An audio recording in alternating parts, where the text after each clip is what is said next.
Chapter 1. The Li family does not desire the blood of the poor. In Jiang City, at the Linjiang Haoyuan. Yaki, do you have time today? Jiang Ming, clad in an apron, gazed at the sumptuous spread before him and smiled as he inquired. Today marked his 28th birthday, as well as the 5th anniversary of their marriage. Hence, he had risen early to visit the market, procuring his wife's favorite delicacies: hairy crabs, beef tenderloin, and lamb chops. Ming, what's the matter? The sultry tone of his wife's voice floated through the phone, leaving Jiang Ming momentarily parched.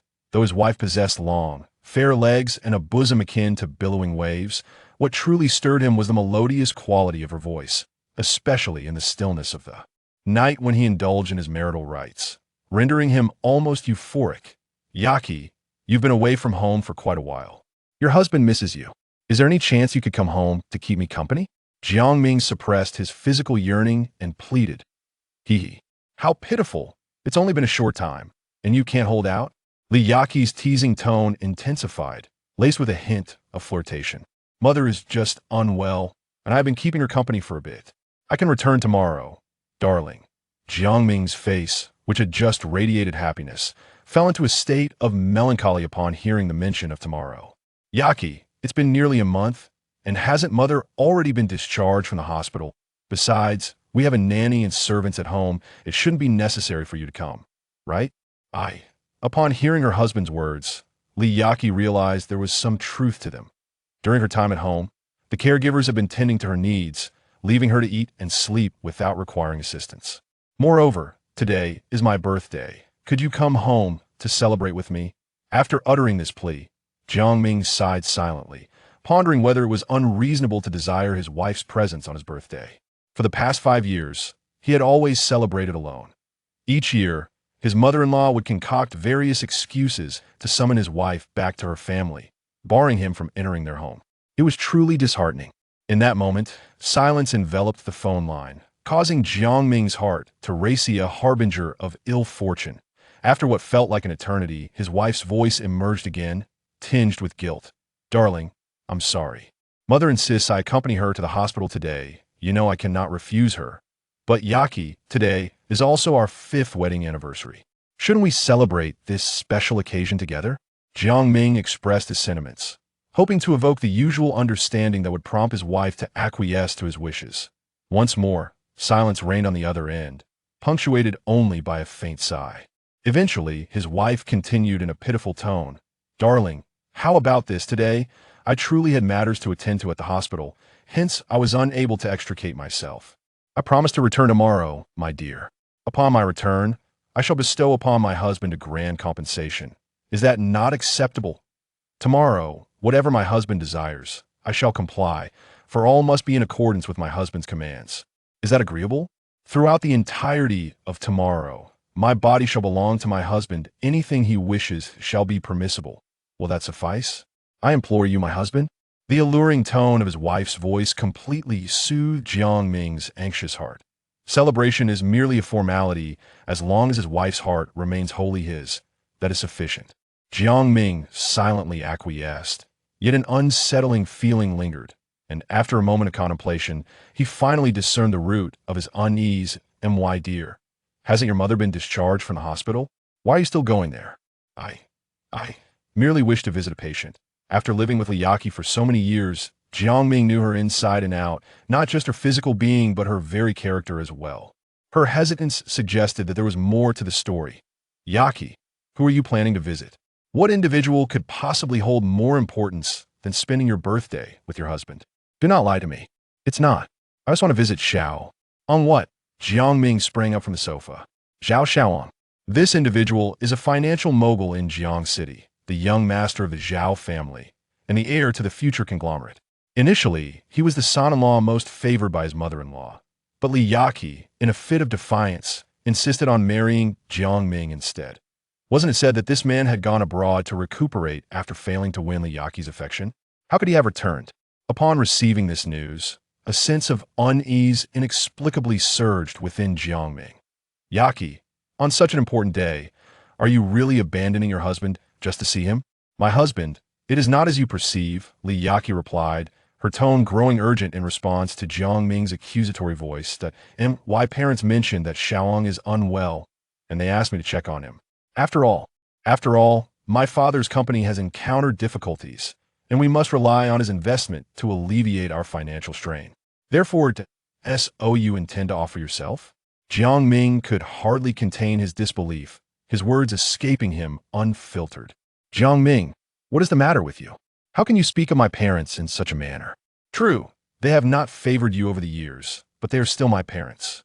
Can you not show them a modicum of understanding? Li Yaqi was incensed, yet Jiang Ming felt all the more aggrieved. Had he not been accommodating? Had he not endured for 5 years? Throughout those 5 years, he had never set foot in a Li household.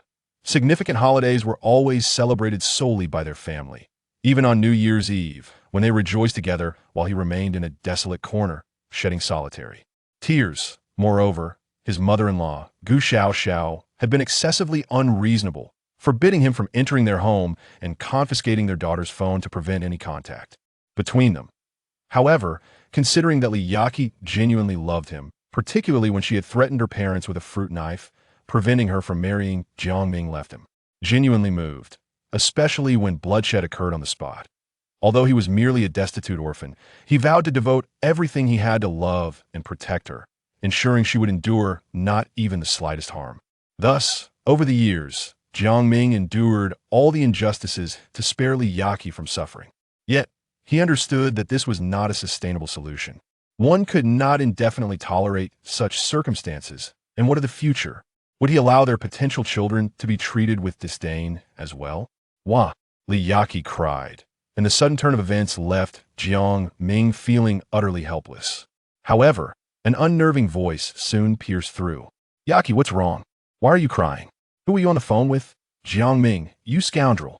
How could you utter such irresponsible words? Look, you made Yaqi cry. My daughter is suffering because of you. Mom, it's not what you think. I was just. Jiang Ming's attempt to clarify the misunderstanding only fueled her anger further. You wretched fool. If you were capable, would we need to beg for help? A penniless wretch like you. Do you still desire dignity? My daughter marrying you is indeed a stroke of ill fortune. If she ever acts out in any way, it will all be because of you and your poverty. Do you understand, you beggar? Mom, please don't say that. Jiang Ming treats me very well, truly. Don't speak of him like that. Yaqi, you're still young and don't understand anything. This pauper only desires our family's wealth, which is why he wishes to marry you. Thankfully, your father and I were wise enough to execute a property agreement, so that even in the event of a divorce, he shall receive nothing. It's right for your mother to advise against having children with him. Our Li family does not need the blood of this beggar. Click the call ended. Chapter 2 Yaqi, what just transpired? Is it a fault to be impoverished? Is poverty a sin? Jiang Ming has endured for 5 years. Has he not been seen at all? Moreover, he, Jiang Ming, bore the distinction of being the top scorer in the college entrance examination of East Province, entering the prestigious Jiangshan University to study biological engineering. With his strikingly handsome visage and stature as upright as a pine, he had once caused countless girls to swoon. Those who pursued him had to line up for miles.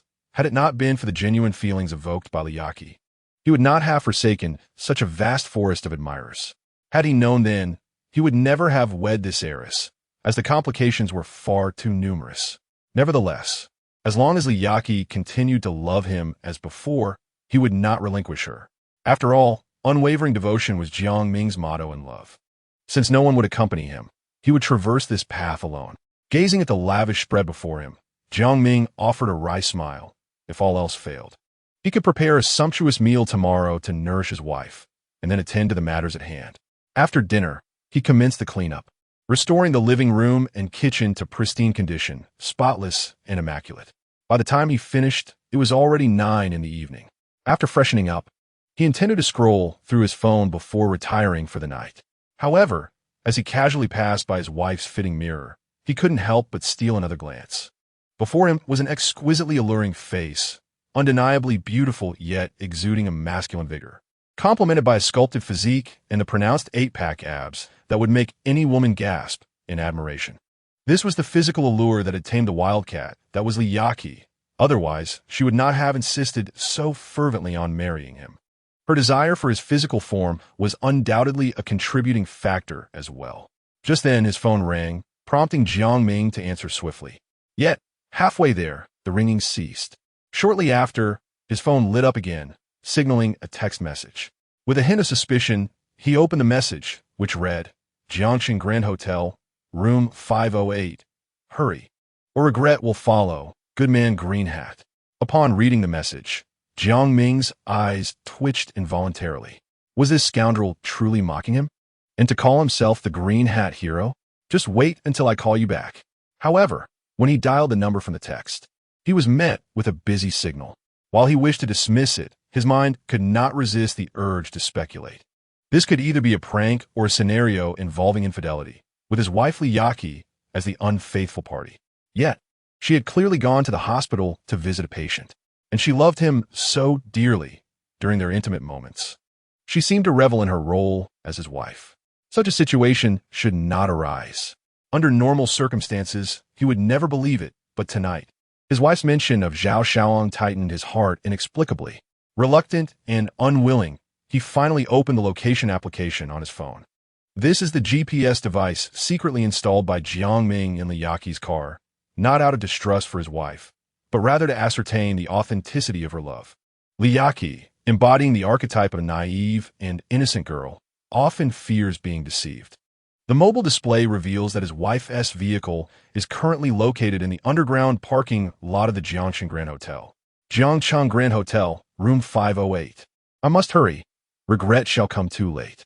Damn it, if I arrive late, it may all be over. After changing his clothes, Jiang Ming hastily exited his home, making his way to the underground parking lot, where he entered his car and ignited the engine. With the furious roar of the Audi S motor, he sped towards the Jiangxin Grand Hotel. Good afternoon, sir. Welcome to the Jiangxin Grand Hotel, greeted a service staff member with perfectly straight legs and a pert figure, who smiled at Jiang Ming. Upon seeing his handsome face, her cheeks flushed involuntarily. If only she could find such a dashing husband, she would do anything for him, even if it were just for a single night. However, at that moment, Jiang Ming's mind was solely focused on catching his wife in the act, leaving him no time to spare for her, much to her dismay. Upon entering, he strode through the opulent corridor towards the elevator. He was exceedingly familiar with the Jiangxin Grand Hotel, having frequented it with his wife during their courtship, where countless sweet and beautiful memories were forged. Yet, in the 5 years since their marriage, he had never set foot here again. Who would have thought that his first return post-marriage would be for the purpose of infidelity? A cruel twist of fate indeed. Ding! As the elevator chimed, Jiang Ming arrived on the 5th floor, a gaggle of people behind him. Yet, at the precipice of descending, he hesitated. Deep down, he longed for this to be nothing more than a cruel jest, but the mounting evidence suggested otherwise. If he were to truly discover his wife within, it would imply that the affection shared over the past 5 years had been nothing but a farce. It would also indirectly affirm that she was not as innocent as she seemed, but rather, he was merely a plaything for a wealthy heiress. Are you out of your mind? Why aren't you getting off? A coarse male voice jolted him, pushing him out with a forceful shove. Jiang Ming stumbled, nearly losing his balance. As he turned to glance back, the elevator doors closed, revealing a rough man lewdly groping a voluptuous woman, grinning at him lecherously. Boom! A flash of enlightenment struck Jiang Ming. A married woman visiting such a place could only be there for one reason, to rendezvous with her lover. Suddenly enlightened, he disregarded all else and staggered toward room 508. Liyaki, oh Liyaki, if your love has truly waned, you could have informed me in advance. I, Jiang Ming, am not the type to cling desperately. We could part amicably. Yet, how can you feign innocence as the perfect wife while secretly meeting your lover? What does that signify? If you wish to indulge, do so after divorce. While married, such behavior is utterly unacceptable. Or perhaps you take pleasure in adorning your man with a hat. Amidst the tumult, a myriad of malicious thoughts swirled chaotically in Jiang Ming's mind, gradually eroding his sanity, his eyes transforming into a crimson hue fueled by rage. With a thunderous crash, the door of room 508 was forcefully flung open. The first sight that greeted him was a silvery double bed, upon which lay a woman, her fair legs exposed, her posterior elevated enticingly. As she unknowingly shifted, the white peaks of her neck and shoulders rose and fell, stirring a primal excitement within him. Without even needing to glimpse her face, the exquisite silhouette was unmistakably that of his wife, Yaki. He was thoroughly acquainted with her form after countless nights of yearning and intimacy. However, he pondered why she had not awakened at the sound of the door being smashed open. At that moment, the bathroom door creaked open, revealing a man wrapped in a white towel, evidently startled by the earlier commotion. Yaki, what just happened? Chapter 3. Damn it, I'm your father. Who are you? The man, taken aback upon seeing Jiang Ming, initially hesitated before asking with an air of seriousness, as if he were the wrong party rather than Jiang Ming himself. Damn it, I'm your father. Jiang Ming, his eyes aflame with fury, leapt forward and delivered a powerful kick to the man's abdomen. The man expelled a mouthful of fluid as his body was propelled backward like a marionette with severed strings, crashing into the wall. Blood streaming from the back of his head. Big brother, surely there's a misunderstanding. Let us discuss this calmly, he stammered, fear overtaking him as Jiang Ming approached with the ferocity of a bloodthirsty specter, causing the man to lose control of his bladder in terror.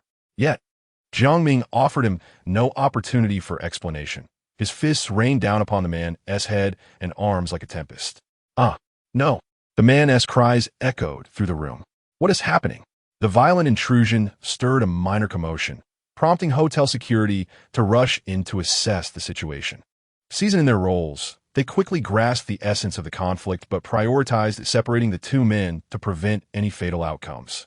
At that moment, a middle-aged woman adorned in gold and silver emerged from the crowd, and upon seeing the bloodied man, she collapsed in despair. Who did this? Who has harmed my precious son? Is there no justice left? Is there no law? As her wails filled the air, another strikingly attractive middle-aged woman stepped forward. However, upon recognizing her, Jiang Ming's mind went blank. It was none other than his mother-in-law, Gu Xiaoxiao. What was she doing here? What on earth was happening? Could it be that mother and daughter were sharing a man? A bold and wicked thought crept into Jiang Ming's mind. Surely, it couldn't be so scandalous. Jiang Ming, what on earth have you done? Upon realizing that the assailant was her son-in-law, Gu Xiaoxiao's ire ignited, and she unleashed a torrent of reproach, frequently turning her attention to the injured man with concern and inquiries about his well-being. At this moment, curled up in bed, Yaki happened to awaken. Observing the crowd gathered at the door, she was perplexed about what was transpiring. Oh, Xiaoong, what has happened to you? Why are you covered in blood? And, dear husband, what are you doing here? Yaki exclaimed, her face a portrait of shock as she turned to Jiang Ming, her eyes filled with bewilderment. Jiang Ming, however, scoffed inwardly at the irony. It was he who should be astonished and confused. The woman he cherished had been found in a hotel room with a man who had just emerged from a bath, wrapped only in a towel. Surely, he was the one in need of clarification. Yet, even Yaki, despite her naive demeanor, quickly grasped the situation. She rushed to Jiang Ming's side, enveloping his neck with her arms, pressing her soft form against his sturdy chest. Darling, it's not what you think. Please, listen to me, she pleaded, her voice tinged with urgency as she stomped her foot in distress. My mother and I went to the hospital, and we learned that Xiaoong had been discharged and was staying at the Jiangchen Grand Hotel. My mother hadn't seen Aunt Zhao in ages, so we came to pay a visit. But why were you lying on the bed like that? Jiang Ming pointed out the scene that had left every man in the room struggling to comprehend. Oh, Yaki's face flushed crimson, and she cast a desperate glance at her mother. Gu Xiaoxiao, perceptively understanding the tension, swiftly instructed the security to escort the onlookers away. Now, the room contained only Zhao Xiaoong and his mother, Yaki and her mother, along with Jiang Ming. Darling, it truly isn't what you think. After I drank a glass of water, I suddenly felt very drowsy and just lay down, falling asleep. It is not what you imagine, Yaki insisted, her eyes brimming with tears as Jiang Ming remained skeptical. In a protective fit, Gu Xiaoxiao rushed forward and slapped Jiang Ming. Are you out of your mind? I brought my daughter to catch up with an old friend. Is that a crime? Must we report every little thing to you? Who do you think you are? To follow us around and judge? At that moment, Zhao Xiaoong, having cleaned the blood from his face, stepped forward to intervene, adopting an air of benevolence. Auntie, please, let's not escalate this. You must understand, anyone in Jiang Ji's position would have doubts, especially given his family background. However, this only proves that he truly loves Yaki. It seems my decision to step back was indeed wise. He first directed a gentlemanly gaze at Gu Xiao, then turned to the dazed Li Yaqi. Rest assured, I will not hold today as incident against Jiang Ge. Furthermore, the Jiangxing Grand Hotel is largely owned by the Zhao family, and no negative news will emerge from this. Zhao Xiaoang's mother, Zhao Hong, looked at Jiang Ming with a face full of indignation, ready to confront him. He quickly raised his hand to intervene. Mother, today's incident is entirely a misunderstanding. I shall refrain from further discussion to preserve our amicable relations. After all, we have shared many years of friendship, which truly merits more respect. Observing the scoundrel's seemingly reasonable performance, Jiang Ming felt a torrent of frustration surge within him. It appeared all the blame rested solely on his shoulders, while the other party basked in the glory of being magnanimous. How could Zhao Xiaoang possess such profound composure? It left Jiang Ming feeling utterly speechless, drowning in unexpressed grievances. However, the events had surely unfolded differently than what was portrayed by the other side. Yet, the details eluded Jiang Ming's comprehension for the moment. But when he noticed Gu Xiao's eyes sparkling with admiration for Zhao Xiaoang, his heart suddenly constricted. It seemed this scoundrel was deemed a suitable son-in-law by his mother-in-law. What, then, had all his years of enduring humiliation amounted to?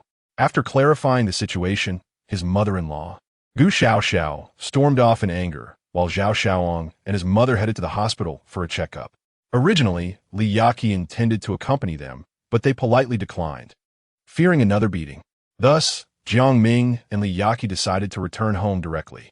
On the way, Li Yaqi was at the wheel, and when she attempted to converse with Jiang Ming, she was taken aback by his ashen expression, which deterred her from speaking.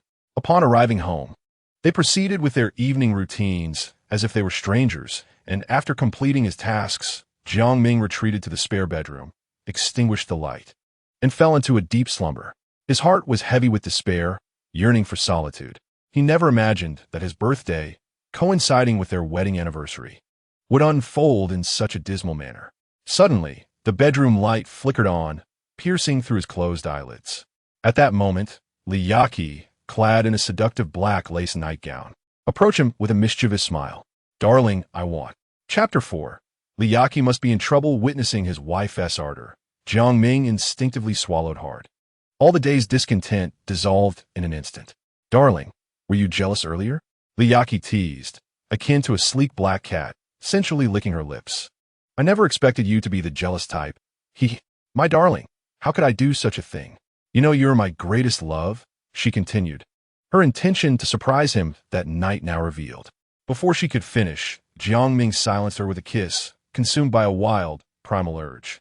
2 hours later, tranquility enveloped them as they lay entwined in slumber. The next morning, Jiang Ming awoke feeling rejuvenated. After rising, he glanced back at his sleeping wife. A sense of inexplicable accomplishment swelling within him. Since she needed rest, he decided to let her sleep in. After a simple morning routine, Jiang Ming stepped outside. Their love nest, Lingjiang Haoyuan, was situated in the affluent district of Jiangcheng, renowned for its breathtaking scenery and proximity to Jiangxing University, the pinnacle of higher education in Xiagua. Merely a kilometer away. In terms of both beauty and culture, it was an unparalleled locale. Moreover, although Jiang Ming had long since graduated, he remained at the Biological Research Institute of Jiangxing University, engaged in research on human gene modification. Thus, the choice of this location was indeed a product of careful contemplation. Early in the morning, clad in athletic attire, Jiang Ming began his run along Linjiang Road. For many years, he had steadfastly maintained his exercise regimen, which included a dedicated workout room at home. This was the secret behind his 28-year-old physique, characterized by fluid muscle lines and a perfect silhouette. After completing a lap, Jiang Ming, feeling slightly perspired yet invigorated, purchased some soy milk and fried dough sticks from a roadside breakfast shop, along with his wife's favorite tofu pudding, before heading home. Upon stepping through the door, he placed the breakfast items in the dining area and quietly approached the door of the second bedroom, intending to check if his wife had awakened. To his surprise, upon slightly opening the door, he discovered that the disheveled bed was devoid of Li Yaqi's presence. Had she risen? Yet, Jiang Ming heard no sounds from the other rooms. Instinctively, he pushed the door open wider to investigate. Suddenly, Li Yaqi, resembling a playful child, dashed toward Jiang Ming, emitting a startling shriek. What man could resist such a beautiful and mischievous wife? "Darling, it's time to eat," Jiang Ming began to say. But before he could finish, his mouth was covered. With a resounding bang, the door was forcefully shut. By midday, the weary couple finally stirred from their slumber, only to find that their breakfast had long gone cold. It was only at this moment that they realized their stomachs were beginning to growl with hunger. Jiang Ming hurried to the kitchen to prepare lunch. The day prior, in celebration of their birthday and wedding anniversary, he had procured a plethora of ingredients from the supermarket, sufficient to replenish their energy. Though he did not consider himself a professional chef, Jiang Ming took pride in his culinary skills. After an hour of sautéing and frying, a lavish spread awaited them at the table. Just as he placed the final dish down, Liaki, like a gentle lamb, leaped onto Jiang Ming's back. Feeling the affection radiating from his wife, Jiang Ming believed himself to be the happiest man in the world. "Darling, you must be hungry. Let us eat," he exclaimed. "Yes, dear," replied Liaki, shifting her pose and gazing at Jiang Ming with a playful smile that evoked a flutter in his heart. Jiang Ming's eyelids twitched in response. "Come on, Yaki, behave. Otherwise, the food will get cold," he gently urged. No, all right then," she acquiesced. 2 hours later, Jiang Ming sensed something unusual about his wife. Ever since their return from the hotel, her affectionate gestures had notably increased. Their life together over the past 5 years had been harmonious, yet such behavior was somewhat uncommon. Typically, marriage is deemed the grave of love, especially after years of mundane domesticity, where the freshness of love gradually fades, leaving behind a mere semblance. The so-called 7-year itch often manifests during such times. To prevent such circumstances from arising, for the past 5 years, Jiang Ming has diligently maintained his impeccable health, ensuring his physique remains irresistibly attractive, leaving no room for anyone to take advantage of him. However, since last night, his wife's demeanor has taken an unusual turn. She appears to be brimming with an unexpected fervor, displaying an unusual level of initiative. What could be the reason for this? This is certainly not in line with her typical behavior. "Darling, I've finished eating. You should hurry up." The following morning, after a night of turmoil, Jiang Ming felt a sense of fatigue enveloping him, even questioning his own physical prowess. Were it not for the sight of his well-defined abs in the mirror, he might have doubted his vitality. It was then that he recalled an ancient saying from the Summer Kingdom: "Only the land that is not cultivated can tire the ox." A notion he had previously dismissed now appeared to hold a ring of truth. Yet, something felt amiss. No, this was not normal. There must be something wrong with Liaki, but where exactly did the issue lie? Apart from her unusual enthusiasm, she seemed unchanged. A growl from his stomach interrupted his thoughts. Setting aside his musings, he recognized that his immediate need was to nourish himself, replenish his energy, and then proceed to work. He had taken a day off yesterday, and today he needed to return to his duties. After all, work was of paramount importance. One could not afford to be absent for too long, especially as the research was at a critical juncture that required attention.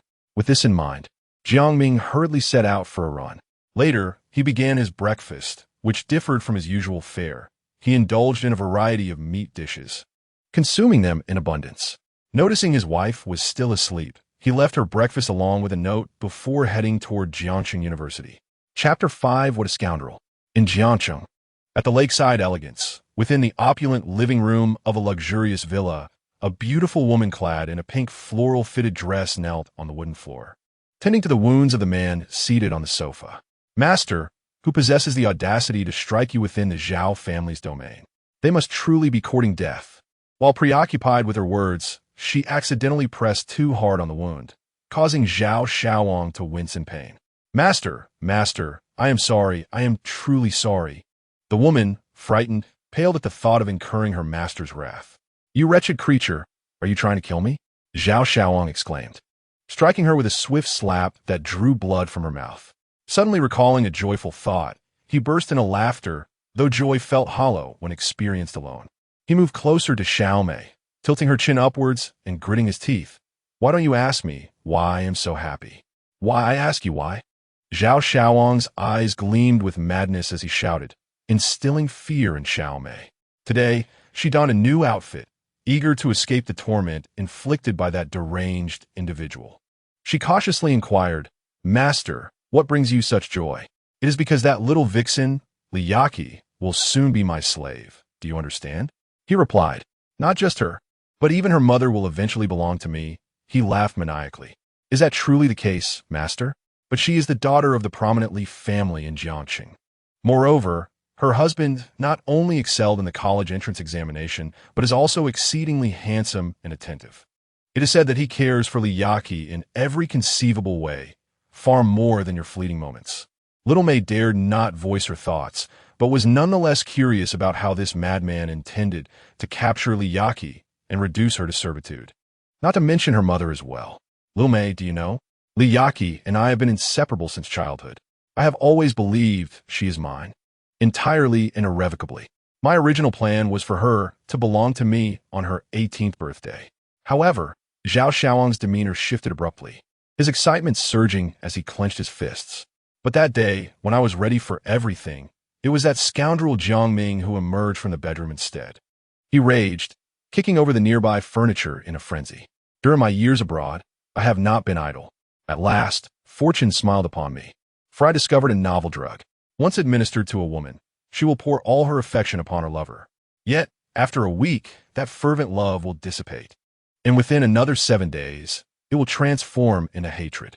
The intensity of her initial love will be matched only by the ferocity of her subsequent disdain. In the early hours of the 7th day, when her hatred has vanished, she will become somewhat dazed, and the one who has claimed her will become her true master. At that point, she will fulfill any desire I have." He cackled with cruel delight.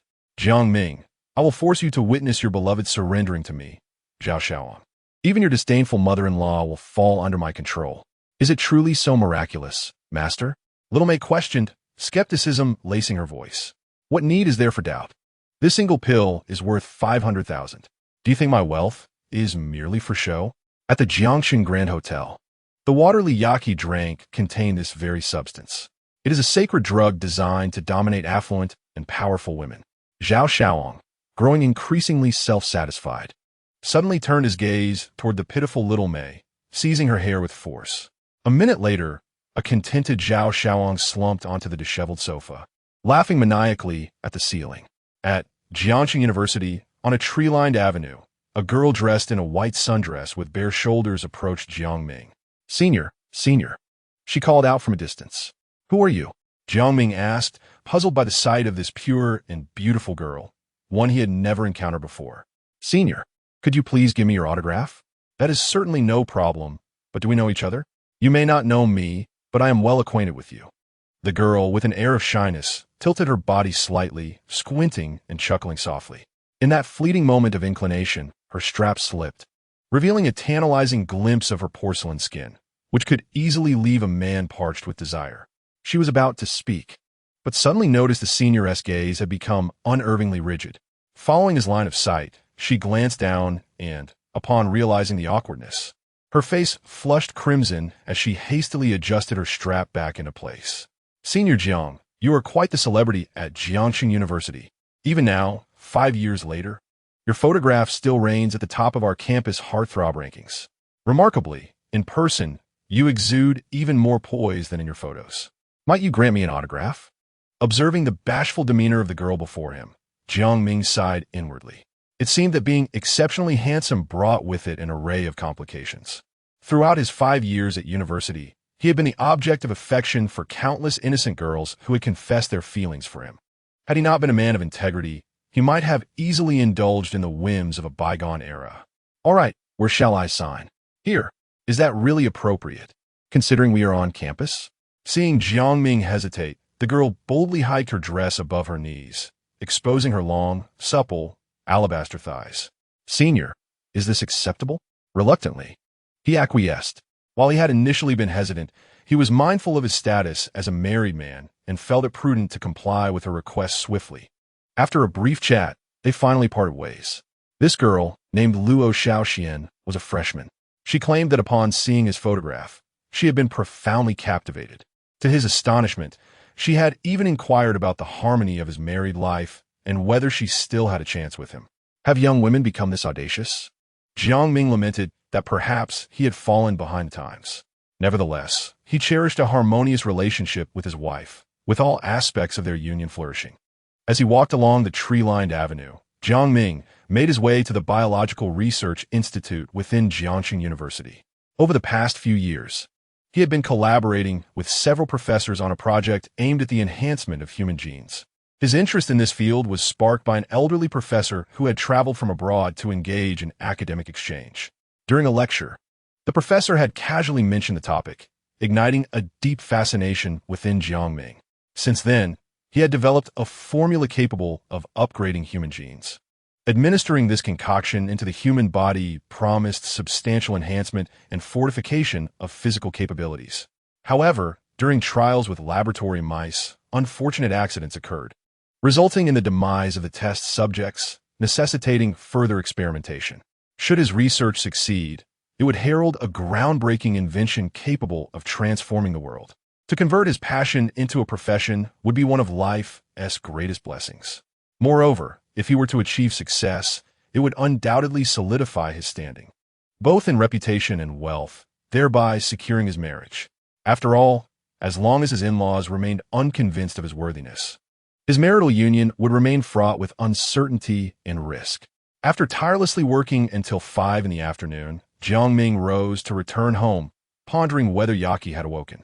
Chapter 6. Come to me after your divorce with a soft thud. The sound of the door closing was followed by Li Yaqi rushing out of the bedroom, instantly capturing Jiang Ming as her captive. Once he completed his tasks, Jiang Ming took to the kitchen, preparing a sumptuous dinner. The two, exhausted from the day's endeavors, devoured the dishes on the table with the ferocity of wolves.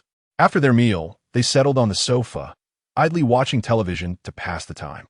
Yaqi, have you felt anything different these past few days?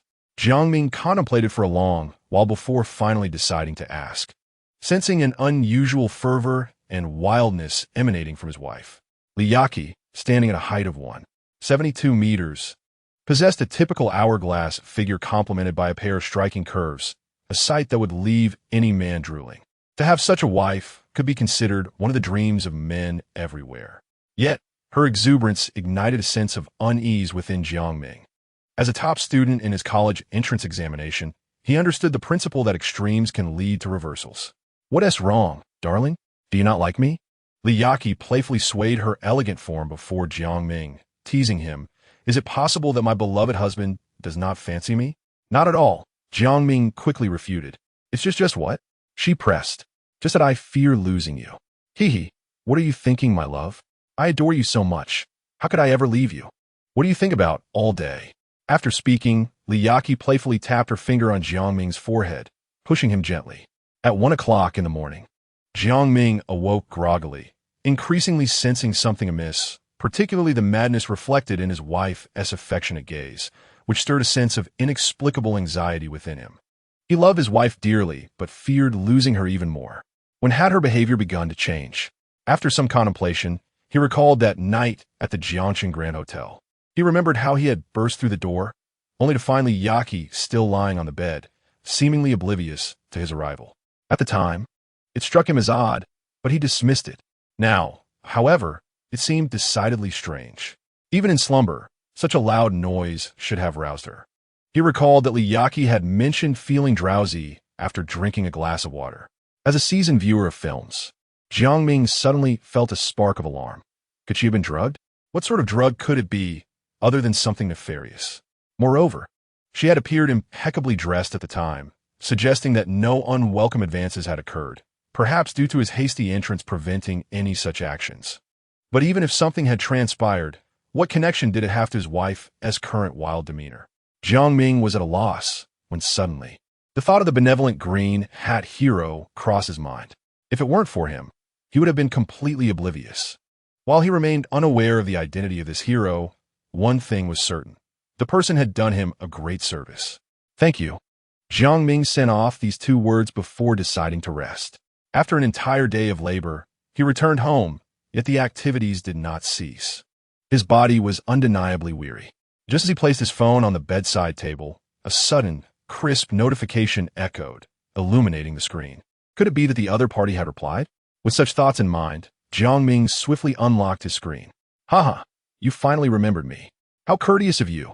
But you shall be the one bearing the consequences in the future. Thank you, my friend, for delivering the message. Otherwise, I would have truly been misled. Although Jiang Ming was reluctant to admit it, the reality was undeniable. He subsequently sent another message. May I inquire, my friend? What precisely do you mean by you shall bear the consequences? From the tone of the other person's words, Jiang Ming surmised that they were privy to some inside information. Haha, if you couldn't stand it, why would you think of messaging me late at night? Your days ahead may be challenging. Jiang Ming inhaled sharply, feeling a twinge of irritation. This individual was the epitome of someone who relished in chaos, clearly aware of certain secrets, yet refusing to divulge them. Such people were utterly infuriating. Was it a monetary demand? To express my gratitude for your immense kindness. I can offer you some money as a token of my appreciation. Would you prefer I deliver it in person or transfer it online? Both options are available. How much do you truly possess? Am I in need of your money?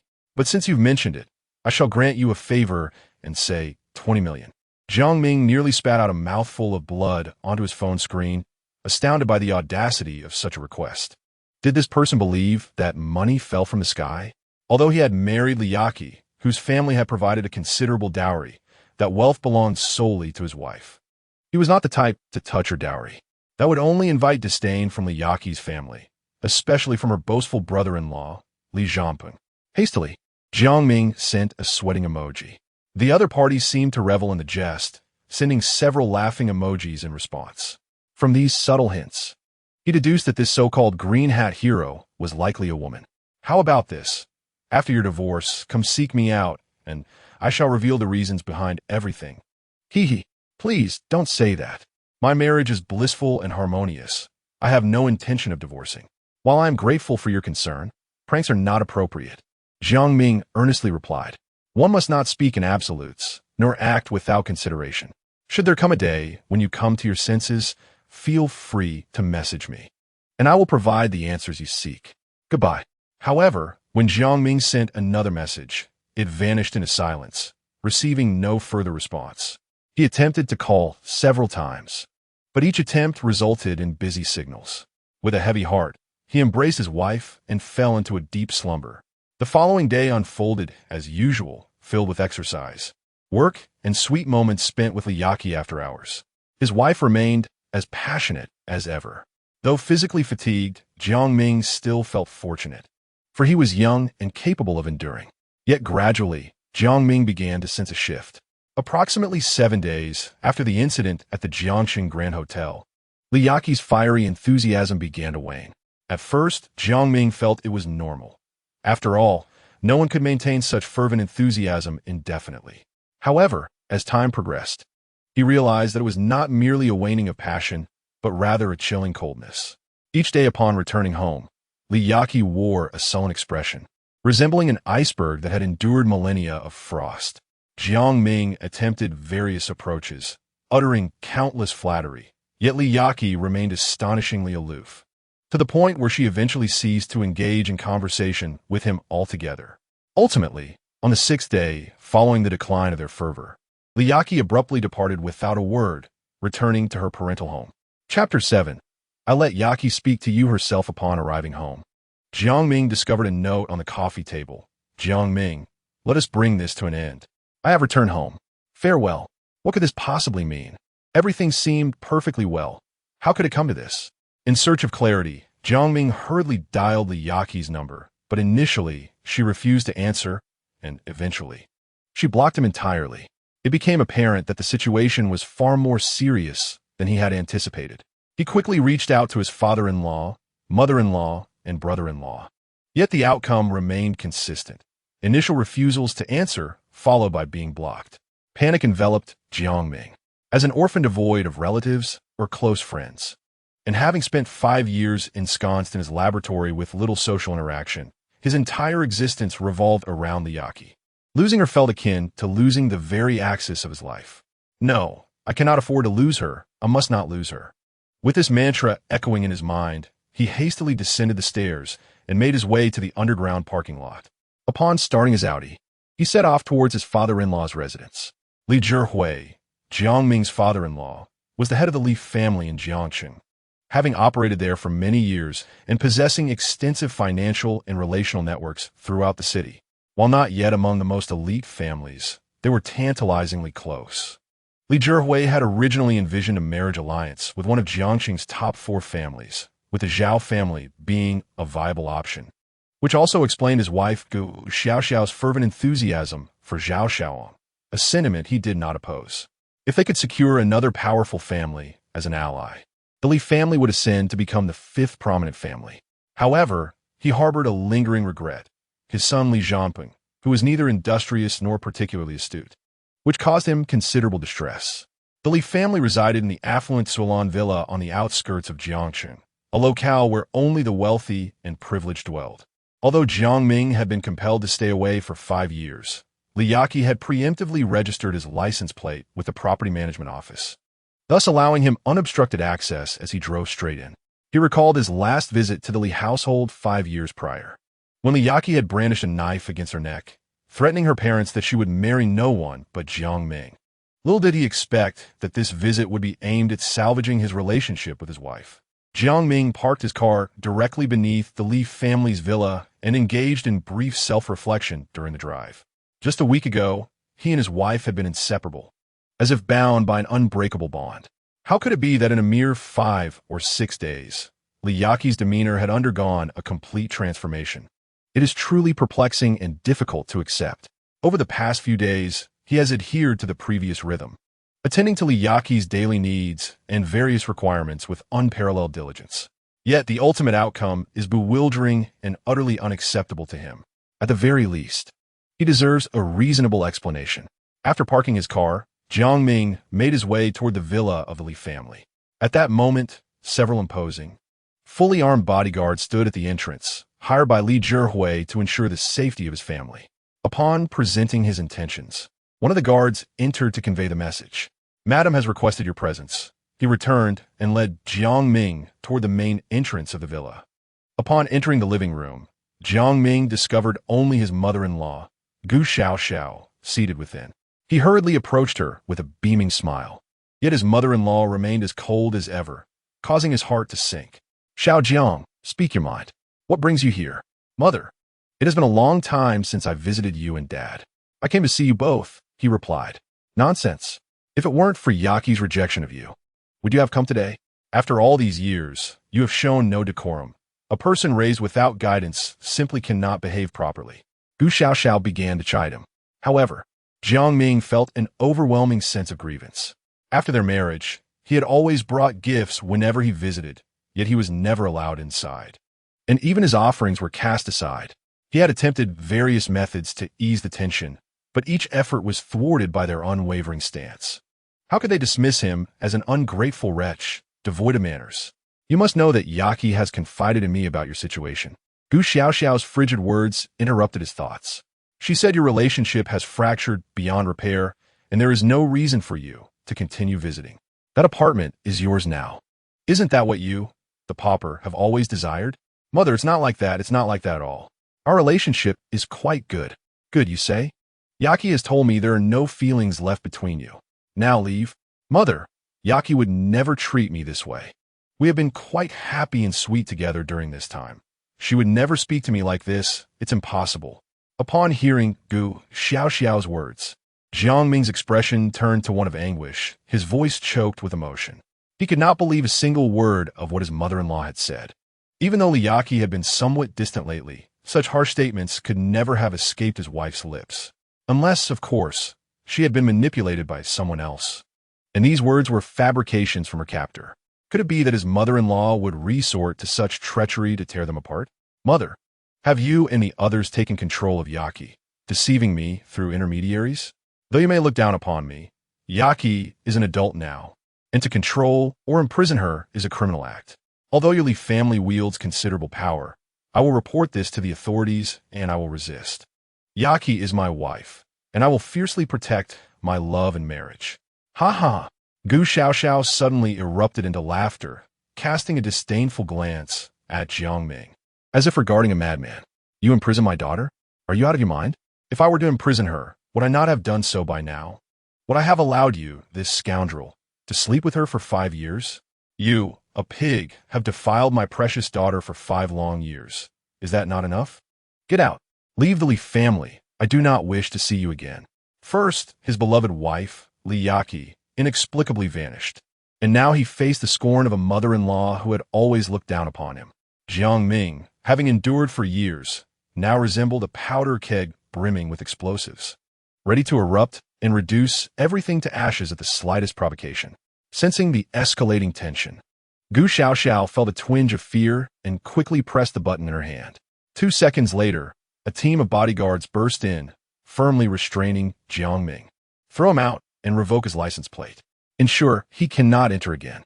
After issuing her command, she turned her head haughtily to the side, refusing to look at Jiang Ming any longer. You cannot do this. Although Yaqi was raised by you, she is now an adult. Imprisoning her is illegal, and I shall not relent. I will call the police.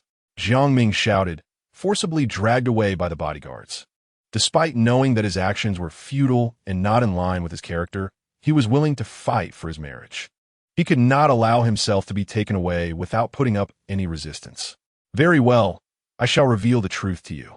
Gu Xiaoxiao waved her hand, signaling the bodyguards to halt, then disdainfully addressed Jiang Ming, enunciating each word. Then come back the day after tomorrow, and I shall have Yaqi speak to you personally. Chapter 8. Humph, so she's also a villain. But why not now? After breaking free from the bodyguards, Jiang Ming pointed out the pivotal issue. Humph, Gu Xiaoxiao sneered. Did you not claim that I was imprisoning my own daughter? Well, today I shall inform you that Yaqi is not home. She returned briefly before heading out to enjoy time with her close friends. Seeing that Jiang Ming remained unconvinced, she instructed one of the bodyguards to take him to review the surveillance footage. Once Jiang Ming departed, Gu Xiaoxiao smiled, genuinely delighted. She had not anticipated the effectiveness of the medication provided by Xiaowang. Her investment of 10 million was indeed worthwhile.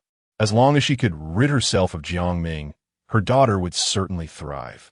Moreover, with her excellent figure and the added maturity she had gained over the past 5 years, once she returned to singlehood, she would attract the attention of all the wealthy men in Jiang City. Her doorstep would once again be besieged. If she could forge a marital alliance with one of the 4 prominent families in Jiang City, the future would be limitless. Of course, Zhao Xiaowang, this young pup, was also quite suitable. Having grown up under her watch, she had faith in his character. Furthermore, he had always been obedient to her. Her daughter would not be mistreated under his care. Outside the Li residence, Jiang Ming, do take note. The young lady has indeed gone out, and our madam does not impose upon her freedom as you might assume. Understood. Thank you. Jiang Ming instinctively expressed his gratitude upon hearing the bodyguard's words. Having been an orphan since childhood, devoid of care, he could perceive even the slightest kindness from others. Though these bodyguards constrained him, their grip was measured and not excessively harsh. Their actions were merely in compliance with their employer's directives, without any fault on their part. As he drove back to the residence, Jiang Ming's initial despondency gradually transformed into a sense of relief. The surveillance footage presented by the bodyguards confirmed that his wife, Li Yaqi, indeed left shortly after returning home. This evidence dispelled the notion that his mother-in-law had restricted her freedom. Thus, if he could meet Li Yaqi the day after tomorrow, he would be able to bring his beloved wife back home. He firmly believed that all her actions were merely a prank. They had shared a blissful life together for 5 years, and just a few days prior, they had been intimately close. Remarkably, no conflicts or quarrels had arisen between them, not even a minor disagreement. Thus, how could his wife suddenly behave in such a manner without any warning? It could either be that she was coerced by someone, or perhaps she desired some excitement, indulging in a prank. Otherwise, it was inexplicable. Every occurrence has its rationale. Surely, it could not be that in just a few days, she had ceased to love him.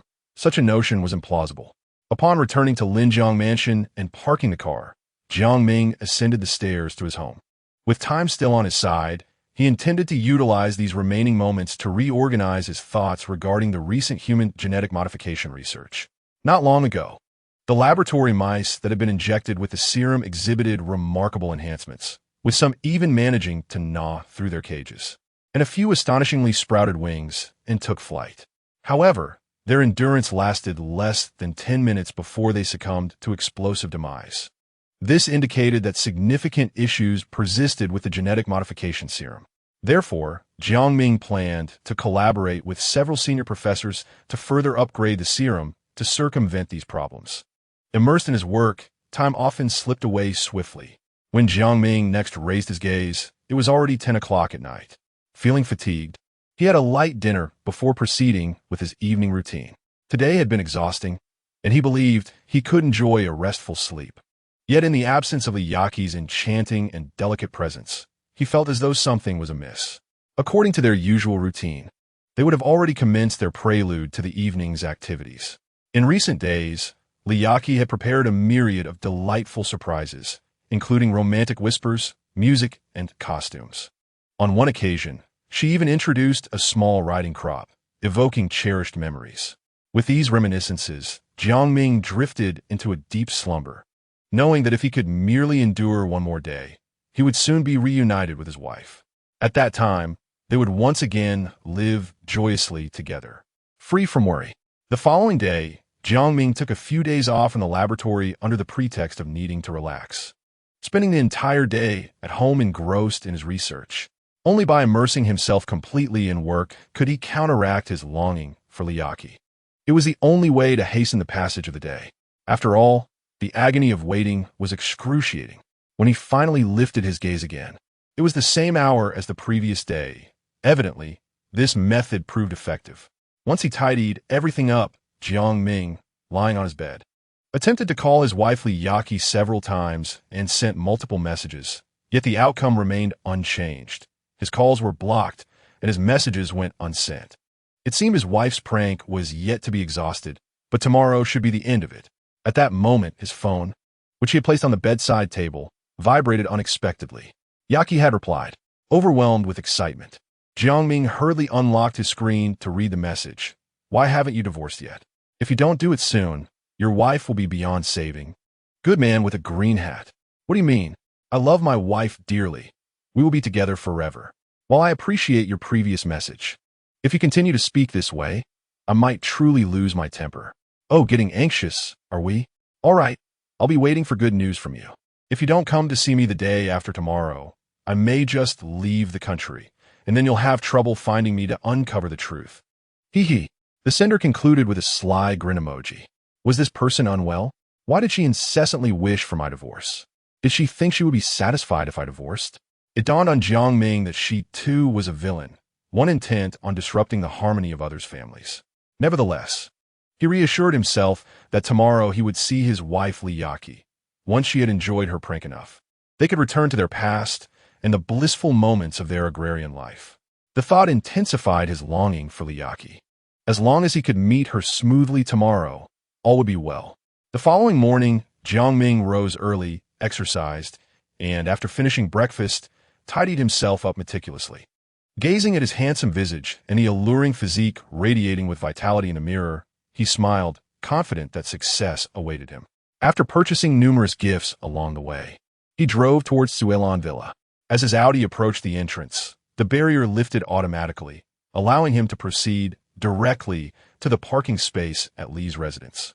Exiting the car, Jiang Ming carried an assortment of gifts, cradling 99 roses in his arms, as he approached the grand entrance of the Li household with a beaming face. Chapter 9. Home. What is home? Xiaohang, please don't deceive Auntie. Is this true? Gu Xiaoxiao asked anxiously while seated on the bed in her bedroom.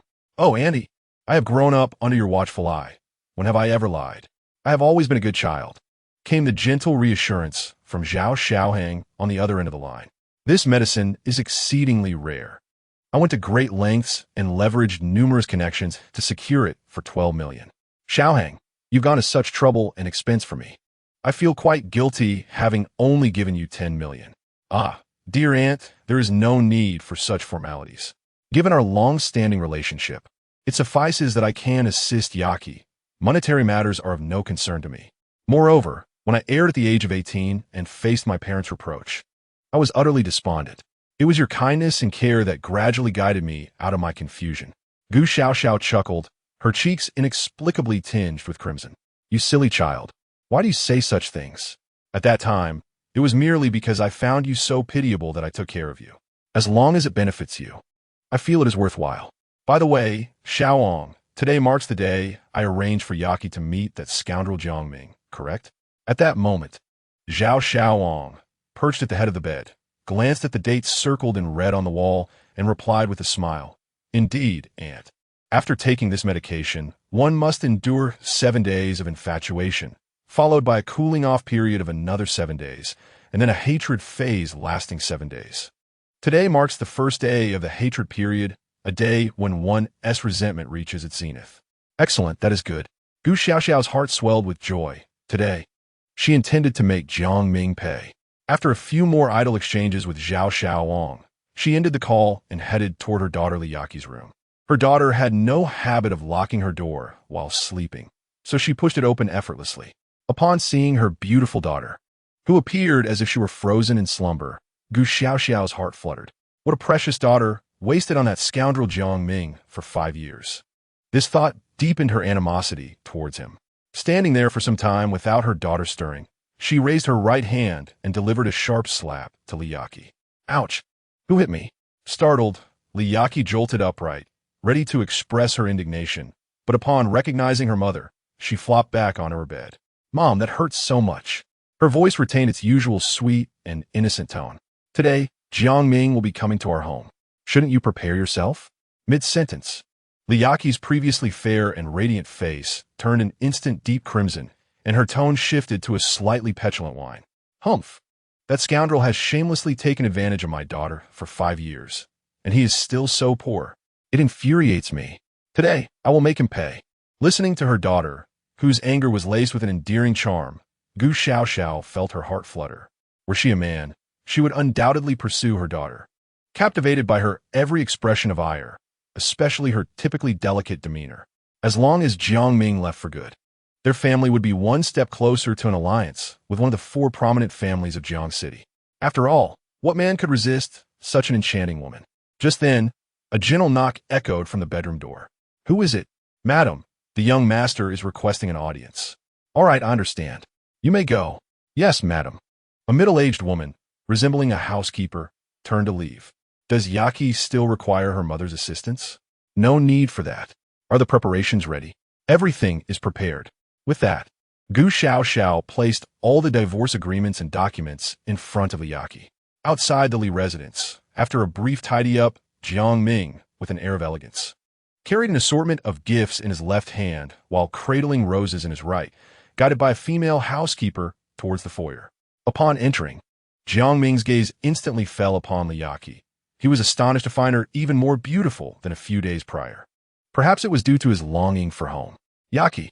After setting down the gifts, Jiang Ming joyfully rushed towards Liyaki, his voice trembling slightly. Stop joking around. Come back home with me. Home? What home? Liyaki's tone dripped with disdain, causing Jiang Ming's foot to freeze mid-step, his beaming expression solidifying like a photograph in time. Although her voice was familiar, to Jiang Ming it sounded strikingly alien, as if a stranger had assumed his wife's form. It's our little home, in the Linjiang Haoyuan. Jiang Ming hastily explained. Jiang Ming, you really are quite amusing. Isn't this my home? I grew up here. Her words struck like a sharp ice pick, piercing Jiang Ming's heart. Aside from this, I don't recall having another home. Yaki, let us not play games. Come home with me, please. Jiang Ming's entire existence revolved around his wife. He could lose his job, his wealth, everything, but he could not bear to lose Liyaki. In a rare display of humility, he lowered his noble head and pleaded, Yaki, please come home with me. I bought you 99 roses, just as you love. He approached Liyaki, his eyes filled with sorrow as he offered her the flowers. Darling, let us go home, shall we? Slap. Liyaki raised her right hand and forcefully knocked the bouquet to the ground, shoving Jiang Ming away as she exclaimed, Who cares for your worthless flowers? Take your pathetic flowers and things and get lost. Do you hear me? Get lost. Chapter 10. Why don't you take my car? I'll drive you back to the Li family. Get lost. That word struck Jiang Ming like a thunderbolt, hitting him squarely in the forehead. Over 6 years, from dating to marriage, he and Liyaki had never quarreled or had a falling out. Yet today, that word escaped the lips of the woman he loved most. Why? Why has it come to this? Why has it changed? Jiang Ming's heart felt as if pierced by 1,000 arrows. His originally fair and rosy complexion turned pale with anguish. Why treat me this way? He clutched his chest, gasping for breath. Why? Ah! In Liyaki's beautiful eyes, a manic glint shone through. Is there still a need to ask why? Because I do not love you. I, Liyaki, have never loved you. Not even the slightest bit, you foolish man. Not only do I not love you, but I also harbor hatred towards you. I despise you for binding me in marriage, squandering 5 precious years of my life. Jiang Ming, do you comprehend the significance of 5 years for a woman? In a woman's lifetime, there are but a few fleeting years in her 20s, and I allowed you to squander this singular opportunity. I loathe you, Jiang Ming. I utterly detest you. At this moment, Liyaki felt an overwhelming aversion towards Jiang Ming, wishing she could tear him to shreds. Yet, curiously, crystalline tears had already begun to cascade down her cheeks, forming a continuous stream. She could distinctly sense that this was not hatred, but rather tears of sorrow. Why? Despite my profound hatred for him, does my body ache with such sadness, as if in lament? Why? Liyaki found herself ensnared in a dissonance between her soul and body. Just then, Gu Xiao, sensing the anomaly, joined the fray. Jiang Ming, my daughter has long ceased to love you. What are you still clinging to? If you possess even a shred of conscience, sign this divorce agreement. You have already wasted 5 precious years of my daughter's life. Do you wish to prolong her suffering? If you truly love her, grant her freedom rather than entrap her in this hollow marriage. However, the Li family is not one to pursue relentless vengeance. I shall allow you to keep the house in Linjiang Haoyuan, but only on the condition that you promptly sign this divorce agreement. With that, Gu Xiao tossed the divorce papers onto the coffee table. The staff from the Civil Affairs Bureau have been waiting at my home for quite some time. Once you sign this agreement, you can immediately proceed with the divorce. Ha ha ha. Jiang Ming laughed, but it was a laugh that twisted the heart, a laugh born of despair. Who would have thought that what he believed to be a blissful marriage was, in fact, a monumental farce? He had once considered himself the happiest man in the world, blessed with a wife as ethereal as a celestial being. Yet, in the end, he realized this was merely a fantastical dream woven by his wife. At the moment of awakening, everything came to an end. However, recalling the countless sweet nights spent with Liyaki, Jiang Ming felt that everything that had just transpired must be a fabrication, and the images in his mind were the true reality. With a final glimmer of hope, he turned to Liyaki and summoned the courage to ask, Yaki, you do love your husband, don't you? That was merely a jest, wasn't it? Woo-woo. Liyaki was about to erupt in anger, yet her body betrayed her, succumbing to tears. Ultimately, however, the hatred prevailed. Are you jesting, big brother? I, Liyaki, do not love you in the slightest. There is not even a trace of affection. Please, spare me, and do not waste my time any further. Once you have signed, you can leave. Just sign and be gone. With her final exclamation, Jiang Ming could distinctly perceive that Liyaki truly no longer loved him. Their marriage had reached its inevitable conclusion. With love extinguished, what purpose does this marriage serve?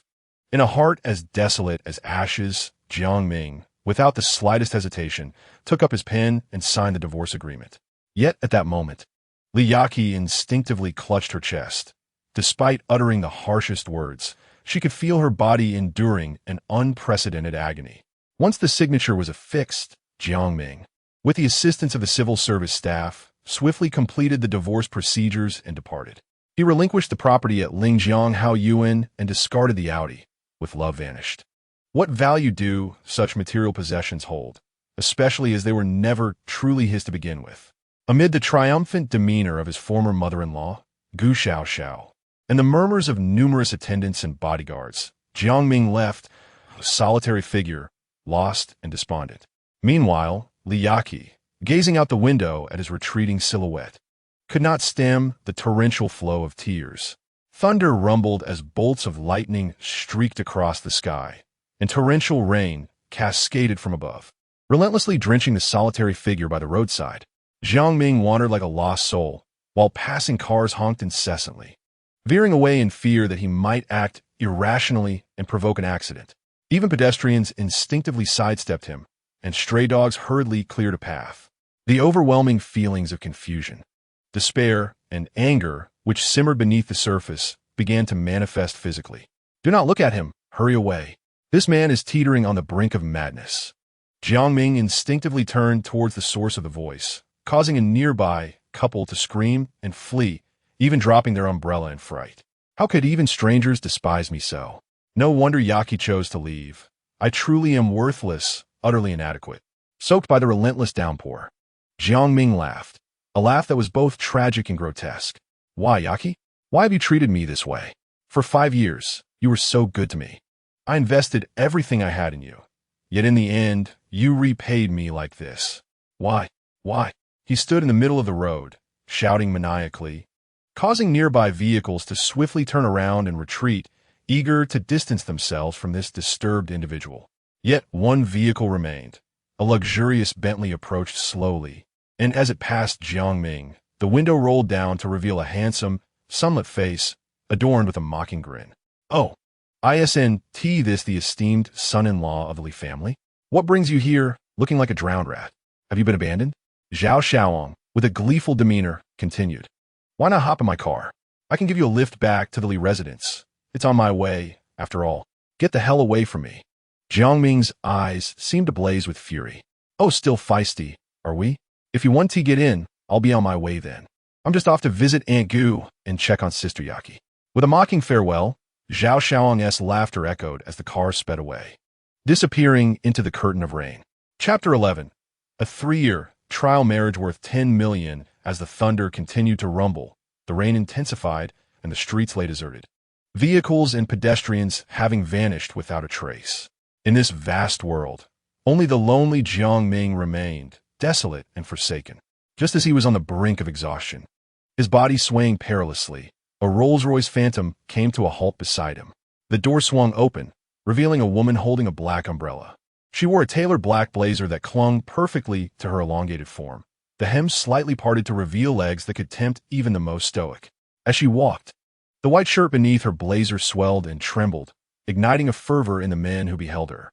Yet, her stunningly beautiful visage, as frigid as ice, instinctively quelled that heat to a chilling point. The great black umbrella enveloped Jiang Ming, while the relentless downpour drenched the woman's back. Though Jiang Ming's spirit had long since perished, he could still discern even the faintest kindness from others, a remnant of his lonely upbringing. He instinctively turned his gaze toward her, his murky eyes revealing a glimmer of clarity. Why? He murmured, his voice a mere whisper. Marry me. I can provide you with everything you desire. Her cold yet inviting words reached Jiang Ming's ears, stirring something within him. The notion of marriage bewildered him. As if it were a relic from a distant past, once a woman had spoken those very words to him, but that was long ago. If you do not wish to marry, a trial marriage could suffice. Observing Jiang Ming's stunned expression, the icy woman settled for a compromise. Yet, as he remained dazed, she seemed to lose her patience, seizing his arm and pulling him into the car. With the roar of the engine, the Rolls-Royce Phantom sped away, vanishing into the curtain of rain. With a resounding thud, the door of a luxurious hotel slammed shut, where a pair of disheveled beauties engaged in a fervent struggle within the room. As garments were shed one by one, the air thickened with a fervent and chaotic scent of desire. At that moment, Jiang Ming felt like a wild beast, ravenously embracing the beauty before him. This long-lost sensation transported him back to a time of joy spent farming alongside Liyaki. The following day, a dazed Jiang Ming slowly awoke in the chaotic aftermath, staring at the disarray in the room and the crimson stain on the sheets, feeling utterly perplexed. What had transpired last night? In a haze, it was as if he had forgotten everything, retaining only the memory of a pleasurable evening. After each encounter with Yaki, he would awaken feeling invigorated. And now he experienced the same sensation, implying that he had betrayed his wife. Although the memories eluded him, the sensations and recollections his body conveyed told him he had not been with the same person. One was soft and sweet, while the other exuded a cold, yet alluring sensuality. Yet, a vague recollection nagged at him. He had divorced his wife the previous day. By strict definition, it could hardly be considered betrayal. However, engaging in such acts immediately after their separation left him with an unsettling feeling. However, where is that woman from last night? Has she left? Could this be considered a fleeting romance? As Jiang Ming searched around, his eyes inadvertently caught sight of a note atop the bedside table. beneath which lay a document resembling a formal agreement. He hastily picked up the note to uncover the truth, which read, "Accept the agreement and come find me at 5003 Linjiang Building." Jiang Ming instinctively glanced at the contract on the table and quickly opened it. The terms were tempting: 3 years of trial marriage for a yearly sum of 10 million. The key question remained: what truth awaited him? Was it the truth of a one-night affair, or the truth regarding his divorce from Liaki? Or perhaps both? The mention of truth suddenly reminded Jiang Ming of another individual, the good man in a green hat. She had once mentioned that after the divorce, he could seek her out, as she would reveal the truth to him. With this thought in mind, Jiang Ming swiftly sent a multimedia message, showcasing his divorce certificate. The previous text messages still lingered, and today marked the day mentioned in those messages, 2 days hence. If he failed to send a message today, the other party would leave the country, making it increasingly difficult to discover the truth behind his wife's divorce. Sure enough, the promise was upheld.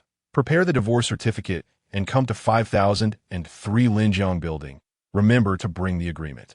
As he read the reply, Jiang Ming's heart raced in disbelief. No way. Could they be the same person? The image of the cold, enchanting woman from last night vividly resurfaced in his mind, and he began to recollect the events of yesterday. The woman in the messages unmistakably conveyed a playful demeanor, creating a sense of contradiction. Additionally, what was this notion of a 3-year trial marriage with an annual remuneration of 10 million? Surely it couldn't be as simple as cohabiting with last night's woman for 3 years, receiving $1 million a year in return? Did such fortuitous circumstances truly exist in the world? With a multitude of questions swirling in his mind, Jiang Ming departed from the hotel, seeking a local eatery to resolve his breakfast dilemma. The previous night's escapades had likely been intense. Otherwise, he wouldn't feel such hunger. Unsure of when would be appropriate, Jiang Ming sent another message, 4 p.m. As it was still early, he returned to Linjiang Villa to gather his personal belongings. After collecting his items, he tossed the keys onto the coffee table and decisively closed the door behind him. This chapter of his marriage had come to a definitive end. Subsequently, he rented a 3-bedroom apartment in Shiuefu Spring near Jiangxing University, facilitating his commute. Without a doubt, his future social circle would entirely disconnect from the outside world, and he would spend his life within this research institute. "Hey, Jiang, where you up to?" A sweet voice suddenly broke through his thoughts. "Oh, Xiaoxian, what brings you here?" Jiang Ming instantly recognized Luo Xiaoxian, primarily due to her remarkably pure and radiant aura that left a lasting impression. While she lacked the fierce demeanor of Liaki, she exuded a youthful vitality that stirred something within Jiang Ming. "My cousin, Luo Xiaoxue, is a teacher at Jiangxing University, where she is temporarily residing. My primary purpose for visiting is to see her." "Oh, is that so? However, Senior Jiang, what brings you here?" As she observed Jiang Ming unloading his belongings from the car and heading upstairs, Luo Xiaoxue suddenly had a realization, her eyes sparkling with excitement. "Senior, I happen to have no classes. Let me assist you." With that, she eagerly began to help Jiang Ming carry his items. Initially, Jiang Ming had no intention of accepting her help. He preferred not to owe anyone, especially not a woman. Yet, seeing her insist, and given the urgency of his tasks, he had an important meeting in the afternoon. He silently acquiesced. "Hey, Xiaoxue, why haven't you left?" At that moment, a charming young woman descended the stairs, clad in a light-colored bear-themed pajamas and slippers. Her features were exquisitely delicate, her skin resembling the smoothness of mutton fat jade, radiating a soft, luminous glow. At first glance, she bore an uncanny resemblance to Luo Xiaoxue, but upon closer inspection, the subtle differences became apparent. While Luo Xiaoxue embodied a pure and radiant youthful charm, this woman leaned more toward a mature cuteness, particularly accentuated by the snug fit of her pajamas that highlighted her curves, something Luo Xiaoxue could only aspire to. "Sister, I'm helping Senior Jiang move." "Senior Jiang? Ah, he's the one who's always ranked first on the campus forum's list of handsome scholars." "Oh, is that so?" Upon hearing this, Luo Xiaoxue's bright almond-shaped eyes transformed into crescent moons. She recalled hearing from her peers that Senior Jiang was already married.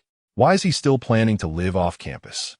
Seeing Jiang Ming busy with his belongings, she began to piece together some clues. "Oh, it's for convenience in conducting research," Jiang Ming replied curtly. offering no further elaboration as he continued his task. Is that so? As she gazed at Jiang Ming's strikingly handsome face, a faint blush crept onto Luo Xiaoxue's fair cheeks, resembling a blooming cherry blossom. Well, since I have some free time, I shall help you too. With that, she joined the moving crew. Sister, you can't steal my thunder. Luo Xiaoxue cast a playful, resentful glance at her cousin, nudging her with her elbow. Mind your own business. Besides, you're just a child. This is adult business, so stay out of it. How can a sister compete with her younger sibling? Furthermore, I am already an adult. I'm not a child anymore. She thought that after feigning annoyance, her sister would come back to coax her, but instead, she discovered that her unreliable cousin had already dashed off, closely following Jiang Ming, asking him questions like an eager young girl. Even my cousin is unreliable. This is infuriating. Luo Xiaoxue grumbled, trailing behind them.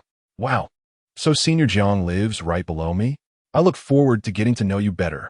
Upon realizing that Jiang Ming's rented space was directly beneath hers, Luo Xiaoxue's heart raced with excitement, her voice quivering as she spoke. In those days, Jiang Ming was renowned throughout Jiangcheng, with every girl feeling honored just to catch a glimpse of him. Thus, whenever he dined in the cafeteria, a throng of young women would inevitably gather around him, leading him to don a mask when venturing out to evade unnecessary troubles. However, at that time, Luo Xiaoxue was exceedingly shy, lacking the courage to confess her feelings, which ultimately resulted in her missing a fateful connection. This became a lingering heartache for her over the years. Otherwise, how could the Yaqi have had a chance? In terms of family background, the Luo family far surpassed the Li family. She simply had no interest in commerce and was weary of familial strife, which is why she chose to step away and become a teacher. Yet, this time, destiny had delivered a chance for romance right to her doorstep. She could not afford to let it slip away again. All right, let us look out for each other, Jiang Ming replied with a smile. After moving into his new home and sharing a simple meal with Luo Xiaoxue and her sister, he set off for Office 5003 in the Lingjiang building. Although he did not frequent Jiangqing's business district, he was somewhat familiar with the Lingjiang building. All of Jiangqing's premier enterprises operated within its confines, making it a veritable stronghold of the city's economic landscape. Moreover, his former father-in-law, Li Zhihui's family headquarters and the Zhao family's main office were also located in this building, with the former on the 46th floor and the latter on the 48th, while his destination was on the 50th floor. While riding the elevator, Jiang Ming unexpectedly encountered his former brother-in-law, Li Zhanping, who remained as lecherous and insidious as ever. Oh, dear brother-in-law, what brings you here? Planning to plead with my father, perhaps? Noticing Jiang Ming's unwillingness to engage, Li Zhanping pressed on. Why not ask me for a favor? Bring me a few beauties from Jiangqing University to amuse me, and I'll help you plead with my sister to meet you. What do you say, haha? He was well aware of Jiang Ming's reputation at Jiangqing University, where he was pursued by countless infatuated admirers. Unlike himself, despite having wealth, his unfortunate looks rendered him undesirable, leaving him to lament the stark reality of beauty's cruel comparisons. Get lost and don't provoke me, Jiang Ming retorted, having never harbored any fondness for this sleazy brother-in-law. Previously, he had tolerated him out of consideration for Liaki. But now that he even felt a tinge of resentment towards her, his patience had worn thin. The mere thought of Liaki caused his heart to bleed. Although their divorce might have contributed to the matter, the harsh words she had spoken that day resonated deeply within him, revealing her genuine emotions. Had she been coerced, he would have sensed a hint of reluctance in her voice and body language. Yet, regrettably, there was none, only animosity. Did his 5 years of enduring hardship and tireless devotion culminate in such a bitter outcome? Ah, you certainly change your demeanor faster than flipping a page. What is this? No intention of reconciling with my sister? Damn it, as long as you're in Jiangcheng, you won't get far without me, Li Xiao.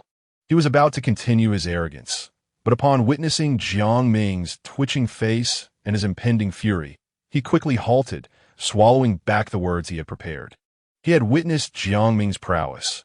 One fateful night, when his sister Liaki was harassed by a group of ruffians, Jiang Ming had swiftly incapacitated them with ease, his enraged demeanor akin to that of a furious bull, a force to be reckoned with. Most importantly, he was accompanied by bodyguards. Upon reaching the 46th floor, Li Jiangping hurriedly exited the elevator. However, seeing his former brother-in-law continuing upward, a wave of doubt surged within him. What could this insufferable brat possibly want? If not to plead with my father? Nevertheless, it presented him with an opportunity. You must come down after going up. I shall make you regret this. Previously, you were my brother-in-law, and I dared not touch you, but now you are not. I will show you that early family is not to be trifled with in Jiangxing. Damn, now that you're divorced, you're suddenly bold. Just wait and see. As the elevator doors closed, Li Jiangping muttered a few curses before making his way to the company headquarters. His father, Li Zhihui, had employed numerous bodyguards to ensure the company's safety. Although Jiang Ming was formidable, one man's fists could not contend with the strength of many, especially when those many were trained fighters.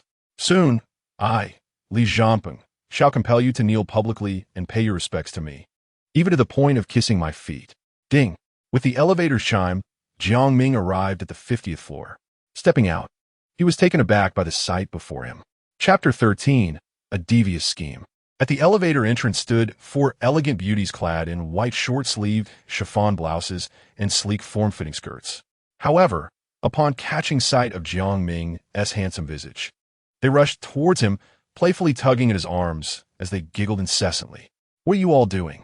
A bewildered Jiang Ming attempted to break free, but oddly, the delicate hands of these beauties gripped him with an unyielding strength.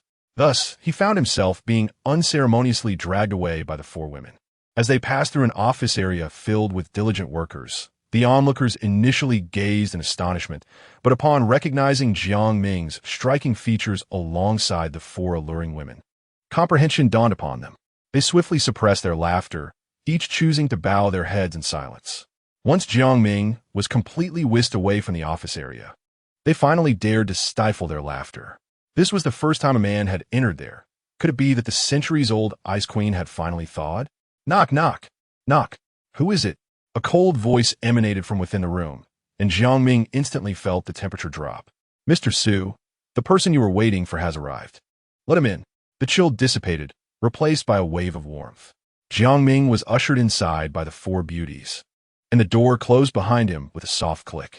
As he entered, he raised his head and opened his eyes, noticing the sign above the door that read President's Office.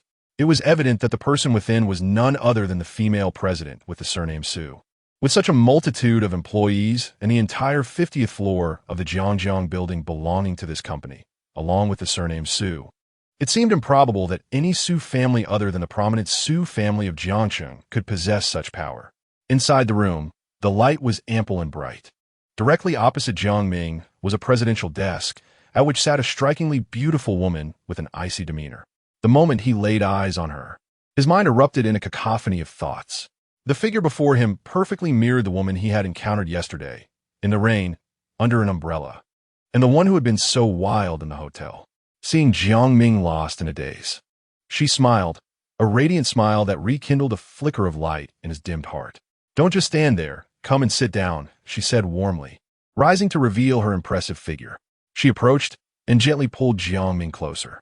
As he was led away, he felt the warmth and kindness radiating from her, a stark contrast to what he had experienced with Liaki. Once seated at the table, they exchanged a few pleasantries before delving into the main topic. It was only then that Jiang Ming learned her name, Su Hanyan, the younger sister of Su Yuluo, the matriarch of the Jiangxing Su family. How have you considered the proposal? You've reviewed the terms, haven't you? She inquired. Yes, but one thing puzzles me. Why me? Jiang Ming replied. The previous night at the hotel, this woman had bestowed upon him her first experience while offering such generous terms for their trial marriage. He could not fathom why he, a 30-year-old divorcee, was chosen over countless eligible young men. For now, I cannot divulge that, but one day, you will understand, she responded enigmatically. Of course. The truth regarding your divorce from Liaki is also part of the agreement. Do you consent? Though phrased as a question, Jiang Ming sensed that her tone conveyed an assertion of undeniable fact. Given the generous terms, I certainly agree, but I have my own conditions, he stated. Do share, she urged. I cannot relinquish my job, he asserted. Why is that? Because the research at the Institute is at a critical juncture, particularly during this period when I require ample time. Once this phase is over, I will be able to fully comply with the trial marriage as agreed. After a moment of contemplation, he added, "Furthermore, upon signing the agreement, I must be informed of the truth regarding my divorce from Miyake. Are there any other requests? Feel free to voice them all," Su Hanyin said, rising slowly, her hands resting on the table, gazing at Jiang Ming with a fondness that suggested he was a rare treasure. "No, that is all," he replied, lowering his gaze to avoid her penetrating stare as her blouse strained against her form. This was indeed astonishing, more formidable than Miyake. "Shaoli," she called. "President Su, please amend the agreement and print a new copy."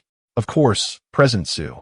As the revised agreement was placed back on the table, Jiang Ming signed without hesitation. In that fleeting moment of his signature, Su Hanyin's lips curled into a sly smile, reminiscent of a hunter witnessing its prey fall into a trap. Su Hanyin, with remarkable alacrity, instructed the finance department to transfer 10 million to Jiang Ming's bank account immediately after he affixed his signature. "Can you reveal to me the truth behind Liyaki's divorce?" Jiang Ming inquired after verifying the accuracy of his bank account, a question he had long desired to ask. "Since you are now my husband, what is there that cannot be disclosed?" Having risen from her seat, Su Hanyin promptly settled onto Jiang Ming's lap, wrapping her arms tightly around his neck. Just as Jiang Ming attempted to extricate himself, a fervent kiss silenced him. "What are you doing?" he protested. "Oh, my husband. The agreement has been signed. The money has been transferred. It is time to execute it. But can't you allow me some time to prepare? If you're prepared, it loses its thrill. I delight in forcibly trying out marriage with you. And of course, we must commence with the most crucial aspects." 2 hours later, Jiang Ming departed from Linjiang Tower under the escort of 4 enchanting ladies. During this time, Li Jiangping had attempted to obstruct him with several henchmen. However, upon seeing the 4 women, he refrained from making a move and ultimately retreated in disappointment. Upon returning to the Academy of Spring, Jiang Ming meticulously contemplated the truth Su Hanyin had revealed to him. According to her investigation, Zhao Xiaoang had encountered some enigmatic individuals abroad and procured a pill known as love obsession from them. It was said that this substance was specifically designed to control wealthy and powerful women. After consuming the pill, a woman would experience 7 days of fervent infatuation, followed by 7 days of emotional detachment, and ultimately 7 days of hatred. At the dawn following the 21st day, the first man to possess her would become her master. The words of this man would be obeyed by the woman, and the duration of this obedience would be eternal. Jiang Ming found this absurd truth hard to believe. How could such a drug possibly exist in the world? While he could grasp the notion of controlling a person's body, manipulating emotions seemed far-fetched. The idea of transforming a woman under the influence of the drug into a mere puppet was utterly preposterous. Yet, as he reflected on the emotional fluctuations of Liyaki during this period, he fell into deep contemplation.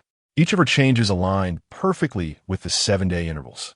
Although the claim that the first man to possess her would become her master after 21 days remained unverified for now, the preceding 21 days of transformation were undeniably real. This left Jiang Ming with no choice but to believe.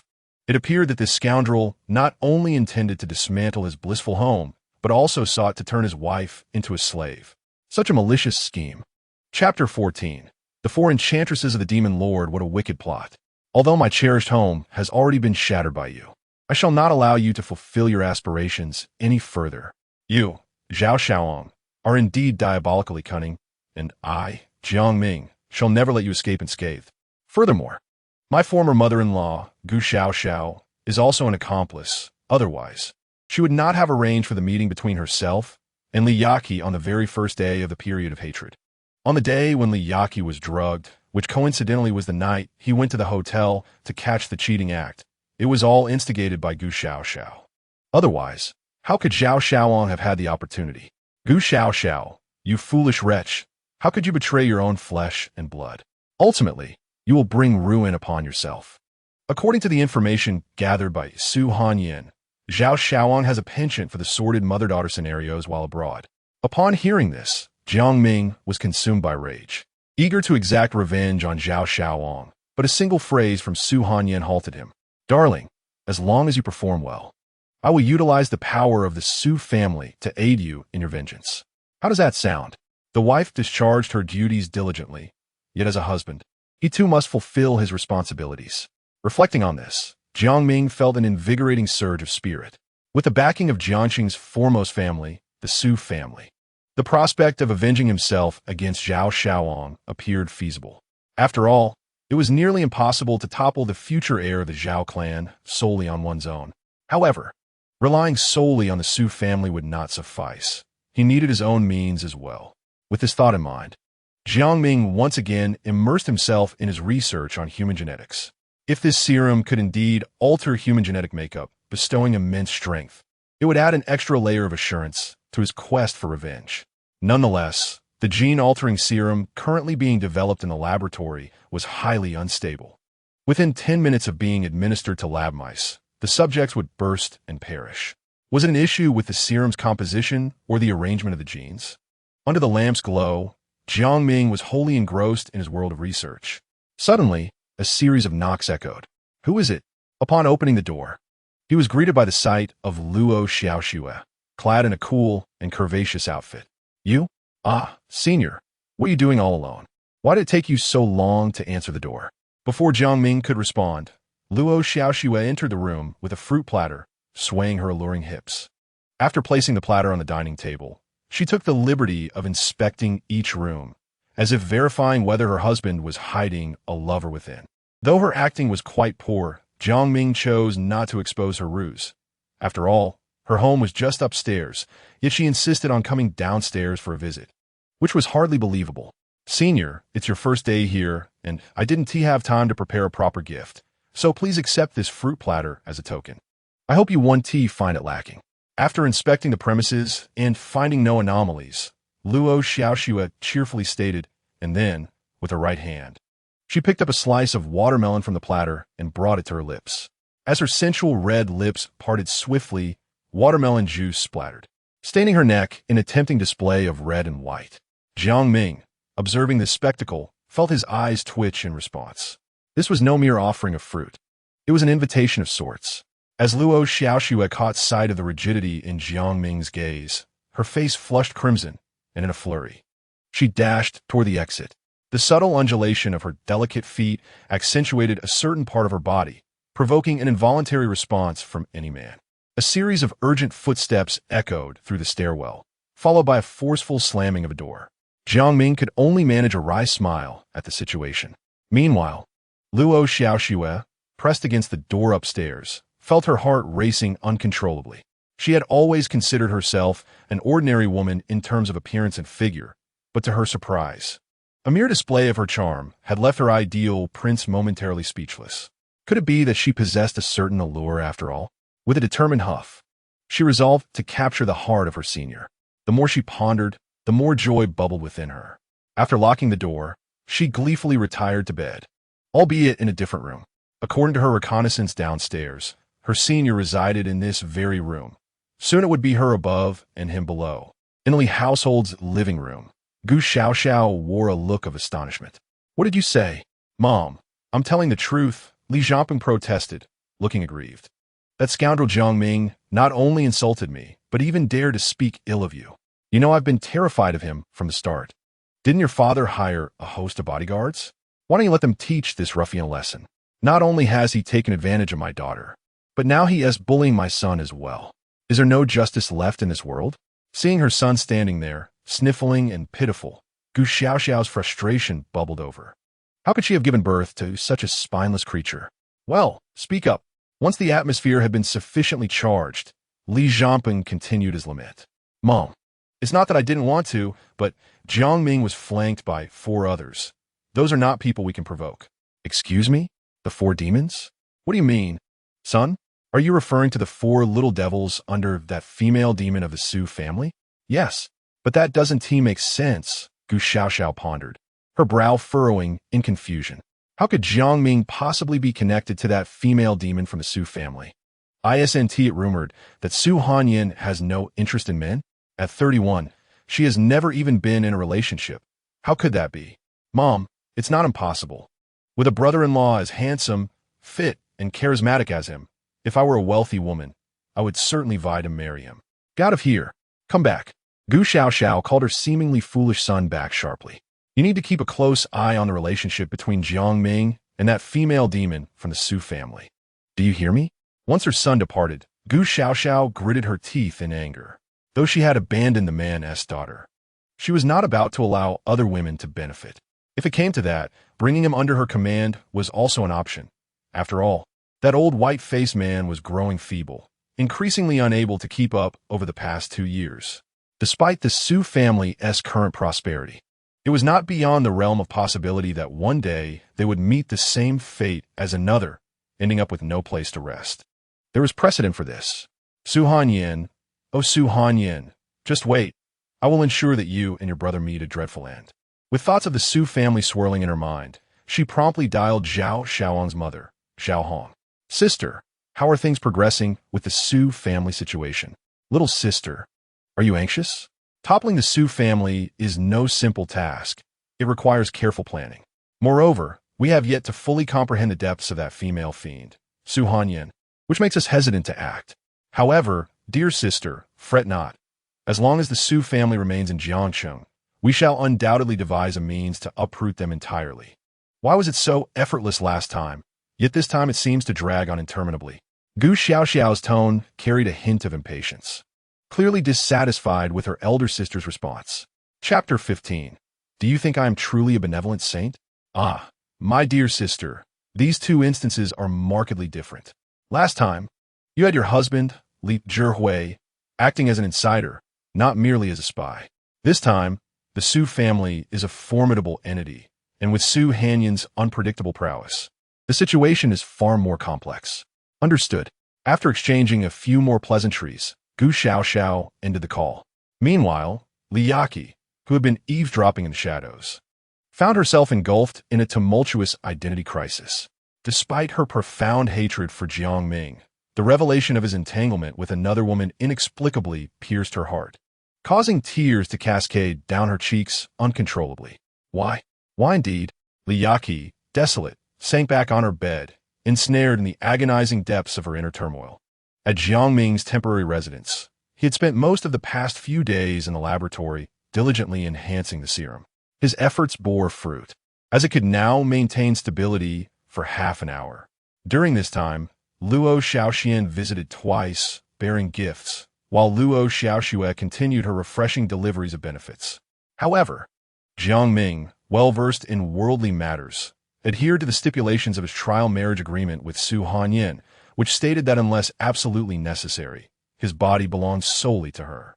Strictly speaking, the terms of this agreement lack legal enforceability, yet Jiang Ming possessed a strong sense of contractual integrity. Barring dire circumstances, he would not deviate from his commitment. After work, he would meet his trial wife, Su Hanyan, at the Lingjiang building, to ensure her professional duties did not encroach upon her personal life. She had added a bedroom to her executive office, allowing her to manage work, leisure, and sustenance in a remarkably efficient manner. During their discussions, Jiang Ming broached the topic of Li Yaqi. Upon hearing her name, Su Hanyan's previously rosy complexion drained to pallor. From Jiang Ming's perspective, it was evident that she harbored animosity towards Li Yaqi, likely fearing a rekindling of their past. However, Jiang Ming reassured her that such a scenario would never come to pass. He was committed to maintaining his integrity. His only concern was to prevent her from becoming a mere plaything for Zhao Xiaoang, especially given the bond forged over nearly 2,000 days and nights of companionship. Upon receiving Jiang Ming's promise, a barely perceptible smile graced Su Hanyan's alluring lips. Very well, I agree. However, I must first send someone to conduct an investigation. Time was of the essence, especially regarding the antidote for the serum and whether it could alleviate Li Yaqi's suffering from its effects. Jiang Ming voiced his apprehensions. Since my husband has spoken, Hanyan shall certainly do her utmost. After finishing her words, Su Hanyan, seated, picked up her phone from the bedside table and dialed several of her subordinates, instructing them to expedite the matters at hand. Listening to her cold and decisive tone towards those beneath her, Jiang Ming felt a warmth in his heart, unexpectedly realizing that all her gentleness and consideration were directed towards him alone. Lying there, he gazed at the lofty and frigid Su Hanyan, and a surge of tenderness welled up within him. Previously, he had indeed been deeply in love with Li Yaqi, sharing an inseparable bond. However, aside from the poignant moment when she had held a knife to his throat, The rest had been a series of his daily sacrifices and forbearance that created the facade of a harmonious family. Yet, the Su Hanyin before him was willing to actively assist him, even ready to wield the power of the Su family to exact revenge on Zhao Xiaoang. This implied that she was prepared to openly oppose the Zhao family, another of the four prominent families. The Zhao family was a financial giant in Jiangming, essentially controlling all financial and investment firms in the city, as well as underground banks, and wielded a considerable amount of dark influence. Furthermore, the Zhao Bank was a formidable entity in Xia country. Was it truly worth it for her to offend the entire Zhao family for his sake? Moreover, Jiang Ming and Su Hanyin had no connection in their daily lives. They had not known each other since childhood. Could it be that she would endanger the entire Su family for him? Was the intelligence of a woman in love truly diminished to nothing? Beyond this, Jiang Ming could not fathom why Su Hanyin would assist him in such a manner. Yet if this were the case, it would starkly contrast with her image as a resolute and ruthless female CEO. Once Su Hanyin had made all her arrangements, she looked at the contemplative Jiang Ming with a hint of affection, then smiled leisurely, stating, "I've completed my work. Now it's your turn." The next morning, after a brief wash, Jiang Ming set off for the Biological Research Institute at Jiangxing University. After he left, a seductive beauty entered the president's office. "Sister Su, why save Liaki? She's a member of the Li family," Mo Yao exclaimed. Mo Yao, Liaki is not actually Li Zhihui's daughter. They share no blood relation. Su Hanyin replied, tossing a document onto the desk. Mo Yao picked it up, read through it, and shook her head. "Sister Su, even if she's not a true member of the Li family, she was still raised under their influence. It would be better to eliminate them all than to let one escape." "Oh, my dear sister, our Venom Squad has executed countless missions abroad. When have you ever shown such feminine compassion?" Mo Yao provocatively raised her voice.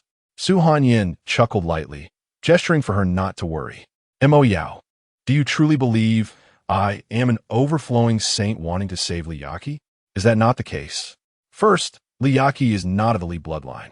Though she is guilty, her crimes do not warrant death. Second, the Li family deserves their fate, yet even in death, the wrongs they have wrought must be atoned for. By utilizing Zhao Xiaoang's infatuation drug, she could become a puppet for Ming Ming, compensating for the harm the Li family inflicted upon the Jiang family. This is not without merit. In addition, to truly capture Ming Ming's heart, one must provide him with an opportunity to conclude his previous relationship. Whenever Jiang Ming is mentioned, Su Hanyin's delicate eyes exude a sickly madness, and a blush graces her cheeks. "Alas, my dear sister, it is not Liaki who requires medication, but rather it should be you, right?" Mo Yao, with a resigned expression, covers her face. "Yet you are not afraid that Liaki might snatch your Ming Ming away again." Mo Yao, considering all the transgressions the Li family has committed against the Jiang family, how could Ming Ming ever truly forgive her? Su Hanyin's laughter reveals an unmistakable cunning. However, on one hand, it is essential to ensure Ming Ming's protection, while on the other, Zhao Xiaoang must be monitored without fail. Ultimately, we must avoid any missteps. Do you understand? Su Hanyin's elegant brows suddenly furrow, her gaze directed at Mo Yao, emanating an overwhelming aura of menace. "Yes, President Su." Mo Yao quickly departs to attend her tasks. The icy murderous intent emanating from Su Hanyin's eyes sends a shiver down her spine, yet this is precisely the Su sister she admires. Ruthless, cold, and lethal. She dares to stand against all adversaries, possessing the prowess to triumph over them. Chapter 16. Xiaoang, your efforts are greatly appreciated. Upon exiting the Lingjiang building, Jiang Ming did not proceed to his temporary residence, but instead made his way directly to the Biological Research Institute at Jiangxing University. However, today, during a discussion with several senior professors, an unexpected argument erupted, a rare occurrence indeed. Previously, when disagreements arose, the discussions would involve mutual theoretical validation and rational assessments. Yet now, those elderly gentlemen erupted in inexplicable fury. Ultimately, all the staff at the institute ostracized Jiang Ming, refusing to utter another word to him. What is the meaning of this? Workplace bullying? As he walked along the campus paths of Jiangxing University after work, Jiang Ming found himself in deep contemplation. More critically, He is the initiator of the Human Genetic Modification Project, having established its mainstream framework. Without his involvement, the project would likely falter or lead to unimaginable disasters. Those elderly gentlemen are primarily reliant on their past achievements, contributing little effort. Now, they collectively resist the very pillar of support. He wonders if their minds have been filled with nonsense. Suddenly, a series of car honks interrupted his thoughts. Jiang Ming turned to see a Mercedes van slowly coming to a stop beside him. The window rolled down, revealing a delicate and enchanting face in the driver's seat. Is this not one of the women who had ushered him into the president's office that day? What brings her here? Get in the car? Jiang Ming was momentarily taken aback. President Su sent me to fetch you. Come on. I am Mo Qin, but you may call me Xiao Qin or Qin Qin. With a flick of her hand, the car door slid open effortlessly. President Su is looking for me? After entering the vehicle, Jiang Ming casually inquired. The agreement has been signed, so why do you keep referring to her as President Su? You ought to address her as wife or madam, don't you think? Upon hearing Jiang Ming's reluctant agreement, a barely perceptible, mischievous smile graced Mo Qin's face. Was there ever any doubt? Upon hearing the other's words, Jiang Ming's eyes involuntarily twitched. This young lady certainly had a way with words. Once the vehicle started, it sped down the city streets. After a short while, however, Mo Qin kept glancing at the rearview mirror. Upon finally confirming something, she smirked disdainfully, suddenly accelerating and veering into a narrow alley, twisting and turning until she vanished from sight. Damn it, we've lost her. At that moment, an unremarkable van came to a halt by the roadside. A burly man, cigarette in mouth, stepped out of the driver's seat, cursing under his breath. As the rear door opened, several tattooed young men emerged. One of them looked at the driver and asked, "Brother, what if we've lost her? Did you see where that Benz came from?" The burly man inquired. "No, we haven't seen it," the others replied, shaking their heads. "Damn it, then hurry up and find out for me," he exclaimed, kicking the others to the ground. "Yes, brother. We will go right away." Bang! The door to the president's office was forcefully slammed shut by Su Hanyan's beautiful leg. "Darling, I miss you." After concluding a business deal, she suddenly sensed that Jiang Ming was somewhat different from his usual self and casually inquired, "Darling, you seem a bit off today." Jiang Ming's face flushed as he expressed his concern. It's not just that in 2 days, it will be the 21st day since Li Yaqi's ordeal began, and we have yet to make any preparations. Before he could finish, Su Hanyan delicately pressed her slender finger against his lips, declaring that whatever her husband commanded was her utmost priority. Everything was already arranged, but at this moment, Hanyan was more eager to witness her husband's sincerity. After getting dressed, Su Hanyan's gaze towards Jiang Ming grew increasingly intense. Yet beneath the layers of her fervent desire lay an insatiable greed and overwhelming possessiveness. "Mo Yao," she called out once they were seated properly. "Su, please send over the recording and ensure no one approaches, all right?" Instantly, Su Hanyan donned a cold and proud expression, her large eyes radiating a chilling aura. "Understood, Su." Soon after Mo Yao departed, a notification sound from the computer echoed in the room. As Su Hanyan clicked the mouse, a recording began to play. "Aunt Gu, do you have time the day after tomorrow?" Although the audio quality was slightly altered, Jiang Ming immediately recognized the voice of his adversary, Zhao Xiaoang. The Aunt Gu mentioned in the recording undoubtedly referred to his former mother-in-law. "Xiaoang, what's the matter?" "Aunt Gu, could you bring Yaqi to the Jiangcheng Grand Hotel the day after tomorrow? Specifically room 508? That can be arranged. But may I ask what this is regarding?" "It's like this, Aunt Gu. As I mentioned last time, after Yaqi takes this, it will last for 21 days. And after that, she needs to detoxify. Otherwise, it could have adverse effects on her health." "Oh dear, Annie, how could I almost forget such a significant matter? What time shall we head over?" Zhao Xiaoang's gentle tone subtly hinted at ulterior motives. "Auntie, there's no need to rush. As long as we arrive by 10 p.m. the night after tomorrow, it will suffice. The detoxification technique I have painstakingly acquired from abroad is quite exhaustive, requiring a tranquil environment for its execution. You may simply wait in the adjacent room." "All right, Annie believes in you." "Xiaoang, you have truly put in a lot of effort," she responded, followed by some mundane pleasantries.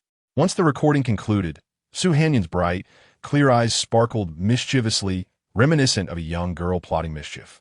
We are already privy to the information, my dear husband. How should we proceed with the remaining arrangements? I shall follow your lead. With that, she nestled into Jiang Ming's embrace, gazing at him with innocent eyes. The rapid transformation from a poised CEO to a playful girl was indeed astonishing to Jiang Ming. However, having received a conventional education that instilled the importance of selfless deeds, he never contemplated engaging in such mischievous activities. His only sentiment toward Zhao Xiaowang was a profound desire for revenge, yet he had not devised any concrete strategies or plans. At that moment, Jiang Ming felt somewhat helpless. Chapter 17. Preserve your strength. After Su Hanyan whispered her plans to Jiang Ming, he gasped in disbelief. Is this truly feasible? The agreement has been signed? Can we really proceed with this? He inquired, seeking confirmation from her. My dear, what is the fuss? I have already consented. If we do not rescue her, I fear you might carry guilt for a lifetime, she reassured him. All right. However, aside from this method, there appears to be no alternative to saving Liaki. At this point, Su Hanyan adopted a serious demeanor. Moreover, according to my subordinate's investigations, for someone in her condition to regain normalcy, cooperation is essential. Otherwise, she will remain a slave to another forever. Thus, the only suitable candidate is you, my husband, as you are well acquainted with Liaki. What about Zhao Xiaowang? Jiang Ming posed another concern. Knowing how to save Liaki led him to ponder the implications regarding Zhao Xiaowang. As the heir of the Zhao family in Jiangcheng, killing him would provoke severe repercussions, yet pranking him could be an option. Intrigued, Jiang Ming leaned in to listen. A prank? My dear, what do you propose? Su Hanyan whispered with a mischievous grin. It is indeed a possibility, though it may border on malicious amusement, Jiang Ming mused. In his mind, revenge was about delivering a decisive blow to vent his pent-up frustration, and he had never considered such playful antics. While it sounded somewhat insulting, it also seemed delightfully satisfying. My dear husband, in dealing with the scoundrel Zhao Xiaowang, this little prank is merely an appetizer. In the future, I shall make his life a living hell.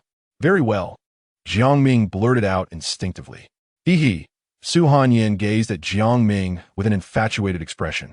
Inside the Zhao family's opulent mansion, Zhao Xiaowang reclined on the sofa, addressing the diligent Xiaomei, who was busy in the kitchen clad only in an apron.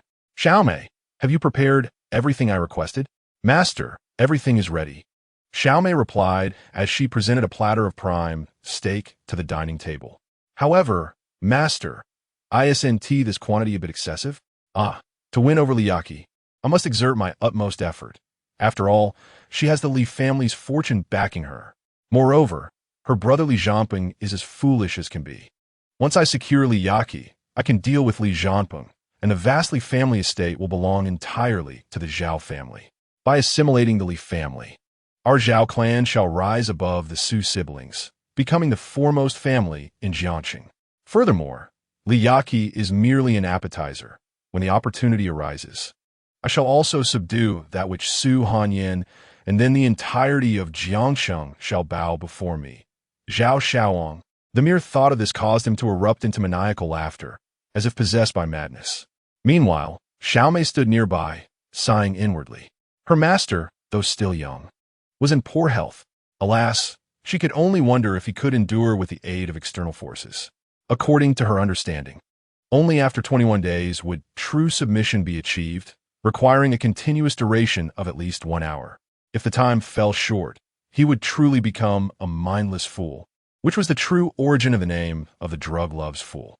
After their meal, Zhao Xiaowang placed a call to the Jiangcheng Grand Hotel, instructing security to clear the entire 5th floor, promising that the Zhao family would cover any damages incurred. Subsequently, he dialed another number, commanding a group of henchmen to secure the 5th floor. Once his arrangements were complete, he whimsically turned his attention to Xiaomei, who had been dutifully attending to him. Master, you must conserve your strength for the next few days. Perceiving her master's intentions, Xiaomei hurriedly interjected with caution. Should the mission fail that night, she would likely bear the brunt of the consequences, and a severe beating would be inevitable. Her master had an extraordinary knack for shifting blame. Nevertheless, she would still face a reprimand.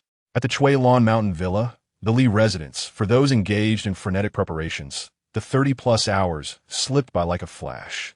For Liaki, however, who felt her animosity gradually waning. It was an agonizing experience. It seemed she had made a grievous mistake, one that could never be rectified, a blunder that cost her something irreplaceable. Although she remained unaware of what exactly she had lost, was it her marriage? She still harbored resentment towards Jiang Ming. If not that, then what could it possibly be? During this period, Li Yaqi had accomplished but a single significant task. As she lay in bed, lost in thought, memories of her past happiness with Jiang Ming surged forth like a gushing mountain spring, filling the surrounding chasms of her recollection. In the past, they had been so blissful, so sweet together. Yet, why had she suddenly developed feelings of animosity towards Jiang Ming? Why, oh why? Li Yaqi pondered for a long time without reaching a conclusion, yet this resentment was undeniably real. Her emotions were perpetually torn between those sweet memories and the raw reality of her anger, ultimately leading to an overwhelming fatigue of the spirit, which in turn affected her physical well-being. For several days, she had found little joy in food, her appetite severely diminished. Her skin had lost its former luster, appearing pale, reminiscent of a convalescent emerging from a grave illness.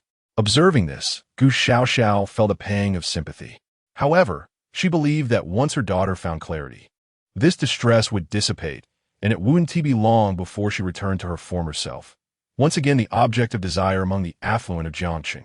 With this hopeful vision in mind, Gu Xiaoxiao instructed someone to look after her daughter before departing, feeling in good spirits as she prepared to meet the charming Yifang.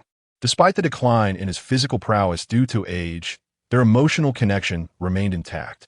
After all these years, even if he had not achieved notable success, he had certainly contributed in his own way. A few more years of his brilliance would suffice before he could gracefully step aside. Time was still on their side. Xiaoang had said that arriving before 10 in the evening would be just fine. "Auntie, when will you arrive?" Zhao Xiaoang's voice sounded somewhat anxious over the phone. "Xiaoang, don't worry. I'm almost there," Gu Xiaoxiao reassured him, hastily ending the call as she entered the Li residence and rushed towards Li Yaqi's room. With a forceful push, the door swung open, and an urgent voice called out, "Yaqi, Yaqi, hurry. We're going to the Jiangxing Grand Hotel, quick. Otherwise, we'll be late." Chapter 18. Husband, I love you though reluctant. Li Yaqi was compelled to join her mother in the car. "Mom, where are we going?" she asked. "Oh, we're definitely heading to the Jiangxing Grand Hotel." The Jiangxing Grand Hotel? Li Yaqi's mind felt somewhat muddled, but soon vivid memories flooded her consciousness. "Mom, let us not go there. I fear Jiang Ming might misunderstand." Yet, as the words left her lips, she halted, suddenly realizing that she was indeed divorced. She had separated from Jiang Ming. But why? Why had she divorced the man who loved her most? Confusion enveloped her mind, a tempest of thoughts swirling chaotically. "Because I hate Jiang Ming. I hate my husband, but why do I hate him? I don't know, I truly don't know." Sitting in the car, Li Yaqi clasped her head in her hands, resembling a tormented soul caught in a mental fracture, wailing in anguish. This scene alarmed Gu Xiaoxiao, who quickly dialed Zhao Xiaoang, relaying her daughter's distressing situation. During the fleeting moments when the efficacy of the medication begins to wane, she may experience a profound mental disarray, rendering her potentially perilous. Should the detoxification prove unsuccessful, Sister Yiqi might risk becoming an imbecile. "What? Annie, I mean a fool," Gu Xiaoxiao exclaimed in a state of distress. "Why didn't you mention this earlier? Xiaoang, you only indicated there were side effects." Gu Xiaoxiao was truly alarmed. "However, Annie, you must hurry. My detoxification method boasts a success rate of 100%, so there is no need for concern." Reassured by Xiaoang's unwavering tone, Gu Xiaoxiao felt a modicum of relief, while simultaneously lamenting to old white-face Yifang for his incessant entanglement, when she had clearly informed him of her pressing matters. Had she not set an alarm, she would have undoubtedly missed her appointment. Hurry. "Yes, ma, I am." With Gu Xiaoxiao's command, the sleek black sedan darted forth like an arrow, racing towards the Jiangxing Grand Hotel. At that moment, outside the hotel, the individuals arranged by Zhao Xiaoang had been awaiting their arrival for quite some time. At 11 o'clock in the evening, as Gu Xiaoxiao and her mother arrived, they were promptly escorted to room 508. However, upon entering, Li Yiqi appeared disheveled, her complexion pale, and her mental state severely compromised, resembling a deranged individual. Once she was seated upon the bed, Gu Xiaoxiao set off in search of Zhao Xiaowang. Upon exiting the room, she noticed that the entire fifth floor had been vacated, devoid of any guests. Only the Zhao family's hired muscle ambled nonchalantly through the corridor. "Where is Xiaowang?" Gu Xiaoxiao inquired of one of the enforcers. "Madam, I shall escort you." Meanwhile, in room 508, Lia Qi sat vacantly, humming a tune, "Husband, husband, I love you." Though her voice was faint, it still traversed through the hidden corners of the surveillance cameras, reaching another room. At that moment, Jiang Ming, seated before the computer screen, absorbed every sight and sound, his heart heavy with emotion. Although they had indeed divorced, how could one simply forget the intimacy shared over 2,000 days and nights? Moreover, the circumstances surrounding their divorce were orchestrated solely by Zhao Xiaowang and Gu Xiaoxiao, leaving Lia Qi as an innocent victim. Just a few days apart had transformed the once vibrant and enchanting Lia Qi into a figure reminiscent of a mentally unstable individual. How could one not feel compassion? After all, that was the very space where Jiang Ming had fought countless battles, evolving from a boy into a man, growing ever stronger in his journey. Lia Qi's condition stirred something deep within Jiang Ming. It was all due to that scoundrel Zhao Xiaowang and that wretched mother-in-law Gu Xiaoxiao. He vowed they would pay dearly.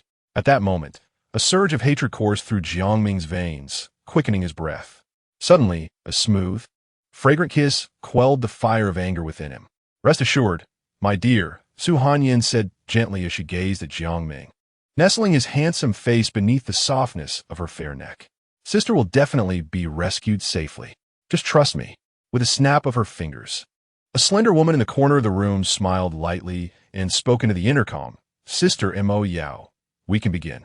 Su Hanyin then handed Jiang Ming a military binocular and pointed through the window towards the direction of the Jiangxin Grand Hotel.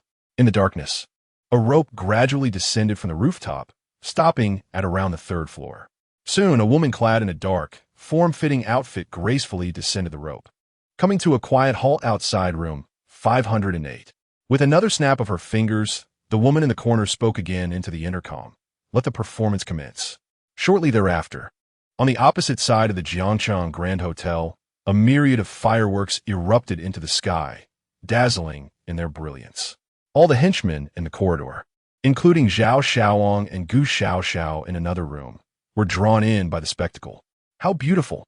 Gu Xiaoxiao exclaimed, her youthful exuberance causing Zhao Xiaowang to feel an unexplainable flutter in his chest. He slowly approached her from behind, his breath quickening as his trembling hands gently brushed against her fragrant shoulder, and together they watched the magnificent display of fireworks in silence. Meanwhile, in room 508, a loud crash shattered the silence as a shadowy figure entered. Liyaqi's frightened cry had barely escaped her lips when the figure swiftly approached her, covering her mouth and nose with a white handkerchief. Her eyes widened in shock before her body went limp, collapsing to the ground. Jiang Ming, watching from the screen, suddenly felt a surge of excitement. "Darling, don't worry. Liyaqi is merely unconscious. She'll wake up shortly," Su Hanyin reassured him softly, though a tinge of bitterness lingered in her heart. Mo Yao, dressed in her stealthy attire, securely bound Liyaqi and hung her from the rope outside the window, signaling towards the camera. "What is this about?" Jiang Ming asked, a hint of concern in his voice. "Just wait a moment, and you will understand. Be patient. There's a role for you to play," Su Hanyin replied.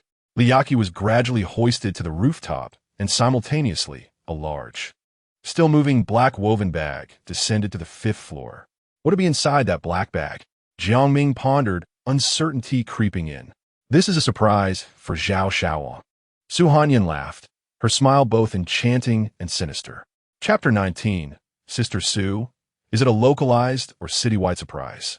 "Indeed, my dear, I mentioned this to you last time," Su Hanyin said, a sly smile gracing her lips.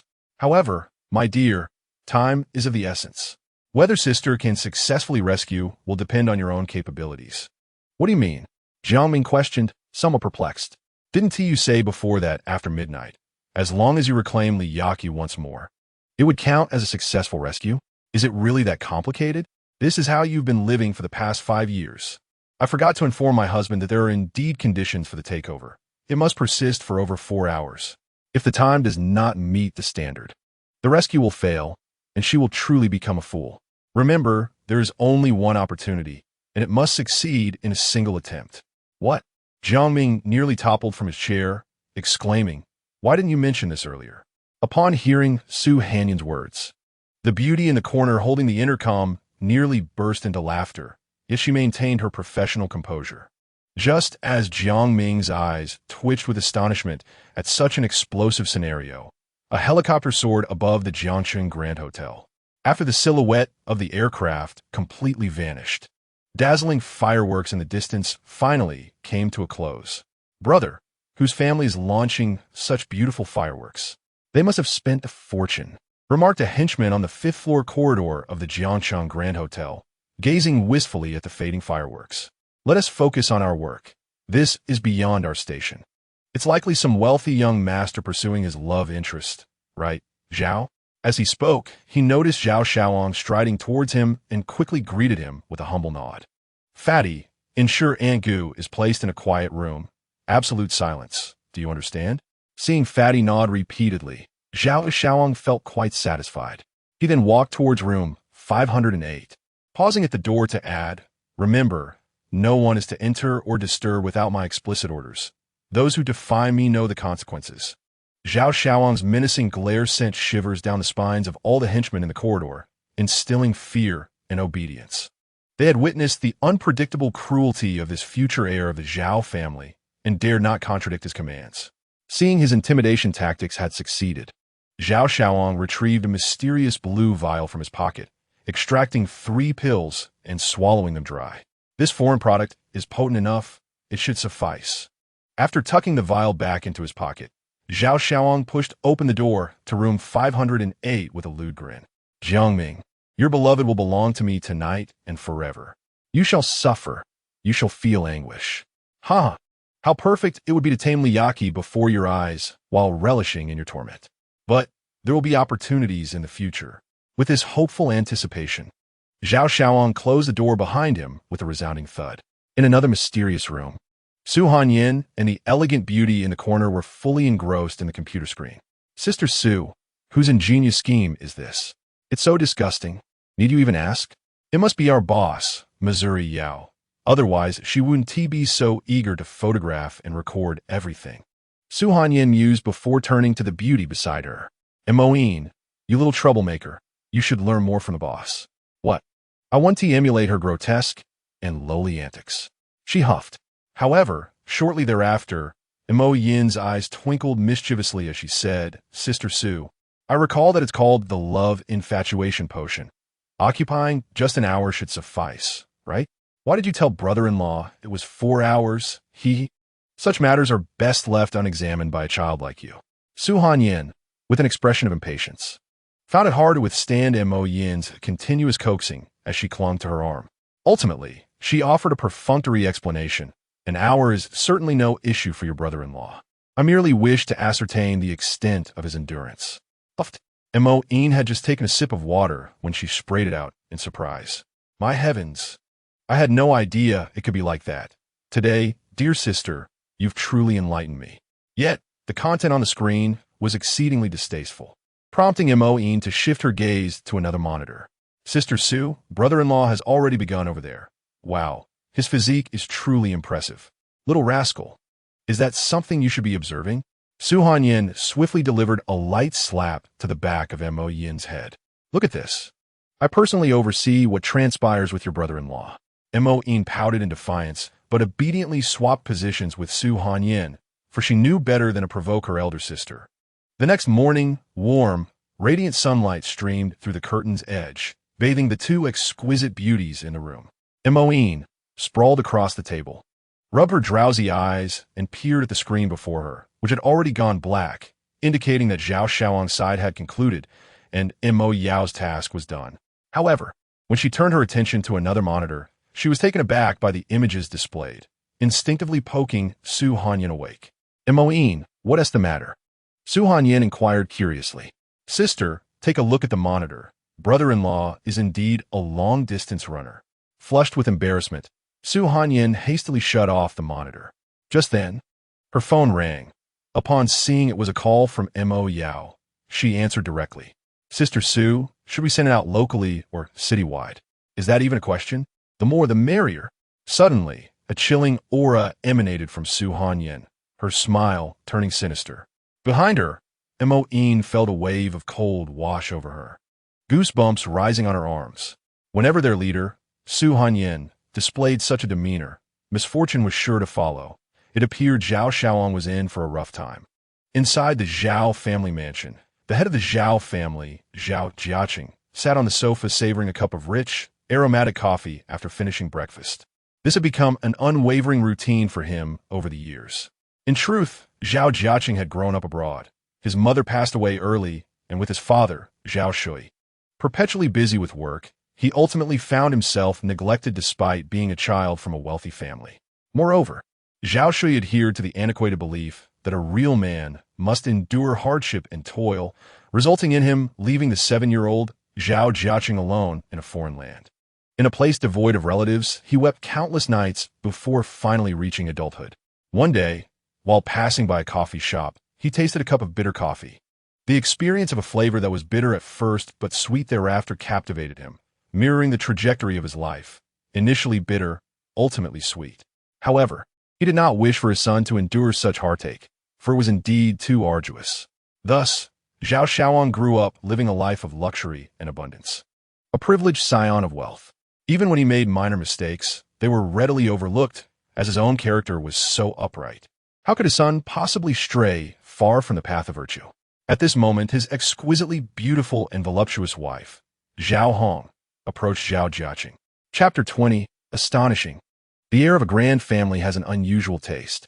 Gazing at his wife's well-maintained, delicate visage and her supple, luscious figure, Zhao Jiaqing found himself once again captivated.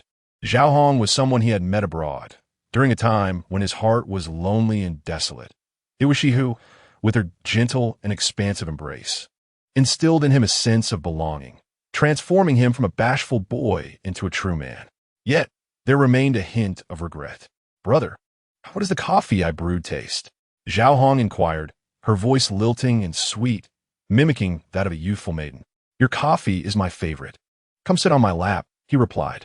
This glitch scene had played out countless times over the years, yet Zhao Jiaqing still reveled in it. For it was akin to the embellishments of life, though somewhat trite, it was indispensable. As they nestled together on the sofa, their intimate moments continued until they had thoroughly concluded their activities and tidied up their surroundings. Only then did the housekeeper dare to present the day's newspaper. Sipping his beloved coffee while reading his cherished newspaper was a hallmark of a successful individual in the affluent circles, and it constituted one of Zhao Jiaqing's daily rituals. Despite the rise of the internet, he firmly believed that online content was often rife with fabrication and distortion. To acquire genuine news, one must peruse the newspaper, for what graced its pages was predominantly rooted in reality, unlike the internet, which thrived on rumor and exaggeration. However, the front page of today's newspaper bore an utterly shocking headline, evoking in him the sensation of encountering sensational online news. Astonishing. The heir of a grand family has an unusual taste. Unable to contain himself, he inadvertently sprayed coffee onto the newspaper, followed by peals of laughter. Noticing her husband's peculiar behavior, a curious Zhao Hong hurried over. Brother, what is it that has you so amused? Share it with me. Let me partake in your joy. Oh, it appears that some scion from family in Jiangcheng has done something outrageous to warrant such a headline. He chuckled. Let me see. What absurdity could possibly merit this title? Zhao Hong's gaze quickly caught the word astonishing. Intrigued, she too was eager to discover what had transpired to make the front page of the Jiangcheng Daily News, especially with such sensational wording. The couple embraced on the sofa, turning their attention to the newspaper.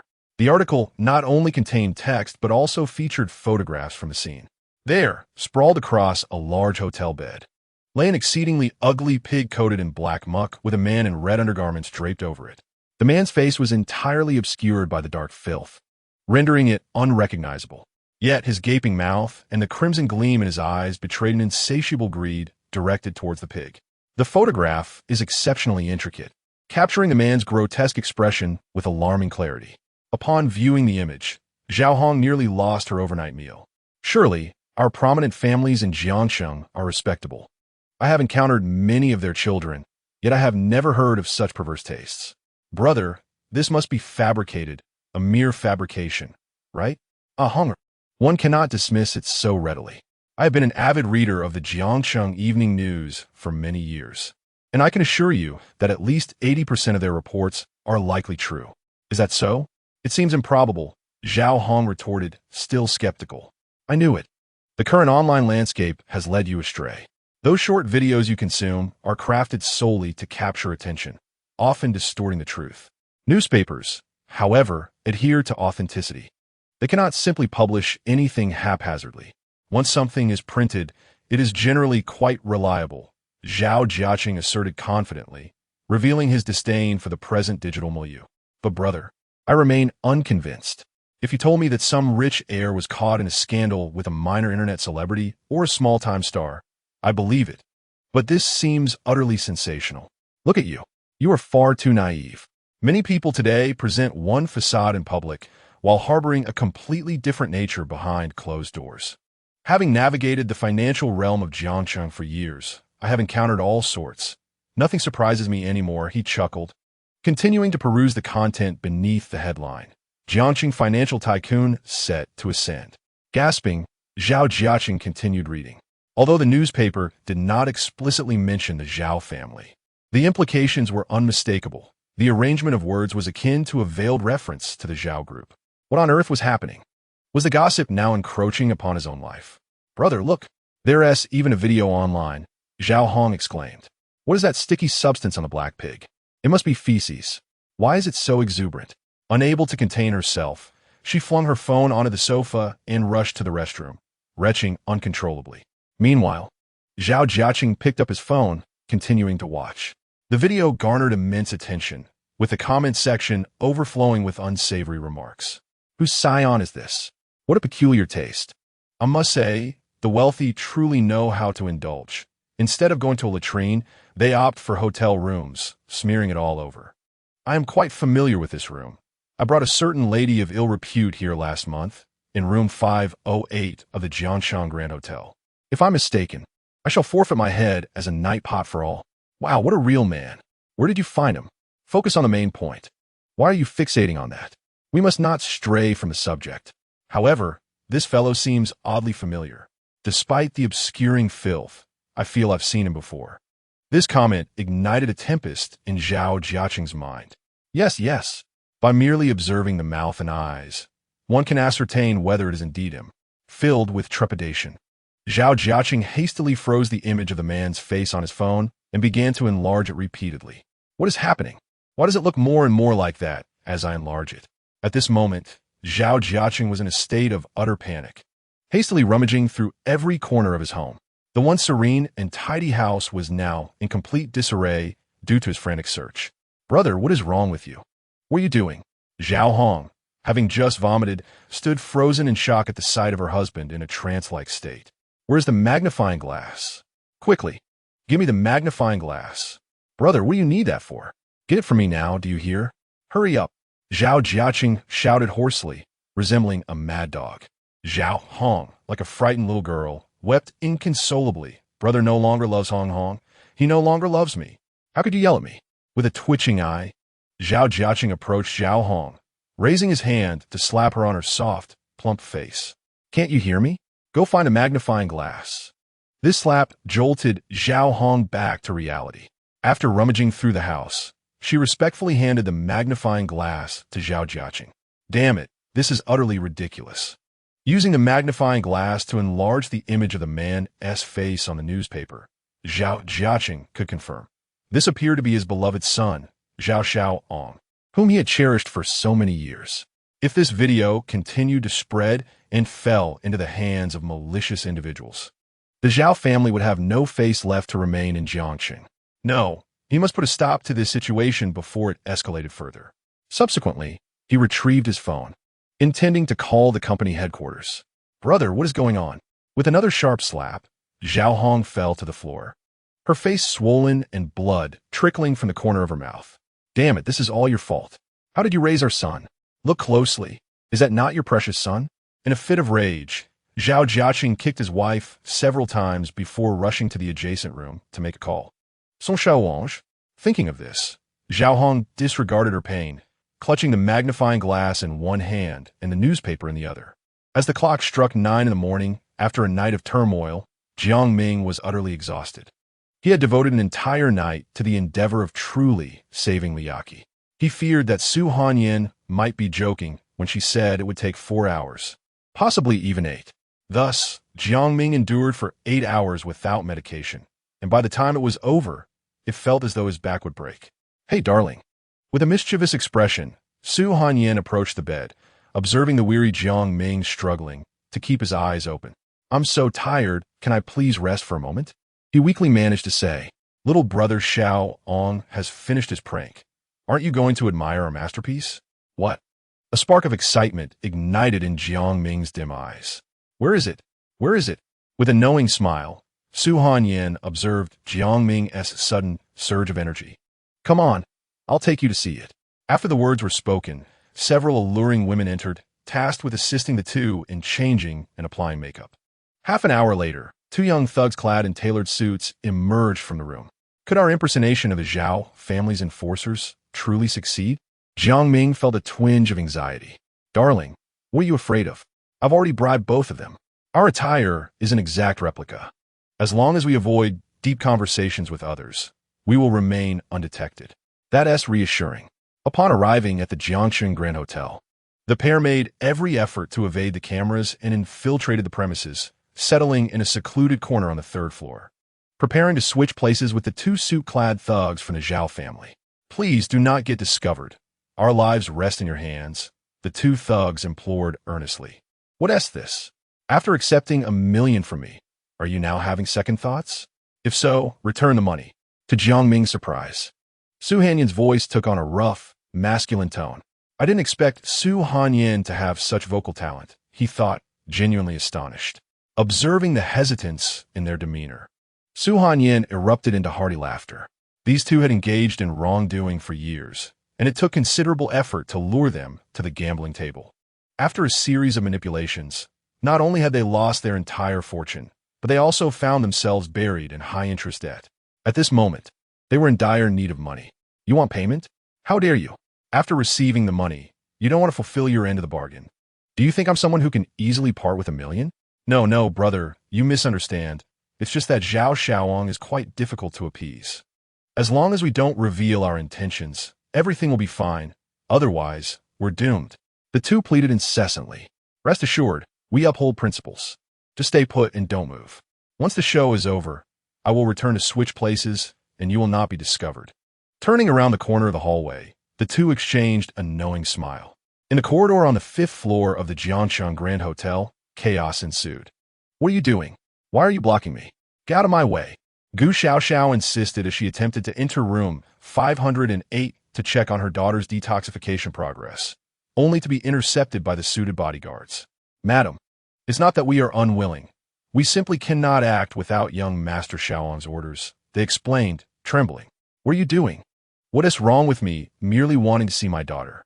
Gu Xiaoxiao, in a state of agitation, stumbled over her words. Despite her trust in Xiaoang, she could not dismiss the anxiety of her daughter being alone with a man. "Get out of my way. I will fight you."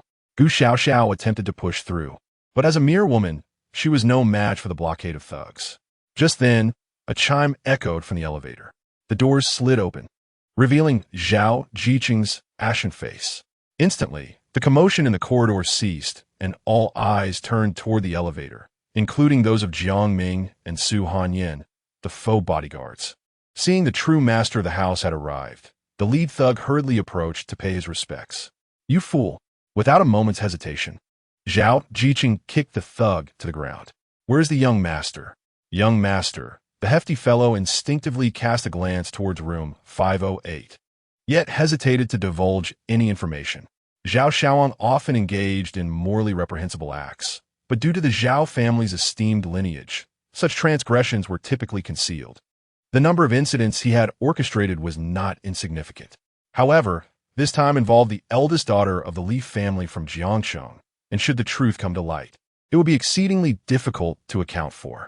After all, although the Li family could not rival the Zhao family, they were still a prominent presence in Jiangqing, and the two families maintained a reasonably amicable relationship. "Speak up, will you?" Zhao Jiaqing, sensing the hefty fellow's reticence, approached with a few forceful kicks. Frustrated and feeling unsatisfied, he resorted to a flurry of slaps, exclaiming, "You better speak, or else. You're quite audacious, ignore my words." He then gestured for a man in a suit behind him, who promptly handed over a sharp dagger.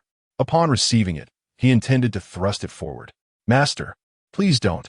Zhao Hong, already with reddened eyes, was horrified to see her husband's intent. She immediately knelt before him, clutching his legs in a desperate plea. "If there's an issue with the child, we can educate him, but please, spare the blade." The hefty fellow was a relative of Zhao Hong's family. It was imperative that he remained unharmed, lest they face repercussions from their hometown. Upon seeing Zhao Hong's tear-filled gaze and her nod of affirmation, he raised his right hand and pointed towards room 508. Bang!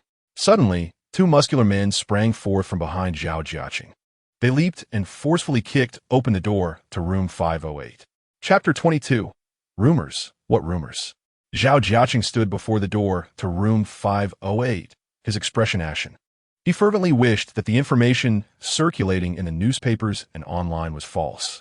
He would not have minded if Zhao Xiaoong was merely with a minor internet celebrity or a respectable woman, as that would at least confirm that his precious son's inclinations were still within the realm of normalcy. His lips quivered as he slowly approached the room. The moment the door was kicked open, an unbearable stench wafted into the corridor. "What on earth is that smell?" a hapless young bodyguard blurted out, only to realize the gravity of the situation and promptly fell silent. However, Gu Xiao, who was still kept outside, could not contain herself. She shouted and rushed inside. Seeing this, the bodyguards quickly followed suit to prevent her from entering alone. Thus, Zhao Jiaqing and his wife, Gu Xiao, the hefty fellow, along with the disguised bodyguards Jiang Ming and Su Hanyin, and several other bodyguards, all surged into the room. What greeted them was a darkened room with a large black bed, upon which lay a hefty black pig and a young man devoid of clothing. The young man's face was smeared with mud, rendering it impossible to ascertain whether he was Zhao Xiaoong. At that moment, he appeared blissfully asleep, snuggled against the pig, lips smacking as he savored some dark liquid. Gagging ensued, echoing throughout the room, and even Zhao Jiaqing was not immune to the wave of nausea, for he simply could not believe that the person before him was his own son. He turned to the hefty fellow in confusion, who mirrored his bewilderment. What in the world is going on? Was it Yaki and the young master who went in?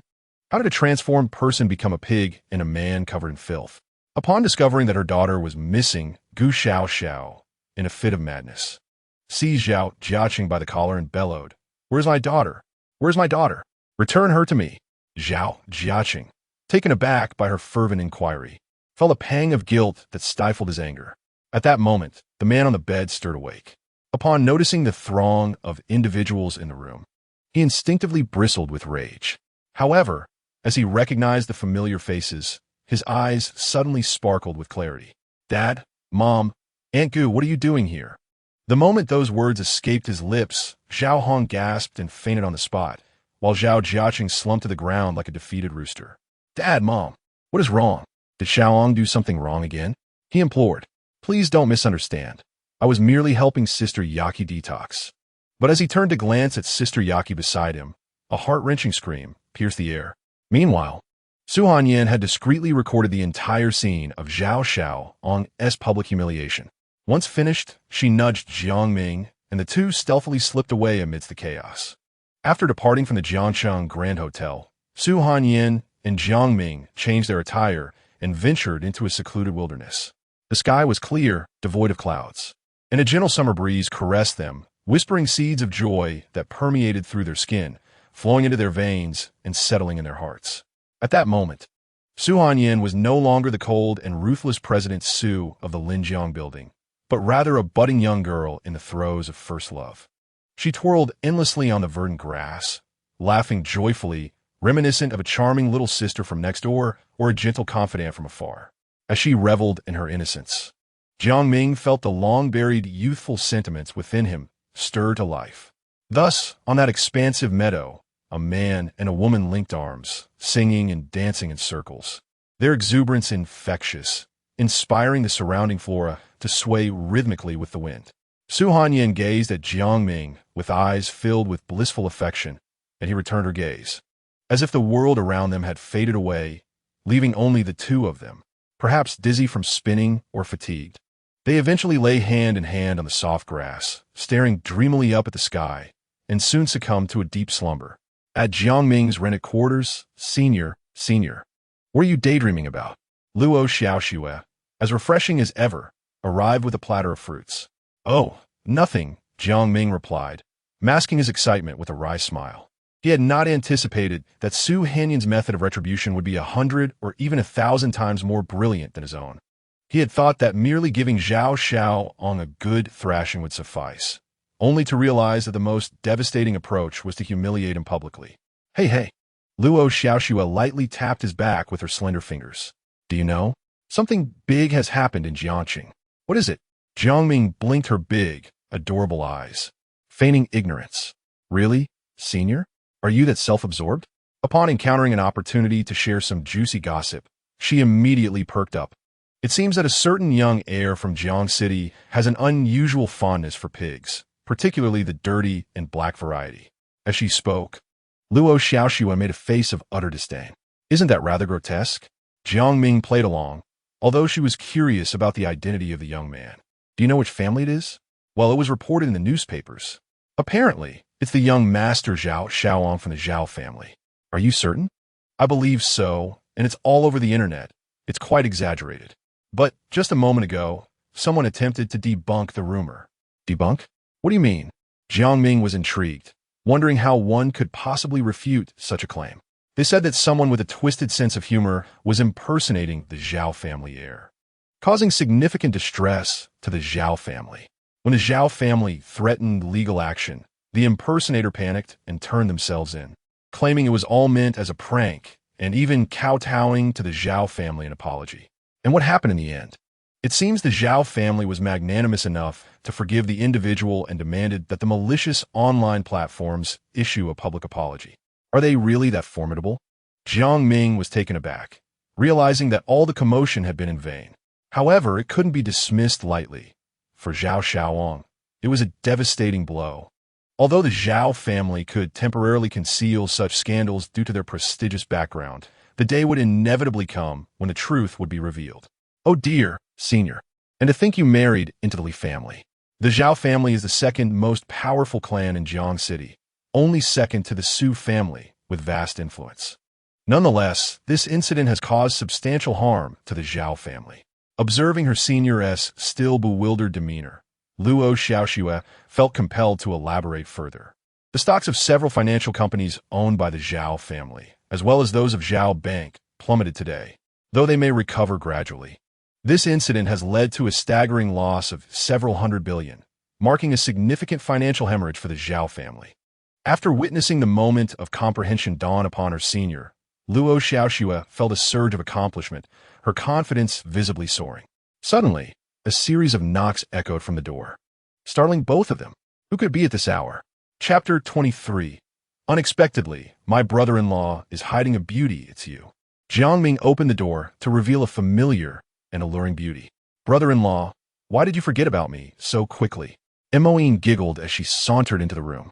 However, upon spotting Luo Xiaoxue dressed in revealing attire, her bright eyes dimmed. And who might this be? Jiang Ming, fearing a misunderstanding, rushed to explain, but Luo Xiaoxue interjected, her expression inquisitive. Oh, and who are you? Why do you address my senior as brother-in-law? If I recall correctly, Li family's daughter, Li Yaqi, does not have a sister. Moine laughed. And who are you to embellish your identity? My brother-in-law graduated 5 years ago. Where would a junior come from? How ridiculous. You, Moine's teasing left Luo Xiaoxue flushed with anger, her fists clenched tightly, causing the plush clouds around her to tremble in response. Upon witnessing this scene, the once spirited Moine suddenly found herself feeling rather disenchanted. The advantage held by the other party was undeniably vast and apparent, rendering her own standing insignificant in comparison. though she was still a notch above her sister, Sue. Previously, when Senior Jiang was a year ahead of me, it was quite normal for him to refer to the junior girls as sisters, but you, who clearly do not even belong to that category. What gives you the right to address him as brother-in-law? Realizing the gravity of the situation, Luo Xiaoxue swiftly resorted to personal attacks. Jiang Ming, covering his face, thought to himself that there was no logical connection between the right to call someone brother-in-law and the current predicament. As he watched the two prepare to escalate their quarrel, he hastily attempted to mediate, but Mo-in provided him no opportunity to interject. "Oh, how dare you ask? So you truly know nothing?" she retorted. "What do you mean by that?" Luo Xiaoxue's expression shifted suddenly to one of icy disdain, starkly contrasting her previous gentle demeanor. "The Senior Jiang you speak of divorced a week ago. Is that true?" A glimmer of realization flickered in Luo Xiaoxue's eyes, and when she recalled Senior Jiang's recent move, everything began to make sense. If he had indeed divorced, then perhaps an opportunity lay before her. Moreover, given their proximity, one above, the other below, things could progress swiftly. If all else failed, she could simply remove the floor and replace it with a glass surface, allowing her to gaze down at her senior as he drifted off to sleep each night. But wait, that would be less effort than just going downstairs and slipping into his bed directly. As she observed the fluctuating hues of Luo Xiaoxue's complexion, Mo-in began to feel bewildered. Yet when she noticed the greedy glimmer in Luo Xiaoxue's eyes as she gazed at her brother-in-law, everything clicked into place. Someone was vying to steal her sister Sue's husband. As a devoted subordinate to Sue, how could she possibly allow this? Hey, Mo-in called to awaken Luo Xiaoxue from her daydream. "The senior you speak of has already signed a trial marriage agreement with my sister, and it's for 3 years. If I'm not calling him brother-in-law, then what should I call him?" Just moments ago, Luo Xiaoxue's face was aflame. Now, a thunderous revelation struck her, rendering her complexion as pale as a ghost. This cannot be true. This cannot be true. No way. How could the senior she had longed for sign a trial marriage agreement without her consent? Why didn't he wait for her? Tears of anguish began to well in her eyes, threatening to spill over. But wait, it was merely a trial marriage, a trial agreement. Since it was a contract, it could be nullified, and besides, such agreements seemed to lack robust legal protection. This meant that, in essence, her senior was still single, and she could pursue him openly. What was a trial marriage agreement? As long as there were no feelings involved, it could be torn up. Whoa, you speak quite lightly of this. The agreement clearly states that for 3 years, the brother-in-law's body belongs solely to my sister, and our compensation is 10 million a year. Noticing the older sister's inability to grasp the situation, Mo-in resolved to leverage monetary persuasion. "What? Is the senior worth only 10 million? Luo Xiaoxue exclaimed. "I'll offer 20 million. You and your sister can transfer the agreement to me, and you'll earn 30 million effortlessly. That should be enough for you to live lavishly for quite some time. No matter how one puts it, I am indeed the esteemed young lady of the Luo family, capable of affording tens of millions. Goodness, your boastfulness knows no bounds. It seems as though the very cattle of Jiang City are on the verge of being swept away by your words." Mo-in, having activated her mode of sarcasm, found it hard to believe that such a meager place could possibly yield a golden phoenix. How contemptible. Regardless, I am the illustrious daughter of the Luo family in Jiang City. Do not speak of mere tens of millions. Even 100 million would not faze me. It appears that Mo-in has unwittingly struck a nerve, leaving her momentarily speechless. No wonder she felt a sense of familiarity upon encountering the woman before her. Upon closer inspection, it was indeed true. It is said that the Luo family has 2 young ladies. One is the eldest daughter, while the other is the greater eldest daughter. So that is the meaning behind the additional title. It seems that Sister Sue has met her match, although she does not appear to possess the same ferocity as Sister Sue. Seeing the situation escalating, Jiang Ming hurriedly stepped in to mediate. Fortunately, after his earnest attempts at reconciliation, the 2 parties ceased hostilities, though no peace was established. Luo Xiaoxue stormed upstairs with her head held high, determined to uncover who had dared to vie for her senior, when a loud bang echoed in the distance. Jiang Ming knew that Luo Xiaoxue had returned home and closed the door. To his surprise, his brother-in-law was indeed hiding a beauty in a gilded nest. Moine cast a mischievous glance at Jiang Ming. No, no, no. It is not as you imagine, Jiang Ming quickly clarified, recounting his encounter with Luo Xiaoxue. Wait, there is another Luo Xiaoxian? Moine felt a headache coming on, realizing that Sister Su had so many rivals. This information was crucial and needed to be relayed to her sister for early preparation. Dazed, she tapped her forehead, almost forgetting the matter at hand. Brother-in-law, let us discuss the important issue. The important issue? I shall take you to meet someone. Come along. All right, let me just change my clothes. After descending the stairs, the two boarded a business vehicle that had been parked by the roadside for some time, subsequently vanishing into the night. In another room, after a night of detox treatment from Jiang Ming, Liyaki had freed herself from the entanglements of infatuation. Yet she found herself engulfed in thoughts of longing and guilt towards Jiang Ming. My husband has treated me so well, yet I have treated him so poorly. Uttering such harsh words, how it must have wounded his heart. I am truly wretched, utterly wretched. No, I must seek out my husband. I must atone for my transgressions. I shall offer everything I possess to make amends, provided he can forgive me. I would do anything for that. In the preceding 5 years, her mischief had often incited Jiang Ming's ire, but each time she had only to open her heart wide and he would forgive her. Surely this time would be no different. After all, they shared 5 years of affection and passion, an irreplaceable bond. Yet, where am I? How'd I end up in such a place? Where should I go to find my husband? Tap, tap, tap. The cold sound of high heels striking the ground echoed from the darkness outside the door. In the vast emptiness of the room, the sound was jarring and sinister, like a demon lurking in the shadows, slowly approaching her. Who? Who is there? Who dares to play tricks? Startled and pale, Liyaki attempted to bolster her courage by shouting into the void. A chilling, sharp, and eerily resonant laughter emanated from outside the door. Suddenly, the door swung open with a loud bang, startling Liyaki into a shriek, her previously feigned bravado evaporating in an instant. Upon recognizing the figure who entered, a stunning woman with eyes like stars and a countenance as frosty as winter, she finally exhaled in relief. At least it was a person. Are you frightened? The striking woman inquired, her icy demeanor unyielding. In such a dimly lit place, any woman would likely feel fear, wouldn't she? Yet, there are far more terrifying scenarios than this. What do you mean? Liyaki asked, bewildered. For instance, during the festive glow of countless homes, as families gather in joyous reunion, there exists a solitary man in a desolate corner, weeping in utter humility. Why, one might wonder, does he not join his family? Liyaki instinctively probed. In the eyes of some, he is deemed unworthy. More critically, the woman he loves most dearly is, tragically, blind to his devotion. How could that be? After all, human hearts are tender. If he truly cherishes his wife, how could she not feel it? The only explanation is that she remains oblivious to his love. Is that so? The cold woman smiled, a blend of resignation and pity in her expression. Why do you laugh? What is amusing about this? Liyaki sensed an unsettling truth and refrained from continuing.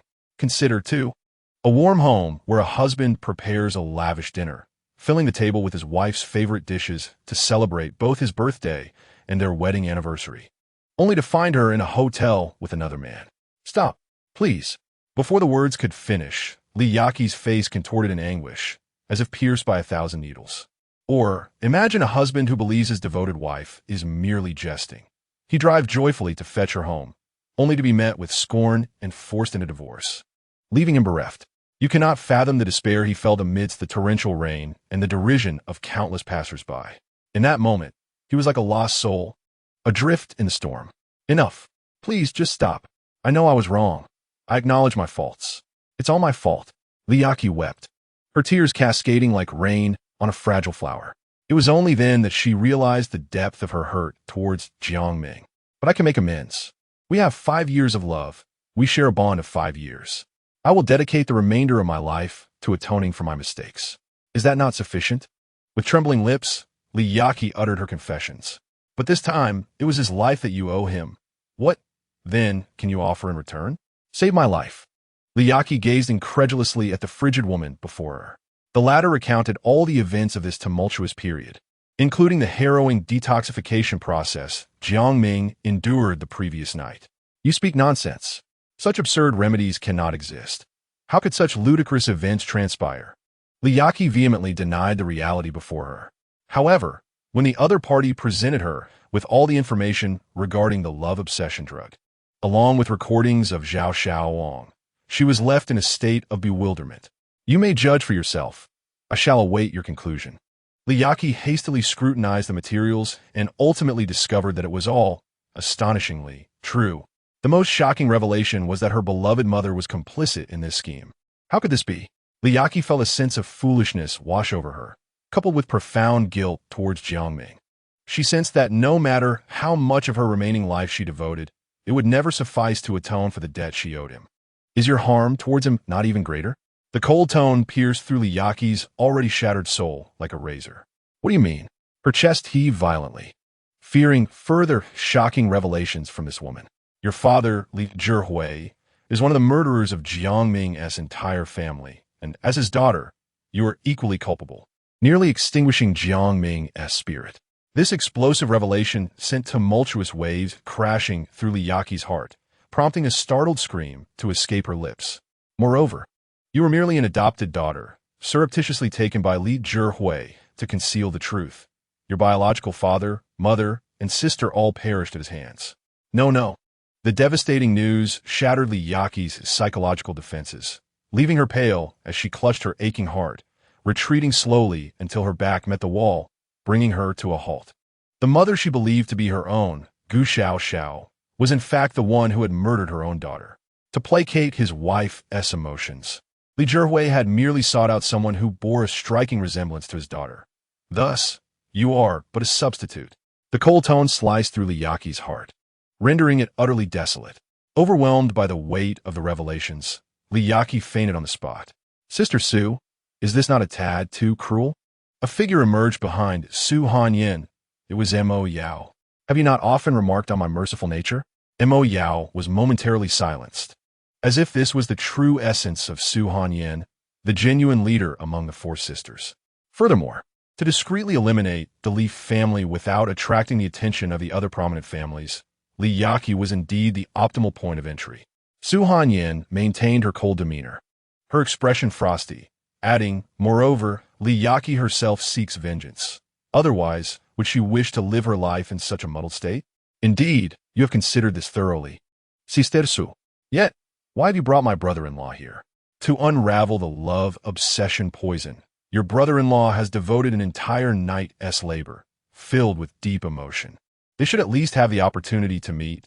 Otherwise, it would reflect poorly on me as the new wife, seeming rather heartless. Mo Yao could not help but cover her mouth and laugh. By the way, Sister Su, will the man who helps to resolve the love obsession poison truly become the other's master? Upon witnessing the sudden shift in Su Hanyin's expression, radiating a menacing aura, Mo Yao quickly added an explanation. Sister was merely curious. I meant no offense. If you are unwilling to enlighten me, I shall pretend I never spoke. Look at you. The phrase eating melon is practically written all over your face. With a charming smile, Su Hanyin extended her delicate fingers to tap lightly on Mo Yao's forehead. Hee, my sister truly understands me. Chapter 25. What kind of beastly thoughts are these? It can be asserted that, according to the information I have gathered from abroad, any command issued by the other party is bound to be obeyed by women. Any command at all? Mo Yao expressed her skepticism. Indeed, even if it were a command to die. Then, sister, are you not afraid that they might usurp your position? After all, they share years of emotional foundation, and currently, Liyaki is quite compliant with brother-in-law. From my perspective, your opportunities appear rather bleak. Su Hanyin smiled with an air of indifference. She is merely a subordinate, and there can only be one queen, me. The unwavering confidence and icy demeanor reflected in her beautiful eyes reassured Mo Yao, dispelling her concerns as unfounded. Wake Liyaki, I have matters to discuss. Yes, sister. Mo Yao promptly set off to fulfill the command. A black business vehicle sped along the city roads, soon departing the urban landscape for rural paths, ultimately winding through numerous turns until arrived at a secluded farmhouse. The crescent moon hung high, casting bright illumination. Moine, where's this place? Upon exiting the vehicle, Jiang Ming stood in the desolate courtyard, his face clouded with confusion. Sister-in-law, I am but a fragile woman, yet you, a grown man, still harbor such timidity? After provoking Jiang Ming, Mo-in mischievously tugged at her clothing, revealing an expanse of fair skin, and continued to tease, surely, brother-in-law. You aren't afraid that your sister might harbor ulterior motives? Giggles escaped her lips, sweet and playful, as she observed his anxious demeanor. How old are you, yet still so fond of mischief? Mo Yao emerged from within the house, showering Mo-in with affectionate reprimands. Once satisfied with her chastisement, she turned respectfully to Jiang Ming. Brother-in-law, Sister Su is waiting for you inside. As she pushed open the door, a dazzling light flooded in, momentarily blinding Jiang Ming. Once his eyes adjusted, he beheld two statuesque, exquisitely beautiful women standing before him. Darling, come in. I managed to rescue Sister. Su Hanyan's voice was lively and charming, reminiscent of a playful neighbor girl. She then lifted her arm, gesturing towards Liyaki. Jiang Ming gazed at Liyaki, his heart brimming with emotion. Yaki, are you all right? Although he was intimately familiar with her, he found himself at a loss for words, ultimately resorting to a clumsy, outdated expression. I'm not well, for I have lost you. My heart aches, bleeding from the pain, especially upon learning that during our time apart, you had been possessed by another woman. My heart felt as if pierced by 1,000 arrows. Liyaki longed to voice these sentiments. Yet she keenly sensed that the intent behind Jiang Ming's inquiry was for her to respond with a simple, I am well. This was an invisible command she found impossible to refuse. I am well, truly well, she managed to say, tears of injustice streaming down her cheeks. It is well. One must live earnestly henceforth. When encountering people or matters, one should always think thrice before acting, lest one be deceived by treacherous individuals. At this moment, Jiang Ming resembled a mother, providing her departing child with incessant admonitions. Although her words were numerous and rather trivial, Liyaki could fully perceive his kindness and affection. Ming, you shall forever remain in my heart as my most beloved husband. However, Yaki has erred and must atone for her mistakes. You must wait for me. Su Hanyan had already divulged the tragic history of Ming's family, and she was now acutely aware of her own sorrowful identity. What Yaki must do now is seek vengeance, not only for you, Ming, but also for myself. When all enmity is resolved, if I am still alive, I shall reclaim you from Su Hanyan's grasp. In that moment, we shall be together eternally, never depart again. Furthermore, I owe a debt to Su Hanyan. Once I have repaid it, I will confront her directly, and the victor shall reign supreme. My dear husband, I have matters to attend to at Sister's house. You may allow her to return. Su Hanyan, like a sinuous serpent, coiled around Jiang Ming and spoke playfully. Yaki, if you have other matters, feel free to attend to them. We shall meet again. All right, Yaki complied. The moment Jiang Ming spoke, Liyaki felt her body entirely out of her control. Since the other party suggested she attend to her affairs, she had no choice but to comply. Do remember our agreement. As Liyaki stepped out, Su Hanyan, like a triumphant queen, declared, Do remember, but you must also uphold your promise. Just as Yaki was about to leave, she suddenly recalled something. Su Hanyan, being older than I, should call me sister. You haughty thing. With the roar of an engine echoing outside the courtyard, Liyaki departed from the countryside abode. Hanyan, did you summon me solely to meet Liyaki? Indeed. Last night my husband exerted himself to save her. I thought it only fitting to show you the results. What exertion? Jiang Ming appeared somewhat perplexed. Husband, no cheating. I saw it all. There are cameras in that room. Even this morning, you did not cease your efforts. Su Hanyan's gaze was sharp, making Jiang Ming feel quite awkward. Surely, you jest. Why would you set up cameras? You didn't happen to make backups, did you? Yet, knowing Su Hanyan, he presumed that important documents would indeed be backed up.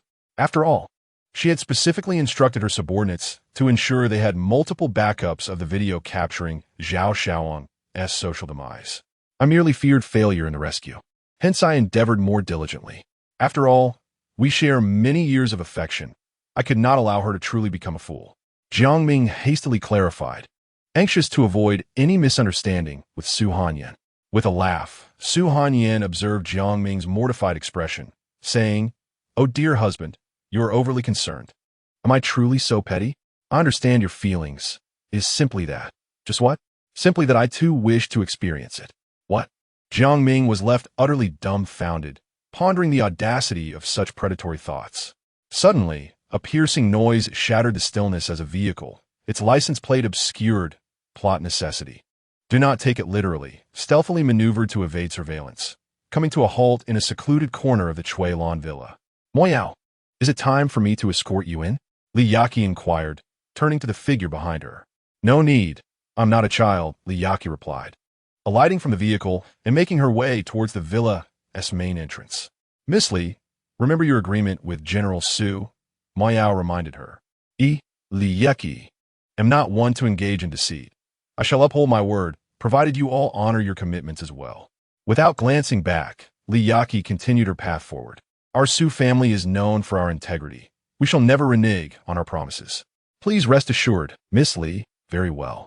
In the midst of their exchange, Li Yaqi vanished at the end of the road, while Moyao, with a wry smile, shook her head before departing in the car. Who is that? A few bodyguards stationed at the entrance of the Li residence noticed a somewhat familiar silhouette approaching them under the dim moonlight. Chapter 26. What has happened to Yaqi? Miss, you have returned. The bodyguards erupted in excitement upon recognizing the eldest daughter, for within the entirety of the Li household, only she regarded them as human beings. The vehicle parked in the courtyard was a super-luxurious Maybach, catching her attention as it seemed familiar, though she could not immediately recall whose it was. Miss, that is President Zhao's car. A perceptive bodyguard promptly clarified upon noticing her confusion. President Zhao? Which President Zhao?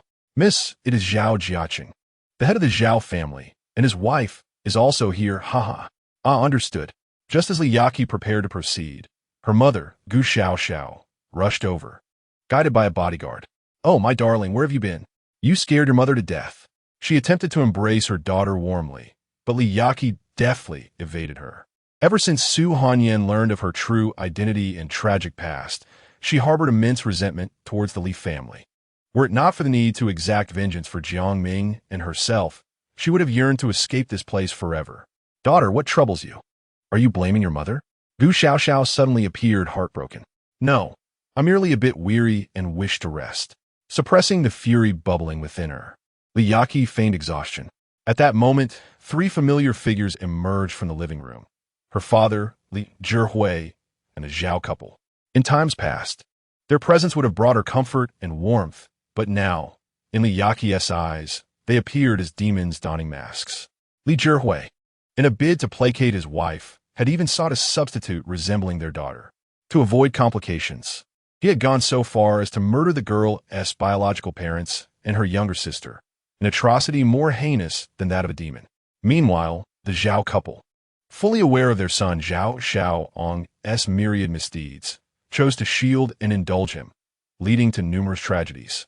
His wicked actions, both abroad and domestically, were numerous. Yaqi, come here for a moment. Uncle Zhao and Aunt Zhao wish to speak with you. Li Zhihui's tone remained as icy as ever. Previously, Li Yaqi had believed that her father simply struggled to articulate his feelings, yet harbored a profound paternal love. It is only now that she comprehends that, for a mere substitute devoid of blood ties, no emotional investment is warranted. Reluctantly, she allowed herself to be assisted into the living room by Gu Xiao and Zhao Hong.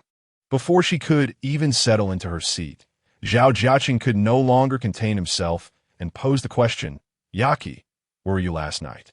Indeed, Yaqi, where did you go last night? Zhao Hong echoed, supporting her husband's inquiry. Upon returning home, the couple had subjected their son to a rigorous interrogation. From Zhao Xiaoang's account, they gleaned the general truth of the matter. It was evident that he had sought to monopolize Li Yaqi, yet ultimately fell victim to another's treachery. Although the couple disapproved of their son's actions, they could not overlook the insidiousness of the retaliatory methods employed against him, which aimed directly at his ruin and disgrace. Within a single day, their family had suffered a grievous blow, an affront they could scarcely bear. Ultimately, they resolved to uncover the puppeteer behind the scenes, vowing to retaliate with tenfold vengeance. However, after a thorough investigation of the scene, they found nothing aside from the shattered glass of room 508. Thus, the only source of potentially valuable information lay in the inexplicably missing yet safely returned Li Yaqi. Were it not for her status as the daughter of the Li family in Jiangcheng, Zhao Jiaqing would have long since resorted to kidnapping her for a thorough interrogation. Therefore, upon witnessing Li Yaqi's hesitant demeanor, a mix of shame and reluctance, Zhao Jiaqing felt a gnawing frustration. The very sight of her suggested that she must possess some crucial knowledge, yet for reasons unknown, she was unwilling to disclose it. Nevertheless, being a person of considerable tact, he refrained from making a scene in another's home. After all, they were all members of the upper echelons of society, and basic etiquette must be upheld. Women, however, were a different matter. He exchanged a glance with his wife, and Zhao Hong immediately understood. "Oh, Yaqi, you've just returned home. I shouldn't be asking so directly, but Xiaoang has been tormented by this matter, languishing at home in despair.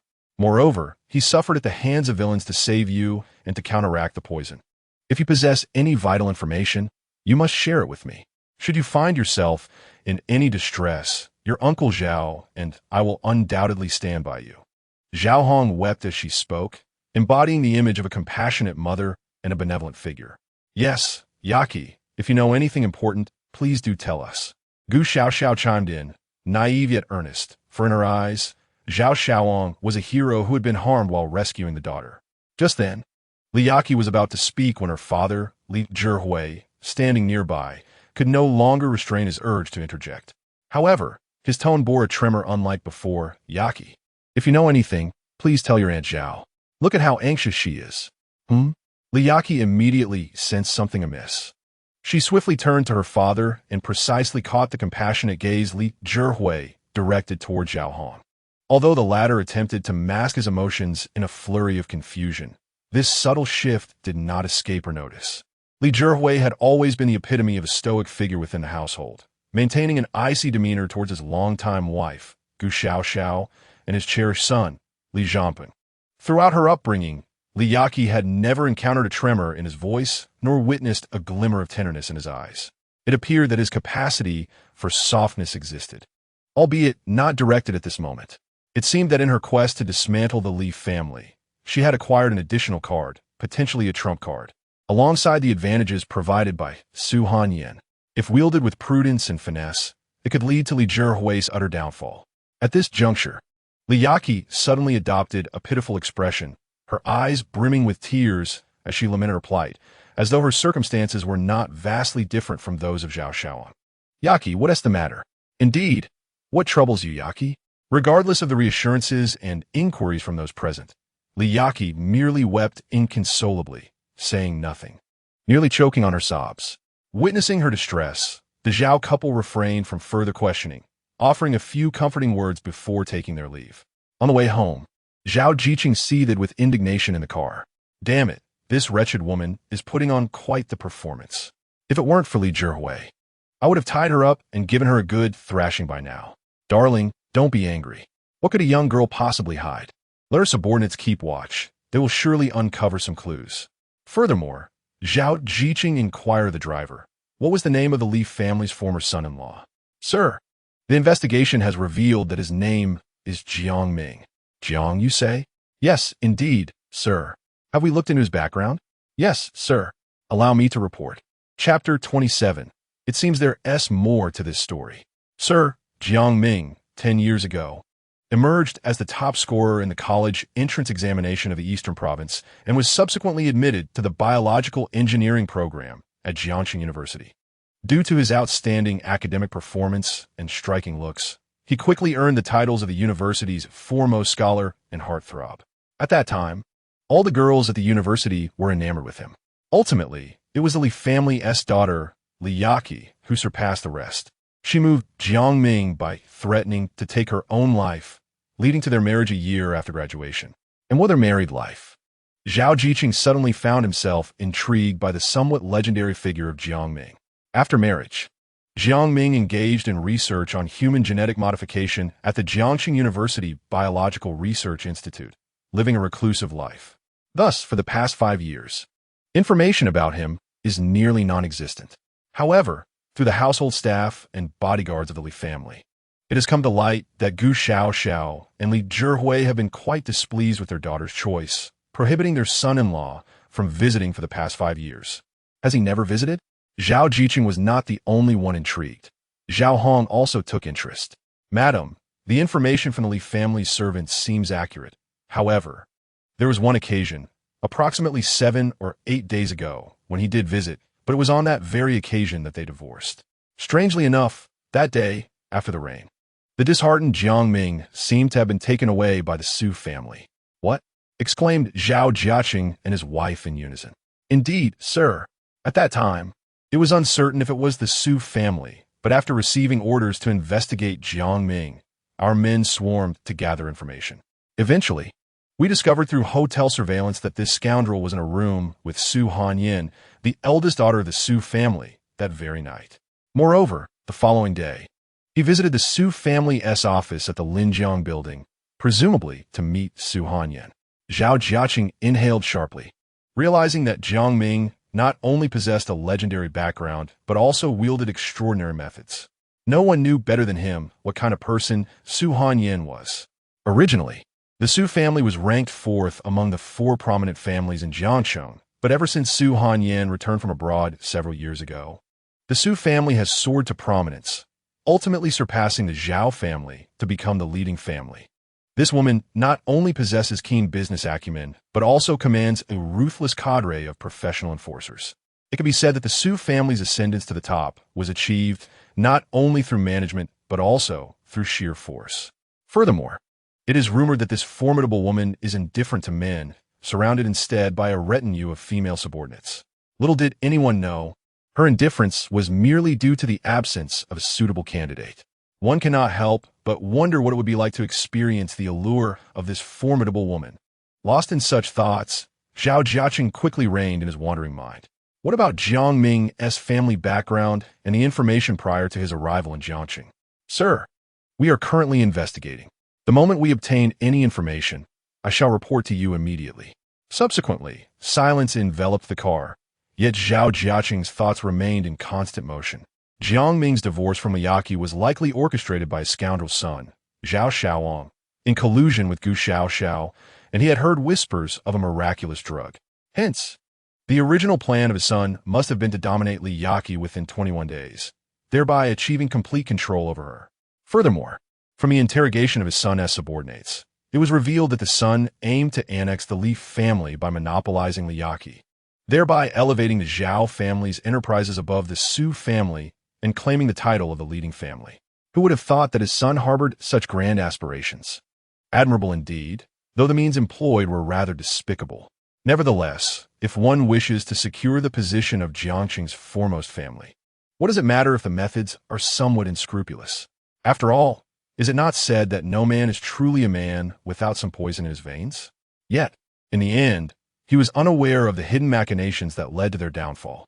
The conspirator harbored malicious intent, severely undermining his precious son's mental well-being while seizing the opportunity to launch a widespread smear campaign against the Zhao family in Jiangcheng, resulting in a staggering loss of hundreds of billions in a single day.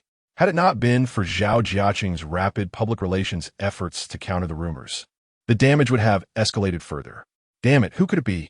The more he pondered, the more infuriated he became, especially since no useful clues had been left at the scene. The only 2 points of leverage available were limited. The most crucial element was Liyaki.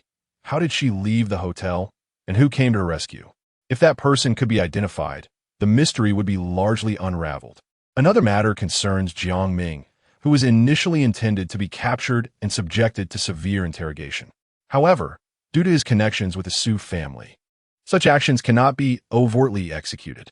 It would suffice to confine him in a discreet location for questioning, ensuring that the methods employed remain clean. Anyone daring to harm Zhao Jiaqing's son, regardless of their identity, will face dire consequences, with the Su family being no exception. In the stillness of the vehicle, the ringtone of a mobile phone interrupted Zhao Jiaqing's contemplation, causing his brow to furrow. The attentive driver promptly answered the call, engaging in a series of affirmations.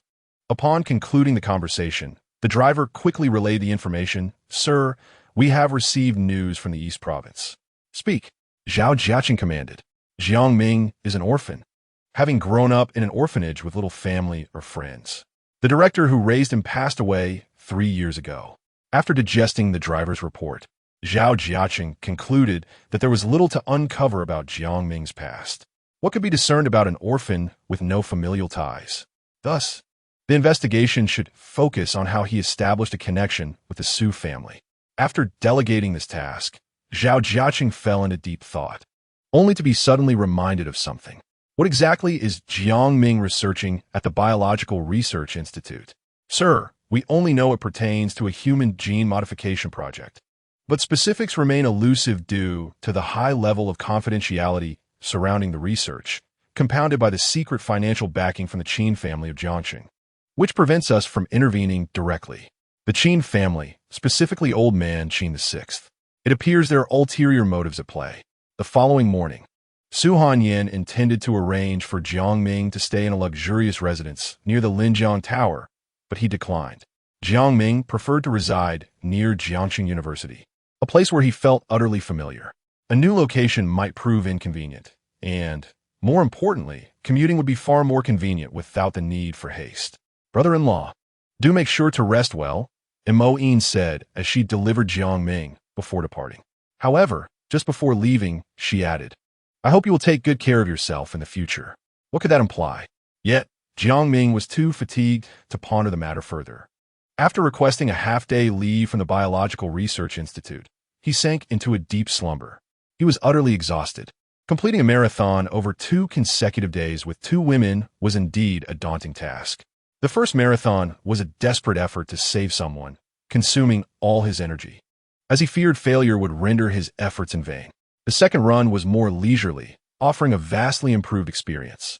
After resting through the morning, Jiang Ming awoke feeling revitalized. However, due to his previous exertions, he found himself quite famished. He hastily made his way to the market, purchasing an assortment of beef, lamb, seafood, and abalone. After a round of cooking, he indulged in a hearty feast. With the exquisite nourishment replenishing him, Jiang Ming felt a surge of vitality. Returning to his previous spirited state, he considered that engaging in another marathon was not out of the question, especially with the practical experience he had now acquired. As the workday commenced, Jiang Ming tidied up briefly before descending towards the direction of the Biological Research Institute. Chapter 28. Young man, may I inquire your name? The Biological Research Institute is situated deep within the biological building of Jiangxing University, a secluded area free from disturbances, ideally suited for research endeavors. Upon entering, Jiang Ming was greeted by a sweet voice. Hello, Senior Jiang. Good afternoon, Xiao Gao. Xiao Gao, a graduate of Jiangxing University and a few years as junior, was now working as a temporary receptionist at the institute. After exchanging pleasantries, Jiang Ming made his way to the staircase. His office was on the 3rd floor, and he rarely utilized the elevator, preferring to ascend on foot. However, as he stepped into the institute, a slight headache began to brew. Although proficient in research, he struggled with interpersonal relations, exacerbated by a recent quarrel with several senior colleagues, which had strained their interactions. These individuals were notoriously petty. It was perplexing how they had ascended to such lofty positions. With a sigh, Jiang Ming arrived at his office, booted up his computer to review some materials, and resolved to visit the laboratory. Just as he stood up, a familiar voice called out from the doorway. Ah, Xiao Jiang, you finally arrived. I've been waiting for you. This voice belonged to Zhu Yunchuan, the head of the Human Gene Modification Project and Jiang Ming's direct superior, who was already 60 years old. Just a few days prior, this very man had been embroiled in a fierce argument with him, notable for his pettiness. Yet today, he approached with an uncharacteristic grin, which felt rather unusual. Good day, Director Zhu. Jiang Ming responded courteously, reluctantly offering a compliment, understanding that one should not strike a frowning face without reason, despite Zhu's lack of admirable qualities. Once Zhu Yinchuan had ushered Jiang Ming into his office, he began with further flattery before divulging his true purpose. Are you suggesting that our project is to be terminated? Jiang Ming was bewildered. Why would such a promising initiative be cut? Ah, Xiao Jiang, you know as well as I that research is heavily reliant on funding, and this project is particularly costly. Without substantial backing, it is challenging to sustain. But the prospects of this project are exceedingly bright, and we have already achieved significant preliminary results, Jiang Ming countered. However, these results cannot yet be implemented or yield immediate financial returns, and considerable investment will be required moving forward Zhu replied. His reasoning was sound. After all, no one operates as a charitable organization. So what does this mean for me? Jiang Ming inquired, following Zhu's lead. It means we need you to step up, Zhu Yinchuan stated, albeit with an air of embarrassment. What relevance does this hold for me? Jiang Ming found it difficult to comprehend. If they truly wished to cancel the project, then so be it. While unfortunate, the substantial investment could not be forced upon anyone. Moreover, with the 10 million he had acquired through other means, he could comfortably afford to live a life of leisure, making the necessity of work feel rather insignificant. He genuinely wishes to excel in this endeavor, and upon success, it would indeed be a remarkable boon for humanity. Allow me to elaborate, Xiao Jiang. The financial backers of our research have consistently been the Qin family of Jiangqing.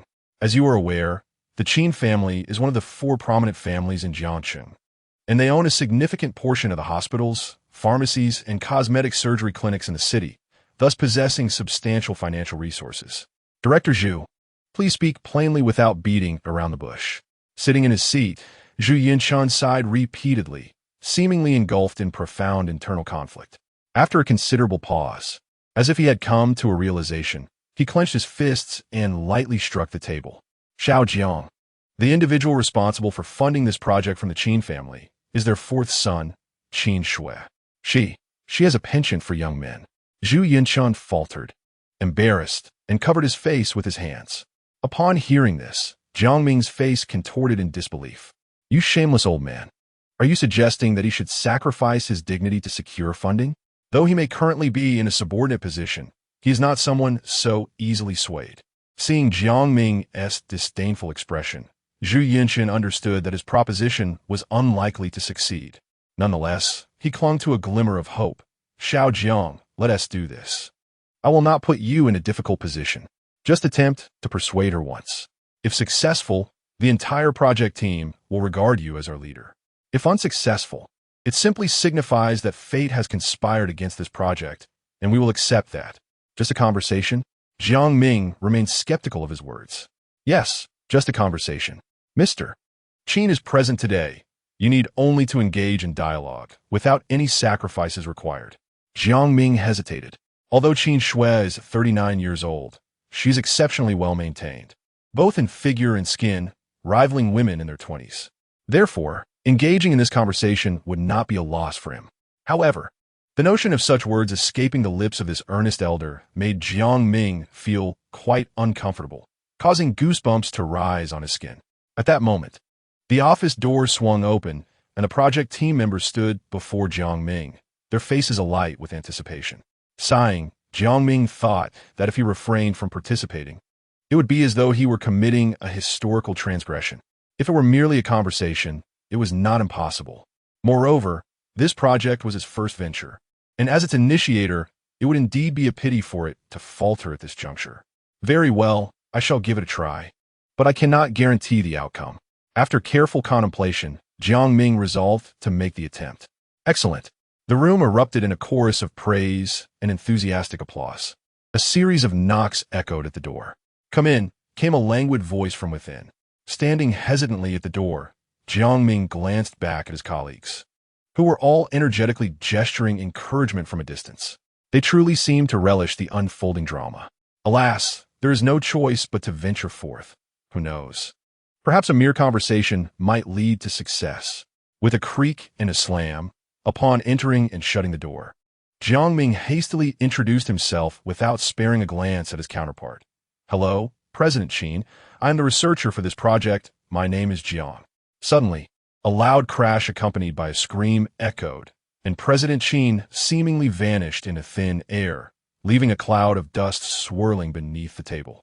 President Qin, are you all right? Sensing the dire situation, Jiang Ming rushed over to assist the fallen Qin Shui, who lay beneath the table. Oh, that hurts. It really hurts. President Qin, did you bump your head?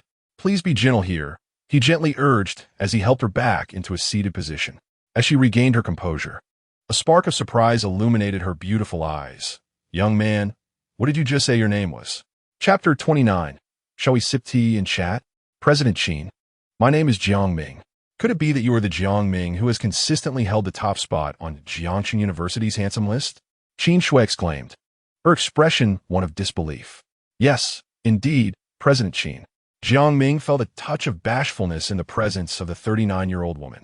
However, it was precisely this modesty that stirred her heart with fervor. So you are Jiang Ming. How incredibly handsome, Qin Shui exclaimed, swallowing hard as she admired him. Jiang Ming felt a wave of awkwardness wash over him. Could it be that the age of unrestrained desire was truly upon him? Come closer, look at me. Oh, I am not a tiger. Is it too much to ask for you to look at me? Qin Shui said, slightly annoyed that he kept his gaze lowered. Am I truly so unappealing to you? She mused, aware that he needed her assistance and recognizing the impoliteness of avoiding her gaze. Jiang Ming lifted his head to observe the woman before him. Today, Qin Shui donned a black off-shoulder knit top paired with a gray pencil skirt, which accentuated her perfectly curvaceous pear-shaped figure. Her fair and alluring shoulders, exposed, evoked an inexplicable yearning within him. Young man, do you find me unattractive? Qin Shui teased, tossing her lustrous black hair to one side, her eyes sparkling like stars. Sister, you are very beautiful.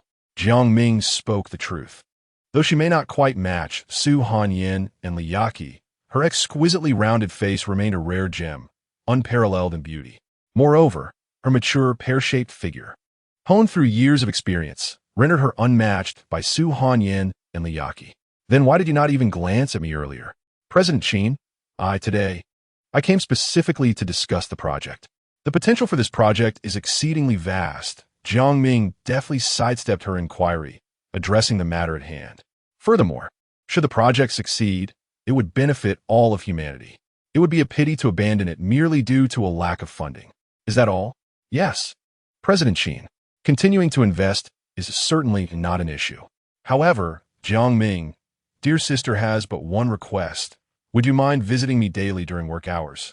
Sharing a cup of tea and engaging in pleasant conversation? Sharing tea and conversation? Jiang Ming found it hard to believe.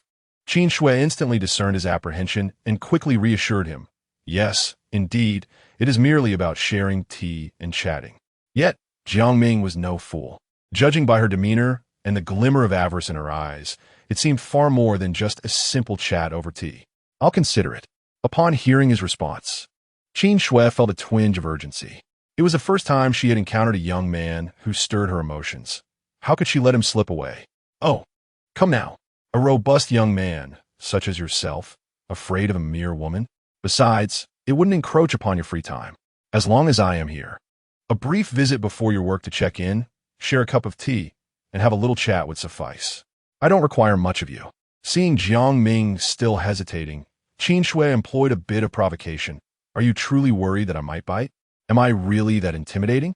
If you cannot even indulge in a simple cup of tea and a chat, then perhaps you should leave.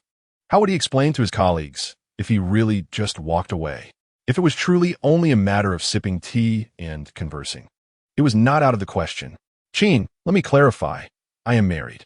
Since he had signed a trial marriage agreement, Su Hanyin must be considered his wife. Jiang Ming sought to avoid any unexpected complications by clearly stating his identity and position. Upon hearing the term wife, a fleeting look of displeasure crossed her face, but it was gone in an instant. Oh, you think too much. I truly just wish for your company over tea and conversation. What are you thinking? Very well. I accept.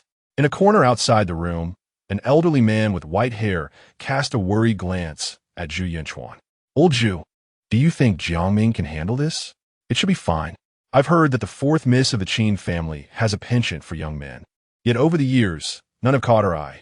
However, young Jiang is not an ordinary man. He has been a campus heartthrob at Jiangxi University for years. So it should be fine. But even if she takes a liking to him, it one team matter. Young Jiang is married. And his wife is a daughter of the Li family, a belle in her own right. Would she truly sacrifice for a project? You know nothing. I've heard that young Jiang's marriage seems to be in trouble. He has moved out. Is that true? Indeed. Another old man chimed in. He resides in a nearby community where I've seen him several times. However, my wife mentioned that Jiang Ming often returns in a luxury car. Who knows? The other old men around him exchanged excited glances, their curiosity piqued. What's the big deal? Young people nowadays enjoy their lives to the fullest. The elder spoke with unwavering confidence. I swear, if I am lying, may I never be a parent. Do you really believe that? Your grandson is already out there living his life, and yet you dare to make such a vow? Zhu Yinchuan directly exposed the other party's trickery. At that moment, a woman's voice echoed from within the room, exclaiming, "Oh, it hurts so much." Instantly, several elderly men were rendered speechless, taken aback by the directness of the situation. It seems that this matter should indeed be left to the younger generation. As the door swung open, Jiang Ming emerged, grinning under Qin Shui's radiant smile, only to be swiftly surrounded by the elderly gentleman. "Little Jiang, you've worked hard," one exclaimed. "Indeed, your dedication to the project is commendable." Jiang Ming looked perplexed, questioning their intentions. "What do you mean? From now on, regarding matters of the project, we old fellows will heed your guidance. Rest assured, we shall refer to you as our little brother," they declared. "Little brother?" he echoed, somewhat bewildered. "Yes, just like brothers," they affirmed. Caught off guard by their flattery, Jiang Ming found himself swept into their praises, as they insisted on treating him to a meal to replenish his energy. But what is there to replenish from just a conversation? He wondered, sensing an underlying motive in their words. "Still pretending with me? I'm a man of experience," Zhu Yinchuan remarked smugly. "So, has the Qin family agreed to continue their investment?" "I spoke with President Qin, and she said we can proceed," Jiang Ming replied. "Then that settles it. Come, dear brothers, let's treat you to a feast at the seafood restaurant. I've heard their sea cucumbers, oysters, and scallops are exquisite." Thus, amidst a whirlwind of questions, Jiang Ming found himself escorted into the Jiang University seafood restaurant by the enthusiastic elderly gentleman. The cheerful tune of a mobile phone rang out. Emoine quickly answered, "Sister Sue." "Emoine, I need to go abroad for a few days. You must ensure your brother-in-law has safety. Do you understand?" "Yes, of course." Emoine's voice was as melodious as a lark. "But what if he needs something while I'm taking care of him?" she teased. "Your brother-in-law is a very principled man," came Su Hanyin's response, tinged with amusement. "Clarify what you mean by romantic entanglements. Should I assist in verifying the truth?" Emoine replied with a playful grin. A resigned chuckle emerged from the other end. "All right, this time I'll let you oversee things. Just make sure to report the entire process back to me in detail." As Su Hanyin attempted to end the call, Emoine suddenly recalled, "Sister, what if I can't find brother-in-law? I'm unfamiliar with where he lives. Your brother-in-law's phone has a discreet tracking system installed. Find the black phone in my office drawer. It will help you locate him. Just remember to keep it secure." "Don't worry, sister, I'm quite capable," she assured confidently. At 10 p.m., outside the Jiang University seafood restaurant, Zhu Yinchuan, slightly intoxicated, clapped Jiang Ming on the shoulder and proclaimed, "Well, Jiang, we owe you so much this time. Women come and go, but we have plenty at Jiang University. If it doesn't work out, that President Qin isn't too bad after all, just a tad older, but well-preserved. Indeed, what man lacks a wife?" The surrounding elderly gentleman echoed Zhu Yunchuan's sentiments. Jiang Ming, however, suddenly felt a twinge of dental discomfort. What nonsense were these old fellows indulging in? What did any of this have to do with reality?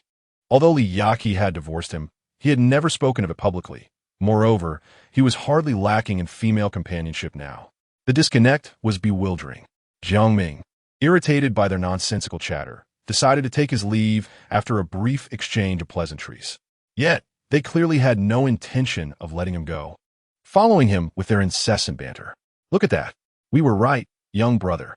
We old fellows are only looking out for your best interests," Zhu said. "Old age brings desires that one cannot fulfill. Better to enjoy youth while you still can. Get lost. That's just you speaking for yourself. We are not the same," Jiang Ming retorted. "I refuse to believe it's just me. Surely, you are not faring any better." As they bickered, the old men began to squabble. Jiang Ming, with a resigned smile, stepped in to mediate. After all, they had consumed alcohol, and their dignified demeanor from the research institute had vanished entirely. Suddenly, a series of sounds echoed ahead, glass bottles shattering on the ground.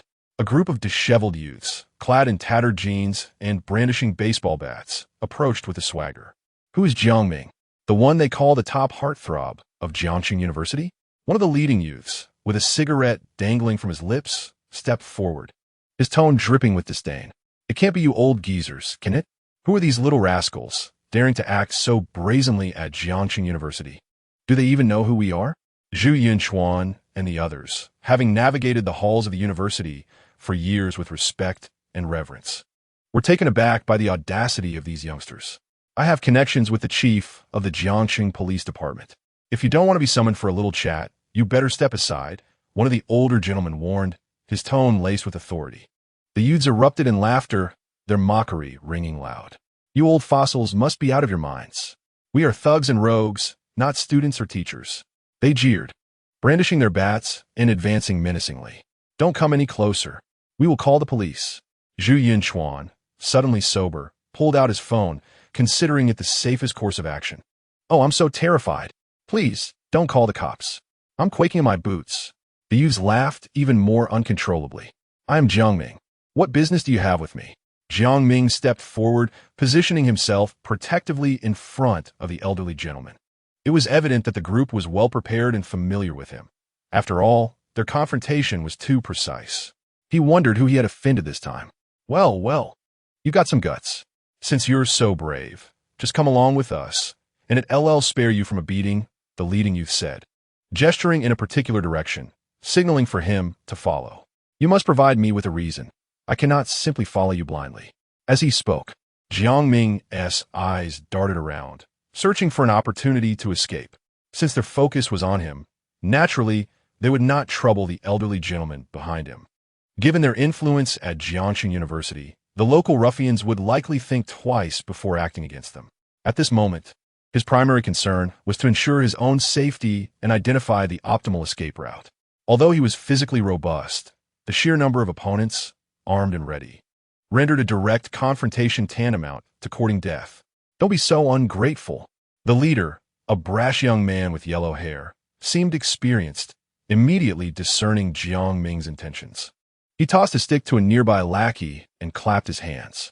Suddenly, numerous thugs emerged from either side and behind him, brandishing weapons and grinning menacingly.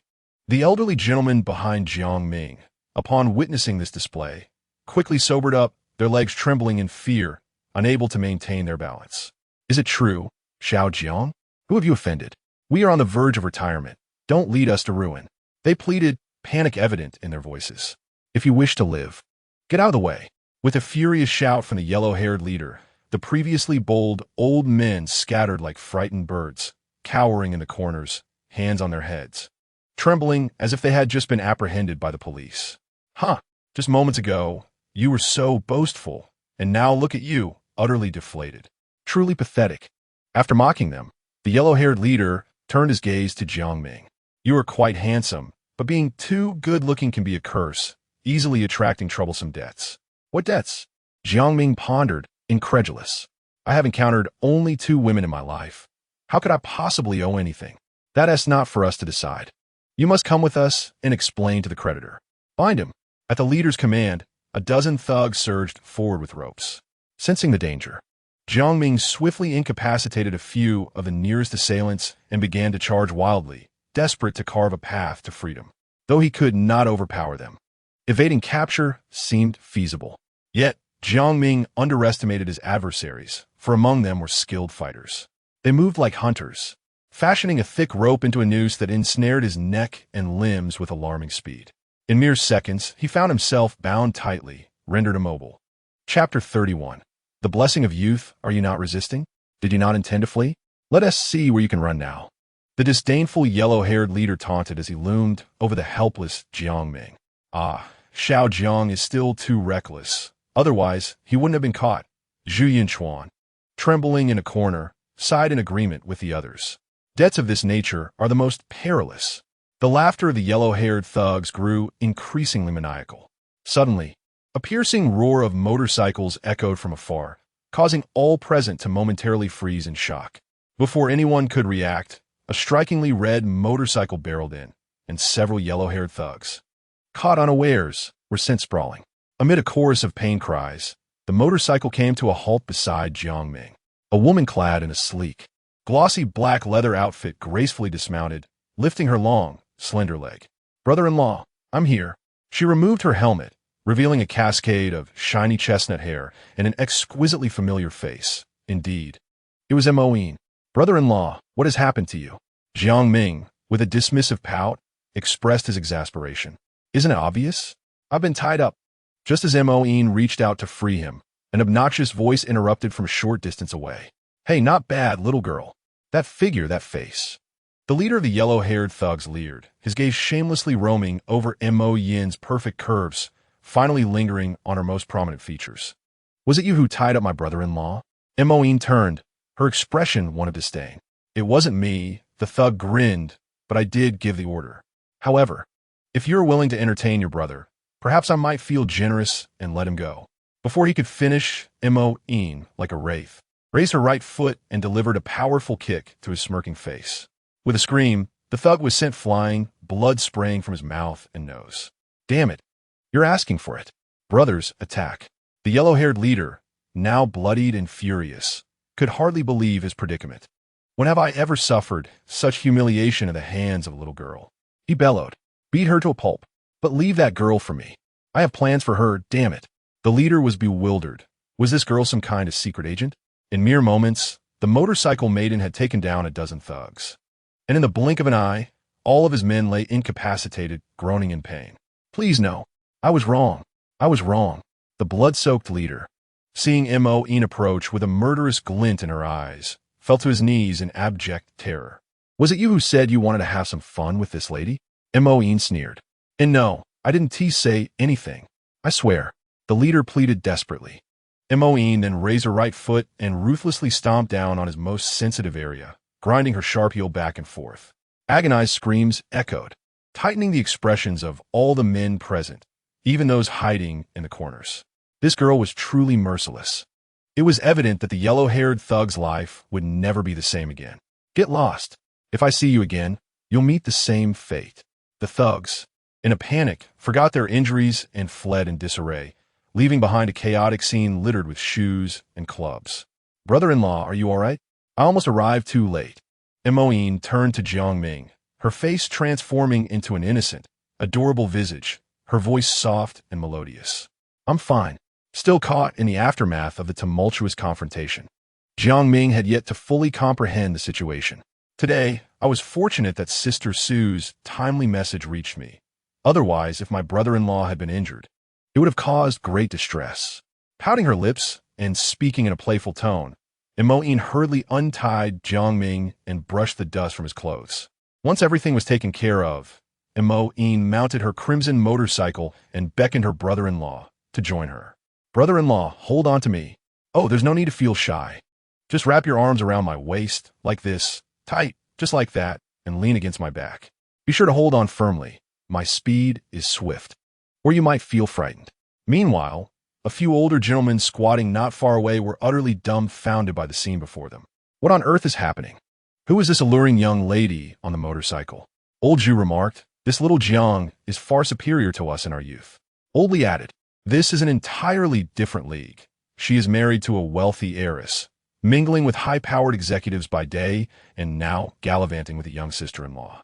Youth is truly a blessing. Little Jiang is so fortunate. They sighed, feeling a pang of envy as they whispered among themselves. As the sharp roar of the motorcycle pierced the air once more, the striking crimson machine vanished into the night, leaving the older gentlemen behind, their envy palpable. Upon returning to their rented accommodation, Jiang Ming first entered the bathroom to freshen up, as he was covered in dirt and dust from being bound earlier. Meanwhile, Mo Yin ventured out to nearby shops, purchasing several bottles of detergent.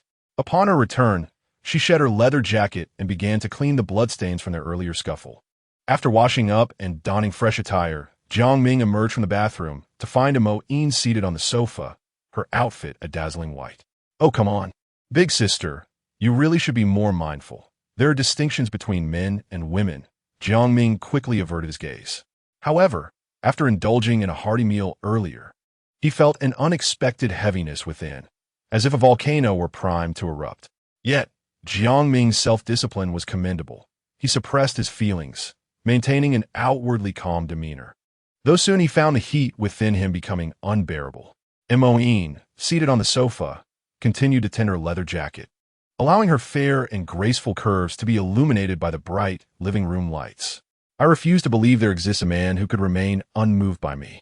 While I may not rival Sister Sue, I certainly belong among the ranks of stunning beauties. Filled with a sense of pride, Moin thought to herself that tonight she would surely lead her brother-in-law astray. This trial would be one he couldn't overcome. However, she felt that merely this would not suffice. Something more stimulating was required. With this thought, Moin made a phone call, and the voice on the other end expressed surprise. Moin, is this really a good idea? What if the time passes? Rest assured, no man has ever endured this long. It's fine. I delight in teasing these self-righteous men. Moin replied, her expression mischievous. Chapter 32. Brother-in-law, would you like a drink? I've already poured it. After finishing her call, Moin donned her leather jacket once more, disregarding Jiang Ming as she stepped out. As the roar of motorcycles echoed from downstairs, her silhouette gradually vanished into the night. Meanwhile, Jiang Ming leaned out from the balcony, only to retreat again. At last, she was gone. However, the individuals under Su Hanyan's command displayed remarkable prowess, effortlessly subduing 2 or 3 dozen ruffians in less than a minute. Was this truly a woman? Her strength was utterly formidable. Yet, the mere thought of her conjured enticing images in Jiang Ming's mind. Indeed, Moin was impressive in every conceivable aspect. At this moment, glancing at the clock, Jiang Ming noted that it was already past midnight, time to rest, especially since he had work the following day. Just as he lay down, intending to sleep, a sudden knock resounded at the door. Who could it be at this late hour? Given the earlier encounter with the thugs, Jiang Ming was exceptionally cautious. He promptly peered through the peephole. Was that not Moin? What was she doing back, dragging along a multitude of suitcases? Brother-in-law, open the door. It's Moin. Her sweet, soft voice filtered through the thick door. Upon opening it, Jiang Ming scrutinized her with a puzzled expression. Moin, what is this all about? With her lips pursed in a triumphant pout, she replied, Sister Su has gone abroad for a few days, so I'm here to take care of you. Most importantly, to ensure your personal safety. Oh, I see. And this is? Brother-in-law, this is my luggage. I'll be staying here from now on. But isn't that a bit inconvenient? Jiang Ming felt a tad uneasy, aside from his wife. He had never cohabited with another woman. Brother-in-law, you have 3 rooms. Just let me have one, please? Well, I suppose Jiang Ming initially intended to decline. But considering it was a gesture of goodwill from both Su Hanyan and Moin, coupled with her persistent charm as she clung to his arm, he reluctantly acquiesced. It was difficult to refuse a charming woman, especially one who had just saved him. With a willingness to help, Jiang Ming began to assist Moin in organizing her room, tidying up the space. After half an hour of diligent work, everything was arranged neatly and warmly. Moin couldn't help but exclaim, I didn't expect my brother-in-law to be so adept at housework. Sister Su, I've passed the housekeeping test. The next challenge is cooking. Brother-in-law, I haven't eaten all day.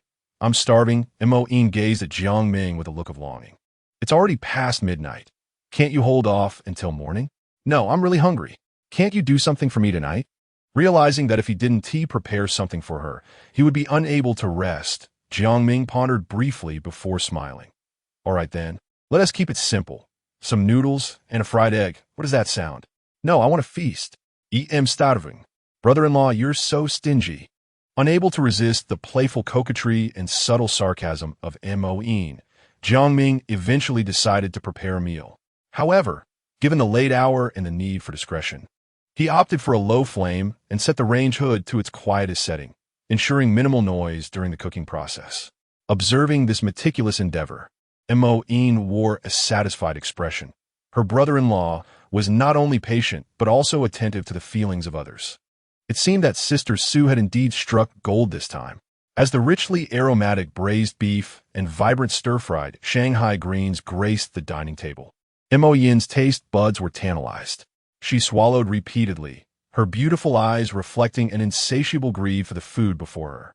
Jiang Ming chuckled at her unrefined demeanor, recalling how Yaki had exhibited a similar lack of resistance to his culinary skills. Delicious, simply delicious, Moin exclaimed, completely shedding her previous girlish charm, now transformed into a voracious appetite. After an intense battle with the dishes, not only were both plates emptied, but she even licked the bowl clean, revealing her true, gluttonous nature. Moin was thoroughly pleased with the meal. Her brother-in-law's cooking was undeniably superb, far surpassing anything available outside. With this culinary hurdle surpassed, a final test awaited, an examination of loyalty, the main event of the evening. Having polished off every morsel, Mo-in adopted a coy demeanor. "Oh, dear brother-in-law. The dish was a tad salty, and I would love a bit more soup." In reality, there was no need to be so thorough. The broth was indeed a bit salty, and Jiang Ming sighed as he retreated to the kitchen to prepare more soup. Seizing the moment, Mo-in discreetly poured a glass of water, crushing a pill and mixing it in before shaking the cup gently until the powder dissolved completely, ensuring nothing seemed amiss. "Be careful, it's a bit hot," she cautioned. After a short while, Jiang Ming returned with a steaming bowl of clear soup. "Brother-in-law, thank you for your hard work tonight.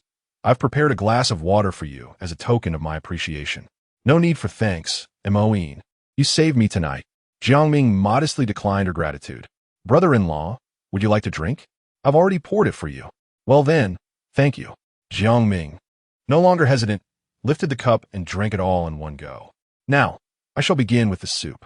Unbeknownst to him, as he bent down to sip the broth, a sly smile crept onto Mo-yin's lips, a clear sign of her successful scheme.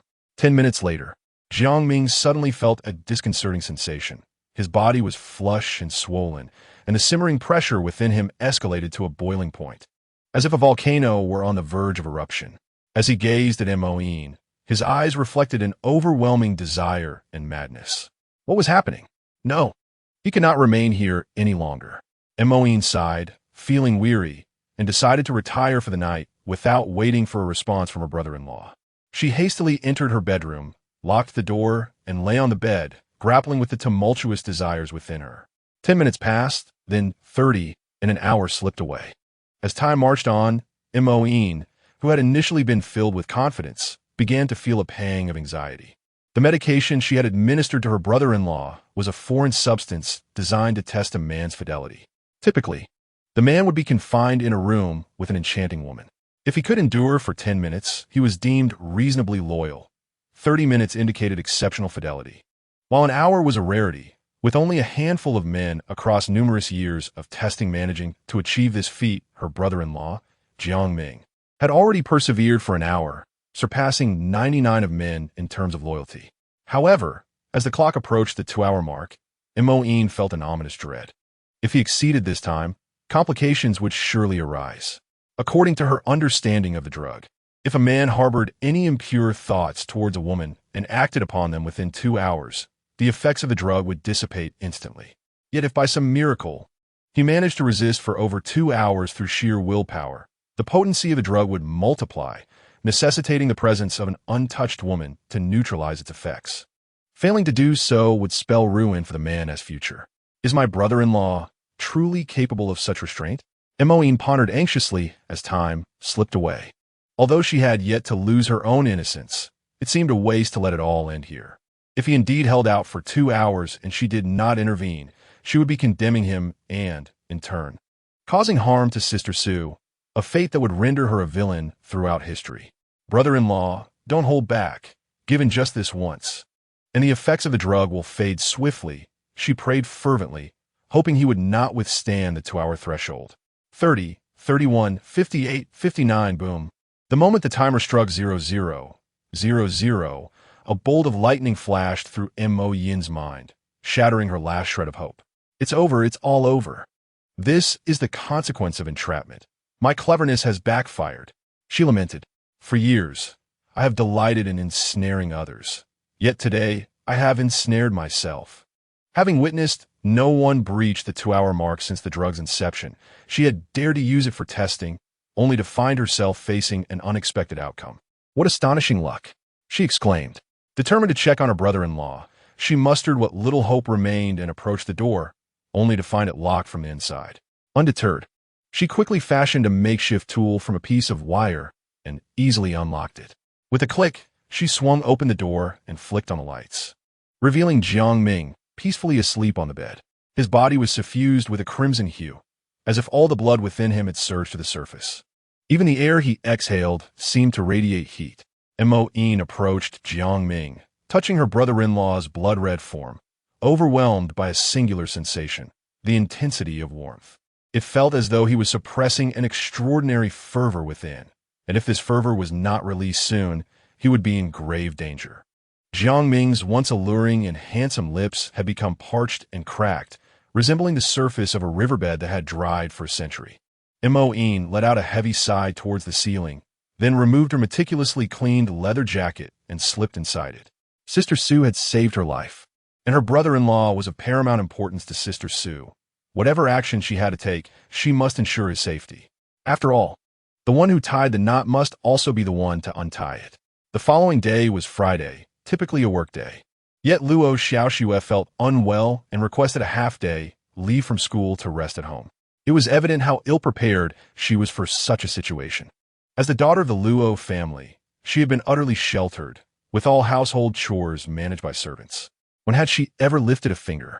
However, living alone was a different matter. She had to fend for herself. Thankfully, she had her clever tricks, such as dining at the school cafeteria or occasionally returning home for a meal, which resolved her needs. Yet today was different, feeling unwell. She lacked the desire to venture downstairs or to do anything at all, though she still wished for indulgent food and drink. What was she to do? Clattering sounds echoed from downstairs, as though someone were moving belongings. What was happening? Had someone else moved in? She felt compelled to investigate. Eager for gossip, Luo Xiaoxue hurried outside to see. Upon opening the door, she was certain the noise originated from below. Wasn't her Prince Charming, Jiang Ming, living downstairs? Was he moving out? No, this was serious. She had to check. In a flurry of anxiety, Luo Xiaoxue disregarded her discomfort and quickly dressed before dashing downstairs. Careful, careful. I'll open the door. It's all set. Please move in, she exclaimed, her face a canvas of confusion. Wasn't this the younger sister-in-law she had seen in the senior's room the other day? What was she doing here, looking so blissfully proud? As if she had been thoroughly nurtured? Moreover, were those workers carrying a bed? What was the purpose of moving a bed? Was there a need for more space? The senior's apartment had 3 bedrooms, 2 living rooms, and 2 bathrooms, with each room already furnished with a large bed. Was there truly room for another? Or was there something more sinister afoot? No, she had to investigate further. With her mind racing, Luo Xiaoxue feigned nonchalance as she descended the stairs. Oh dear, what is all this commotion? It's so noisy that it's keeping people awake. Ah, isn't this the esteemed daughter of the Luo family? What brings you down here? Isn't today a workday? I'm feeling unwell and have taken a leave of absence. Why is that not permissible? Luo Xiaoxue stood before me, her posture erect. What are you doing here? She inquired. You see for yourself, directing the bed relocation, right? Aren't there already 3 beds inside? Why purchase another? In a living room? Oh dear, the bed in my brother-in-law's room is broken. As she spoke, the formerly pale and delicate features of Mo-in flushed with a sudden crimson hue, her embarrassment palpable. Ah, Luo Xiaoxue, slightly older and seemingly perceptive, wasted no time. She pushed past Mo-in and dashed into the room. Inside, the clattering of tools echoed loudly. Master, what are you all doing? Hello, beautiful. Can't you see? We are assembling the bed, replied the installer, his grin wide and innocent. What about the original bed? Luo Xiaoxue's heart sank. It's broken. Broken? Yes, indeed. We just moved it downstairs. Before the installer could finish, Luo Xiaoxue rushed towards the balcony. She flung open the window and leaned out, finally catching sight of the bed. It was a sturdy wooden frame, yet the central section bore 2 sunken, fractured planks, as if subjected to an enormous force. The peculiar indentation seemed oddly shaped, almost as if it were designed to cradle a woman-esque form. Could it be that this young girl had gotten ahead of her? With a sense of urgency, Luo Xiaoxue began to search the room for clues. As she passed the bathroom, a corner of a bedsheet caught her eye, peeking out from the washing machine. Could it be? Luo Xiaoxue rushed over and lifted the lid of the washing machine. To her horror, inside lay a sheet stained with vivid crimson. Heavens! Luo Xiaoxue's blood pressure surged, and her head began to spin. It's over, it's all over. Her senior had clearly fallen prey to this young woman, and the situation was dire. Otherwise, how could the bed be in such a state? Why did it come to this? Why must fate be so cruel to me? Her senior lived just below her. The proximity was undeniable, yet another woman had seized the opportunity. It was an utter humiliation for a woman, No, this cannot stand. I must reclaim what is rightfully mine. While the two have not yet ignited their passion, I must win back my senior. Suddenly, a woman's shriek emanated from the bathroom, startling both Mo-in and Jiang Ming, who was busy in the kitchen. They rushed to investigate. There lay Luo Xiaoxue, inexplicably fallen in the bathroom, her knee swollen and bruised. Oh no, it hurts terribly. What shall I do? My leg is injured. I might never move again. I'm all alone, without anyone to care for me. What am I to do? Seeing her pitiable state, Jiang Ming was at a loss for how to proceed, but he possessed basic common sense. He hurried downstairs to fetch some medicine. Meanwhile, the bed had been successfully assembled. The installers had departed, leaving only Mo-in and Luo Xiaoxue in the room. Dear sister, stop pretending. Your superficial injuries can be remedied with a simple application of ointment. Hurry and leave. You are not welcome here. Mo-in spoke without restraint, striking back decisively. Luo Xiaoxue countered sharply. On what grounds? The senior hasn't spoken yet, so who are you to drive me away? Jiang Ming is already my sister's husband. He is a married man. By being here, aren't you disrupting their family? Mo-in felt she had ascended to a moral high ground, convinced that victory was assured. Huh, how can you even say that? You've acknowledged that Jiang is your sister's husband, yet you engage in such behavior. Truly despicable. What do you mean? Clarify your words. I am merely following my sister's instructions to care for my brother-in-law and ensure his safety. Luo Xiaoxue couldn't suppress her laughter. She found the situation unexpectedly amusing. What are you laughing at? What is so funny? Mo-in grew anxious. I've never heard of someone taking care of their brother-in-law to the extent of ending up in bed together, collapsing the very bed itself. Now that is something. This incident had become a mental burden for Mo-in. Originally, she aimed to test her sister's husband's loyalty, but it had backfired spectacularly, straying far from her initial intentions. What? You have nothing to say? Do you truly honor your sister? Just as Luo Xiaoxue prepared to launch another fierce attack, she noticed an enraged Mo-in advancing towards her with fierce intent. Bang! A random punch shattered the tempered glass door of the bathroom, the sound echoing as shards scattered across the floor. Yet, Mo-in felt this was insufficient. With another swift strike, the door frame trembled violently, causing bits of concrete to rain down from above. Luo Xiaoxue was left in utter shock. Is she even a woman? This must be a monster. If I were to receive even a single blow, I would be done for. Sister, please don't be agitated. I was just joking, a mere jest. If I've upset you, I apologize, Luo Xiaoxue pleaded, understanding that this was a life-or-death moment, and she sought to quell the animosity radiating from Mo-in. Yet, it seemed utterly futile. Just then, the door swung open, and Jiang Ming rushed into the bathroom, medicine in hand, breathing heavily. I've brought the medicine. Applying should help, right? He froze upon witnessing the chaotic scene, akin to a battlefield. Senior, this woman is out to kill me. Help me, senior. Spotting her savior, Luo Xiaoxue hobbled towards Jiang Ming, hiding behind him while incessantly reporting the situation. Mo-in, what is going on? Jiang Ming, still grappling with guilt over last night's events, felt an unease in addressing Mo-in. After all, it was difficult to broach the subject of what had transpired. He vividly remembered going to bed alone, having locked the door, yet awoke to find himself entwined with another, both sleeping soundly on the sofa. The bedroom was a complete mess, with crimson stains adorning the sheets, and even the bed frame lay broken. Brother-in-law, I merely thought that door was inadequate and wanted to replace it. Is that all right? Upon seeing Jiang Ming, Mo-in's anger suddenly dissipated, her expression swiftly transforming into her usual playful demeanor. It's all right. If you're not feeling well, just change it, she suggested. Without hesitation, Jiang Ming arranged for workers to come and handle the repairs. Once this task was completed, he tended to Luo Xiaoxue's wounds and then set the prepared meal on the dining table. Due to the addition of another person, he returned to the kitchen to cook another dish. However, following the incident in the bathroom, Luo Xiaoxue insisted on staying here, claiming she needed care due to her injury, despite Mo-in's vehement objections. Strangely enough, after a phone call, her stance softened. Since Luo Xiaoxue's knee injury made it inconvenient for her to ascend the stairs, She ended up asking Moin for help in retrieving daily necessities, which led to a substantial sum being extorted from her. Yet, the transactions between women were beyond the purview of Jiang Ming. Citing the fright he had experienced the previous night, Jiang Ming requested a half-day leave from work. After noon, he had to go to the office, but no matter what, Moin insisted on accompanying him, claiming it was for his safety.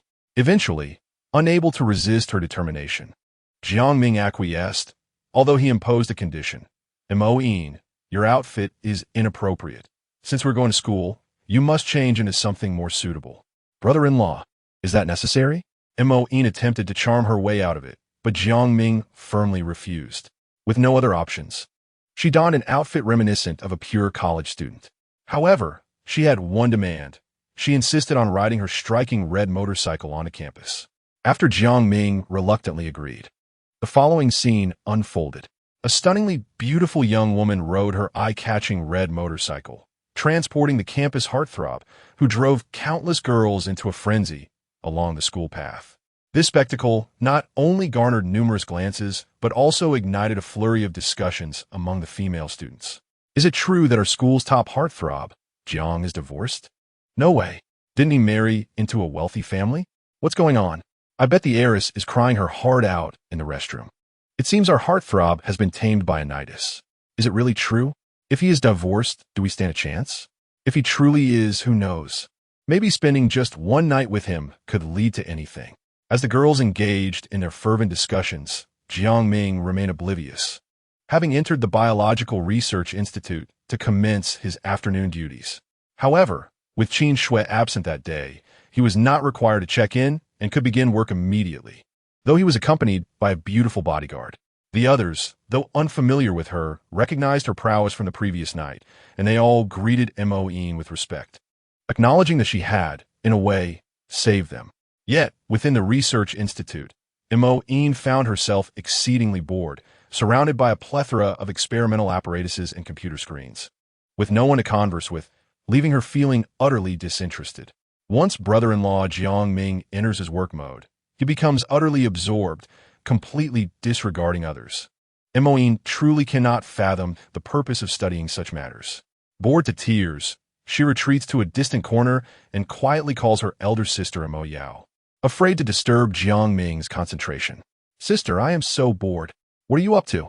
Little sister, didn't sister Sue ask you to keep an eye on brother-in-law? How do you have time to call me? Once brother-in-law is in the office, he becomes engrossed in his research. I can only watch idly by. It's dreadfully dull. I feel that following Sister Sue, engaging in battles, was far more exhilarating. I get restless if I don't fight a few people each day. Oh, I wholeheartedly agree with you, sister. I recall when our Viper Squad, under Sister Sue's leadership, would vanquish any foe in our path. Those were thrilling times. However, ever since Sister Sue returned to the country and became the president, such exhilarating days have vanished, leaving us only to deal with minor annoyances for amusement. By the way, Sister Mo Yao, what task has Sister Sue assigned you? If you have nothing pressing, come keep me company. I'm afraid I can't. I must keep an eye on Liyaki. Liyaki? Moin inquired, slightly surprised. Indeed, Sister Sue mentioned that Liyaki is a crucial step in avenging the Li family, and it may even lead to the Zhao family. Therefore, it is imperative that I ensure her safety. Additionally, there is a task tonight, so I truly have no time. Sister, do tell me about this task. What is it? Is there any way I can assist? May I join? Upon hearing about the task, Mo Yin's interest was piqued. Well, it's quite simple, really. We are to divert the blame for Zhao Shaoang's misdeeds onto another individual, allowing them to bear the brunt of the Zhao family's wrath. Given the significant loss the Zhao family has suffered, they will surely seek retribution. Sister Sue is concerned that this anger may be directed towards brother-in-law, hence the need for a scapegoat. Sister Sue is indeed thorough in her planning. She truly cares for brother-in-law. Moin felt a twinge of envy. Sister Sue was exceptionally kind to her, yet it seemed her kindness towards brother-in-law was even greater. Little sister, in fact, Sister Sue has been monitoring brother-in-law comprehensively for quite some time. Many nights, she has fallen asleep while watching the surveillance of him. Really? Is that true? Although I'm not entirely certain of the reasons, Ever since returning to the country, Sister Sue has been obsessively tracking brother-in-law, and once she found him, she began to monitor all his daily activities. Wow, Sister Mo Yao, that truly bears Sister Sue's signature style. I love it. However, can I join you for tonight's task? I'm absolutely dying of boredom. That is possible, but Mo Yao hesitated. Aren't you supposed to protect brother-in-law? If you come along, who will look after him? Not to worry. I can take brother-in-law with me. I can protect him while staying entertained. Oh dear, but wouldn't that be inappropriate? After all, brother-in-law and Yaki share an unusual relationship. Mo Yao expressed her concern. What is there to say? They're divorced, and reconciliation seems unlikely. Moreover, Montag Uin smilet mysteriösly. Her brother-in-law is truly a good man, possessing a kind heart. He should be shown the harsh realities of the world to broaden his horizons, which would greatly benefit Sister Sue's future married life. Is this truly feasible? Mo Yao found herself uncertain, as Su Hanyin had not mentioned whether to allow Jiang Ming and Yaki to meet. What does it matter? If any issues arise, I shall shoulder the responsibility. Mo Yin patted her chest, her confidence surging, her tone noticeably elevated. After all, Sister Sue dotes on me the most. As long as it isn't a matter of principle, she would never blame me. Very well, I shall send you the address in time.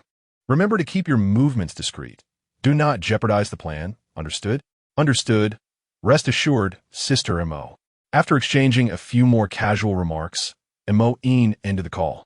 At that moment, she instinctively glanced at her brother-in-law, Jiang Ming, who was still engrossed in his work. To her surprise, he was quite the workaholic. Mo Yin tiptoed softly to his side, leaning down to quietly observe the seriousness with which he worked, finding increasing delight and joy in the sight. Who could have imagined that beneath such a handsome visage lay an ocean of boundless strength? Last night, under the influence of medication, her brother-in-law had nearly lost control, his mind somewhat muddled. Yet, she had remained clear-headed, witnessing everything from beginning to end, feeling the crescendo of emotions. At that moment, her brother-in-law's powerful physique had erupted like a cataclysmic tsunami, imbued with an overwhelming force. This force had upheaved Mo Yin's heart, leaving a lasting memory. Although he is her brother-in-law and Sister Sue's partner, it does not preclude her from harboring feelings of admiration. Sister Sue has shown him kindness. She cannot compete, but she can quietly guard their relationship from shadows. Mo Yin, lost in her reverie, was startled by Jiang Ming's right hand waving in front of her dazed expression. Mo Yin, what is the matter? Sensing that this method was ineffective, Jiang Ming gently patted her smooth shoulder a few times. Mo Yin, what are you thinking about? Mo Yin gasped, as if awakening from a dream. Upon realizing it was her brother-in-law Jiang Ming, her face flushed crimson. I was a bit distracted. Oh, that's fine. But you look rather adorable while daydreaming, Jiang Ming casually remarked, relieved to see Mo Yin was unharmed. Really? Mo Yin's cheeks grew even redder, radiating warmth. Oh, you're so naughty, brother-in-law. Upon hearing the word naughty, Jiang Ming felt a twinge of guilt, although he was uncertain why. He had indeed made a significant mistake the previous night, leaving him at a loss for how to explain it to Su Hanyin. She had kindly arranged for bodyguards to ensure his safety, yet he had inadvertently. The more Jiang Ming pondered, the more absurd it seemed. Glancing at the bashful Mo Yin, a wave of intense guilt washed over him. Chapter 36. Indeed, I owe Su Hanyin a favor. At that moment, Mo Yin's delicate voice interrupted Jiang Ming's thoughts. Brother-in-law, I'm feeling a bit hungry. Upon returning, the brother-in-law promised to prepare a delectable meal for her. Really? She inquired, and he assured her with sincerity. Jiang Ming smiled, his grin reminiscent of the gentle warmth of winter sunlight. Having completed his workday, he embraced Mo Yin's slender waist once more, mounting his motorcycle and setting off toward their rented abode. The power of Mo Yin's bike was formidable, its speed exhilarating, compelling him to hold her tightly. Meanwhile, Luo Xiaoxua, having already heard the roar of the motorcycle, hastily made her way to the balcony. Upon witnessing the couple's intimate posture on the bike, jealousy surged within her. How dare that little minx take advantage of my senior? She fumed, unable to contain her frustration. Growing up under the adoration of the Luo family, she had always received whatever she desired. Never had she encountered a situation where her cherished possessions were coveted by others. This was simply intolerable. She resolved to devise a plan to win her senior's affections swiftly, lest time slip away. Upon returning to their shared residence, Jiang Ming promptly entered the kitchen to commence his culinary endeavors. During their journey back, he and Mo-in had visited a supermarket, purchasing an array of her favorite ingredients, ready to be transformed into a meal. He hoped that through his modest efforts, he could alleviate some of the hurt he had inadvertently caused her the previous night, although he believed it was far from sufficient. However, the ever-distracting Luo Xiaoxue, dressed in an alluring outfit, persistently interrupted his cooking, prolonging the process. Indeed, it was true that too many women could complicate matters. Fortunately, after some time, Mo-in managed to pull Luo Xiaoxue away, the disparity in their strength evident in the decisive moment of contact. Once the dishes were prepared and served at the dining table, Jiang Ming gestured for Mo-in to taste first. This subtle motion incited Luo Xiaoxue's ire. She adopted a defiant demeanor, refusing to partake in what she deemed beggar's food. Observing this scene, both Jiang Ming and Mo-in stifled their laughter. "What is so amusing?" Luo Xiaoxue protested, her expression one of indignation. "Delicious," Mo-in exclaimed after sampling a bite, genuinely surprised by her brother-in-law's culinary skills. "This is truly exquisite." As the fragrant dishes were swiftly devoured by Mo-in one after another, Luo Xiaoxue felt increasingly restless. If this continued, she would surely be left with nothing, especially since she had hardly eaten at noon and now felt a gnawing hunger. Unable to bear the sight of Mo-in's unrelenting appetite, Luo Xiaoxue could no longer restrain herself. She extended her delicate fingers and immediately joined the fray for food. "Not only must I reclaim my rightful share, but I shall also contend for my senior's affections. Just you wait." Watching the two engage in their covert rivalry, even during mealtime, Jiang Ming could only chuckle in exasperation. After the meal, Jiang Ming swiftly restored order to the table, tidying the remnants of their feast in no time. Once he finished, he settled onto the sofa to relax. At that moment, Luo Xiaoxue approached him, her hips swaying enticingly, insisting that he apply some ointment for her. Considering that her knee had indeed suffered a fall here, Jiang Ming felt a sense of obligation to apply medicine for her. However, at the moment he bent down, Luo Xiaoxue intentionally or unintentionally tugged the hem of her nightgown upward along her thigh, lifting it higher and higher. Meanwhile, after finishing her meal, Mo-in retreated to her room. A glance at the clock revealed that it was already 8 in the evening. Although it was still a while until the time Mo Yao had mentioned, some delays were anticipated on the road, so they could set off now. She changed into her original glossy black leather jacket and stepped out, intending to take Jiang Ming along. As she exited, Mo-in was met with a scene on the sofa. "My goodness, the young lady of the Luo family? Really? In such a brief moment, you've already resorted to temptation? I am utterly defeated by you." Paying no heed, Mo-in immediately pushed Jiang Ming aside and personally attended to Luo Xiaoxue's injury. Despite the latter's reluctance, she had no choice but to concede due to Mo-in's formidable strength. There was simply no contest. After applying the medicine, Mo-in effortlessly lifted Luo Xiaoxue and tossed her onto the soft bed in her room. Luo Xiaoxue's eyes widened in indignation. "What? Do you have a problem?" Mo-in raised an eyebrow, threateningly inquiring. Under the icy gaze of her adversary, Luo Xiaoxue ultimately relented. "I have no objections." Upon leaving, the two embarked on their journey by car. "Where are we headed?" As the speed increased, Jiang Ming tightened his embrace. Sensing the shift, Mo-in unconsciously pressed down on the accelerator. "Brother-in-law, we are going to see a show."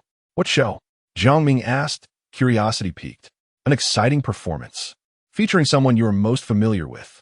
40 minutes later, the motorcycle halted in front of an abandoned 5-story building, with lights flickering in a room on the 3rd floor. "Let us go, brother-in-law." Under Mo-in's guidance, Jiang Ming followed closely behind.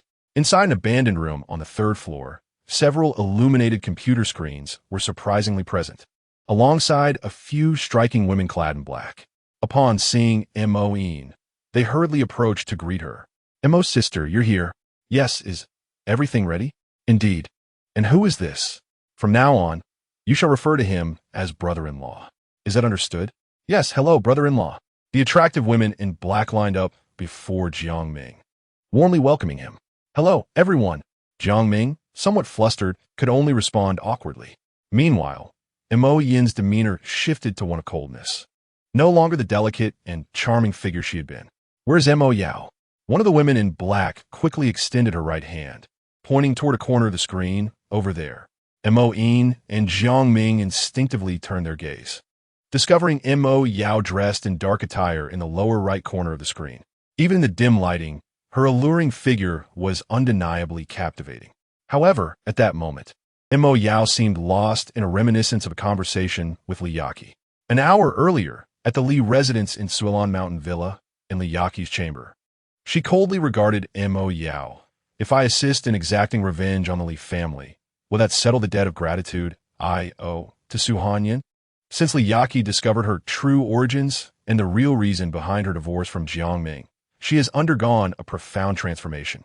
No longer the naive and sweet young lady, she has become a woman consumed by a chilling desire for vengeance. The only source of warmth in her heart is her husband, Jiang Ming.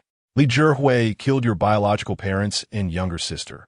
Seeking revenge is your rightful duty, is it not?" Mo Yao remarked, raising an eyebrow. "Moreover, had it not been for my sister Su's willingness to share this information, you would still be in the dark, playing the obedient daughter of the Li family." Although reluctant, Li Yaqi had to admit the truth in her words. Indeed, she owed Su Hanyan a favor. However, a sudden thought struck her. "But I can seek revenge in my own way. I am not obliged to follow your methods." Chapter 37. "Ah, darling, I'm here." Mo Yao chuckled unexpectedly, amused by Li Yaqi's quick transformation from a simpleton to a shrewd individual. "Very well, if we exact revenge on the Li family, then Miss Li will have repaid her debt to my sister Su, and we shall owe nothing to each other in the future. After avenging the Li family, can I then pursue my husband openly?" Li Yaqi looked at Mo Yao with suspicion. "Rest assured, Miss Li, my sister Su has stated her intention to defeat you honorably and win over your husband. Therefore, after our revenge on the Li family, you are permitted to pursue him openly, provided you can win him back." "That sounds good," Li Yaqi replied, detecting a hint of disdain in Mo Yao's tone, but feeling no anger. Instead, she was quite pleased. Given her genuine marital bond with Jiang Ming, she was confident that with a fair opportunity, she could triumph over Su Hanyan and reclaim him. What she needed to do now was to execute their plan while lowering their guard. "All right, I hope you keep your word." "Fear not, Miss Li. Our Su family is the foremost clan in Jiangsheng. We are known for our integrity and never go back on our word," Mo Yao proclaimed proudly. "Additionally, my sister Su has promised that if, after 3 years of trial marriage, your husband still wishes to marry you, she will willingly offer all of the Su family's assets as your dowry." "Very well. I, Li Yaqi, shall await that day. But can you ensure my personal safety during this endeavor?" With a swift motion, Mo Yao executed a strike, a beam of cold light piercing through the air to pin a mosquito against the door frame. "Rest assured, Miss Li, I can guarantee your safety. However." "However what?" "However, the Li residence has long been under the watchful eyes of the Zhao family, so I can only protect you from the shadows. Wherever I am, as long as my safety is assured, that is sufficient. Now let us depart. I will certainly fulfill Su Hanyan's plan." As Li Yaqi's words faded, Mo Yao's figure flickered and vanished from the room. Yet, one could not help but wonder, how adept is Li Yaqi at acting? Reflecting on this, Mo Yao felt a lingering concern. However, the situation had reached this point, and all she could do now was observe the unfolding events. Mo Yao concealed herself in a hidden spot not far from Li Yaqi, as ordinary places had been completely occupied by the Zhao family. To avoid alarming the enemy, she had no choice but to remain discreet. This location was often a rendezvous for Li Yaqi's mother, Gu Xiaoxiao, and her lover, He Fong. The purpose of this plan was to divert the wrath of the Zhao family, particularly that of Zhao Xiaoong, toward He Fong, thereby initiating the Li family's quest for revenge. Li Yaqi slowly made her way along the dimly lit path, her attire and gait strikingly reminiscent of her mother, Gu Xiaoxiao. As she approached, a man staggered toward her, seemingly under the influence of alcohol. Upon catching a glimpse of Gu Xiaoxiao's blurred figure, He Fong emitted a lewd murmur characteristic of a drunken man. Gu Xiao, in a flirtatiously soft tone, replied, "Master, I'm here." Fang's laughter was grotesquely lascivious. When did Gu Xiao's voice become so enchanting? She had never addressed him as master before. Was she planning something extravagant for the evening? If she referred to him as master, did it imply that he could indulge as he pleased tonight? Though his physique had declined since his youth, Gu Xiao's allure stirred an insatiable desire within him. If necessary, he could take a few pills to revive his former vigor. Eagerly, Fang attempted to embrace her, but Gu Xiao deftly evaded him like a nimble fish, then bashfully giggled as she ascended the stairs. "Haha, very well. Tonight, I shall certainly perform splendidly." Fang chuckled, more lecherously than before. The upstairs was their long-hidden, secret love nest. "Just wait until I ascend to properly deal with you. Tonight, I will leave you utterly undone." At that moment, a chubby figure hiding in the shadows recognized Fang. This man was the sales manager of Gu Xiao's company, and it was surprising how deeply he had concealed himself, aiming to usurp the boss's daughter. "What should we do, brother? Should we intervene?" The younger men, indignant, contemplated confronting Fang. Why should this scoundrel be allowed to act with impunity while they stood idle? Both Xiao and Zhao Jr. had instructed them to monitor Liyaki to uncover the mastermind behind this scheme and gather evidence. Thus, they decided to observe quietly, avoiding any actions that might alert the enemy. Understood, the group retreated. Suddenly, the chubby figure recalled something. "Which room is it?" "Brother, we came along." "How could we possibly know which room it is?" "Find two clever ones to follow quickly. Remember to bring recording equipment and capture everything inside. It is imperative that we document it," he instructed. After sending two sharp-witted young men upstairs, he glanced around the building's layout. "You lot, take your recording devices and find good vantage points to keep watch." "What are we doing this for, brother?" the younger ones queried, puzzled. "Fools, keep a close eye. If you spot anything useful, ensure you record it. This will serve as evidence to identify the mastermind behind this," he commanded. Yes, brother. We shall get to it immediately." Subsequently, several young men armed with a camcorder set off in search of the optimal filming location. At that moment, Gu Xiao had just stepped into the love nest of the two, refraining from turning on the lights and heading straight for the bedroom. The room featured a window facing outward, albeit obscured by light-colored curtains. "Oh dear, my little darling, I have arrived. I'm here." In a state of inebriation, Fang was overwhelmed with desire, yearning to embrace Gu Xiao and kiss her passionately. However, just as he crossed the threshold, the door behind him suddenly slammed shut with a resounding bang. Why did the door close? He pondered, perplexed. I haven't even touched it yet. What? Just as Fang was lost in thought, a handkerchief was forcefully pressed against his mouth and nose. He attempted to struggle, but before his body could react, he succumbed to unconsciousness on the spot. What is happening? Jiang Ming, who had been observing the surveillance footage, was taken aback. "This is a tranquilizer," Mo Yin replied, relishing Jiang Ming's astonished expression. Then, with a cheerful demeanor, she continued, "Rest assured, every corner is equipped with cameras, leaving no blind spots. And there are people in the room to ensure my sister-in-law's safety 100%. Moreover, these cameras are miniature military-grade devices from abroad, providing high-definition clarity and remaining exceedingly discreet, making them difficult for others to detect." "But who is this man?" Jiang Ming questioned, having never seen this individual before. This is my sister-in-law's former mother-in-law's clandestine lover, Fang." Mo Yin giggled, her smile radiant. Chapter 38. Do you know she can act? What? Jiang Ming was left utterly speechless. Gu Xiao's paramour? How can this be possible? The Gu family, from which his former mother-in-law hailed, held a respectable position in Jiangxing. While not a top-tier aristocratic family, they were nonetheless well-known, particularly the women of the Gu family, who prided themselves on their chastity and virtue. Wealthy men in Jiangxing regarded marrying a woman from the Gu family as a significant achievement. However, Mo Yin's words struck like a heavy hammer, shattering the facade of the chaste woman. Observing Jiang Ming's incredulous expression, Mo Yin retorted, "Why does my brother-in-law find it hard to believe? This is merely an appetizer. Far more explosive revelations await. Come, take a seat. It is time for the show to begin." As Fang collapsed on the computer screen, another figure emerged from a hidden corner, a new Fang, albeit with a noticeably pronounced chest. Mimicking Hefang's drunken gait, she rushed toward Li Yaqi's room. Li Yaqi, your master has arrived. Why aren't you rushing to serve me? Laughter, unabashed and resounding, echoed throughout the bedroom. What do you think, brother-in-law? Isn't our mimicry artist remarkable? Does the imitation sound similar? Moine turned to Jiang Ming, her face brimming with pride. Impressive, it is nearly indistinguishable, Jiang Ming remarked, convinced that the sounds emanated from the real Hefang. You are my most beloved master, Li Yaqi. I shall fulfill your every command, she chimed, giggling. Subsequently, Li Yaqi illuminated the room, playfully swaying her alluring figure under the lights, while Hefang embraced her tightly. The intimate silhouettes of the two were already cast upon the light-colored curtains of the bedroom.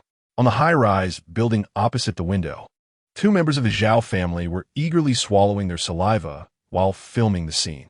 It was utterly beastly. Miss Li, there are Zhao family members eavesdropping outside. You should perform the lines you've prepared in the living room, and ensure your voice is loud enough for them to capture it clearly.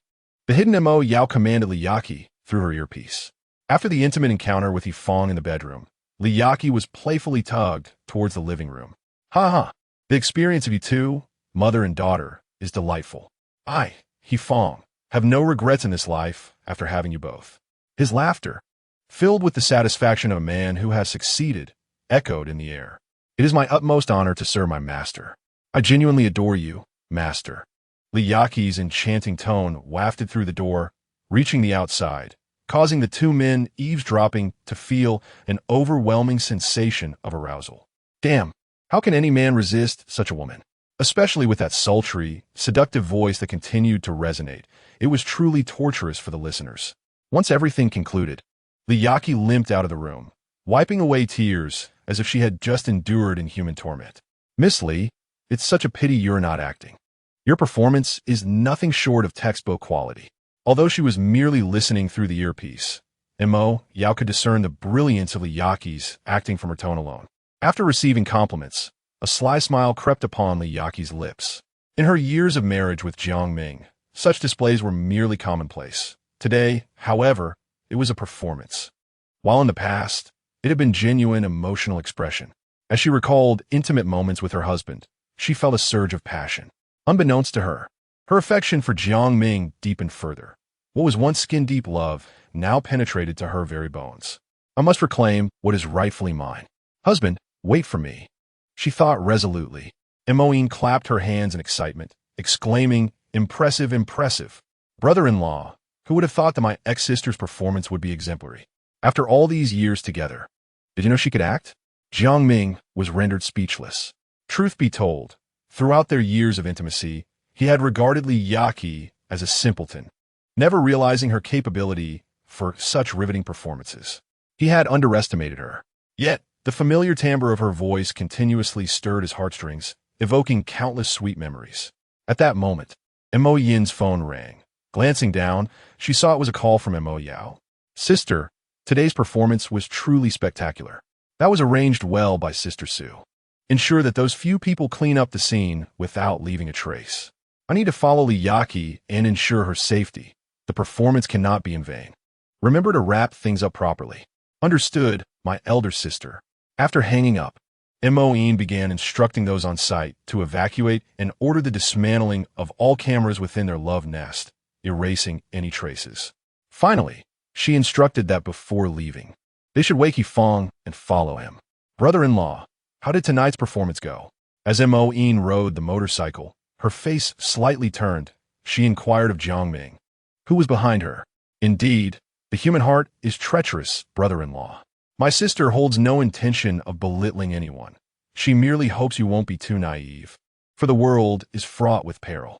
Jiang Ming could only manage a wry smile, reflecting on the absurdity of being chastised for his innocence by a girl in her early 20s.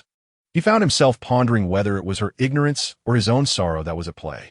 Upon returning to his rented abode, the hour was late. By then, Luo Xiaoxue had long since retired. After carefully completing his evening routine, Jiang Ming intended to retire to bed, even as Moine expressed a desire to keep him company, which he politely declined. When all fell silent and the entire Jiang city succumbed to stillness, Jiang Ming lay in bed, tossing and turning, unable to find rest. Had he truly misjudged Li Yaqi throughout their years together? He meticulously extracted and analyzed fragments of his past experiences, yet no matter how he scrutinized them, the conclusion remained unchanged. Li Yaqi was indeed a simple and Na'vi girl. If this were the case, what then accounted for her behavior today? The performance he had observed through the camera was nothing short of an Oscar-worthy display, flawless in movement, demeanor, and vocal modulation. Had she truly transformed during their time apart? No, something felt amiss. Suddenly, Jiang Ming recognized a flaw in the logic. Moyin had mentioned that Yifang was Gu Xiaoxiao's clandestine lover. Yet it was Li Yaqi who appeared this time. Moreover, Yifang's actions and words before his fainting suggested he had always regarded Li Yaqi as Gu Xiaoxiao. Throughout Li Yaqi's performance, there was an evident effort to emphasize how Yifang had successfully subdued both mother and daughter, even prompting the voice artist to emit laughter indicative of a man's scheming triumph. Furthermore, the deliberate recording by the Zhao family was clearly intended for their eyes. But why? What was the purpose of this performance for the Zhao family? Chapter 39. What connection did this have with the events of the day? Jiang Ming's mind raced, further deepening his insomnia. Yet, at that moment, there lay another man, even more tormented in his sleeplessness. At 1 o'clock in the morning, within the opulent Zhao residence, a disheveled and haggard Zhao Xiaoang incessantly pounded on a door. "Mother, open up. That night, I was ambushed. I was wronged. I'm a normal man. I do not fancy pigs, especially filthy ones." The mere recollection of that night caused Zhao Xiaoang to retch uncontrollably. Meanwhile, Zhao Hong, who absorbed his words, felt her heart ache deeply. Her son, Zhao Xiaoang, was her pride and joy. She could hardly fathom him enduring such humiliation. Not only had he suffered profound physical and emotional trauma, but he had also been harshly reprimanded by his father, whom he had always revered. Zhao Hong understood that her husband, Zhao Jiaqing, adored their son immensely. It was the unbearable pain of the scene that had driven him to lose his composure and speak harshly to their son. She bore no resentment towards her husband. The truth of love being intertwined with stringent expectations was not lost on her. Who could be so cruel as to torment their own son? If she were to discover the mastermind behind this, she would undoubtedly seek vengeance. At that moment, a middle-aged woman resembling a housekeeper approached. "What is it?" "Zhao Gu is here," came the reply. The hefty man, known by his real name Zhao Luo, was a relative from Zhao Hong's hometown. "Let him in." "Yes, madam." The housekeeper withdrew. 3 minutes later, the portly figure of Zhao Luo, carrying a black bag, hurriedly entered. Elder sister, I found him. I found him." "What?" Zhao Hong's heart raced. Did he mean he had located the mastermind? Overcome with excitement, her voice rose several octaves. "You truly found the one behind this?" "Yes, elder sister," Zhao Luo replied, a triumphant expression on his face. Suddenly, a loud crash echoed from a corner of the house, startling Zhao Hong, Zhao Luo, and the servants, who rushed to investigate. There lay Zhao Xiaoang, haggard and resembling a drug addict, weakly collapsed against the fallen door panel. Clearly, the noise had been the result of his desperate attempt to push the door down. "My son." Seeing her son in such a distressed state, Zhao Hong could no longer contain her emotions, rushing over to support him. "Xiaoang, what are you doing? You're going to give your mother a heart attack." "Mom, what did you just say? You found that mastermind?" Ignoring his mother's evident concern, Zhao Xiaoang blurted out his burning question, his eyes ablaze with seething hatred. "Zhao Luo, tell me it's true." "Son, you should address him as Uncle Zhao," Zhao Hong interjected, silencing herself upon witnessing her son's fury. "Elder sister, Zhao Luo," initially hesitant, upon seeing Zhao Hong's silent nod, proceeded to recount the encounter between Li Yaqi and Yifang, detailing everything that transpired within the house. He also handed Zhao Xiaoang the black bag, filled with recorded evidence. As Zhao Xiaoang listened to Zhao Luo's account, his previously pallid face contorted in a strange manner, his facial muscles trembling involuntarily. "What did you say?" He roared at Zhao Luo with a fierce glare, resembling a wild beast. Then, in a fit of despair, he began to claw at his own flesh, howling in madness. "No. Why? Xiaoang, please. Don't!" Zhao Hong cried, rushing to embrace her son, terrified of any further harm coming to him. Yet, in his frenzy, Zhao Xiaoang had forgotten everything. he continued to thrash about, leaving bloody scratches on his mother's back and chest. Fortunately, Zhao Luo and the servants acted swiftly to restrain him, with no outlet for his anguish. Zhao Xiaoang emitted a mournful wail, akin to a caged beast, perhaps overwhelmed by sorrow or the exertion of his earlier struggles. After a final cry, he rolled his eyes back and fainted, yet even in unconsciousness, his hands remained tightly gripped around the black bag Zhao Luo had handed him. "Awaken, my son, please awaken. It is I, your mother. Do not frighten me." The housekeeper, sensing the dire situation, hastily summoned the family doctor. Fortunately, after a thorough examination, it was determined that the fainting spell was merely the result of overwhelming sorrow. With sufficient rest, he would soon regain consciousness. After tending to the scratches on Zhao Hong's body, the doctor took his leave. Once the doctor departed, Zhao Hong called her plump sibling Zhao Luo into an adjacent room.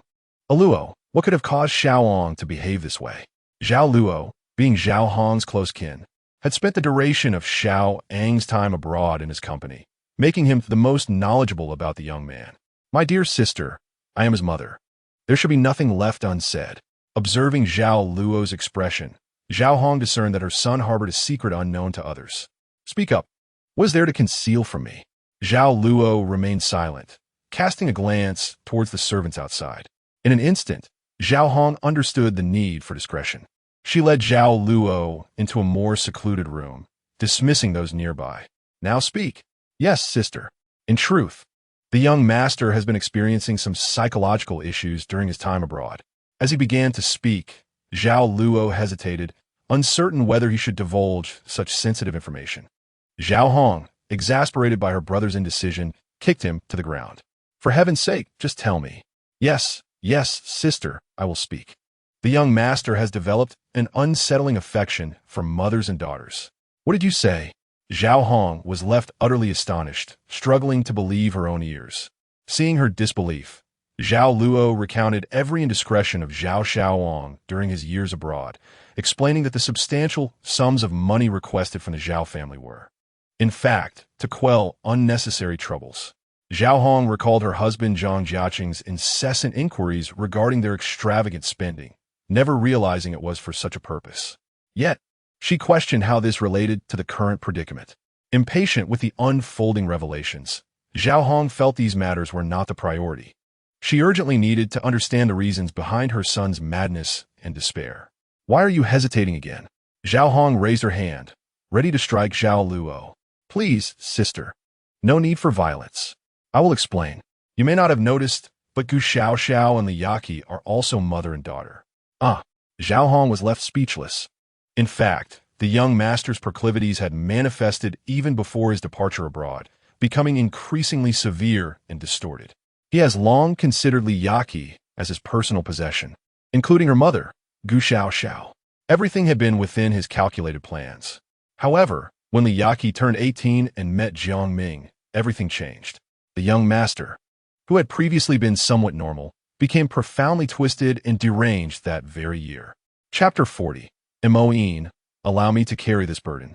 In truth, the young master had spent numerous years abroad, encountering countless mothers and daughters, yet none could alleviate the psychological torment inflicted upon him by Li Yaqi and her daughter. Fatty glanced at Zhao Hong, observing her initial shock followed by deep contemplation, and she gestured for him to proceed.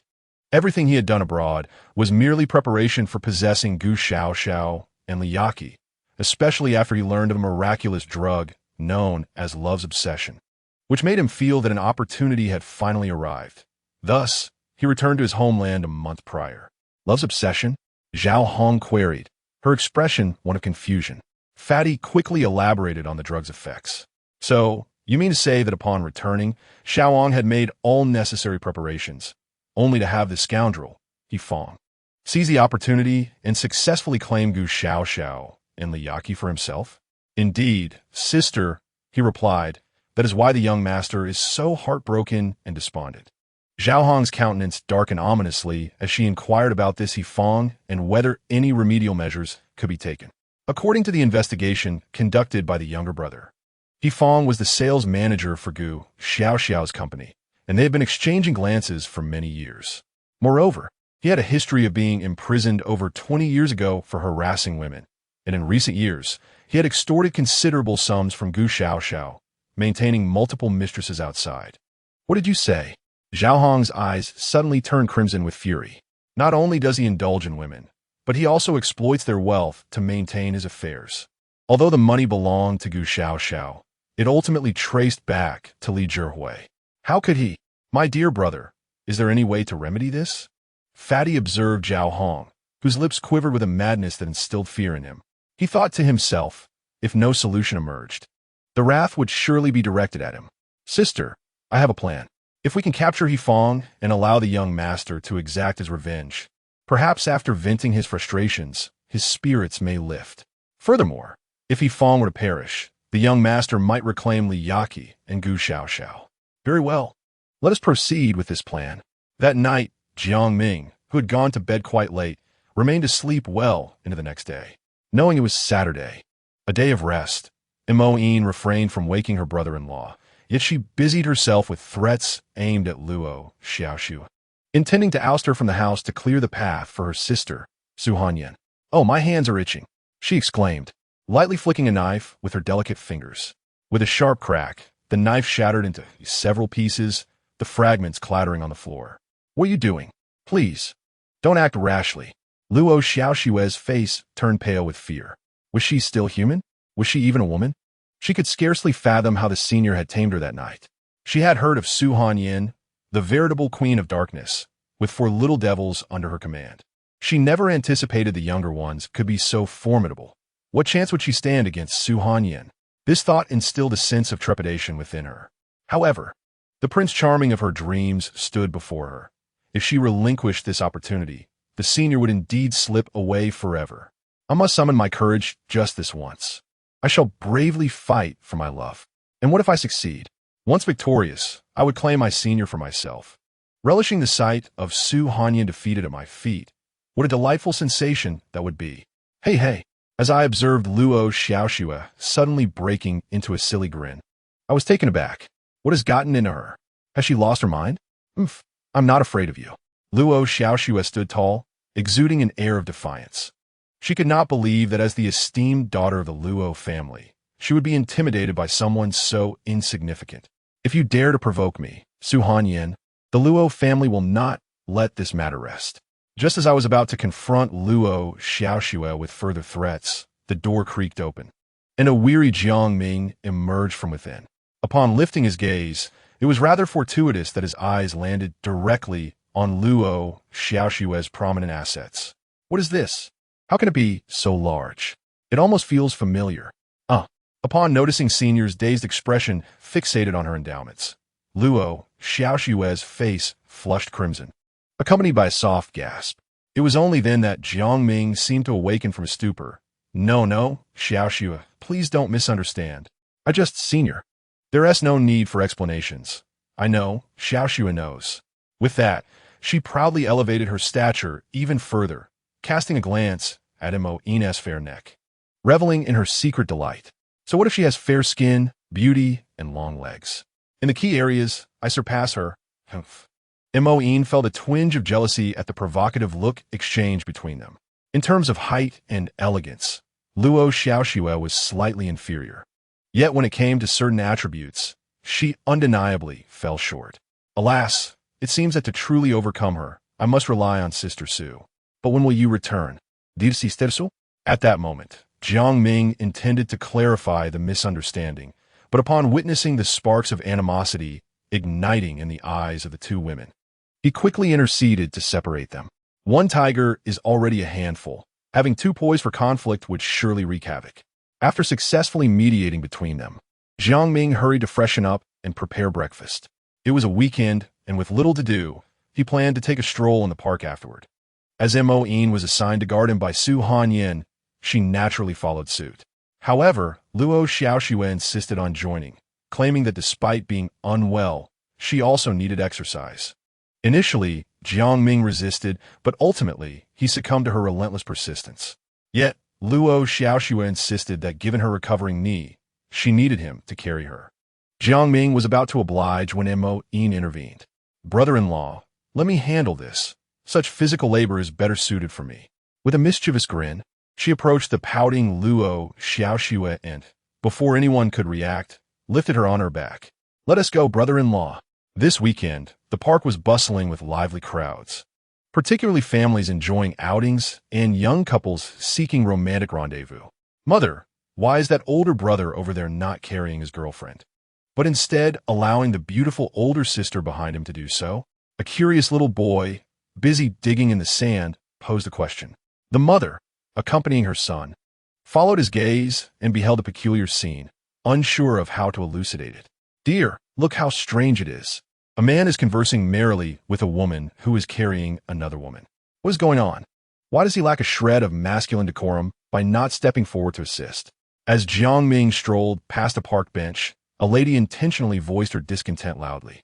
Jiang Ming, not deaf, heard her, and the growing chorus of skepticism began to weigh heavily upon him. Moin, let me carry her. Chapter 41. Who is she? Why does she call him brother-in-law? Brother-in-law, I can manage. Luo Xiaoxue is not heavy at all. She's quite light. Moin appeared entirely indifferent, while Luo Xiaoxue wore a haughty expression. Who said that? She's actually quite heavy. Moin, feeling a twinge of annoyance, playfully pinched Luo Xiaoxue's smooth thigh with her slender finger. Ouch, that hurts. Senior, she's bullying me. Luo Xiaoxue's playful exclamation drew the gaze of many onlookers. What is this? A senior pursuing a junior while straddling two boats. He is truly a scoundrel. Under the scrutiny of disapproving glances, Jiang Ming felt as though the sky were collapsing upon him. What does this have to do with me? This is all a misunderstanding, a misunderstanding. In a bid to prevent further misunderstandings and malicious gossip, Jiang Ming hurried to Mo Yin's side, lifted Luo Xiaoxue onto his back, and like a thief stealing a sheep, he fled in a fluster. Yet, as he ran, he couldn't shake the sensation of two soft forms gently colliding against his back. It wasn't until he returned home that he fully comprehended the situation. At that moment, he felt an overwhelming wave of awkwardness. Meanwhile, Luo Xiaoxue on his back wore a blissful and bashful expression, as if these were the happiest moments of her life. Humph. Moin trailed behind them, visibly displeased. It truly proves that no matter how vigilant one is, a domestic thief is hardest to guard against. I must find a way to drive this insufferable woman away and clear the path for Sister Sue. Upon returning home, it was already noon. Jiang Ming busied himself in the kitchen as usual, and shortly, a sumptuous lunch was served.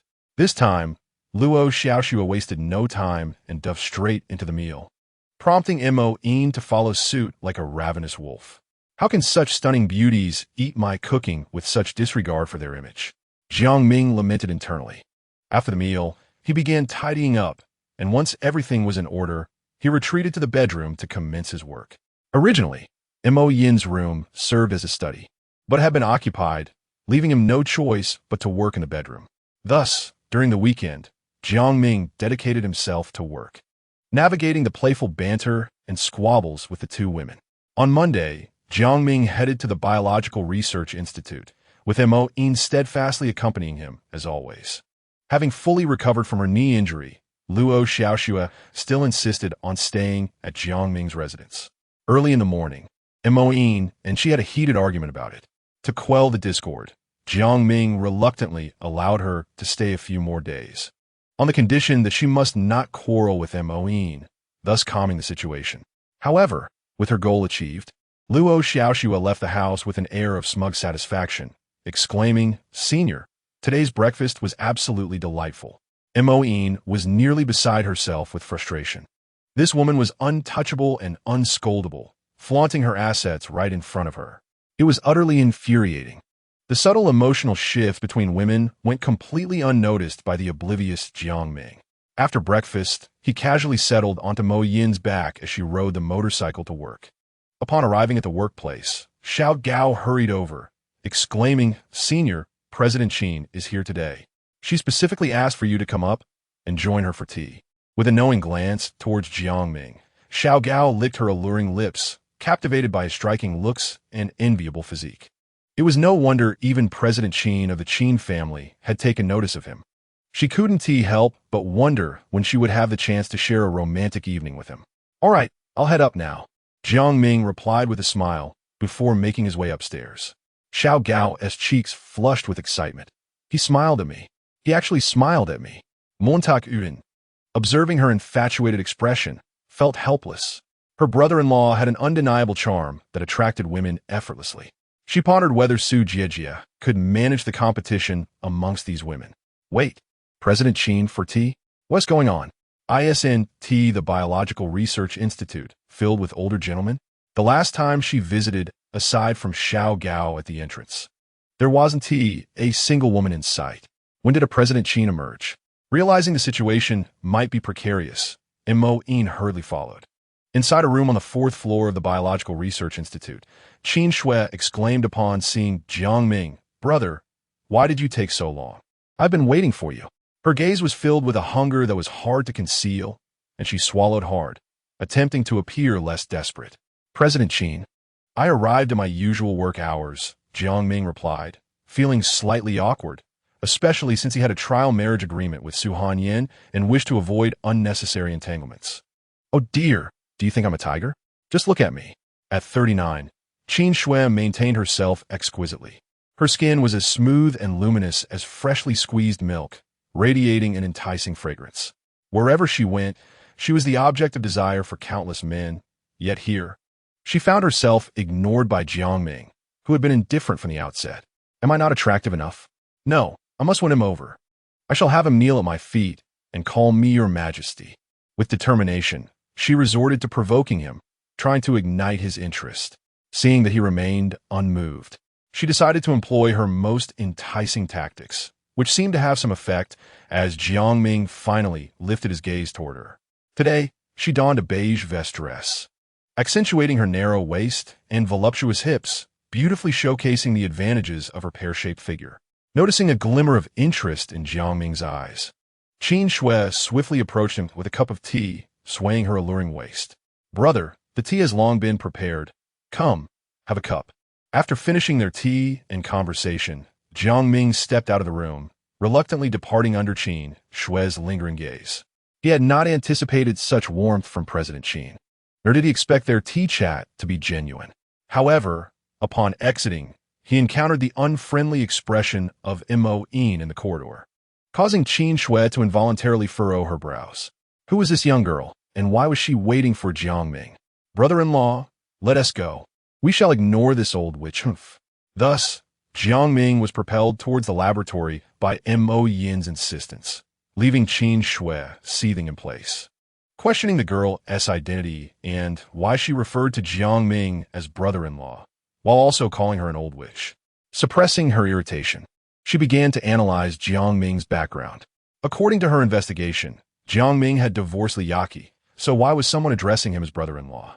Moreover, Li Yaqi had no sister. This was something she needed to clarify. Upon entering the laboratory, Jiang Ming immersed himself in work once more, while Mo Yin found herself idly observing him from the side. The only source of joy for her was the unrestrained opportunity to watch her brother-in-law. Suddenly, her phone buzzed, prompting her to retrieve it swiftly. It was a call from Sister Su. Ah, it's so cold. Has the air conditioning been turned on? Montag in sweetly greeted. Sister Su, Mo Yin, have you been mischievous these past few days? Have you been taking care of brother-in-law? Rest assured, sister, Mo Yin has done her utmost. In front of Su Hanyin, Mo Yin maintained her childish demeanor. Good, that's reassuring. I've completed my affairs abroad and am currently on a plane, arriving in Jiangsheng at 6 this afternoon. Remember to arrange for someone to pick me up. Yes, Sister Su. Furthermore, I want to be returning to Linjiang Tower. I'll head directly to your brother-in-law's place. Please arrange for my personal belongings to be moved into his room. Understood, no problem. After hanging up, Mo Yin quickly set about her tasks, determined that upon Sister Su's return, she would ensure the women would face considerable defeat. Time passed swiftly for Jiang Ming as he immersed himself in his work. He felt as though he had only just begun his shift when it was already 5 o'clock. However, during his work on the human gene modification project, he encountered a significant issue. Despite the formidable nature of the gene enhancement serum and its increasing longevity within test subjects, it lacked a crucial component, a stabilizing agent to maintain the serum's efficacy. If this issue remained unresolved, no amount of power in the enhancement serum would be of use. This stabilizer might need to be extracted from a specific animal, although it is theoretically possible to synthesize substances through chemical methods. The stability of the synthesized products is exceedingly poor. Brother-in-law, I have a surprise for you tonight. Mo Yin's words left Jiang Ming, who was contemplating while seated on his motorcycle, utterly bewildered. Indeed, it's a surprise. He replied. What sort of surprise? Jiang Ming chuckled at her playful tone, bemused by her antics. Oh dear, if I reveal it, how could it still be a surprise? Jiang Ming suddenly found himself at a loss for words. Let us go. After elegantly parking the motorcycle, Mo Yin took Jiang Ming's hand and led him toward the largest shopping center in Jiang City Plaza. Upon entering the bustling supermarket below the plaza, Mo Yin entered a frenzied shopping mode, tossing an array of premium fresh ingredients into the cart as if they were free. Jiang Ming felt his composure shatter. Had this woman gone mad today? Despite the availability of more affordable options, she relentlessly selected the expensive items. 5,000 yuan per pound for Japanese Wagyu, 400 yuan for southern truffles, over 1,000 yuan for premium caviar, tuna, and blue lobster. Good heavens! Each time Mo Yin added a high-end item to her cart, Jiang Ming's eyelids twitched uncontrollably. Was she truly insane today? Though he had 10 million yuan from Su Hanyin, sufficient to live comfortably for a lifetime, he couldn't help but think this expenditure was excessively extravagant. Hello, Mom. Your total comes to 150,000. As the cashier's eyes brightened upon glancing at Mo Yin, she then turned to Jiang Ming with a cheerful expression, clearly indicating that it was his turn to pay. Observing Jiang Ming's awkward demeanor, Mo Yin covered her mouth in laughter. How amusing! She then produced a black card from her pocket to settle the bill. Stop! Jiang Ming grasped her hand and directly handed his bank card to the cashier. Brother-in-law has money. How could I allow my sister to pay? Though he felt a rush of relief upon completing the transaction, his heart ached. As an orphan, he had never indulged in such luxury throughout his life. He never anticipated that a simple trip to the supermarket would cost as much as a luxury car. What a wasteful extravagance. However, witnessing the incredulous and admiring gazes of the cashiers and surrounding women suddenly made him feel that the money was well spent. After all, he wasn't broke. Money was meant to be spent. The experience was splendid. Yet, with so many purchases, how would they transport them home? Mo Yin was riding a motorcycle. Just as Jiang Ming pondered this dilemma, a black luxury vehicle slowly came to a halt before them. Two suited men disembarked respectfully, standing by as if awaiting orders. You two, please transport these items to the address I provide. Mo Yin, shedding her usual playful demeanor, spoke to them in a frosty tone, handing over a note with the address. Understood, Mississippi. They promptly set to work, and Mo Yin turned to Jiang Ming. Let us go, brother-in-law. Mo Yin pulled Jiang Ming into the car, and they sped through the streets of Jiangsheng, a wild exhilaration taking hold of them for the sake of the narrative. Let's not dwell on the details. At times, Jiang Ming would let out startled screams, and each time he did, Mo Yin would join in, their antics resembling those of a pair of madcap lovers, weaving through the traffic and drawing countless astonished glances. Yet, gradually, Jiang Ming sensed a shift. Mo Yin's exuberance began to wane, replaced by a subtle hint of melancholy that seemed to intensify. In a rented apartment in Jiang Ming's bedroom, Su Hanyin sat on the edge of the bed, clad in an opulent blue leisure suit, intently watching the surveillance screen. Upon seeing Mo Yin and Jiang Ming's raucous laughter on the motorcycle, she rose in silence and began pacing the room. The high-waisted design of her leisure suit elongated her legs, accentuating her curvaceous figure, yet with each step, her expression grew increasingly stern. Suye Moying. Mo Yao observed the expression of this formidable woman, feeling a twinge of concern for Mo Yin. The elder sister's intention was to have her look after her brother-in-law, not to pursue him romantically. Oh, this naive girl. Su Hanyin sighed softly. I trust that Mo Yin will provide me with an explanation. However, as long as it brings genuine joy to Ming Ming, I can accept anything. He has endured far too much suffering. Yet, Mo Yao understood that beneath this calm exterior flowed a current of quiet sorrow. Senior, I have brought you a gift today. An overly excited woman's voice pierced through the door. Su Hanyan pointed towards the entrance. Who is that? Su Jia. It's the young lady of the Luo family. Luo Xiaoxue, lingering here. Should I throw her out? Mo Yao's serious expression turned to Su Hanyan, as if awaiting orders. Although the Luo family ranked third among the 4 prominent families, to Su Hanyan, they were of little consequence. If she wished, there was nothing she would shy away from, especially since during her time abroad, she had contended with families far more influential.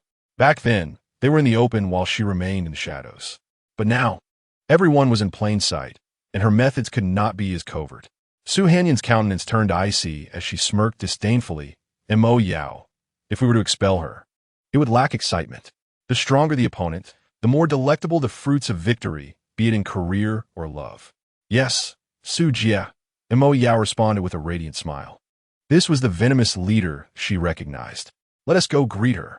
As Su Hanyan rose, an aura of chilling, bone-deep menace enveloped her, instantly saturating the room. Oh, it's so cold. Has the air conditioning been turned on? Luo Xiaoxue stepped into the room, immediately sensing the frigid atmosphere. Moreover, she detected a distinctly perilous aura, as though a sinister serpent lurked within, poised to pounce on its prey. Chapter 43. It's over. Today has been a complete defeat. Upon entering, Luo Xiaoxue's gaze fell upon Su Hanyan and Mo Yao in the living room. The chilling aura exuded by the other party rendered her momentarily frozen, her voice trembling involuntarily as she stammered, who are you? Although she had encountered many women, never before had she met one whose icy demeanor sent shivers down her spine. The eldest daughter of the Luo family? Luo Xiaoxue? Su Hanyan scoffed. Oh, what's the matter? Is that a problem? Despite Luo Xiaoxue's efforts to feign composure, she could not suppress the tremors coursing through her body, her teeth chattering uncontrollably. Giggling, I am your new roommate, Su Hanyan. The moment Su Hanyan's name escaped her lips, Luo Xiaoxue recalled a warning from last year when her brother attended a gathering of prominent families. He had cautioned her about Su Hanyan, describing her as a ruthless and cunning individual, a figure to be avoided at all costs. In the brief years since her return, Su Hanyan had propelled the Su family, the weakest among the 4 great families, to the pinnacle of power. Initially, Luo Xiaoxue had dismissed such claims. How formidable could a woman only a few years her senior truly be? Yet, after encountering Mo Yin, her skepticism began to wane. Mo Yin's fluctuating yet palpable aura of menace, coupled with her effortless display of extraordinary martial prowess, had left Luo Xiaoxue shaken. And she was but a minor enforcer under the formidable Su Hanyan. If even the lesser minions possess such strength, how powerful must the true demon, Su Hanyan, be? Despair washed over her. How could she possibly contend with such a woman and hope for victory? At that moment, however, Su Hanyan offered her no reprieve for contemplation. With a playful gaze directed at the valleys of Luo Xiaoxue's neckline, she politely extended her right hand. Indeed, the eldest daughter of the Luo family is quite impressive. What an honor it is to meet you. An honor indeed. With a semblance of decorum, Luo Xiaoxue extended her hand in return. But the moment their fingers touched, an icy, sinister energy surged through her arm, enveloping her entire being. This only intensified her trembling, her complexion paling dramatically. What do you want? We're roommates, and I am merely greeting you, Su Hanyan replied, turning to sit on the sofa in the living room. Regarding Luo Xiaoxue as if appraising a servant. Why you mustn't act recklessly? I am the eldest daughter of the Luo family. You cannot harm me. Oh, isn't the esteemed eldest daughter intent on vying for a man with me? Why, if a mere greeting sends you into such a fright, how will you fare in the battle to come? Both Su Hanyan and her companion, Mo Yao, chuckled, their laughter oozing with disdain. Who says I fear anyone? I, Luo Xiaoxue, will win over the senior. Even if you're Su Hanyan, I am unafraid, though resolute. Luo Xiaoxue's bravado faltered as she beheld Su Hanyan's strikingly voluptuous figure and the deep ravines between her curves. In that moment, her confidence crumbled. Alas, today marks my utter defeat. Giggling at her predicament, Su Hanyan reveled in the satisfaction of dominating her opponent. The thrill of such an easy victory was simply exhilarating. Under the influence of such emotions, the chilling atmosphere within the room began to soften slightly. Lo Xiaoxue unconsciously released a breath of relief. It seemed that safety had been attained. At that moment, the unmistakable laughter of a young couple echoed from outside the door. Montak Yun. What precisely is this surprise you mentioned? Can you divulge a hint? It was evidently Jiang Ming's voice. Oh, brother-in-law, it's arriving shortly. Don't fret. It is bound to be a splendid surprise. Su Hanyin sensed that Mo Yin's joy was genuine. Such emotions cannot be feigned, subtly indicating that the reality of the situation was likely not as she had imagined. All right, Jiang Ming declared as he reached for the key to turn the handle. But suddenly, with a soft click, the door swung open. A breathtaking visage and an exquisitely alluring figure filled his sight. Before Jiang Ming could fully comprehend the situation, Su Hanyin leaped into his strong embrace, exclaiming, "Darling, Hanyin has missed you." Her sweet nothings and fervent kisses engulfed him completely. At that moment, the coldness that had once enveloped her was replaced by an intensity akin to molten lava. As a normal man, Jiang Ming found himself overwhelmed by the abruptness of Su Hanyin's affections, igniting a fire within him, causing his blood to surge. Yet, he retained a semblance of rationality, attempting to break free. However, Su Hanyin offered him no respite. Her nimble fingers, akin to playful serpents, began to wander downward as she continued her passionate assault. To evade any potential awkwardness, Jiang Ming swiftly scooped her up and dashed towards the bedroom. To onlookers, the pair resembled a long-separated couple finally reunited. Tearing into the hotel room with fervor, Mo Yao and Mo Yin exchanged knowing smiles, while Lo Xiaoxue, standing nearby, was utterly taken aback. Must you be in such haste? Can't you wait a moment before taking such liberties? Are you not aware that there are others in the room? She lamented. After a brief period of sitting on the sofa, feeling increasingly bored, she contemplated returning to her room. However, from Jiang Ming's bedroom emanated the unmistakable sounds of a woman reveling in ecstasy, a continuous symphony of pleasure. Senior, my Prince Charming, Jiang Ming. To have her beloved snatched away right beneath her nose, while being subjected to such shameless sounds, left Lo Xiaoxue's face flushed with indignation, her lips twitching in disbelief. Even her once proud bosom rose and fell with agitation, as if protesting vehemently. Why? Why is it permissible for Su Hanyin to so brazenly claim my senior, while I cannot? She fumed. It is merely a marriage trial contract. Just a mere 10 million. My family is not without resources. Determined, Lo Xiaoxue resolved to reclaim her senior from this demoness. He belongs to me, at least a part of him does. Spurred by Su Hanyin's provocations, and having cast aside her fears, Lo Xiaoxue was resolute. She would fight to the end. She would not yield, nor would she surrender. 2 hours passed. It was already 10 o'clock in the evening. Jiang Ming first glanced at Su Hanyin, who lay softly on the bed, and then dressed himself, intending to head to the kitchen to prepare something to eat.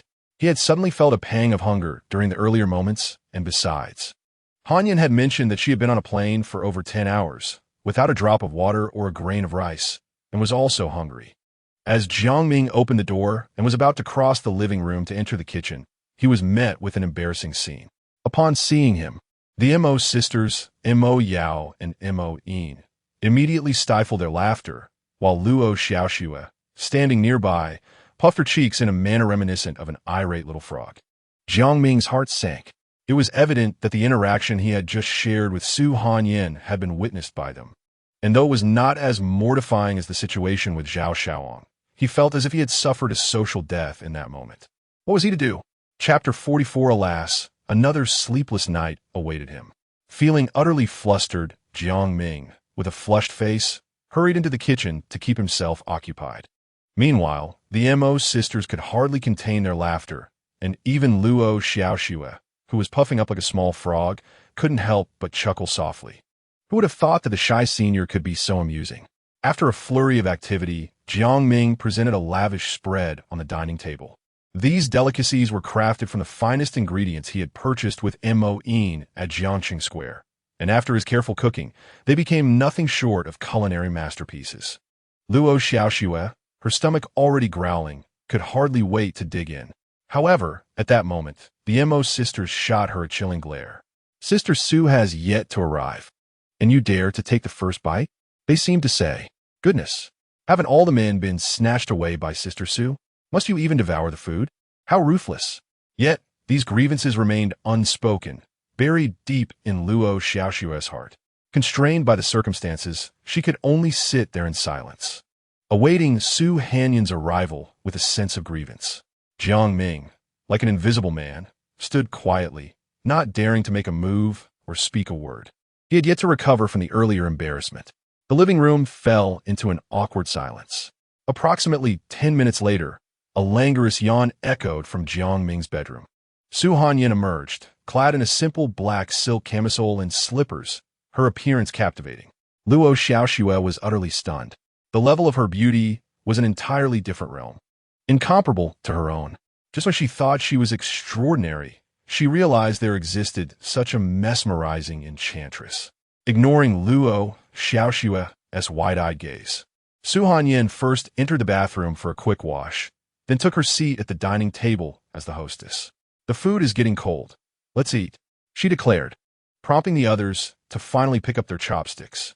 After the meal, once Luo Xiaoxue had finished washing up, she hurried to her room to rest. However, lying quietly on her bed, sleep eluded her despite her best efforts. Today marked my first encounter with Su Hanyan, and it ended in utter defeat. If I do not swiftly devise a strategy, I may find myself perpetually trampled beneath her heel. It is evident that Su Hanyan possesses an innate regal charisma. She is undeniably not my equal. However, this does not imply that I am devoid of opportunities. When one is outmatched, the most prudent course of action is to navigate the murky waters, creating chaos in the hopes of seizing an advantage amidst the turmoil. But how should one stir the waters? As Luo Xiaoxue pondered this, the room next door echoed with Su Hanyan's triumphant, intoxicating laughter.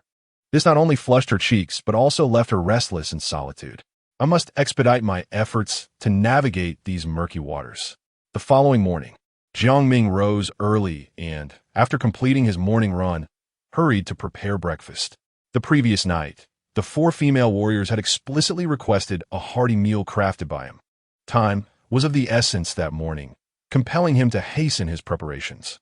After breakfast, Jiang Ming intended to ride to work on Mo Yin's stylish motorcycle. Just before he departed, Mo Yao seemed to have something to say, but was interrupted by Su Hanyan. Meanwhile, Luo Xiaoxue rushed out after finishing her meal, appearing to have urgent matters to attend to. At that moment, only Su Hanyan and Mo Yao remained in the room. "Sister Su, I fear that Mo Yin's feelings may still be uncharted territory. I worry she might actually develop feelings for my brother-in-law." "Enough of that. I trust her, and I trust Jiang Ming. He is not that kind of person." "Very well. But Sister Su," Mo Yao was about to continue when she noticed Su Hanyan shake her head in silence, prompting her to change the subject. "Sister Su, Liyaki wishes to speak with you. What could she possibly want? Haven't we already established a plan that can be executed accordingly?" Su Hanyan's expression reflected her surprise. "No. She mentioned that while executing your plan poses no issues, she has conditions." "Conditions?" Su Hanyan chuckled, pondering how this defeated woman could still dare to negotiate terms. Yet, to ensure the smooth implementation of the plan, a meeting would not be unwelcome. Moreover, she was quite curious about what conditions this advanced sister might propose. At the underground shopping center in Jiangcheng Square, Su Hanyan and Mo Yao, now clad in casual home attire, were selecting lingerie. Outside, Liyaki, adorned in sunglasses and a sumptuous satin ensemble befitting a wealthy heiress, sauntered into the store with a graceful stride. Meanwhile, several men outside peered in, their curiosity apparent. "Are those men from the Zhao family?" Su Hanyan picked up a bra and glanced at Mo Yao. "Indeed, Sister Su. It seems Zhao Xiaoang is quite taken with Liyaki. Speak of the devil, and he shall appear." Noticing Liyaki approaching them, Mo Yao promptly made way. "Oh, Su Hanyan, what a rapid role reversal. You've even donned home attire." Liyaki's gaze bore into Su Hanyan, her eyes swirling with jealousy. Despite the casual outfit, the concealed allure beneath the loose fabric was still evident through its contours. As Su Hanyan giggled shyly, she resembled a flower blossoming in the spring. "Indeed, every morning when I awaken, I feel as if my entire body is disassembled, utterly devoid of strength. My husband exudes a fierce fighting spirit daily, which I find rather endearing." Observing Su Hanyan, whose previously icy demeanor had transformed into one of feigned girlish satisfaction. Li Yaqi grew increasingly agitated. This happiness was rightfully hers, yet it had been snatched away by another, causing her immense heartache. Why the rush? Su Hanyin provocatively arched her back, her long legs accentuating her confidence. Tonight promises to be yet another sleepless night. Su Hanyin, do not rejoice too soon. Mingming is surely meant for me, Li Yaqi. We have shared 2,000 days and nights together, unlike your brief acquaintance. Is that so? Let's await the outcome. Su Hanyin replied with unwavering confidence. However, you're a woman plagued by insecurity, unlike me, who has been brimming with confidence since childhood. Li Yaqi squared her shoulders, her determination palpable. On what grounds do you assert that? You resort to signing a marriage agreement to claim control over Mingming, displaying a lack of integrity. This is merely a testament to your own insecurities. With a disdainful smile, Li Yaqi retorted, if we were to compete on equal terms, you would undoubtedly suffer defeat. And what constitutes fairness? Su Hanyin, agitated by the insinuation, felt a surge of resolve. Once I complete your plan, we shall reside under the same roof, engaging in a fair competition, where the ultimate victor shall possess Mingming. Su Hanyin gritted her teeth. How shall we discern the true victor? Undoubtedly, it shall be the one chosen by Mingming, Li Yaqi asserted confidently. What of the defeated party? Li Yaqi's gaze hardened. The vanquished shall relinquish all they possess to the victor, to be disposed of at their discretion. She could not envision life without Jiang Ming. Losing him would render her existence unbearable. Very well, Su Hanyin began, but was swiftly interrupted by Mo Yao. Sister Su, we already hold the upper hand. Why should we concede? Moreover, if Li Yaqi fails to execute her plan, we have contingency measures in place, rendering any wager with this failed woman unnecessary. Though she held confidence in Sister Su's abilities, emotions were notoriously fickle. Should Jiang Ming's affections waver, Sister Su would find herself sacrificing everything for the sake of the Su family. The empire painstakingly built could easily slip away once more. If you lack the courage, then so be it. Call it insecurity if you wish, but do not expect me to believe it. Li Yaqi's tone dripped with contempt. All right. Su Hanyin clapped her hands in amusement, taken aback by Li Yaqi's newfound assertiveness, employing even the art of provocation. Is this the same naive girl I once knew? Very well, as you propose. The losing party shall forfeit everything and become the other's servant, provided that you fulfill this plan. Li Yaqi's smile widened, sealing the agreement. But have the recordings been prepared? In a few days, we shall celebrate my father Li Zhihui's 50th birthday, where he will receive a grand surprise. Su Hanyin cast a glance at Mo Yao, who instantly understood. Rest assured, Miss Li, the video from that night has long been prepared. As for the Zhao family's footage, it will require a little more time, but 2 days should suffice.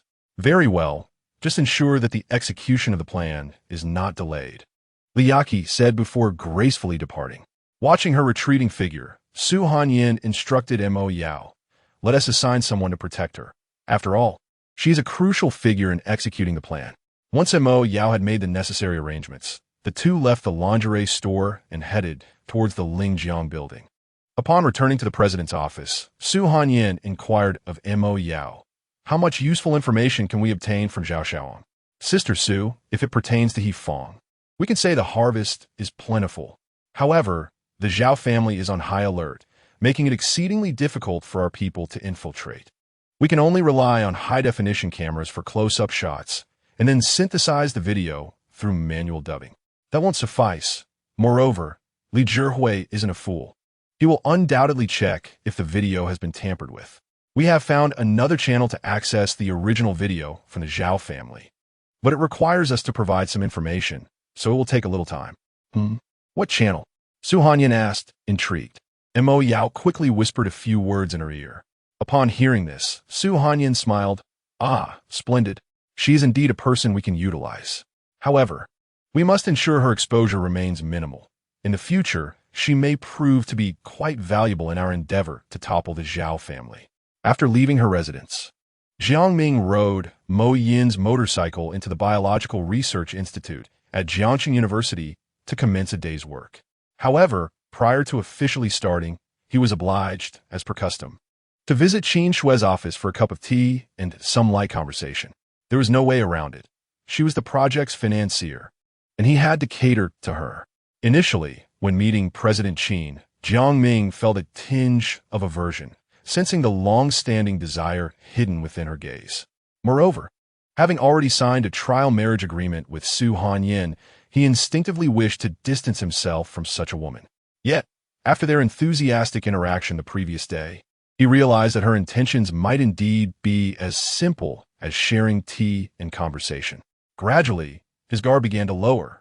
Perhaps she was merely seeking companionship to alleviate her loneliness. Meanwhile, while Jiang Ming conversed with President Qin, Mo-in waited anxiously outside, her lips pursed in worry, fearing something dreadful might occur. "Brother, may I inquire, who is that lovely young lady outside? I heard her call you brother-in-law repeatedly. Could she be your wife's sister?" President Qin's voice was gentle, reminiscent of a caring older sister. Yes, one could say she's my wife's sister," Jiang Ming stammered. At this, a glint of curiosity sparkled in Qin Shue's eyes as she pressed further. "I have a slight understanding of the Li family. Yet I was not aware that their esteemed daughter had such a beautiful sister." Jiang Ming found himself momentarily speechless. "Brother, please do not misunderstand. The love story between you and the Li family's daughter is well known throughout Jiangxing University, so it is not surprising for me to know. I am merely curious about the young lady outside, which is why I asked. If you prefer not to disclose, then so be it." "Ah, President Qin. She is a distant relative. She has already divorced Li Yaqi, and Jiang Ming wishes to avoid further entanglement, preferring to handle this matter with simplicity." However, President Qin clearly had no intention of letting it go. Suddenly, she slapped her delicate thigh with a hand, feigning astonishment. "Indeed, I thought she looked somewhat familiar. I have seen her a few times at the Lingjiang building. She seems to be from the Su family. How could a relative of the Li family belong to the Su family?" Jiang Ming was at a loss for how to proceed, not wanting to disclose his own divorce. Rendering him speechless, seeing his awkwardness, Qin Shue stifled her laughter behind her hand. Suddenly, with a loud crash, the office door swung open, revealing a furious Mo-in standing in the doorway. "You old hag, stop probing. My brother-in-law is already my sister, Su S-man. Do not entertain such thoughts. Listening to you makes me want to vomit." "Humph. You." Qin Shue's face turned ashen with rage, her chest heaving, leaving her momentarily speechless. As the fourth young lady of the Qin family, although she was somewhat older at 39, she had never married and maintained her appearance impeccably, resembling a woman in her 20s, coupled with her esteemed status. No one dared to confront her until today, when a reckless young girl had the audacity to call her old, not once, but twice. How could she endure such insolence? "You are courting death." With that, Qin Shue prepared to charge at Mo-in, but Jiang Ming, aware of Mo-in's strength, understood that if she lost control and harmed the esteemed lady, it would create significant problems. On a minor scale, there would be a rupture in funding and the project would collapse. On a larger scale, it could incite unnecessary disputes between the Su and Qin families, especially for Mo-in, as Qin Shue, being the fourth young lady of the Qin family, could easily wield enough influence to cause Mo-in considerable trouble. After all, Mo-in was not Su Hanyin. In the eyes of the other prominent families, she was merely a servant. "President Qin, please do not be agitated. She is young and speaks without discretion. I hope you will forgive her." Fearing a commotion, Jiang Ming rushed forward and tightly embraced Qin Shue's slender waist, anxious to prevent her from confronting Mo-in. "Ah." Qin Shue instinctively let out a soft gasp at the unexpected embrace, her cheeks flushing crimson as her heart raced. What a powerful man. "Cut it out." Mo-in was infuriated by the sight. Although she was younger, she was perceptive enough to understand that her brother-in-law was acting with her best interests in mind. "Brother-in-law, let us go." With a huff, Mo-in pulled Jiang Ming away, leaving Qin Shue blushing and dazed in place. The embrace had stirred something deep within her, as if her very soul had been captivated. For over 20 years, she had not sought marriage, having never encountered a man who stirred her heart. Despite having seen countless handsome young men, none had ever moved her until she met Jiang Ming, who had gently awakened the long-buried feelings within her. Especially that powerful embrace just now stirred her heart profoundly. "Ah, After a soft gasp escaped her lips, she resolved silently. This man is mine, Qin Shui's. No one shall take him from me. Whether it be Su Hanyin or Li Yaqi, they must all step aside. Under Mo Yin's gentle insistence, Jiang Ming entered the laboratory, commencing a day of work. However, the genetic modification project seemed to have hit a bottleneck. No matter how the researchers endeavored to improve it, they could not achieve a more stable solution. If this challenge remained unbroken, the project would likely falter, and the Qin family's investment would be rendered futile. Yet, there remained one avenue: extracting a stabilizer from an animal's body. The question remained, however, which creature harbored such a stabilizer? They could only proceed with tests one by one. With countless species in the world, when would they find it? This was akin to searching for a needle in a haystack. Initially, they had considered chemically synthesizing the stabilizer, but this suggestion was swiftly dismissed by Jiang Ming after preliminary tests. The shortcomings of chemical synthesis were too numerous, particularly the potential for mutations in later stages, leading to unpredictable consequences. Time swiftly passed, and it was soon time to leave work. Jiang Ming was reluctant to depart, but under Mo Yin's persistent persuasion, he begrudgingly took the necessary documents and left the Biological Research Institute. Upon returning home, Jiang Ming intended to rest, only to be immediately surrounded by a throng of women. Each presented their favorite ingredients, requesting him to prepare them. According to them, once accustomed to his cooking, they found it difficult to enjoy meals elsewhere. Goodness, Jiang Ming marveled internally. It was surprising how just a couple of meals had spoiled their palates. By 7 in the evening, a banquet of exquisite delicacies adorned the dining table in the living room. Just as Su Hanyin was about to signal the start of the meal, a cacophony of noise echoed from the hallway, growing increasingly louder, accompanied by voices of women. "Master, it's this one, yes, this one." Luo Xiaoxua blinked her large, almond-shaped eyes, puzzled by the familiar sounds. Isn't that the noise of moving furniture? Could someone be relocating again? Knock, knock, knock. A voice called from the entrance. Is anyone home? This voice sounded oddly familiar to Jiang Ming and Mo Yin. Su Hanyin, seated at the head of the table, glanced at Mo Yao, who understood immediately and hurried to open the door. "May I ask who you are?" "Oh, hello, beautiful. I'm a new tenant who just moved in across from you. My wardrobe is too large, and it can't fit in the hallway. Could you please help me by opening the door a bit so I can maneuver it?" "Of course. No problem." Seeing a neighbor in need, Mo Yao kindly stepped aside to allow a corner of the wardrobe to pass through. In that fleeting moment, the newcomer spotted Jiang Ming seated at the table. "Oh, isn't this Jiang Ming? I didn't know you lived here. Isn't that Miss Su? What brings you here?" Qin Shui recognized Su Hanyin at a glance, having encountered her during several business meetings. It's the fourth miss of the Qin family. "Greetings," she said, deliberately emphasizing the term fourth. She stepped forward to extend a polite handshake. "You don't seem very young either," Qin Shui remarked, her smile concealing a sharp edge. The two seasoned women, having navigated the tumultuous waters of business, instantly engaged in a subtle yet fierce rivalry. Meanwhile, Luo Xiaoxua, who was quietly enjoying her meal, suddenly felt a spark of hope ignite within her. The situation had become rather murky before she even intended to intervene. Very well, but one person alone is insufficient, she thought, recalling her cousin Luo Xiaoxian. It seemed imperative to find an opportunity to involve her sister. Only through such chaos could they enhance their chances. After moving, Qin Shui, citing her lack of dinner, naturally entered Jiang Ming's rental apartment to join the dinner gathering. With the arrival of new faces, the dining atmosphere began to shift perceptibly. The previously reticent Luo Xiaoxua suddenly opened up, engaging Qin Shui in enthusiastic conversation. The latter reciprocated with great compliance, and within the span of a single meal, the two appear to have forged a deep friendship akin to that of longtime confidants. Upon finishing their meal, Qin Shui warmly invited Luo Xiaoxua to visit her home, to which the latter readily agreed. Following their departure, Jiang Ming retreated to his bedroom to resume his research. At that moment, only Su Hanyin and her companions remained in the living room. The Mo sisters, who had been observing everything, felt a wave of anxiety for Su Hanyin. The intentions of those two women were unmistakable. "Enough said, I am aware. You two only need to focus on your respective tasks," Mo Yao instructed. preparing the videos required by Li Yaqi, while Mo Yin was assigned to ensure protective measures were in place.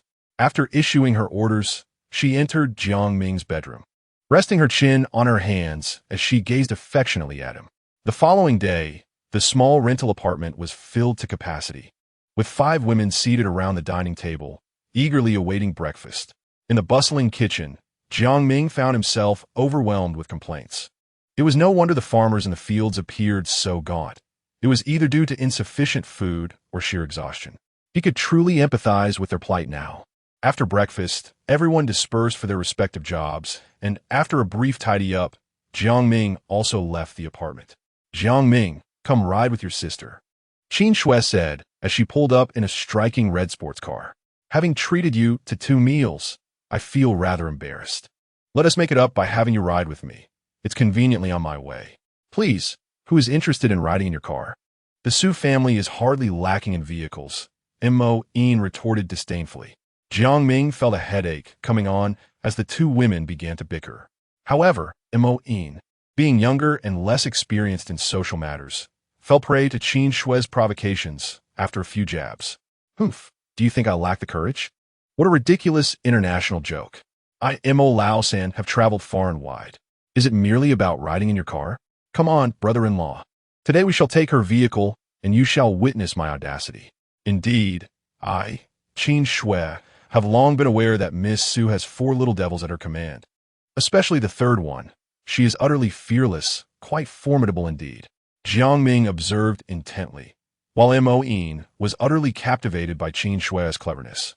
After charming Mo Yin, Qin Shui shifted the conversation toward Jiang Ming, inquiring, "Brother, what on earth is that incessant banging coming from your room at midnight? It's so loud. It has been nearly 2 hours. It's keeping me awake." Jiang Ming and Mo Yin burst into laughter at that moment. Chapter 47. Supplementary lessons? Surely not. Is the construction quality truly so appalling? The sound insulation so inadequate? Jiang Ming silently criticized. Just then, a familiar face suddenly flashed through his mind. Li Yaqi. What is happening today that I would suddenly think of her? Am I being moved by the scenery? Achoo! Li Yaqi, curled up in bed, sneezed. Ever since leaving the lingerie shop that day, she had inexplicably caught a cold. Although there were many servants at Suilon Villa, she preferred solitude, particularly when she recalled how Li Zhihui had murdered her parents and sister, betraying the Jiang family and plunging Jiang Ming's loved ones into an abyss of despair. She felt as though she were sitting on pins and needles, desperately wanting to escape this place. However, upon contemplating Su Hanyin's plan for vengeance, which promised retribution for the blood-soaked grievances, she quickly composed herself, pretending to be the delicate daughter of this household. "Sweetheart, how are you feeling?" Gu Xiaoxiao gently pushed open the door, entering with a cup of hot water. "Mother, I feel much better and should be well in a couple of days. Father's 50th birthday is approaching, and I intend to give him a grand surprise," Li Yaqi replied, smiling sweetly, portraying the image of a devoted daughter. "Wonderful. My daughter is the best. You shall certainly give your father a surprise he will never forget." "Yes, indeed, mother, and you as well." Gu Xiaoxiao's expression relaxed, brimming with anticipation. "Will there be a gift from you?" "Of course. How could there be none from your mother? Your gift will be quite special too." "Very well. I shall await the good news from my daughter." After saying this, Gu Xiaoxiao handed the hot water to her daughter and cheerfully exited. Watching her mother depart, Li Yaqi felt a pang of emotion. "I wonder if you will still be able to smile when you learn the truth? Though you raised me, your inability to confront the bloody reality led to the tragic demise of my family. Thus, you must bear the consequences of your actions. Furthermore, in your quest to become the matriarch of a wealthy family, you even conspired with Zhao Xiaoang to drug me, resulting in the shattering of my marriage. All of this turmoil stems from you. Do not blame me, for you are the architect of your own misfortune." Li Yaqi poured the hot water in her hand directly into the trash bin, then picked up her phone to call Su Hanyin. This number was untraceable, concealing the identity of its user. "Miss Su, is everything prepared?" she inquired. "With Li Zhihui's birthday approaching, time is of the essence. Do not worry, Miss Li. All the necessary recordings and materials will be placed on your bedside before the eve of Li Zhihui's birthday. You can trust my commitment to this task." Su Hanyin assured her. "Very well. I shall await your good news. After hanging up, Li Yaqi deleted the call history. At that moment, Jiang Ming was wholly engrossed in his research work within the office. Moin remained steadfastly beside him, providing silent protection. However, a new presence graced the office, Qin Shui, the fourth miss of the Qin family. Initially, Moin regarded her with a degree of enmity, yet gradually, she discerned that Qin Shui was not as malevolent as she had presumed. In fact, she appeared quite amiable. Importantly, Moin sensed that she was not a rival to Su Hanyin, which allowed her guard to lower. Consequently, Jiang Ming continued his work until 5 in the afternoon, under the attentive gaze of the two ladies. After work, Jiang Ming and Moin rode home in Qin Shui's sports car. Upon entering, Jiang Ming noted that both Su Hanyin and Luo Xiaoxue had yet to return. Seizing the moment of leisure, he settled in the living room to watch television. However, scarcely 5 minutes had passed when Qin Shui made her entrance. "Brother Jiang Ming, you've divorced, yet you didn't inform me?" she inquired. Just as Jiang Ming was about to respond, Moin interjected, "What does your brother's marital status have to do with you? Do you think that now he is single, you stand a chance?" Ignoring Moin, Qin Shui inched closer to Jiang Ming, continuing her inquiry. "Is it true that you signed a trial marriage agreement with Su Hanyin? I heard she's giving you 10 million annually." Jiang Ming hesitated, but ultimately nodded in affirmation. "However, it's not as simple as you think. The most critical condition was that she revealed the truth about the divorce to me. It transcends mere financial matters. I am not so superficial. Then, if my sister offers 20 million, could you breach the contract and engage in a trial marriage with me for 3 years?" Qin Shui provocatively teased. "Miss Qin, please do not jest. The contract has been signed. There is no turning back. Moreover, Su Hanyin treats me exceedingly well." Jiang Ming's tone was resolute, betraying no signs of wavering. "Oh, what is the eldest miss of the Qin family scheming?" Moin remarked, her mood buoyant at witnessing Qin Shui's discomfort. Unperturbed by Moin, Qin Shui turned her charming smile toward Jiang Ming. "However, brother Jiang Ming, during your leisure hours, you might consider putting in some extra work. Perhaps tutoring others, like me." Tutoring? Jiang Ming was taken aback, his expression one of disbelief. While he grasped her ulterior motives, he sought to confirm her intentions. "Oh, what kind of tutoring are you referring to? Language, mathematics, or perhaps a lesson in charm?" "Oh, dear brother, not that kind of tutoring. I meant the kind of lesson you provided to this young lady the other night." Upon encountering Jiang Ming and Moin, the scene left Qin Shui momentarily speechless. With a shy smile, she further emphasized, "It's the kind of situation where even the bed frame breaks." Jiang Ming's eyes twitched in disbelief, uncertain of how to clarify the matter. However, how could she possibly know about this? Was it Moin who divulged it?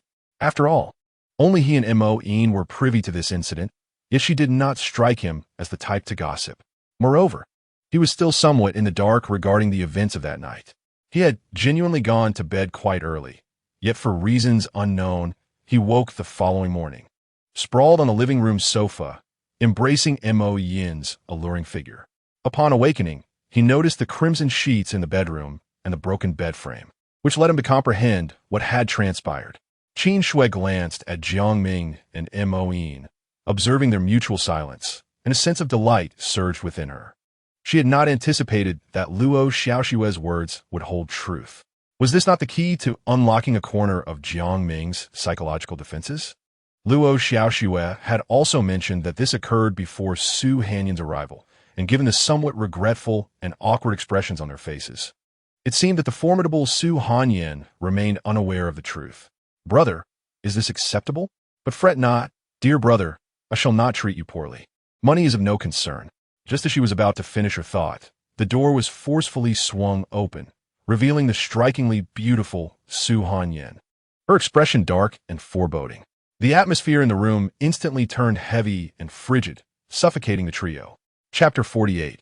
How could I still think so poorly of them? Truly, it is lamentable. Recognizing the gravity of the situation, Qin Shui promptly made her exit, fully aware of Su Hanyin's formidable reputation. She understood that provoking her could lead to dire consequences, yet this matter bore no relation to her. She had merely mentioned it in passing. Su Hanyin did not impede her departure. With a resounding bang, Mo Yao closed the door and took up position outside to guard it, while inside, Su Hanyan scrutinized Jiang Ming and Mo Yin, seemingly awaiting their explanation. Sister Su? Hanyan. They both exclaimed in unison but halted simultaneously upon noticing the other had spoken, allowing the other to proceed first. Observing this exchange, a cold smirk graced Su Hanyan's lips as she cast a glance at Mo Yin before retreating into her bedroom. The implication was unmistakable. Follow me. We need to discuss this privately. After the two departed, Jiang Ming sat in the living room, engulfed by profound self-reproach. Su Hanyan had treated him exceptionally well, not only revealing the truth behind his divorce, but also offering a staggering $1 million in return for a year of trial marriage. Furthermore, she had risked offending the Zhao family to assist him in his quest for vengeance, deliberately tormenting Zhao Shaoan. Although the Zhao family was still oblivious to the true nature of the events, it was merely a matter of time before their extensive resources unraveled the truth. Moreover, for his safety, she had assigned Mo Yin, a strikingly beautiful and exceptionally skilled bodyguard, to him. Notably, she had also willingly offered her own innocence and provided him with a body that was utterly addictive. All of this was unprecedented. In the past, when faced with Yaqi, Jiang Ming had been relegated to a position of passive sacrifice and endurance, merely seeking a semblance of peace that appeared so humble. At this moment, did Su Hanyan not mirror her former self entirely? What prompted her actions? She was merely an inconspicuous researcher, while the other party was the esteemed daughter of the foremost family in Jiangcheng, a disparity as vast as heaven and earth. The other party had no need to act in such a manner. The more Jiang Ming pondered, the more incredulous he felt. Yet one thing he could assert with unwavering certainty was that Su Hanyan genuinely loved him, just as he had once loved Li Yaqi, selflessly and unconditionally giving. However, he had concealed from her the fact that he had engaged in an inappropriate liaison with the bodyguard she had sent. Jiang Ming found himself engulfed in profound distress. In the bedroom, Su Hanyan sat at the head of the bed, gazing at Mo Yin, who looked like a child caught in wrongdoing. Speak, she urged. Mo Yin wore an expression of guilt, unsure how to articulate her thoughts. Simply speak the truth, Su Hanyan replied, her demeanor tranquil, yet beneath that calmness lay a hidden, searing sorrow. She was reluctant to accept it, but the reality remained. Jiang Ming had betrayed her physically. Without her consent, he had engaged in an inappropriate affair with her subordinate, Mo Yin. Why had this occurred? Why indeed? Were all men but fickle hearts, loving one woman after another? Su Hanyan's heart grew heavier with each passing moment. Ming, you have changed since childhood. Back then, even at the tender age of 3, you would cling to your sister's leg daily, declaring, I love my sister the most because she always protects me. When I grow up, I will marry my sister. She is the only one in my heart. Though you were often scratched and bruised, you remained adorably naive. A ray of light illuminating my dim world and rescuing me from deep-seated self-fragmentation. Now, it is my turn to save you. Yet, Ming, having grown up, you have transformed to the point where your body readily accepts another woman. My heart aches, it truly aches. At that moment, witnessing Su Hanyan's sorrowful visage, Mo Yin felt even more ashamed. Sister Su, I was wrong. You are not at fault. It is I who has erred. Regardless of how Su Hanyan endeavored to mask her emotions, the sorrow seeped from every corner of her being. Sister Su, I was gravely mistaken, but my errors were committed for your sake. Brother-in-law is not as you perceive him. What could this mean? Su Hanyan's mind struggled to comprehend. For me? Montak Uden. How amusing you are. I had assumed your interactions with Jiang Ming were merely light banter, yet I never anticipated that you would engage in a passionate entanglement, so deeply entwined that you broke the bed's frame. And then you audaciously declare that this was all for me? I cannot discern whether you are foolish or if I am the fool. Years ago, I risked my life to save you, and this is how you repay your savior? Upon observing the expression on the other person's face, Mo Yin realized the gravity of the misunderstanding and hastily began to explain. Sister Su, some time ago when you were abroad, I jokingly remarked about what would happen if my brother-in-law needed me. You mentioned that he is not that kind of person, but rather a very upright man. Thus, I continued the jest by suggesting I would help verify his loyalty. Is that how you verified it? Su Hanyan, both angry and amused, replied, Sister, please don't be anxious. Allow Mo Yin to explain. Mo Yin recounted the entire process of administering the drug to test Jiang Ming's fidelity, particularly emphasizing that he remarkably endured for 2 hours after taking the medicine. Su Hanyin felt a sudden tightness in her chest. Subsequently, to confirm the authenticity, she made a phone call to the Su family. Yes, miss, the third young lady indeed collected the loyalty medicine, and the date aligns with your time abroad. Understood. Su Hanyin replied, her previously tumultuous expression beginning to clear. Sister, as you know, this loyalty drug is a sacred remedy for testing a man's fidelity. Since its inception, no one has ever withstood its effects for over 2 hours, yet my brother-in-law surpassed that limit. 2 hours may seem trivial, but for a man under the influence of the loyalty drug, it feels akin to enduring 200 years of torment in hell. This is precisely why there are so few who can endure beyond an hour. Yet Jiang Ming endured beyond the drug's threshold of 2 hours. What profound loyalty! It appears he does indeed care for me. Su Hanyin's heart fluttered with realization. She had misjudged him, believing him unfaithful while he was, in fact, incredibly devoted. I must make amends tonight and ensure he feels like the happiest man in the world. Mo Yin observed the shift in Su Hanyin's demeanor, particularly the guilt that crossed her face, sensing an opportunity to clarify her actions. Sister, you know that once a man surpasses 2 hours, he requires an antidote, and it must come from an untouched woman. Therefore, I offer myself. Although I enjoy teasing others, I also made amends this time. So, sister, considering I saved my brother-in-law, please forgive me this once, won't you? I was left with no choice. Seeing Su Hanyin's expression transform from overcast to sunny, Mo Yin resorted to her usual playful demeanor, which had always been effective with her sister. You, Su Hanyin chuckled, realizing that neither Jiang Ming nor Mo Yin had betrayed her. Through this incident, she confirmed Jiang Ming's loyalty and Mo Yin's fidelity, which was ultimately a positive outcome, albeit the circumstances were somewhat absurd. Given your genuine concern for your brother-in-law and your sincere intentions towards me, I shall let this go this time. However, should there be a repeat occurrence, I shall not hesitate to give you a sound spanking. Thank you, dear sister, for your forgiveness. I shall not dare to offend again. I promise to report in the future.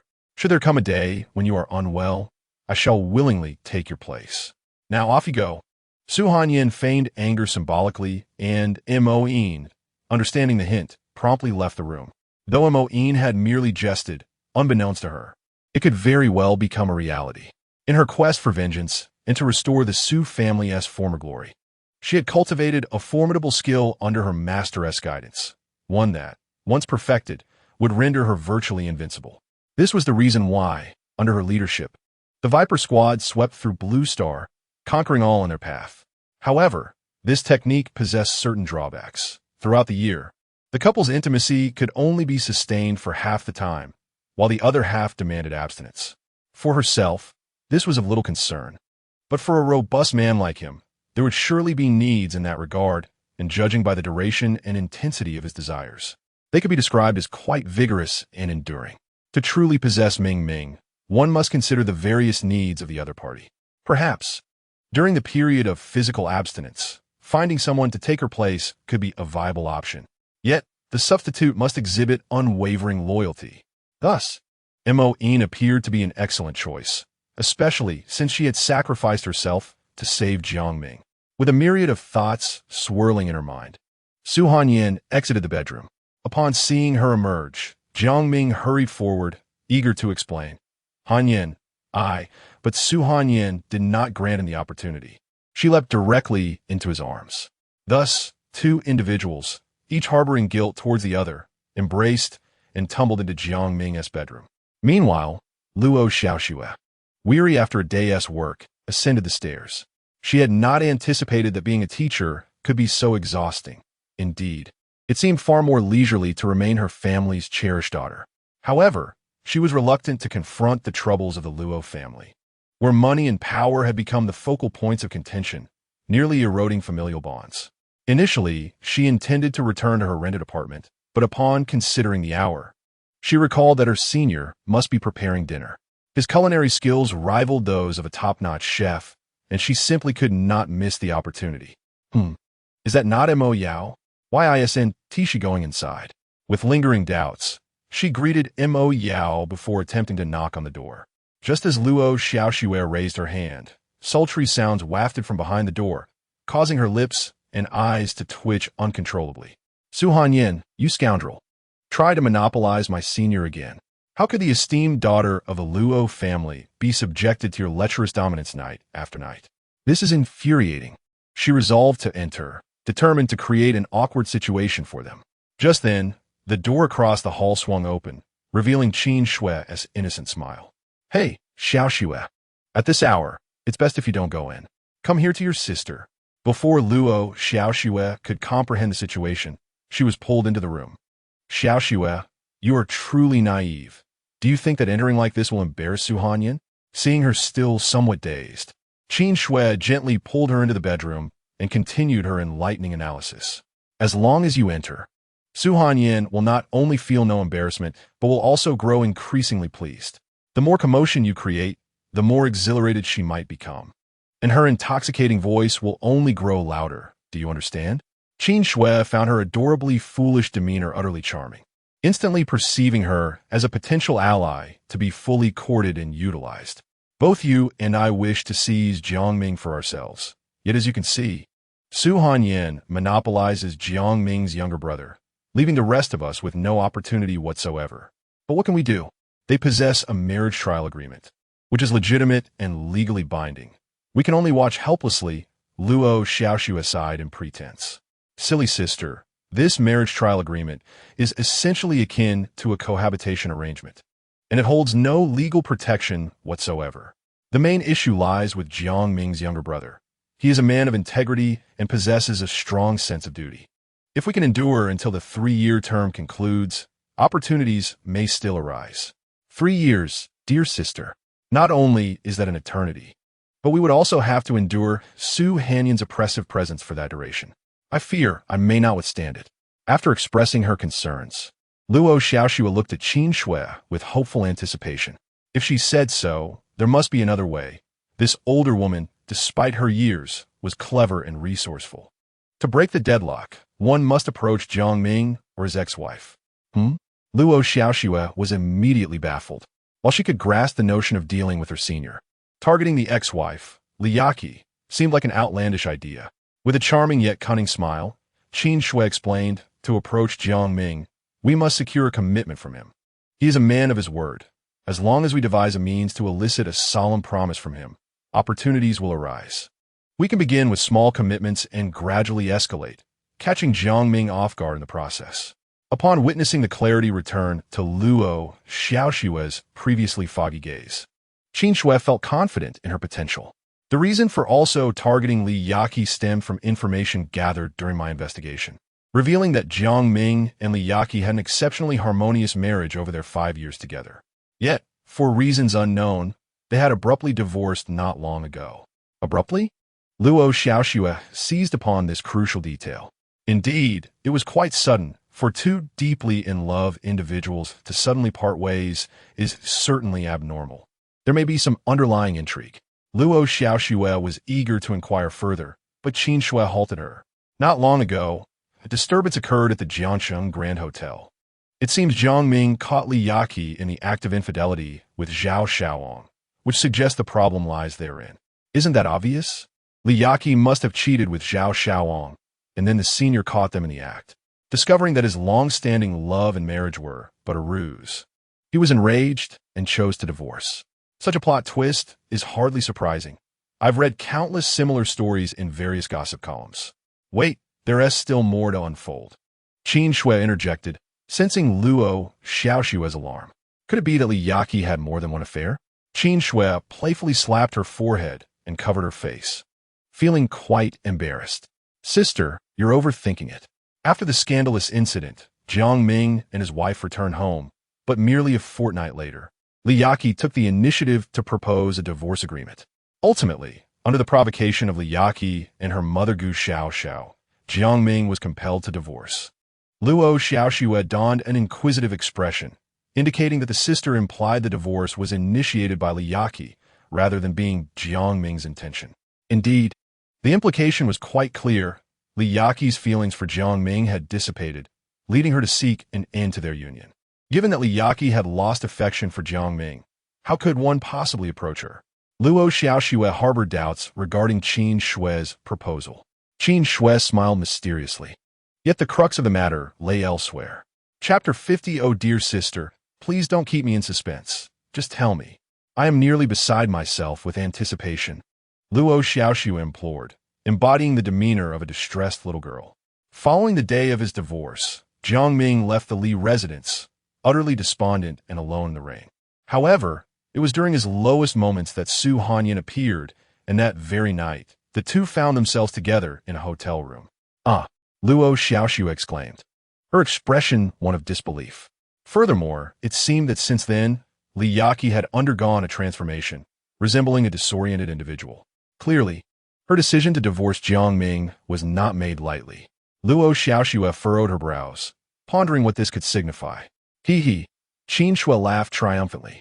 From Jiang Ming catching Zhao Xiaowang in the act, to Li Yaqi returning to her parental home, and ultimately her divorce from Jiang Ming, this entire sequence of events was likely orchestrated by Su Hanyan, with the ultimate aim of being present during Jiang Ming's most vulnerable moment. Ah, so it is. Luo Xiaoxue finally comprehended, yet the pressing question remained. What should they do? What we must do is locate Li Yaqi and uncover the evidence of Su Hanyan's machinations to present it to Jiang Ming, thereby revealing that his current fiancée, Su Hanyan, is indeed a formidable adversary who dismantled his once happy marriage. This revelation will extinguish Jiang Ming's affections for Su Hanyan. Once this formidable foe is vanquished, we shall have our opportunity. Wouldn't you agree, dear sister? The outcome will ultimately depend on our individual prowess. Upon hearing all of Qin Shui's revelations, Luo Xiaoxue finally grasped the situation. She hadn't anticipated that the fourth young lady of the Qin family possessed such acumen, conducting a thorough investigation into Jiang Ming's affairs.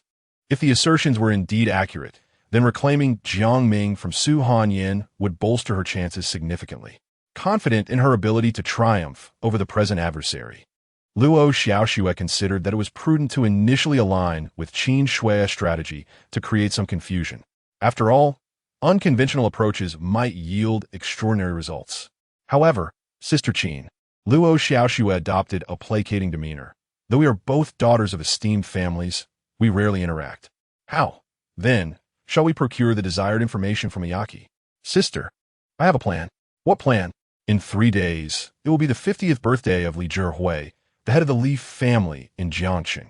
In an effort to curry favor with the 4 prominent families and to find a suitable remarriage partner for his daughter, Li Yaqi, he has sent out invitations far and wide, and I am among the invitees. Xiaoxue, you should not be an exception. Really? Then I must inquire with my brother. She replied, yes, we could go together, Xiaoxue. This opportunity will allow us to meet Li Yaqi and gain some valuable insights, said Qin Shui confidently. Observing Qin Shui's self-assured demeanor, Luo Xiaoxue felt her chances of success growing increasingly promising. All right, I will follow Sister Qin's lead. However, Qin Shui noted that the commotion next door seemed to have subsided. Shall we go in and find our senior? I'm almost starving, she suggested. Let us go. The two linked arms like close friends and headed toward the door across the hall. Meanwhile, Jiang Ming had just finished his daily tasks related to the trial marriage agreement and was busy cooking in the kitchen. The details of the agreement stipulated that he must make every effort to meet the legitimate and reasonable requests of the first party, Su Hanyan. His earlier in-depth conversation with her was merely fulfilling his obligations as the second party. Now that the agreement was signed, he had to take responsibility without fail. The only unsettling aspect was the presence of a faithful listener in the living room. This individual was Mo-in, who seemed utterly unfazed and, upon Jiang Ming's emergence from the bedroom, blushed and coyly said, "Brother-in-law, I'm hungry. It's time to cook." This nearly caught Jiang Ming off guard. However, having 2 women he was entangled with living under the same roof made him feel rather uneasy. At that moment, Luo Xiaoxue and Qin Shui entered the room, and the atmosphere in the living room became palpably tense. Jiang Ming hastily served the sumptuous dishes he had prepared, alleviating the tension. During the meal, however, Qin Shui continued to throw barbed remarks at Su Hanyan, implying that her voice was no longer as melodious as before.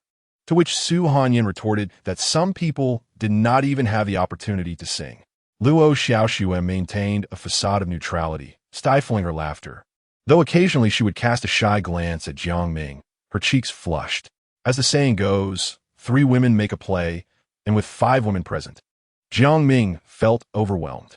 With so many women, matters were indeed complicated, and having 5 stunning and alluring women together only increased the entanglements. After dinner, Jiang Ming began to clear the table, but Mo Yin and Luo Xiaoxue took the initiative to assist, significantly lightening his workload. Although he had been somewhat irritated by the squabbling during dinner, he found solace when it came time to rest. In an instant, the dignified Su Hanyan transformed into a playful and alluring little wildcat, her movements enticing and unrestrained, dissipating his earlier frustrations entirely. As calm returned, the alluring Su Hanyan lay on her side, resting her chin on her hand, and asked the standing Jiang Ming, who was sipping water at the bedside, "Darling, the Li family has sent me an invitation. Do you think I should attend?" The Li family? Which Li family are you referring to? In an instant, Jiang Ming's mind descended into chaos. It was the family of his ex-wife's sister, the Li family of Tsulan Mountain Villa. Su Hanyan's voice was laced with intrigue. "What invitation do you speak of?" "The 50th birthday celebration of the Li family's patriarch, Li Zhihui, is approaching. In an attempt to win favor with the Su family, he humbly extended an invitation. Should I attend or not?" "I am not entirely aware of the dynamics between your families," Jiang Ming replied cautiously. "From the perspective of an ordinary person, if an invitation is extended politely, it would be courteous to attend, provided one has the time." After a moment of contemplation, he added, fearful of being misunderstood by Su Hanyan, "I merely view it from a commoner's standpoint. The decision to go ultimately rests on the Su family's position. My husband says we should go, so we shall." No, I didn't say we must go. Besides, I will bring you along, hee." Jiang Ming could not contain himself, and the water he had just sipped erupted from his mouth, splattering Su Hanyan's face, causing her to choke and cough. "Ha! Look at you, spraying water everywhere." "No, Hanyan, I truly did not mean to. I apologize." Jiang Ming hurriedly grabbed a tissue from the bedside table to wipe her face dry. "Hanyan, is it truly appropriate for you to bring me? After all, I was once a son-in-law of their family. Meeting under such circumstances might be rather awkward." "My dear husband, what is there to fear? You're now my husband, not Liyaki's. There's nothing inappropriate about it. I say we shall go." But what? Are you afraid of encountering your ex-sister-in-law?" Chapter 51. Brother Wang is indeed Brother Wang, well-informed as ever. "No, we are already divorced. What is there to fear?" Jiang Ming's face was a picture of anxiety. "Then it is settled. As long as you are not afraid, we shall go. A clear conscience has no need to fear shadows, right, dear husband?" Seeing Jiang Ming lost in thought, seemingly oblivious, Su Hanyan gently nudged him with her soft shoulder. "Isn't that so, dear?" Yes, what is there to fear?" Observing Jiang Ming's reaction, Su Hanyan's once radiant eyes dimmed momentarily. It seemed that Li Yaqi still held a place in his heart. "Although I have claimed his body through our trial marriage, his heart has not yet fully belonged to me. What he is doing now is merely adhering to the stipulations of our trial agreement. Nevertheless, I, Su Hanyan, shall acquire everything I desire, despite the limitations imposed by my cultivation method, preventing me from being by Mingming's side throughout the year. His heart must entirely belong to me. Li Yaqi, as long as you can perform your role well this time, I, Su Hanyan, shall grant you an opportunity. However, the purpose of this opportunity is to defeat you honorably and claim Mingming's heart entirely for myself." 3 days later, at the entrance of the Jiangchang Grand Hotel, early on, a luxurious Mercedes-Benz business vehicle came to a halt outside the hotel. Dressed impeccably in a suit, Li Zhihui stepped out of the car with an air of elegance. "Greetings to Mr. Li on the occasion of his birthday." A vibrant gathering of diverse young men and women stands before him, all employees of Li's company, who eagerly approach to offer their heartfelt congratulations. Among them, a few charming young ladies present meticulously prepared gifts. Notably, one particularly radiant and youthful girl playfully leaps forward to plant a kiss on Mr. Li's cheek before bashfully retreating with shy glances over her shoulder. The air is filled with laughter and playful banter from the crowd. In the past, Li Zhihui would have sternly reprimanded such unruly behavior. However, this day is different. It marks his 50th birthday, and these employees have volunteered to assist with the celebration free of charge. Thus, he adorns his face with a rare smile, expressing gratitude to his staff. Unable to contain his curiosity, he gazes toward the back of the crowd, searching for the girl who had kissed him. He resolves to take special care of her when the opportunity arises. As the head of the family, it is his duty. Yet, a sigh escapes his lips as he reflects. How does aging make one yearn for youth all the more?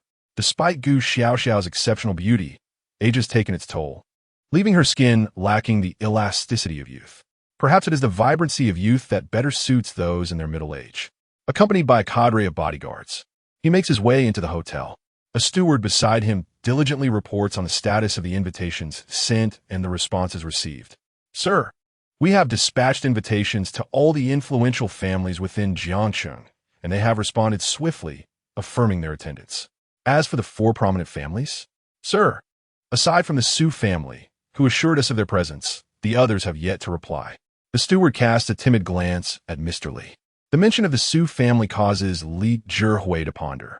The hierarchy among the families in Jiangcheng is distinctly defined, with the 4 leading families holding esteemed positions, seldom engaging with smaller clans. Years ago, he had collaborated with the heads of the Zhao, Luo, and Qin families, nurturing a bond that prompted him to extend invitations to them. To omit the Su family would have been impolite, so he included them as well. Based on past interactions, he anticipated that the Zhao, Luo, and Qin families would not respond, but would send representatives. However, it is peculiar that the Su family has not only replied enthusiastically, but has also committed to attending. What could this signify? Has the sun risen in the west today? Yet, since they are willing to come, he must extend them the courtesy of hospitality. Furthermore, when the time comes to undermine the Su family, he might show them leniency, sparing them a few strikes. He often hears tales of the Su family's eldest daughter, Su Hanyan, a mature beauty with an alluring charm. The prospect of winning her over individually would indeed be a delightful endeavor. With this thought, a subtle smile graces Li Zhihui's lips, and he feels an invigorating lift in his spirit. Due to health reasons, he had not engaged in such activities for quite some time. To his surprise, he experienced a reaction today, and he hopes that after his birthday, he will regain his former vigor. Although it is still early, he is concerned that his preparations may not be sufficient, prompting him to conduct thorough inspections of various banquet halls, particularly those belonging to the 4 prominent families, leaving no detail overlooked for fear of any misstep. As Li Zhihui busily attends to his tasks, time swiftly passes, and it is already 10 o'clock in the morning. The smaller families of Jiangcheng have arrived early, engaging in animated discussions within the banquet hall. The hotel is filled with a buzzing resonance, as if thousands of venomous bees are circling ominously. At this moment, Li Zhihui's wife, Gu Xiaoxiao, accompanied by their daughter Li Yaqi and son Li Zhangpeng, arrives. Today, Gu Xiaoxiao is dressed exquisitely, radiating elegance, resembling a captivating noblewoman adorned in shimmering jewels. In contrast, her daughter Li Yaqi embodies the appearance of a wealthy heiress. Although her attire is somewhat conservative, her slender and graceful legs, coupled with her alluring figure, leave the men present parched and their throats dry. Yet, no matter how Li Zhangping is dressed, he appears like a jester, especially under the radiant presence of his mother and sister, making him feel utterly insignificant. He quickly hides behind them, fearing the gaze of onlookers. This stark contrast draws the attention and speculation of those present. Hey, Brother Wang, I find it puzzling. Li Zhihui and Gu Xiaoxiao are both exceptionally attractive, and their daughter is stunning, yet their son looks so peculiar. What could be the reason? Well, I can't really say, replied the man known as Brother Wang, unsure of how to respond. Brother Wang, you are well-traveled and knowledgeable. How can you not know this? Keep your voice down. Brother Wang firmly grasped the man by the neck and whispered, there are only 2 possibilities, a genetic mutation or perhaps the child is not theirs. But we should provoke Li Zhihui. Don't speak carelessly. Yes, Brother Wang, you truly are wise, the man replied hastily in a muted tone. Clearly, their sentiments were not isolated. After all, the attendees of the banquet hall are the elite of Jiangcheng, well-versed in such matters, yet they dare not voice their thoughts openly, resorting to hushed discussions instead. As the chatter grows louder, those responsible for attending to the Li family overhear every word distinctly. Really? The seemingly cold and aloof Mr. Li has such chaos at home? Just then, a commotion erupts at the hotel entrance. The onlookers, eager for spectacle, rush to the railing to peer down. They see a dapper gentleman in a suit, with a fair complexion, entering the hotel, followed closely by a voluptuous lady. Look at the Li family. Even the young master of the Zhao family and his mother Zhao Hong have arrived. What a grand display. Indeed, when have the four prominent families ever engaged with humble households like ours? Alas, the disparity among people can be quite disheartening. Yet, something seems amiss. The demeanor of the young master, Zhao, appears somewhat off. Chapter 52. Is there truly such a strikingly handsome man in this world? What is wrong? Typically, wherever Master Zhao goes, he radiates brilliance, but today he seems engulfed in gloom, as if vitality has been drained from him. As the onlookers speculated, Li Zhihui hurriedly approached with his family to offer their greetings. The Zhao family, being the second family, had always treated the Li family with great kindness, especially during the crisis of his company when they extended significant assistance. Thus, it was imperative to be courteous. After exchanging pleasantries, Li Zhihui learned that the head of the Zhao family, Zhao Jiaqing, had traveled abroad to visit the elderly patriarch. However, he was already on a return flight, and would surely arrive in time to show his support. The elder Zhao, Zhao Shui, had surpassed 80 years of age and had been in poor health in recent years, necessitating his stay abroad for recuperation. It is often said that the facilities overseas are superior, with numerous advanced technologies that may prolong human life. Good day, Aunt Gu and Sister Yaki. Zhao Xiaong disregarded Li Zhihui and eagerly greeted the women of the Li family with warmth.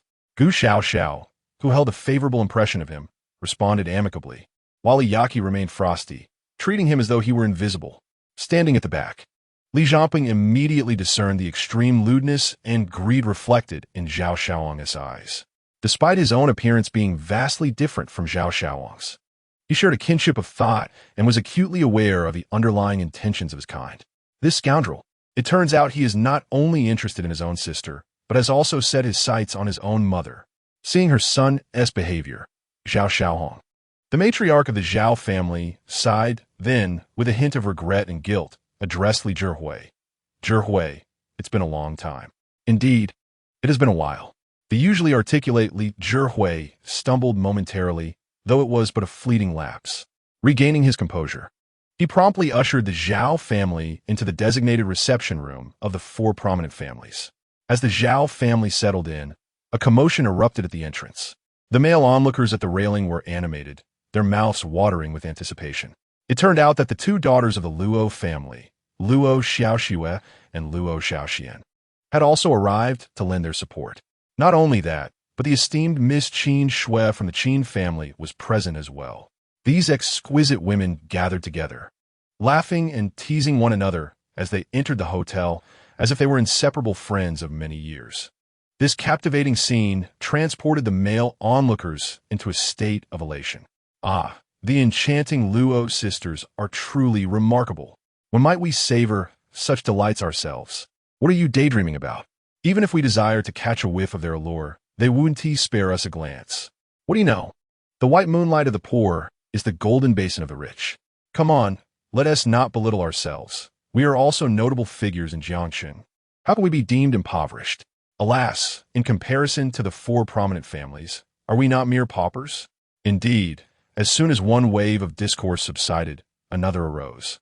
Despite the exquisite beauty of the Luo sisters, they might pale in comparison to the allure of Miss Qin Shui, the fourth daughter of the Qin family. Why is that? One might wonder.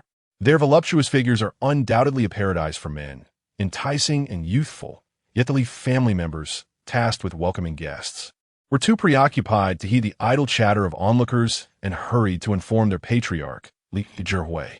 Moments later, Li Zhihui arrived in haste to greet the guests. After all, two prominent families had come together, both led by formidable women, which necessitated utmost respect. Any slight could lead to scathing remarks upon their return. However, it was evident that Li Zhangping was more eager than his father. He approached the guests like a devoted lapdog, yet was met with disdain and indifference from the women. It felt as though his dignity had been unceremoniously cast into a filthy pit to fester for a century. The onlookers, perched on the railing, shared a collective laugh, some even snorting with delight. Li Jianpeng, resembling a frantic hound, glared at the crowd as if he wished to silence them with a single fierce bite. Yet, rather than instilling fear, his display only incited further laughter, even from the Luo sisters and Qin Shui, who were doubled over in amusement. The melodious laughter, akin to silver bells, inadvertently ignited a fervor among the spectators, their lips twitching in anticipation. It seemed that to achieve the ultimate indulgence, one must seek out the finest offerings. As the guests from the Luo and Qin families, under the guidance of Li Zhihui, entered the banquet hall of the four prominent families, they found Zhao Xiaong lost in thought at his table. Upon spotting the newcomers, his eyes sparkled with interest. The Luo sisters and Miss Qin Shui, what a sight! Zhao Xiaong promptly approached them with enthusiasm. Yet it was apparent that the three enchanting beauties were wholly unimpressed, responding only out of social obligation with chilly remarks. This left Zhao Xiaong seething with frustration. How dare they ignore him? Was he not handsome enough, not wealthy enough? Though they feigned superiority now, he vowed that one day they would kneel before him in submission. After a brief flurry of polite conversation, the banquet hall fell into a hush, with only Luo Xiaoxue and Qin Shui occasionally whispering to one another. Half an hour later, the commotion at the hotel entrance resumed as Zhao Jiaqing, impeccably dressed in a suit, made his entrance. Following a warm exchange with Li Zhihui, he settled beside his wife, Zhao Hong. During the wait, he cast lingering glances at the youthful allure of the Luo sisters before shifting his attention to the mature elegance of Miss Qin. Suddenly, his longtime companion, Zhao Hong, seemed less appealing by comparison. Nonetheless, upon catching sight of his dashing son, Zhao Xiaong, he endeavored to dismiss such absurd thoughts. Yet, no matter how hard he tried, the vivid images of those young beauties lingered in his mind, refusing to fade. At that moment, the onlookers at the railing gasped, as if a momentous event had transpired. Even the esteemed members of the three prominent families, comfortably seated in the banquet hall, instinctively turned their gazes towards the outside. Is this truly the legendary Miss Su Hanyin of the Su family? One exclaimed. My goodness, her beauty and figure are utterly mesmerizing. Not only that, but behind her stood four enchanting women, each possessing an ethereal grace. Brother, what are you sighing about? In comparison, our own lady is simply unremarkable, one remarked. But who is that man? Another pondered. He looks vaguely familiar. The spectators began to murmur, and, as they caught wind of Su Hanyin and the man accompanying her, members of the three families hurried to the railing to catch a glimpse from above.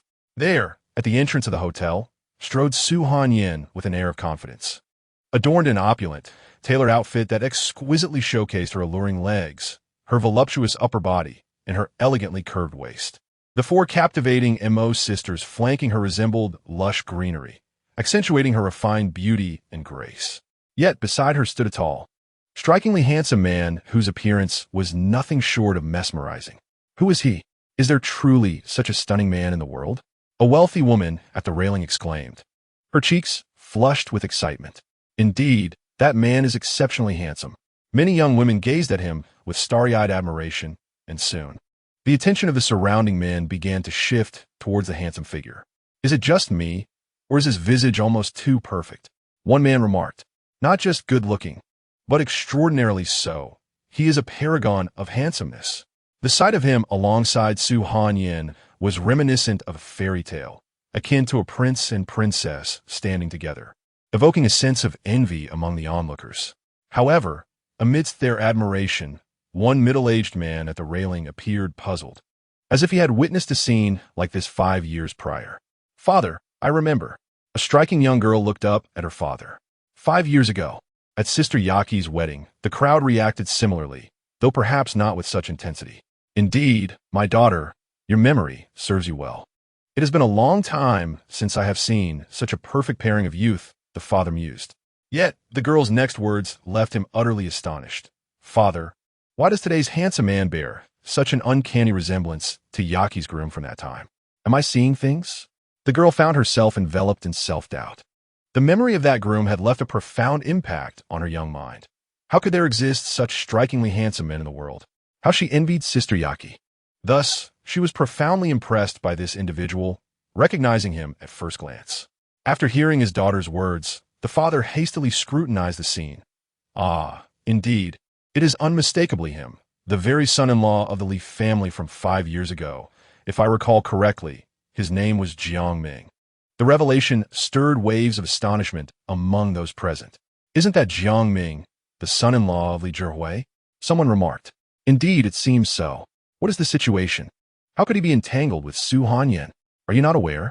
The Li family's heiress has already divorced, apparently just last month. Is that true? How could it not be? Gu Xiaoxiao, the matriarch of the Li family, has long been broadcasting this news among the upper echelons of society. Is she hoping for the scions of affluent families to come courting? Though they're all second-hand goods now, will anyone still take an interest? Look at your own lackluster demeanor. Do you know who Liyaki is? She's the dream girl of countless executives and young heirs in Jiangxing. Regardless of whether she is second-hand or even more, suitors still flock to her. However, the current Liyaki refuses to see anyone, and Gu Xiaoxiao is in quite a panic. Is that so? At this moment, an elderly man with sunglasses and a long beard in the crowd remarked. Su Hanyan is a formidable force. Today, she has brought Li Zhihui's ex-son-in-law with her.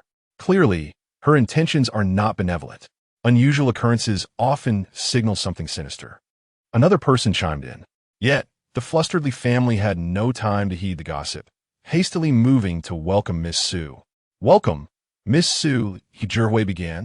But before he could finish, he was rendered speechless by the sight of Jiang Ming, standing beside Su Hanyan. What is happening? How did he end up here? Equally astonished were his wife, Gu Xiaoxiao, and son, Li Jiangping. They had long been aware of Jiang Ming's connection to Su Hanyan, but who could have predicted that? In such a setting, this notorious woman would bring him along? Wasn't this a slap in the face for the Li family? Gu Xiaoxiao's countenance appeared as though it had been struck repeatedly, swollen and unsightly. However, her daughter, Liyaki, fared no better. Upon seeing Jiang Ming, she was first taken aback, then filled with joy.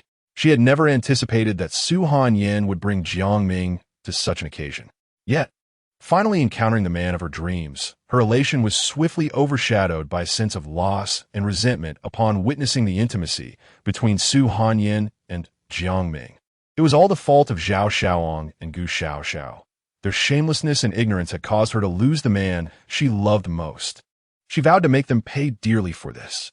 Constrained by the status and power of the Su family, the Li clan approached to extend their greetings. Though their words and gestures were exceedingly awkward, especially for Liyaki, as she drew near to Jiang Ming. She longed to express 1,000 apologies and 1,000 declarations of love. Yet, in such a setting, it was utterly impossible. Oh, how it pains me. My heart aches so. It was as if someone had plunged an ice pick in her heart, stirring it back and forth. Ah, Liyaki let out a pained cry, her complexion turning ghastly pale, her body swaying unsteadily under the weight of her emotions. Jiang Ming, keenly aware of this shift, instinctively stepped forward to offer support. But Su Hanyan was swifter. After steadying Liyaki, she whispered softly, "If you wish to compete fairly with me, do not falter today. I understand, that is reassuring." Having quietly uttered this, Su Hanyan gracefully approached Jiang Ming, linking her arm with his, and called out exuberantly, "Darling, let us depart." The entire Li family, along with the onlookers from the Zhao and Qin families above, fell into a stunned silence for a few seconds before the hotel erupted with gasps of astonishment. What on earth is happening? To everyone's disbelief, the esteemed daughter of the Su family had addressed Li Zhihui's ex-son-in-law as darling. What madness was this? Could someone please elucidate this situation? It was said that the upper echelons of society were chaotic, but this was beyond imagination. Who is this Jiang Ming that he has charmed both the Li family's heiress and the Su family's daughter? What fortune must have smiled upon him? Unbeknownst to them, Jiang Ming was renowned as both a top scholar and campus heartthrob at Jiangxing University. It seemed this time he had cast aside the Li family's daughter to pursue the Su family's illustrious legacy. Such audacity! To win the affection of two prominent heiresses, truly a paragon for our generation. In an instant, The spectators have forgotten they were there to celebrate Li Zhihui's 50th birthday. They believed they were merely witnessing a spectacle. Meanwhile, Li Zhihui, absorbing all the chatter around him, wore an expression akin to someone who had ingested something repugnant. Su Hanyin, you have come here deliberately to cause chaos. Just wait. When I find the chance, I will ensure that every member of your family suffers, enduring torment until they are utterly broken. As these thoughts brewed within him, a deep fury surged forth. Li Zhihui's grimace went unnoticed as even more captivating events unfolded. Senior, Brother Jiang Ming. Suddenly, three stunningly beautiful women emerged nearby, eagerly rushing toward Jiang Ming, greeting him with flirtatious enthusiasm. My heavens, who are those three enchanting women? Are you blind? The two younger ones are the Luo sisters, and the voluptuous one is the fourth miss of the Qin family, Qin Shui. Amidst the gasps of astonishment from the onlookers, the trio of beauties hurriedly approached Jiang Ming, engaging him with spirited conversation. With just a few casual remarks, he had them laughing and fluttering about like blossoms in the wind. Their melodious laughter, akin to delightful notes on a musical score, resonated in the hearts of all the men present. It is truly disheartening to witness that affluent and youthful women seem to gravitate towards him. Is it truly sufficient to be merely handsome to assume the role of a Casanova? What position does this leave talented men like us in? It is no wonder that he chose to divorce the heiress of the Li family. Evidently, he had grown weary of her long ago. Amidst the gathering, various comments were made, yet the prevailing sentiment was jealousy as three distinguished heiresses made their appearance. However, the most tormented and resentful was Zhao Shaoong, who gazed at them with venomous disdain. His mindset had already crumbled. Jiang Ming, why is it always you? Why is it always you? Just wait. Once I deal with the Li mother and daughter, you shall be next. I am determined to eliminate you. After striking the railing with his fists in a fit of rage, Zhao Shaoong turned back towards the banquet hall of the four prominent families. Zhao Jiaqing and his wife remained undisturbed by the crowd, engaging in casual conversation within the banquet hall. Upon seeing their son return with a pallid expression, they were momentarily taken aback. Just as they were about to inquire, a chorus of melodious female voices floated in from outside. Senior, I didn't expect you to come. Kulme, let me take you to the banquet hall. Sister, let me take my senior. Please make some room, the Luo sisters chimed in. Then, Qin Shui's alluring voice interjected. By the way, Jiang Ming, what do you like to eat? I'll serve you later. I feel a bit guilty for having you dine on my food for so long. If only I could make it up to you. Please, Miss Qin, there's no need. Jiang Ming replied, feeling somewhat embarrassed. At the age of 28, as a divorced man, he understood the underlying implications of her words. After all, he was somewhat experienced in these matters. He had already signed a trial marriage agreement with Su Hanyin and intended to adhere to the rules. Unbeknownst to him, Su Hanyin had begun to occupy an increasingly significant place in his heart. If this trend continued, it was conceivable that, after the trial marriage concluded, his affections would indeed belong to Su Hanyin. Throughout his life, apart from the orphanage director from his past, no one had treated him with such kindness. This time, Su Hanyin, unusually silent, simply linked her arm with Jiang Ming's and strode confidently through the hotel corridor, resembling a dark queen poised to ascend to power. Surrounded by a throng of women, Jiang Ming was ushered into the banquet hall of the four prominent families and positioned at the most esteemed table. He was eager to decline, yet their influence was overwhelming, leaving him no choice but to take his seat. Zhao Jiaqing and his wife observed the scene, quickly grasping why their son was in such a state. The beautiful daughters of the affluent families paid no heed to the males of the Zhao family, solely fawning over a 28-year-old divorcee. It was indeed a disheartening sight, if we were simply assessed based on looks. The Zhao father and son were not lacking in that regard. Why, oh why, does fate seem to favor some while neglecting others? At that moment, in her splendid attire, Li Yaqi hurriedly entered, pouring a cup of tea for Jiang Ming with a gaze full of affection before reluctantly taking her leave. After all, today she had an abundance of tasks to attend to. However, this left Zhao Shaoong momentarily at a loss. Wait a moment, wasn't that rascal He Fong still clinging to life? Wasn't this old scoundrel the true mastermind behind Li Yaqi's predicament? If that were the case, The one Liyaki was so attached to and reluctant to part with must indeed be this rascal Hifang.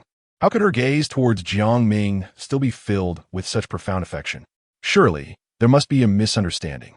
Yet, after listening to and reviewing the recordings provided by Fatty, referred to Chapter 39, he could ascertain with absolute certainty that the person who had stolen his hard-earned triumph was undoubtedly Yifang. Could it be that Yifang, having been tormented by him and his mother to the brink of death, had weakened his hold over Liyaki, allowing their former feelings to resurface? Judging by the current circumstances, this explanation seemed the most reasonable and fitting. If Yifang were indeed to perish, wouldn't that mean Liyaki would once again return to Jiang Ming? When would his desire to possess Liyaki and her mother be realized? It appears that in order to fully claim them, Jiang Ming must be eliminated. Yet this fellow was shielded by Su Hanyin, making it somewhat challenging to act. Last time, he had recruited a band of ruffians, but mixed among them were some elite enforcers from the Zhao family, resulting in a disastrous defeat at the hands of the female warriors under Su Hanyin's command. Refer to chapters 30 and 31. It seemed rather difficult. If all else fails, he could summon some experts from abroad. Surely, he could not believe that even Su Hanyin's subordinates were beyond his reach. Zhao Shaoang's internal musings went unnoticed, as the women continued to shower Jiang Ming with affection. As noon approached, the banquet officially commenced. Subsequently, the various banquet halls and private rooms of the hotel buzzed with activity. The female servers hurried back and forth, delivering dishes to each room. Employees from the Li family company joined the service staff, but with so many attendees at the birthday celebration, they were still overwhelmed. In a bid to address the staffing issue, General Manager Wang of the Jiangcheng Grand Hotel hastily requisitioned various chefs and service personnel from other establishments. This extravagant celebration for the Li family patriarch's 50th birthday was quite the affair. If executed successfully, the hotel would stand to gain a significant profit, enough to sustain them for 2 to 3 years. Thus, both the quality of the dishes and the service were of utmost importance to General Manager Wang. With members of the 4 great families in attendance, impressing them with top-notch service could lead to future collaborations for hosting birthday banquets. Should this occur, the Jiangcheng Grand Hotel, under his stewardship, would rise to the pinnacle of hospitality in Jiangcheng. It was imperative to provide exceptional service to the members of the 4 great families. General Manager Wang quickly dispatched the most beautiful servers to the banquet halls of the 4 families and arranged for a 300-inch imported LCD television to be set up there. Shortly, Li Zhihui would deliver a live televised speech, and the television station had already been secured. In order to ensure that the attendees of the banquet could witness his grandeur at the earliest opportunity, Mr. Wang had arranged televisions in every banquet hall and private room, all tuned to the Jiangcheng Urban Channel.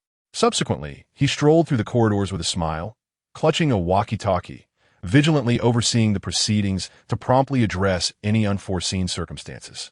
At that moment, the entire Jiangcheng Grand Hotel resonated with the clinking of dishes and the sounds of lively chatter, accompanied by bursts of laughter, a clear indication of the guests' satisfaction with the fare. As the clock struck 1:15 p.m., the time for the head of the Li family to commence the live television broadcast was imminent. Mr. Wang hurriedly instructed the waitstaff to switch on the televisions and ensure they were properly calibrated, urging them to report any issues without delay. Chapter 55. Will you not keep that gift? Mr. Wang, all is well. All is well. After receiving a series of affirmative responses, Mr. Wang promptly relayed the updates to the television station. Soon after, the live broadcast of Li Zhihui's banquet officially commenced, transitioning the Jiangcheng Urban Channel's feed to the entrance of the Jiangcheng Grand Hotel. At that moment, a professionally smiling female reporter stepped into the frame, warmly greeting the viewers before shifting her focus to the Li family of Jiangcheng. She eloquently praised the Li family's years of diligent efforts, highlighting their unwavering commitment to philanthropy. Even amidst adversity, a sentiment that was both moving and commendable, the reporter's professionalism was evident, and her succinct introduction elevated the Li family to the stature of one of Jiangcheng's 4 prominent clans. Indeed, the expenditure proved to be worthwhile. At this juncture, Li Zhihui sat in a quiet room, engrossed in the broadcast, greatly admiring the female reporter's expertise. The birthday celebration represented only one facet of his intentions. More importantly, he sought to leverage this grand occasion to thrust the Li family into the spotlight, paving the way for their ascension to a leading family status. The Zhao family of Jiangsheng had promised him that should they successfully unite to topple the Su family, they would support the Li family in becoming a newly recognized member of the four great families. 25 years prior, with his assistance, the first family of Jiangsheng, the Jiang family, had been overthrown. Thus, he was confident in achieving success once again. Moreover, the Su family paled in comparison to the Jiang family of Ur. Currently, the only adversary worthy of note was the formidable woman, Su Hanyan. With the right approach, dealing with a single woman would be a trivial matter. Observing as the camera followed the female reporter into the hotel, Li Zhihui promptly rose and made his way toward the central stage. Although the stage was hastily constructed, it was adorned with all the necessary elements. Flowers, lighting, and photography equipment were all present. Additionally, a number of extra performers had been invited to enhance the atmosphere. With the reporter's meticulous setup and the enthusiastic applause of the crowd, Li Zhihui confidently ascended the stage and delivered a moving and captivating speech, recounting the myriad challenges he had faced over the years, along with the support and funding he had received from the four great families. In the end, he raised his fist to further assure that the Li family would increase their support for charitable endeavors in Xia country. Li Zhihui's passionate and inspiring speech moved the audience, both present and those watching on television, to tears. The grand image of the Li family in Jiangxing vividly came to life in that moment. Meanwhile, in a dimly lit room, a man with a cruel smile watched the television screen while conversing on the phone. I never expected this little Li from back then to possess such talent. It's a pity he didn't pursue acting. Soon, a somber male voice responded from the other end. Brother, if it weren't for that little rascal, we would not have been able to easily overthrow the Jiang family. However, this fellow has entangled himself with the Zhao family and aspires to join the ranks of the four great families, revealing considerable ambition. He is merely cannon fodder for the Zhao family. Do you think they're engaged in charity? The man in the dark room pondered for a moment before continuing. Although the current head of the Zhao family is Zhao Qinyang, the true mastermind remains that old scoundrel Zhao Shui. It seems he is conducting human experiments abroad, striving to extend his lifespan through technological means, indicating his genuine ambition. Following this, silence enveloped the room. Minutes later, the voice on the phone broke the stillness. Brother, should we fully cooperate in toppling the Su family, or merely observe from a distance? The man in the dark room reflected before replying. Though the Su family has become the foremost family in Jiangxing, they are merely a fade, lacking true strength. The only formidable opponent is the fierce Su Hanyan. The rest are inconsequential. We should wait for now. If we easily eliminate the Su family, the Zhao family may unite with the Li family to target us, which would be counterproductive. Understood, brother, came the response. Look, we have reached the gift-giving segment. I didn't expect Li Zhihui to be so extravagant. Let us watch the television. At that moment, the lively atmosphere in the Jiangsheng Grand Hotel reached its zenith. Numerous moved extras, tears streaming down their faces, stepped forward to present their gifts, declaring themselves beneficiaries of the Li family's philanthropy. Coupled with the embellishments of beautiful reporters, the Li family's image soared even higher. The guests in the banquet hall were also deeply touched by the poignant scenes on television, their eyes brimming with tears. Meanwhile, the commotion caused by Su Hanyan's entrance with Jiang Ming was temporarily forgotten.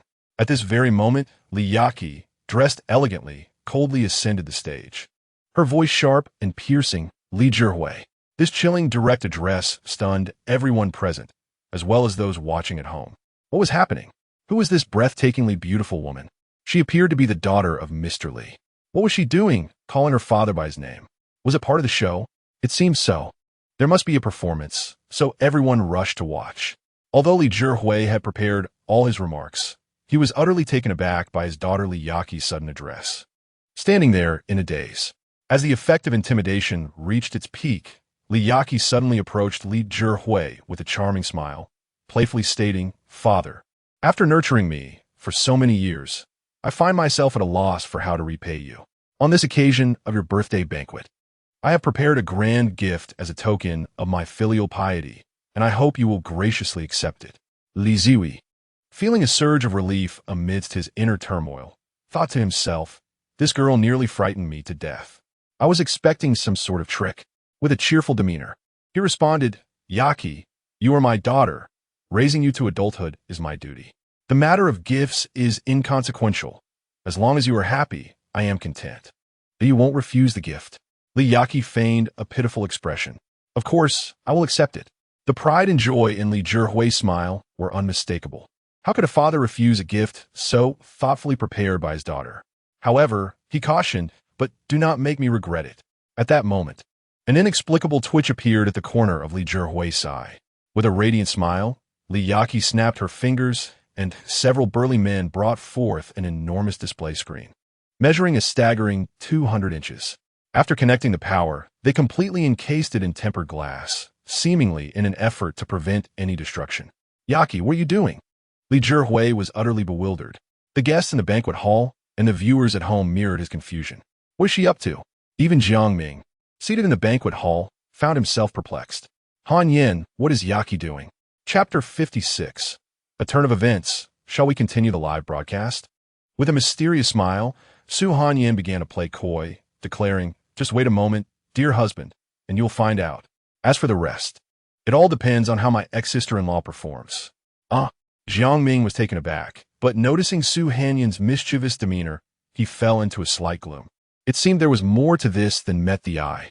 Instinctively, he surveyed the room, realizing that everyone in the banquet hall was fixated on the television screen. With a sigh, he resumed watching, yet he couldn't shake the feeling that something significant was about to unfold. At that moment, a new development emerged in the live broadcast.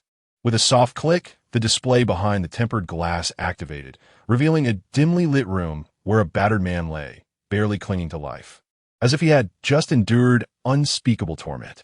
Tell me, when did you start? A woman's furious voice erupted from within, her tone altered beyond recognition. But upon hearing those words, Zhao Hong gasped in shock. Isn't that the footage of my interrogation of Yifeng? How'd it end up here? Suddenly, as if struck by a realization, she rushed towards the exit, desperate to prevent the broadcast of such sensitive content, fearing for Li Zhihui's safety. However, Zhao Xiaong, sensing the gravity of the situation, swiftly restrained his mother. Although the identity of the leaker remains unknown, intervening at this moment would only serve to solidify the Zhao family's connection to the matter.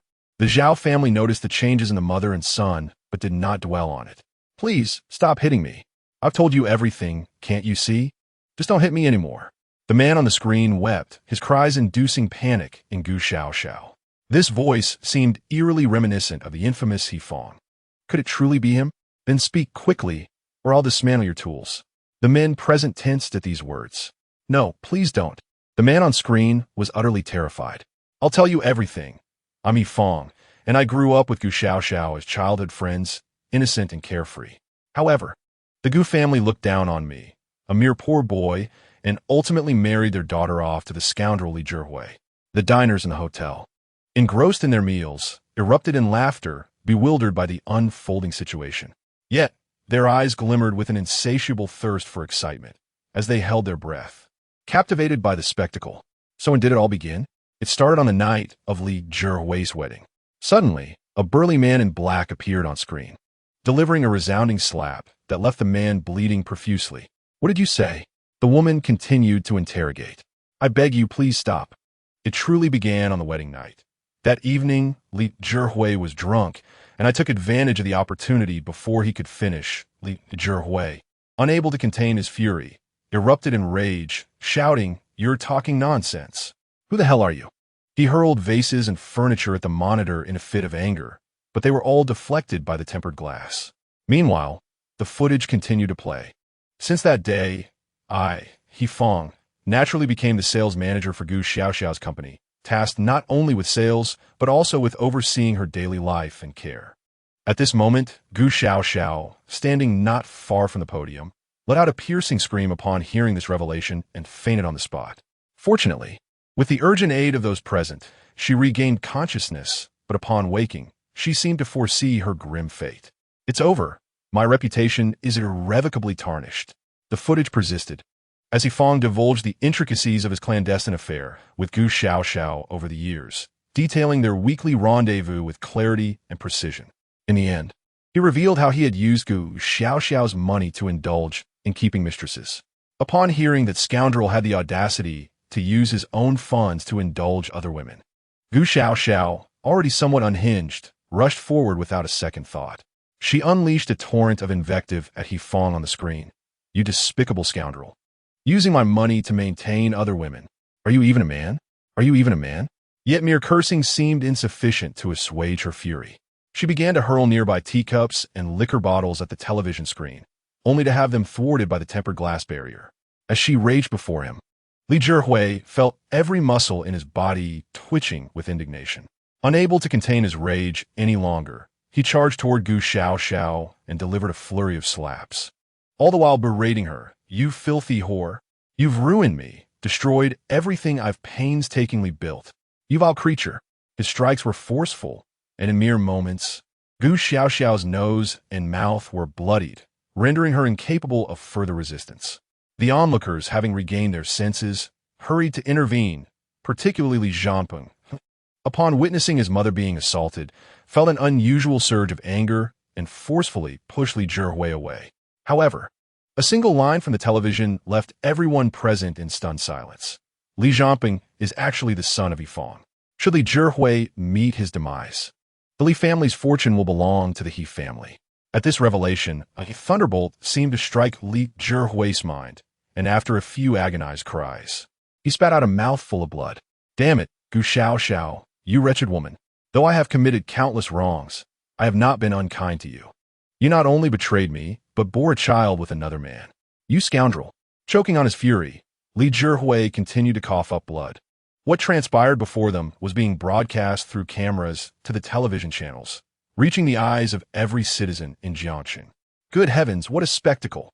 exclaimed the viewers. "Is such chaos commonplace in such a prominent family? I recall that the women of the Gu family in Jiangshang pride themselves on their chastity and virtue. How could this happen?" Indeed, the audience in front of their screens, as well as the guests celebrating at the hotel, were abuzz with speculation. Who could have imagined that Li Zhihui was standing atop such a colossal scandal? One remarked, "Alas, my sympathies for Brother Li. To be cuckolded on his wedding night is truly tragic." Among the guests were those with grievances against Li Zhihui. "If it weren't for that scoundrel's debts for construction projects, I wouldn't have even come," one muttered. But today, despite his refusal to pay, witnessing such a grand spectacle at his birthday banquet is worth it. Haha.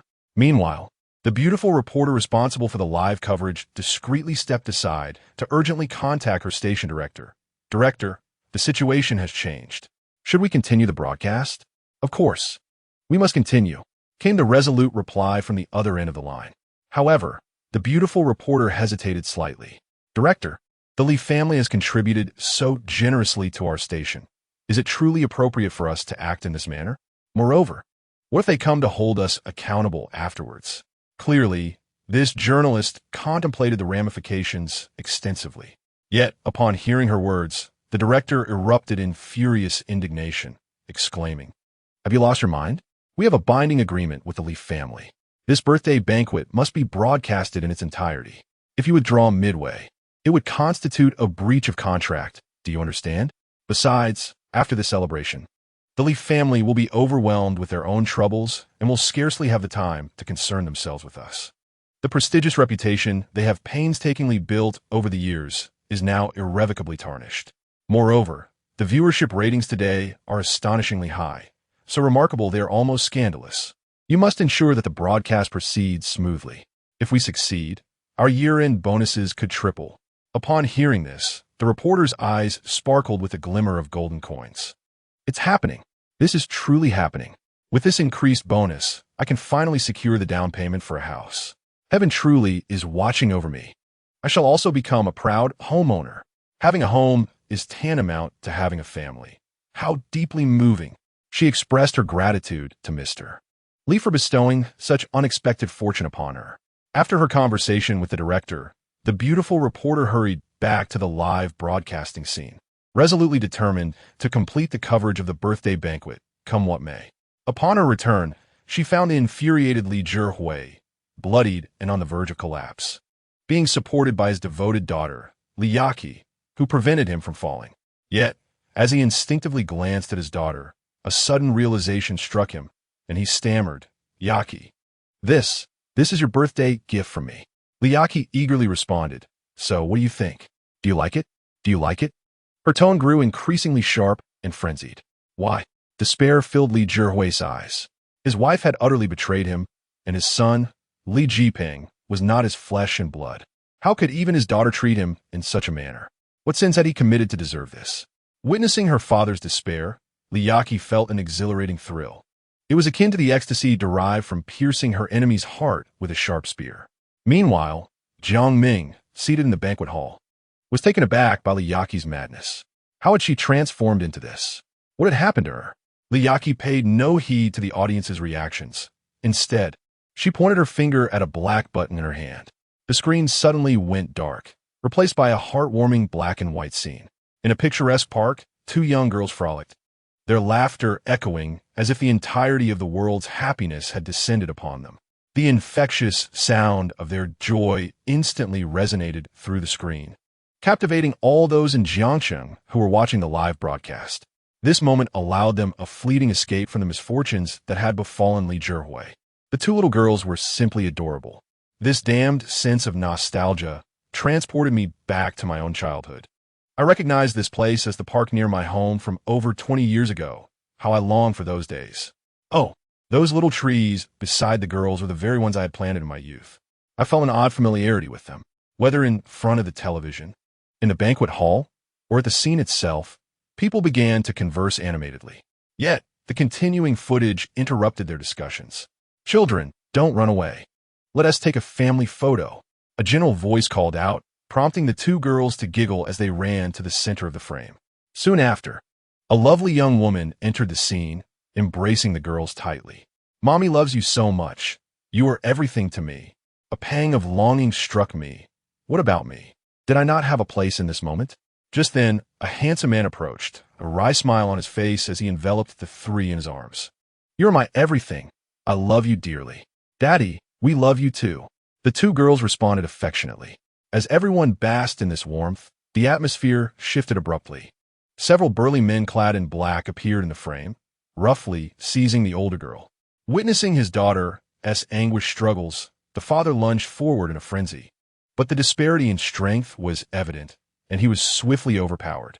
Then, a man in a suit, wearing sunglasses, coldly chuckled as he carried the older girl away. "Yaqi!" The mother cried out, desperately attempting to chase after them, but was heartlessly knocked down. In an instant, the screen went black. When it returned, a newspaper headline appeared, featuring a missing persons notice for a family of 4. A wave of shock engulfed the scene, the banquet hall, and all of Jiangcheng. My heavens, what has transpired? What has happened to this family?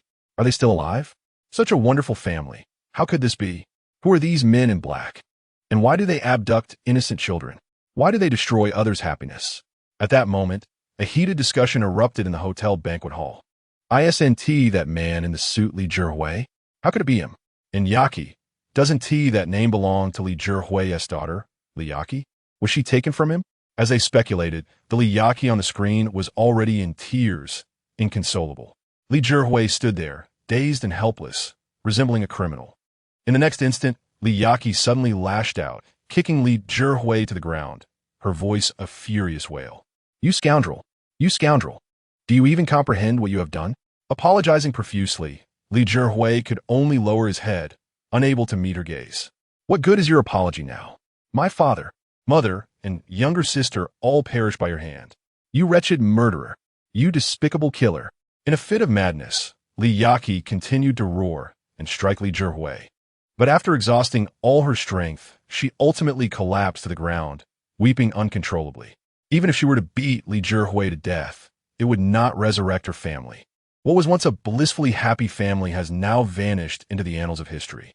As the entire city of Jiang mourned and shed tears for Li Yaqi's misfortune, the already deranged Gu Xiaoxiao once again charged into the scene. "Yaqi, Yaqi, you are mommy's treasure. How can you say such things? Father and mother are not dead. They are alive and well. Together with your brother, we are a happy family. Chapter 58.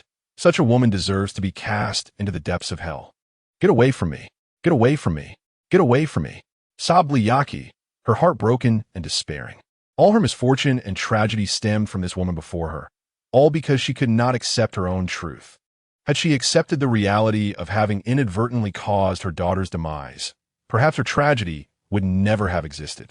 It is possible that now, they could still be joyfully living together as a family of four. Oblivious to everything, Gu Xiaoxiao was bewildered by her daughter's harsh words. Yaki, what is wrong with you? Do you not recognize your mother? I am your mother, your most loving mother, my mother. Liyaki laughed, a laugh tinged with despair and madness. Then a fierce light gleamed in her eyes. My mother has long been dead, long dead. You caused her death. What? Tears of grievance streamed down Gu Xiaoxiao's cheeks. Why? Why will my most beloved daughter curse me so? Gu Xiaoxiao could not comprehend. Previously, her daughter had been so obedient, always complying with her unreasonable demands.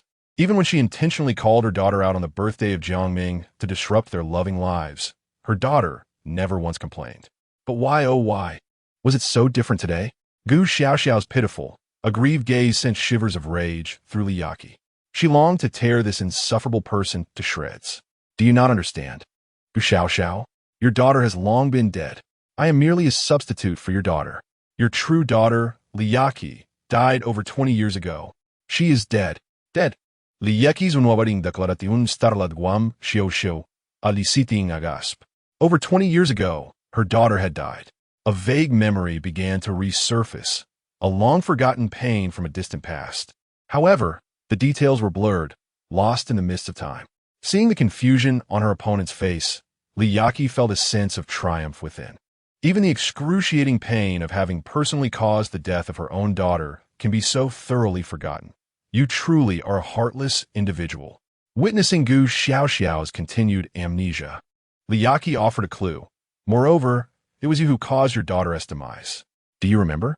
On a sunny afternoon over 20 years ago, with a clear sky and crisp air, a pallid girl floated in the pool of the Li family villa. Gu Xiaoxiao screamed in anguish, as if memories were beginning to resurface.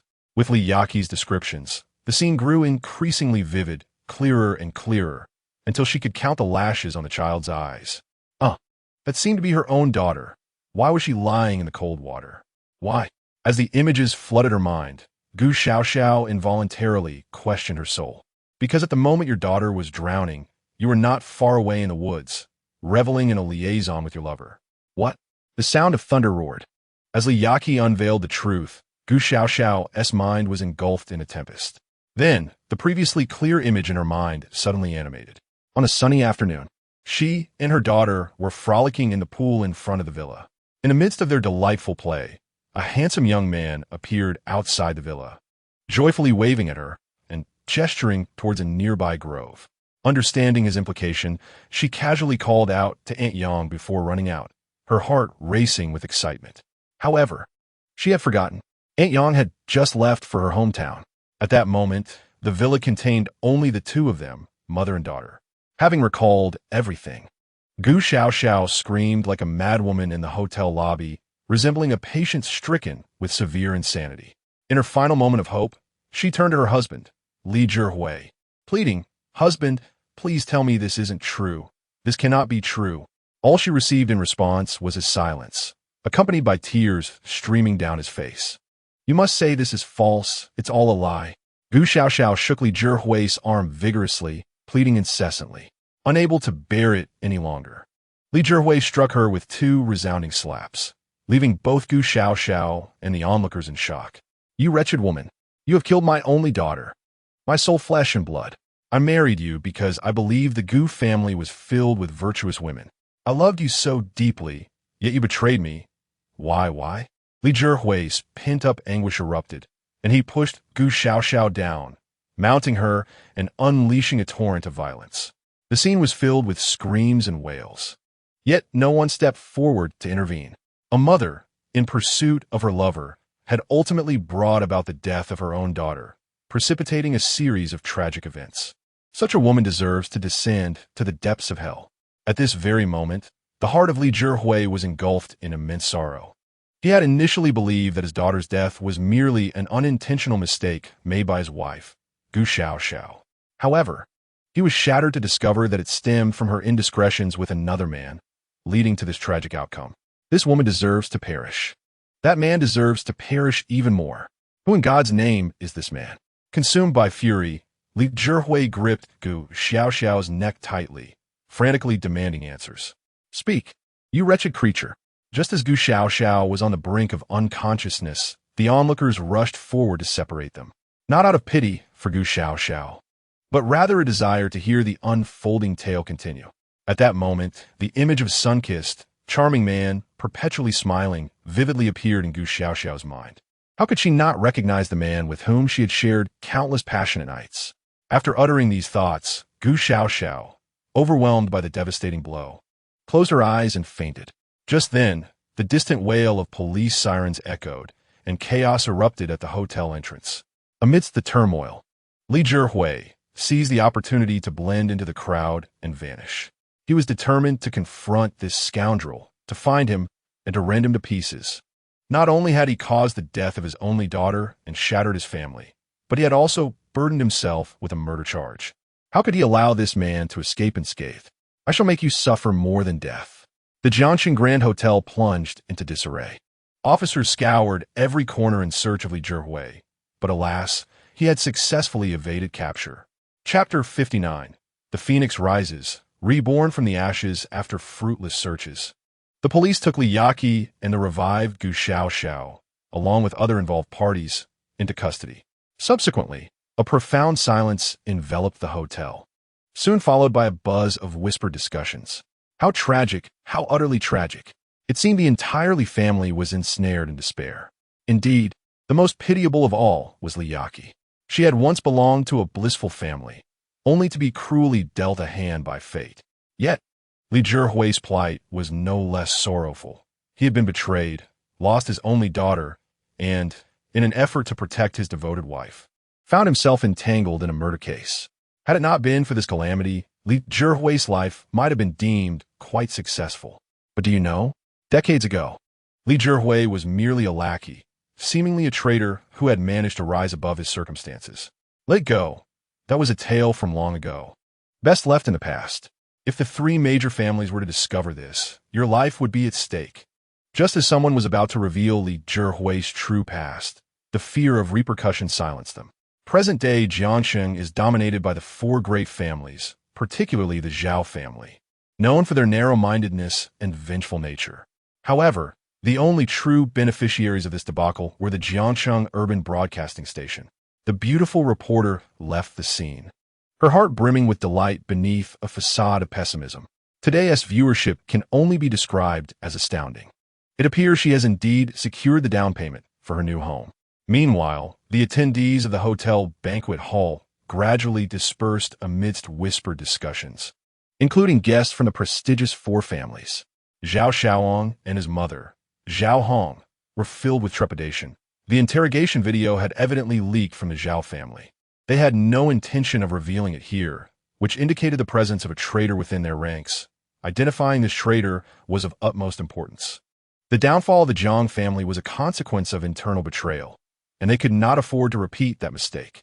Unbeknownst to them, the Zhao mother-son duo was completely oblivious to the actions of the Luo sisters, who were gazing at them with reluctance as they were pulled away by their wife and son.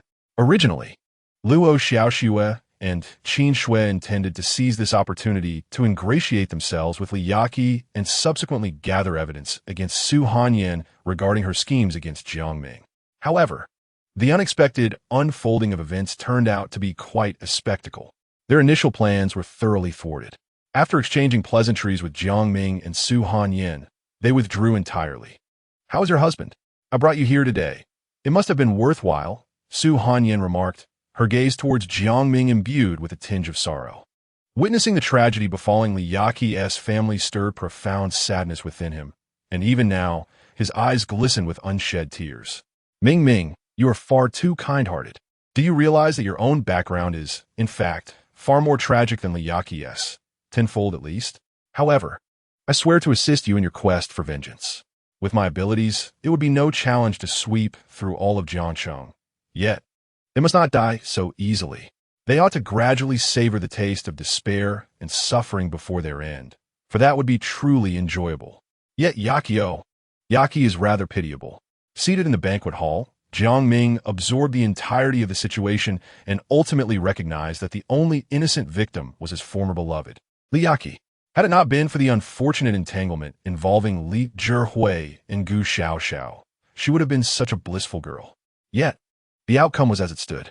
As Jiang Ming sighed repeatedly, the Su family members also departed. Meanwhile, General Manager Wang of the Jiangcheng Grand Hotel sat in his office, weeping uncontrollably. It's all over. This banquet has been a disaster. Will any prominent families return to host their feasts after this? After leaving the hotel, Jiang Ming, accompanied by Su Hanyan, returned to the Chuntian community. Luo Xiaoxue and Qin Shui remained with their respective families and did not return. At that moment, only the three of them occupied the room. The impact of the Li Yaki incident weighed heavily on Jiang Ming's heart. Since their divorce, she had been the victim, and today, she still remained the greatest victim. It was truly heartbreaking. Just then, Su Hanyan's phone rang. Satisfactory. Of course it's satisfactory. Miss Li's performance is not only first-rate, but explosive. Naturally, our Su family stand by our word. What? Now? Aren't you a bit too eager? All right. Just wait. Listening to Su Hanyan's conversation, Jiang Ming was left perplexed. Who is Miss Li? What performance is being described as first-rate and explosive? What is the situation here? After hanging up the phone, Su Hanyan looked at Jiang Ming with a playful smile. Come on, dear. Where to? Jiang Ming was even more puzzled. Never mind, just follow me. Su Hanyan glanced at Moin, who immediately understood and went downstairs to drive. Half an hour later, the Mercedes-Benz van stopped at the entrance of the Jiangxing police station. At that moment, the tall and curvaceous Li Yaki stood at the police station's entrance, seemingly waiting for someone. Upon seeing an old acquaintance through the car window, Jiang Ming was taken aback, his mouth agape in astonishment. As the car door slid open, Li Yaki entered directly and sat beside Jiang Ming. TCH, Moin, the driver, let out a low scoff of disdain. Take me home first, Li Yaki said to Su Hanyan, then turned to Jiang Ming with a contemplative look, adding, My home is at Linjiang Haoyuan. Upon hearing those words, thunderstruck, Jiang Ming's mind was flooded with memories. Was it the home he shared with Li Yaki for 5 years? The very home he had yearned for all this time? The haven he had painstakingly maintained for the past 5 years? Home. Jiang Ming realized he was once a man with a home, though now, Li Yaki instantly sensed the reluctance and attachment in Jiang Ming's eyes. It seemed that he still harbored feelings for her. After all, how could one forget after 5 years of sweet companionship? Seizing the moment while Jiang Ming still held on to the remnants of their past life and felt pity for his own circumstances, Li Yaki laid her head on his chest, weeping uncontrollably. Her heart-wrenching sobs would bring tears to anyone's eyes, let alone her ex-husband, with whom she had shared a serious life for 5 years. Although Moin disapproved of her audacious behavior, she refrained from voicing her thoughts. Considering the pain Li Yaki had just endured, she merely looked at Su Hanyan with a questioning gaze, awaiting her directive. Go ahead, Su Hanyan gently commanded, though her eyes revealed a profound indifference. Who would have thought Li Yaki could undergo such a transformation, rising from the ashes like a phoenix? It seemed that in the contest for Jiang Ming's affections, a formidable rival had emerged. However, Su Hanyan relished challenges. It was precisely the presence of such a strong opponent that made the victory all the more gratifying. As Li Yaki's cries filled the air, the Mercedes-Benz van arrived at Linjiang Haoyuan. Gazing at the familiar surroundings and the weeping beauty at his side, Jiang Ming was overwhelmed with emotion. Truly, the world had changed. Memories lingered, and tears flowed unbidden. Upon reaching their destination, Li Yaki quickly composed herself, looking at Jiang Ming with a pitiful expression. Old Ming, could you help me carry some things upstairs? I'm too tired today. Let me handle it. And Moin interjected before Jiang Ming could respond. Just as she stood up, Li Yaki shot a provocative glance at Su Hanyan, tauntingly saying, You're feeling insecure, aren't you? Admit it. Su Hanyan first silenced Moin with a glance, then turned to Jiang Ming. Darling, my sister-in-law is asking for your help. Jiang Ming was at a loss for words. It was not that he was straddling two boats. He simply felt too awkward to refuse a woman who had just endured a tragedy. Moreover, this person had once been intricately intertwined with his life. However, lingering in this uncomfortable situation was inappropriate. After a prolonged silence, Jiang Ming finally managed to utter, "Yaki, we are already divorced. It is not convenient for me to go up."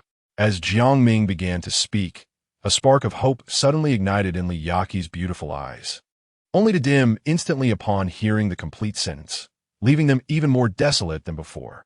Just now, Ming Ming mentioned that it wasn't convenient for him to go up, and I must heed his command. The effect of a love potion. Subsequently, a deeply disheartened Li Yaqi ascended the stairs alone, intending to gather her personal belongings. "Darling, my sister-in-law has said it's perfectly fine for you to lend a hand. Moin, and I will wait for you down here.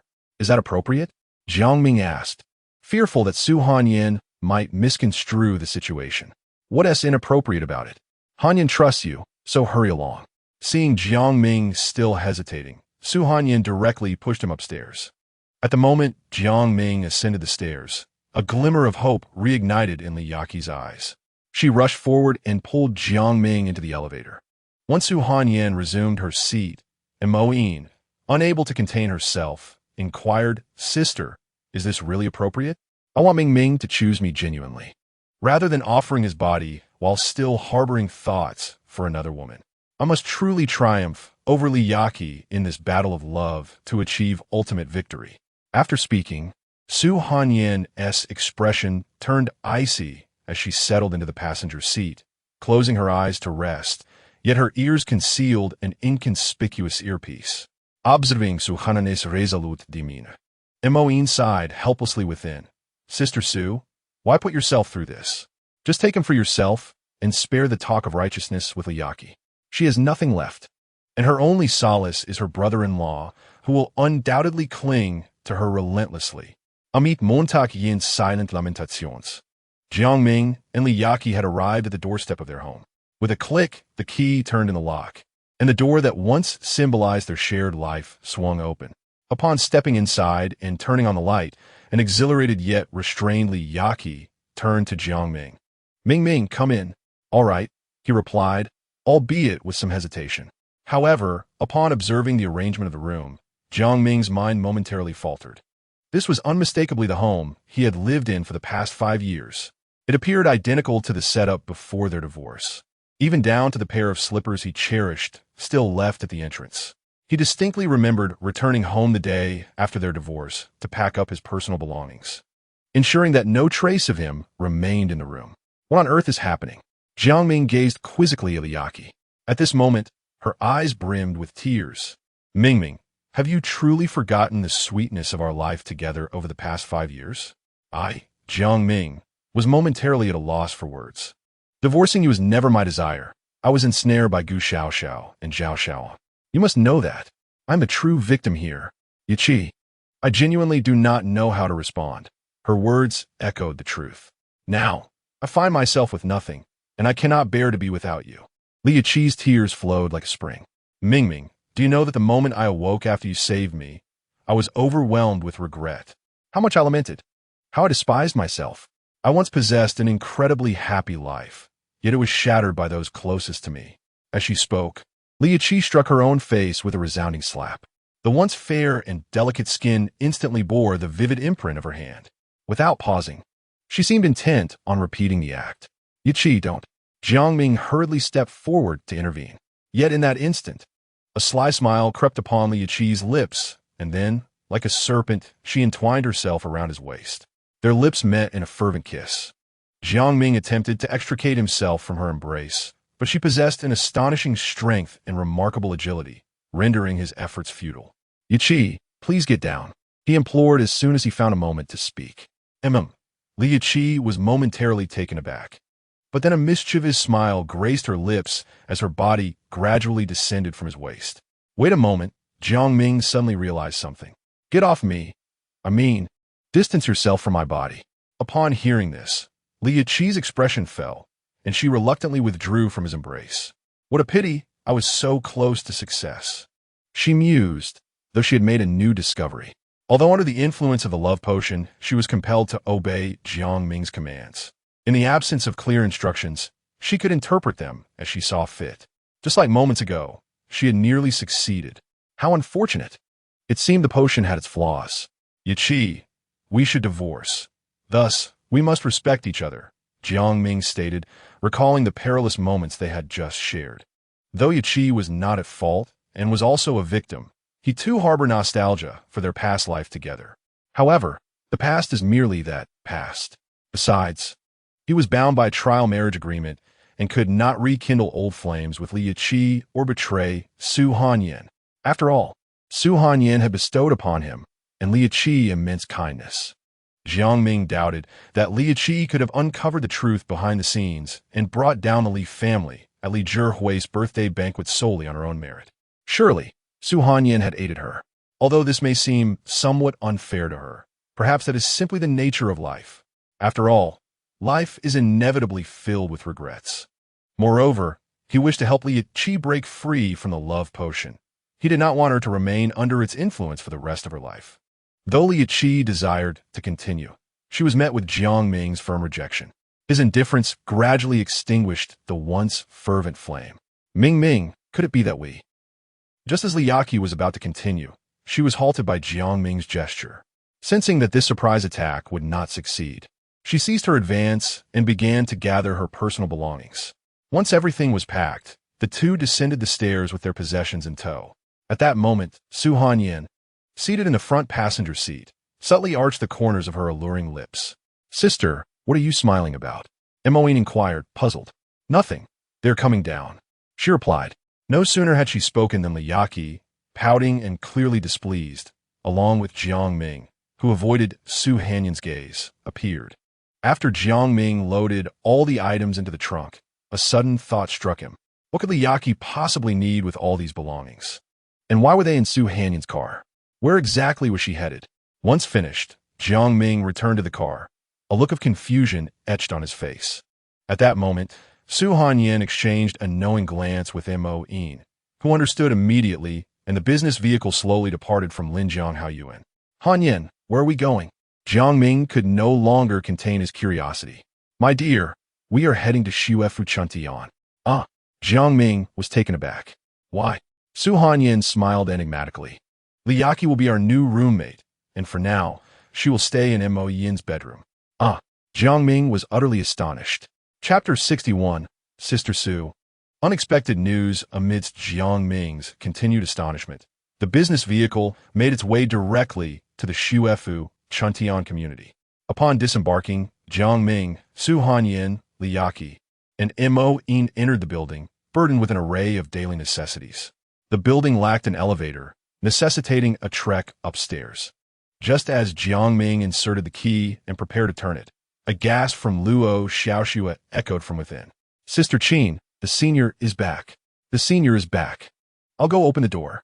With a click, the door swung open, leaving Luo Xiaoxue momentarily stunned. What on earth was happening? Was she seeing things? She quickly rubbed her bleary eyes. Ah! Luo Xiaoxue's bewilderment attracted the attention of Qin Shui, who was seated on the couch, indulging in a juicy pear. However, upon glancing towards the door and recognizing Li Yaqi's face, she choked and spat pear flesh all over the floor.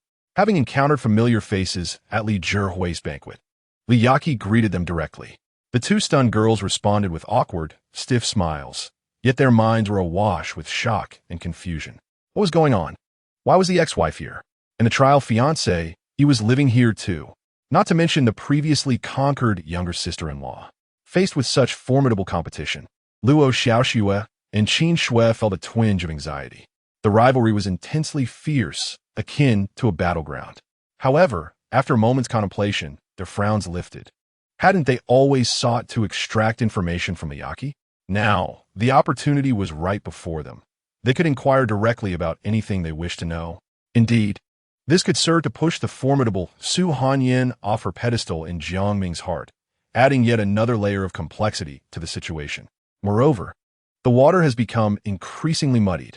After Li Yaqi briefly articulated her purpose, Luo Xiaoxue and Qin Shui welcomed her with open arms, casting a smug glance towards Su Hanyan, seemingly taunting her.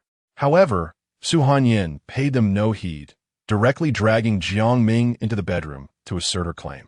The two, who had just been basking in their triumph, instantly wore long faces, as if doused with a bucket of dirty water. Liyaki quickly grasped the dynamics of the battlefield. Su Hanyin was the primary adversary, while Luo Xiaoxue and Qin Shui could be regarded as allied forces. If she could vanquish Su Hanyin, she would undoubtedly emerge as the most advantageous contender among the remaining trio. Yet, witnessing the man she cherished being claimed by other women right before her eyes, Liyaki gritted her teeth in resentment. Su Hanyin, you wait. I shall certainly defeat you and reclaim Mingming's heart. Once, amidst the throngs of young women at Jiangxing University, I seized Mingming. This time shall be no different. Much later, Su Hanyin strode out of the bedroom with an air of superiority, resembling a queen surveying her rivals with a smug and proud expression. Aren't you all feeling triumphant? Don't you think you have an opportunity? She proclaimed. Very well, let me demonstrate my strength and dominance. Let us see if you dare to provoke me again. Should you do so, I shall only escalate my actions. Meanwhile, Jiang Ming felt too embarrassed to emerge. Oh no, another social catastrophe. He sighed helplessly against Su Hanyin. He was utterly defenseless. She was akin to a master martial artist, swiftly subduing him without leaving even a sliver of resistance. Although he had initially been passive, he was indeed caught off guard at the outset. However, this time, Su Hanyin was as fervent as if she had consumed 3 pounds of strong liquor. Husband, I'm hungry. It's time to cook, she called sweetly, while Moin stifled her laughter and Liyaki and the others seethed with indignation. Jiang Ming, like a child who had misbehaved, stealthily made his way through the living room and into the kitchen to busy himself.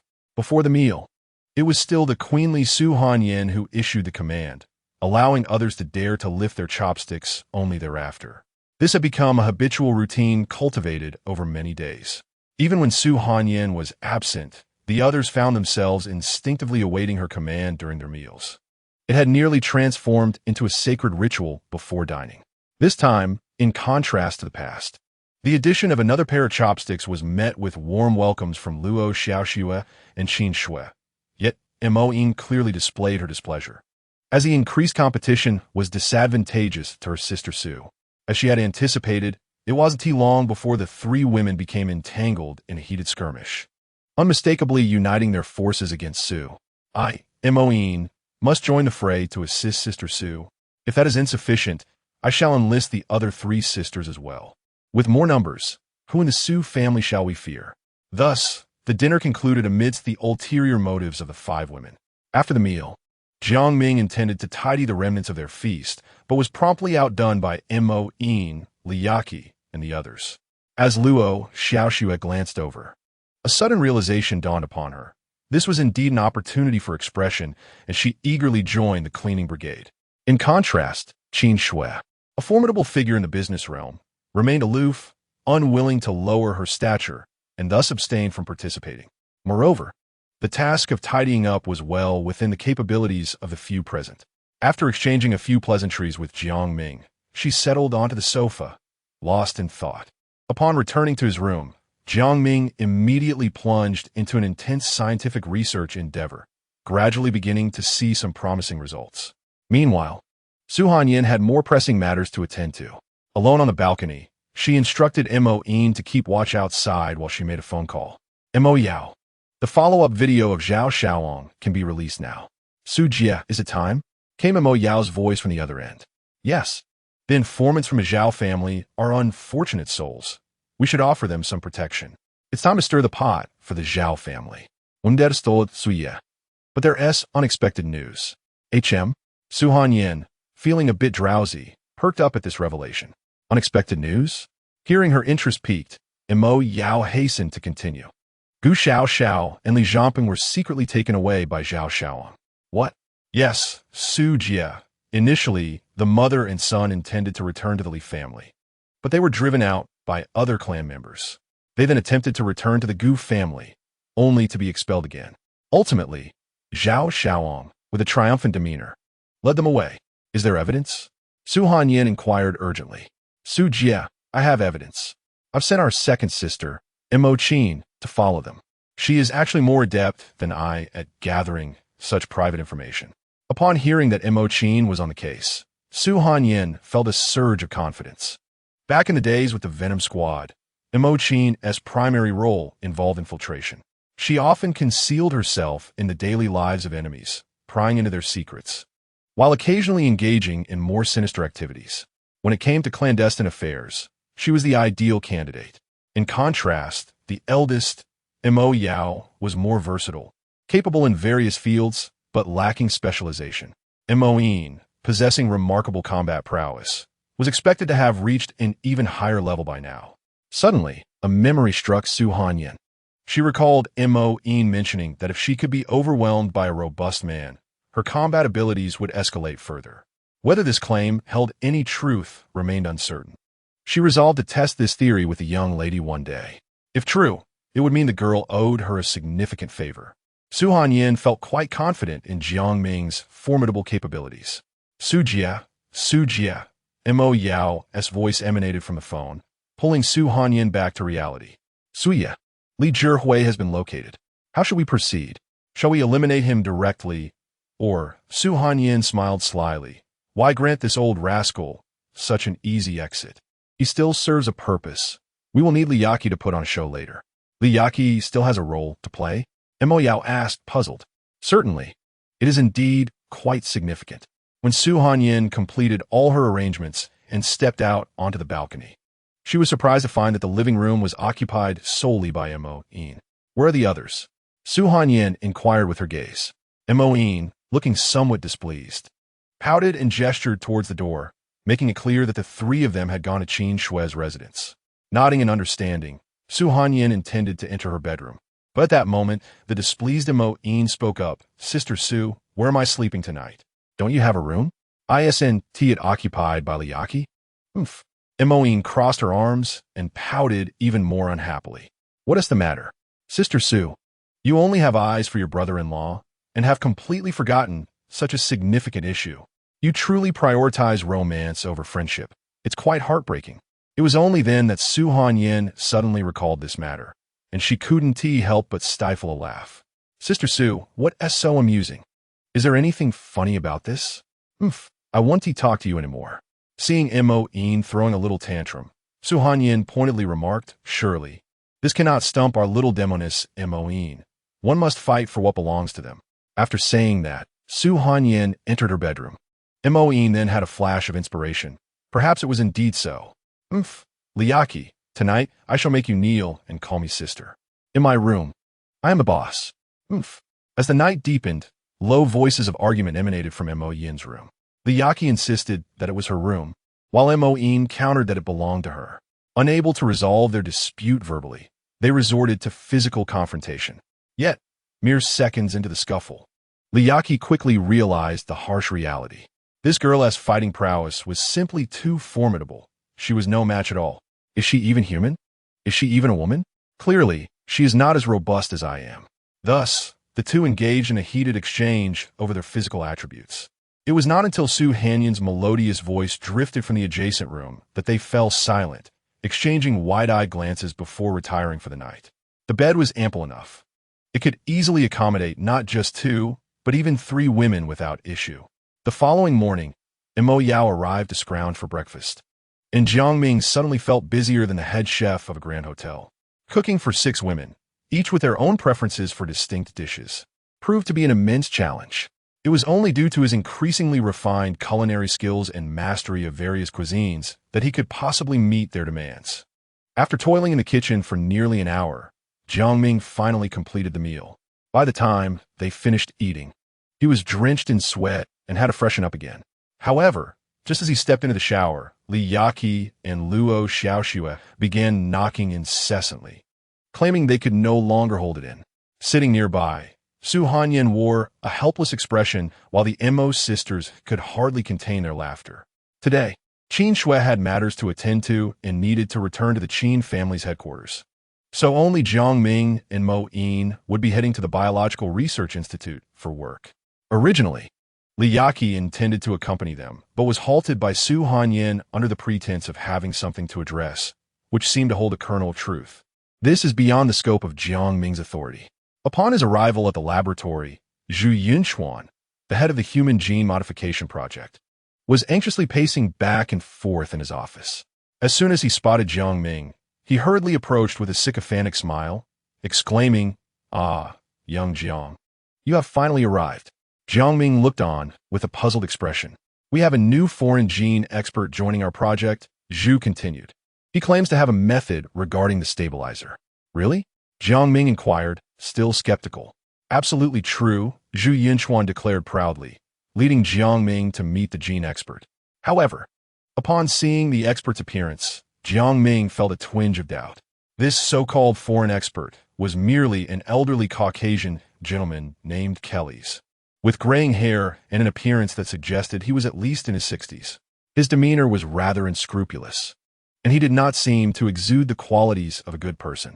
Particularly when Jiang Ming greeted him, he displayed an air of arrogance, clearly dismissing the researchers from Jiangxing University, including Jiang Ming himself. Moreover, he regarded their gene modification project with palpable disdain, seemingly only present due to the substantial funding from the Qin family. Once in the laboratory, Jiang Ming and his fellow researchers began to present their project, detailing the current research phase, the results achieved, and the bottlenecks they were facing. Initially, Kelly's appeared unimpressed. However, upon witnessing the remarkable changes in the laboratory mice after the injection of the serum, he was left utterly astonished, a greedy glint appearing in his eyes. Seeing the foreign expert so taken aback filled the project researchers with newfound confidence. When the topic of stabilizers arose, it became Kelly's moment to shine. He articulated in his distinctive accent, "The most crucial element in gene modification is the stabilizer. Without it, no matter how potent the gene-altering serum, it is utterly useless. I am indeed an expert in this area, which is why the Qin family invited me here." Yet, as he continued, his proposed solution turned out to be chemical synthesis, which displeased Jiang Ming. Although chemical stabilizers could provide temporary stability, they were prone to adverse mutations later on, potentially leading to catastrophic consequences. "You, a mere young lad in your 20s, what do you know? I have been in this field for decades and am well aware of these matters." Kelly's retorted dismissively after Jiang Ming expressed his concerns. Jiang Ming, unfazed, remained composed. However, Mo-ine could hardly contain herself, itching to confront the man. Yet, Jiang Ming's gaze restrained her. After all, he was an international guest, and basic decorum must be adhered to. Still, even in the face of international relations, principled stances must be upheld. Clearing his throat, Jiang Ming addressed Kelly's. "Mr. Kelly's, if we utilize a chemically synthesized stabilizer, what measures will be taken should mutation issues arise, leading to potentially immeasurable consequences?" Chapter 63. Truly an unruly character. "Who are you? What qualifications do you have to question me?" Kelly was provoked by Jiang Ming's inquiry, causing him to inadvertently blurt out foreign terms. Sensing the tension, Zhu Yunchuan swiftly stepped forward with a cheerful demeanor to clarify, "Mr. Kelly, this individual is the initiator of this project, and the construction of the gene upgrade serum structure is primarily attributed to him." Following his explanation, Kelly's temper gradually subsided. Yet a glimmer of icy disdain flickered in his eyes, sending an involuntary shiver down Jiang Ming's spine. There was undoubtedly something amiss with this man. Due to a lack of rapport, the group engaged in brief conversation before dispersing to attend to their respective duties. Just before parting, Jiang Ming observed Kelly discreetly escorting Zhu Yunchuan away. A fleeting thought crossed his mind. Did they not appear somewhat conspiratorial? Influenced by Kelly's demeanor, Jiang Ming's spirits remained low throughout the day. After languishing in the office in a daze, he returned to the Chuntian community, escorted by Mo-ine. However, upon arriving home, he learned from Liyaki, Luo, Xiaoxue, and Qin Shui about a remarkable incident. The Zhao family of Jiangxing had once again surged to the forefront of trending topics. Unsurprisingly, the focus remained on Zhao Xiaoang. The previous viral video, showcasing Zhao Xiaoang's peculiar fondness for large black pigs, had granted the Zhao family an opportunity for defense, as his face was obscured by muck. Yet this time, a high-definition version had surfaced, capturing the entire sequence in its entirety. This video unequivocally thrust the Zhao family into the spotlight. Moreover, The previously leaked video of Su Hanyan covertly recording Zhao Xiao's social disgrace had also been released, igniting a tempest online with a barrage of sharp commentary. Wasn't it previously claimed to be a malicious impersonation? Now, evidence appeared to contradict that narrative. A netizen shared a screenshot of the previous denial, suggesting that the Zhao family had likely paid to suppress the matter. In the prior video, Zhao Xiao's face was obscured by excrement, allowing for plausible deniability, but this time, the comments beneath featured a clear image of Zhao Xiao, grinning lasciviously as he lunged toward a black pig. The clarity of the image made his identity unmistakable. Unexpectedly, it seemed the Zhao family's young master was in decent shape.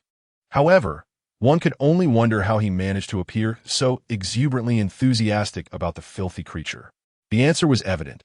He was simply a pervert, a deviant with a penchant for pigs. As various scathing comments flooded in, the women in the living room erupted in uncontrollable laughter. Yaqi, in particular, was beside herself with glee, tears of joy streaming from her beautiful eyes.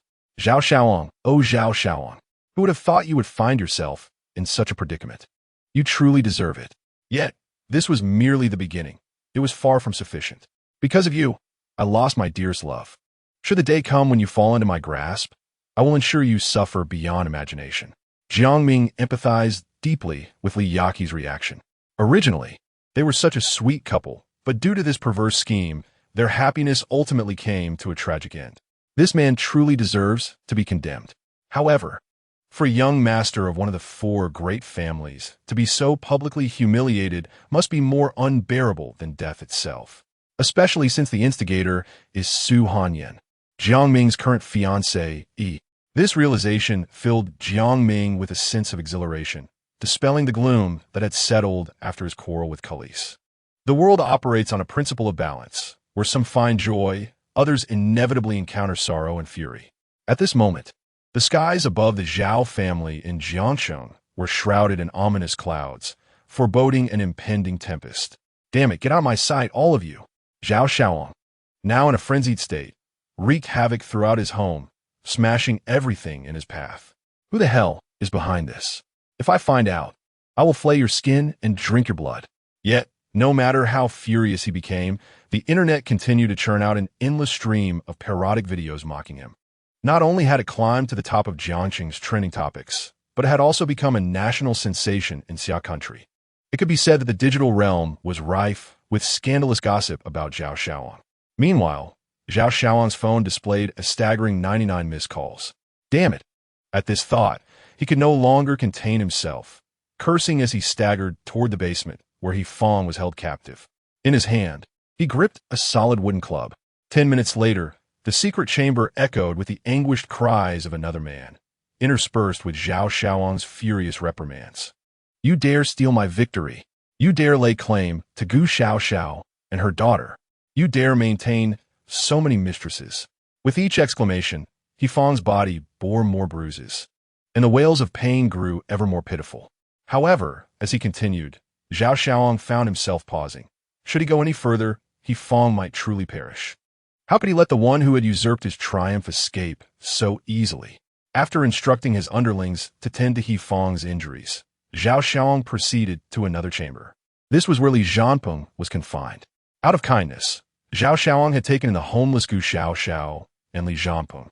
Yet this scoundrel had set his sights on the lovely Mei and was intent on pursuing her with fervor. This was utterly intolerable. Even when one chastises a dog, they must consider its master. How much more so when it comes to courting a respectable woman. And this wretched creature, already at the end of his rope, showed no signs of restraint, truly a scoundrel deserving of punishment. Just like his father, Fong, he was cut from the same cloth.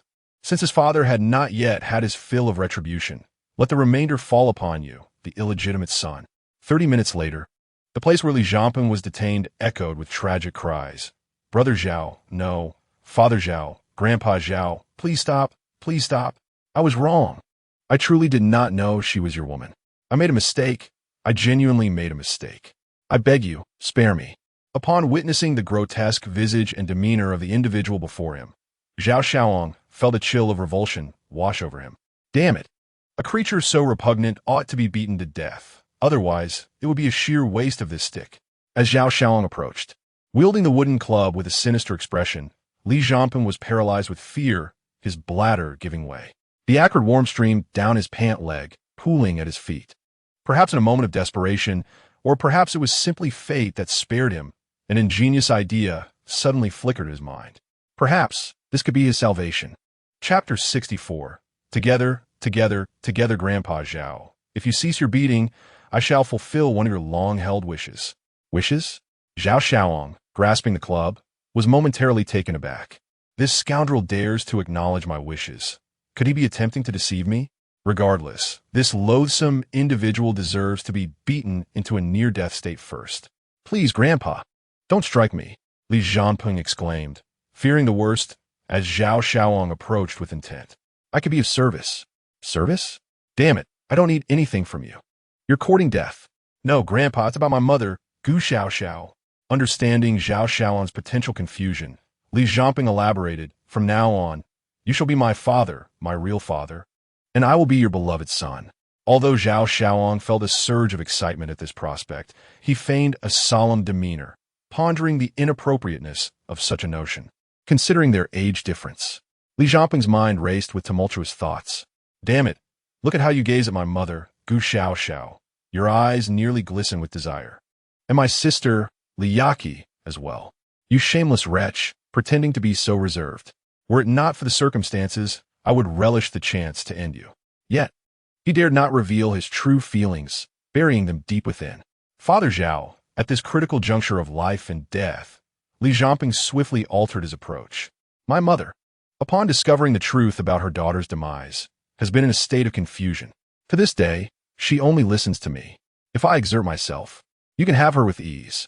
Furthermore, should you require my assistance in dealing with Li Yaqi in the future, I would be more than capable, as I know her well after all these years. Zhao Xiaolong chuckled with satisfaction. Thus, it seemed this fellow was not entirely useless. If he could first claim Gu Xiaoxiao, the plan to dominate both mother and daughter would be halfway accomplished. Very well, I shall grant you 3 days to persuade Gu Xiaoxiao. Fail to do so, and I will dispose of you in the river to feed the fish. Indeed, father, I shall exert every effort, Zhao Jiaqing replied, his expression one of clenched teeth, as he found himself in a predicament exacerbated by the online videos. Previously, leveraging the Zhao family's influence in Jiangxing, he had managed to handle matters adeptly, minimizing the repercussions for the Zhao family. The success of this resolution hinged on the fact that his beloved son had remained out of sight, his face concealed in muck. Yet, this time the circumstances were drastically altered. Everything was laid bare. A particularly incriminating video surfaced featuring Zhao Jiaqing alongside his wife, Zhao Hong. The footage captured his wife's feigning spell and his own despondent collapse onto the ground, leaving no room for refutation. Moreover, the rapid propagation of information online was beyond human control. Damn it, who is behind this? Zhao Jiaqing pondered. Suddenly, a recollection struck him. On the day he visited the Jiangcheng Grand Hotel to find his son, the entire 5th floor had been occupied by Zhao family members. Who recorded this video? How did it leak? Additionally, the prank video involving his son, Zhao Xiaolong, had also been filmed at the Jiangcheng Grand Hotel. If he could thoroughly investigate the events of that day, the mastermind behind this debacle would undoubtedly be unveiled. He was determined not to follow in the footsteps of Li Zhihui. It was evident that Li Zhihui had been ensnared in a trap, and Zhao Jiaqing could not fathom that Li Yaqi alone could unravel over 2 decades of intricacies, especially with the original footage in hand. There had to be someone instigating these events. But who could it be? Just then, a troubled Zhao Hong entered, revealing her concerns about their son Zhao Xiaolong's infatuation with Gu Xiaoxiao and her mother. What? Zhao Jiaqing stood frozen, utterly taken aback by Zhao Hong's revelations. His son had taken a liking to such matters, truly a misfortune for their family. Not only did he desire Gu Xiaoxiao, but he also coveted Li Yaqi. At that very moment, Li Yaqi was busy in the kitchen alongside Jiang Ming. Throughout the past 5 years, Jiang Ming had always taken it upon himself to handle the cooking, while she had remained blissfully oblivious to the struggles of domestic life. Particularly after a long day at work, Jiang Ming not only prepared their meals, but also managed household chores and provided comprehensive care for her. One arduous task. In the past, Liyaki had failed to appreciate her husband, but now she vowed to compensate him tenfold, determined to rescue him from the clutches of Su Hanyan. 5 years ago, she had won his heart, and she was resolute that she could do so again. Yaki, there's no need. I can manage on my own, Jiang Ming replied, unable to outright reject the offer from a woman he once deeply loved, who had endured a tragic fate. Despite her assistance making the kitchen more chaotic, he could still perceive the sincerity in Liyaki's intentions. Meanwhile, Mo-in attempted to intervene but was halted by Su Hanyan, who insisted on honoring her promise of fair competition. Once everything was completed, everyone retreated to their respective bedrooms to rest. However, Liyaki and Mo-in began to quarrel once more, only ceasing when the moment for Su Hanyan and Jiang Ming's interaction arrived, each of them pouting in silence. How frustrating. Can't we take a moment to regroup? The following day, Jiang Ming went to work at the Biological Research Institute of Jiangxing University, but Liyaki insisted on accompanying him. Ultimately, with no other options, Mo-in drove the two of them there. This, however, caused quite a stir at Jiangxing University. After all, the affairs of the Li family had become a hot topic throughout the city, widely known by all. The public expressed immense sympathy for Liyaki's plight. After all, the revelation that her adoptive father was the murderer of her entire family was a harrowing reality that anyone would find difficult to bear.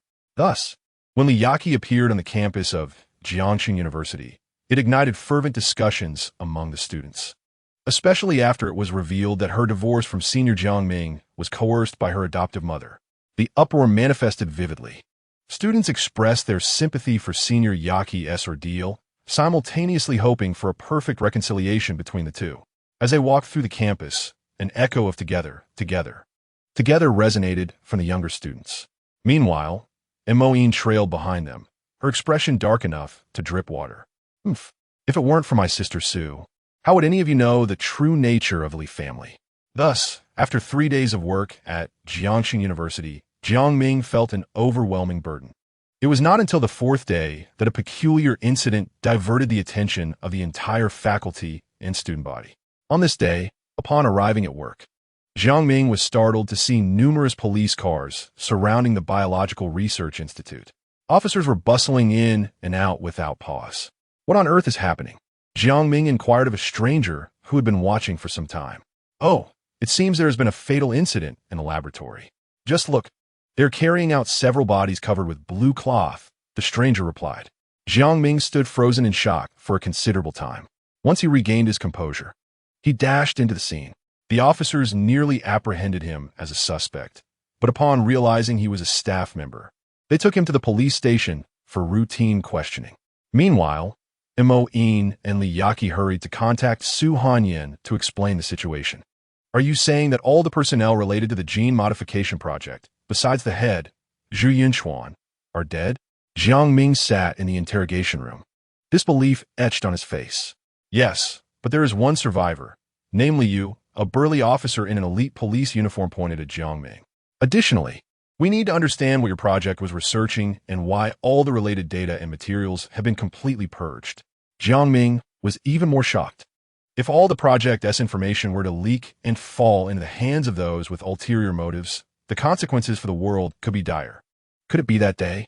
At that moment, Jiang Ming suddenly recalled the image of the foreign genetic expert Kellys with Zhu Yunchuan, their camaraderie evident. Noticing Jiang Ming's sudden realization, the officer hurried to continue the inquiry. At that moment, a police officer approached him and whispered a few words, causing him to become immediately anxious. The burly man quickly donned a facade of cordiality, escorting Jiang Ming out as if he were a distinguished guest. It was only upon encountering Su Hanyan's haughty demeanor, which exuded an aura that kept strangers at bay, that Jiang Ming comprehended the situation. With Miss Su's arrival, any further inquiries became impossible. Upon returning to her rented accommodation, Su Hanyan felt an unsettling peculiarity regarding the incident and proceeded to inquire in detail about the project Jiang Ming was researching. Upon learning the specifics, her brows furrowed in concern, as if she had sensed something amiss. The upgraded gene-modifying serum, if exploited by nefarious influential families, could indeed turn the world upside down. Realizing this, Su Hanyin promptly instructed Mo Yao to conduct a thorough investigation, additionally requesting close surveillance of Zhu Yunchuan and the genetic expert Callus. Consequently, Jiang Ming's life resumed its tranquil course, yet unbeknownst to him, this matter would soon unleash a storm of chaos. In the interest of his safety, Su Hanyin even sent Mo Qin to keep watch. Due to space constraints, she temporarily shared a bed with Luo Xiaoxue. This arrangement met with vehement resistance from Luo Xiaoxue. But before the formidable presence, all objections were futile, and she ultimately acquiesced. However, at that moment, Su Hanyin grappled with her own troubling concerns. Due to the nature of her cultivation technique, their marital relations could only persist for 6 months, followed by a 6-month period of abstinence. The 6-month duration of intimacy specifically encompassed the spring and summer seasons, while the period of abstinence pertained to autumn and winter. With summer drawing to a close, she pondered her options. Should she confide in Ming Ming? Or would he abandon her upon learning the truth? Although their bond was currently fervent, prolonged absence of intimacy could inevitably lead to emotional estrangement. It seemed prudent to prepare in advance. Perhaps she should consult the fourth sister, Mo Rong. Her unique cultivation might yield unexpected solutions. Having resolved her thoughts, Su Hanyin shared the bed with Jiang Ming that night. However, this evening, Jiang Ming sensed a marked difference in Su Hanyin's demeanor. She was exceptionally proactive and fervent, akin to a humble maid striving to please her master. Following the unsettling events at the Biological Research Institute, Jiang Ming's research endeavors reached a temporary halt. Though not yet middle-aged, he found himself unemployed. Nevertheless, being a man with substantial savings, he could afford to take a break without concern. During his leisurely days, he primarily focused on culinary explorations, as the presence of such enchanting ladies in his household made sustenance a pressing issue. Yet, in moments of idleness, his thoughts drifted back to his gene modification project. Since he had the time, why not delve into it himself? What if he were to succeed? With this thought in mind, he rented a spacious 4-bedroom apartment in the community and procured a wealth of experimental equipment, preparing to conduct his research independently. However, he alone was insufficient at that moment. Li Yaqi stepped forward, declaring her expertise in bioengineering, asserting her capability to serve as a competent assistant. Furthermore, she was currently unemployed and in dire need of a salary to sustain herself. Initially, Jiang Ming was puzzled, questioning how this could be possible. After all, she had once been the pampered daughter of the Li family, possessing ample resources at her disposal. Upon learning that Li Yaqi intended to sever all ties with her family and donate her entire fortune to an orphanage, Jiang Ming began to regard her with newfound respect. To his surprise, the once naive and innocent girl had revealed herself to be quite formidable. With the assistance of this capable aide, the laboratory was swiftly established. Meanwhile, the sisters Mo Yin and Mo Qin could only watch helplessly. While they were adept at physical confrontations, they were utterly inept when it came to handling experimental equipment. Su Hanyin had arrived early at the Lingjiang building.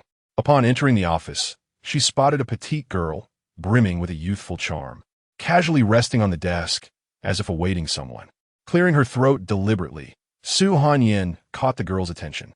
Instantly, the girl turned, revealing a strikingly beautiful face.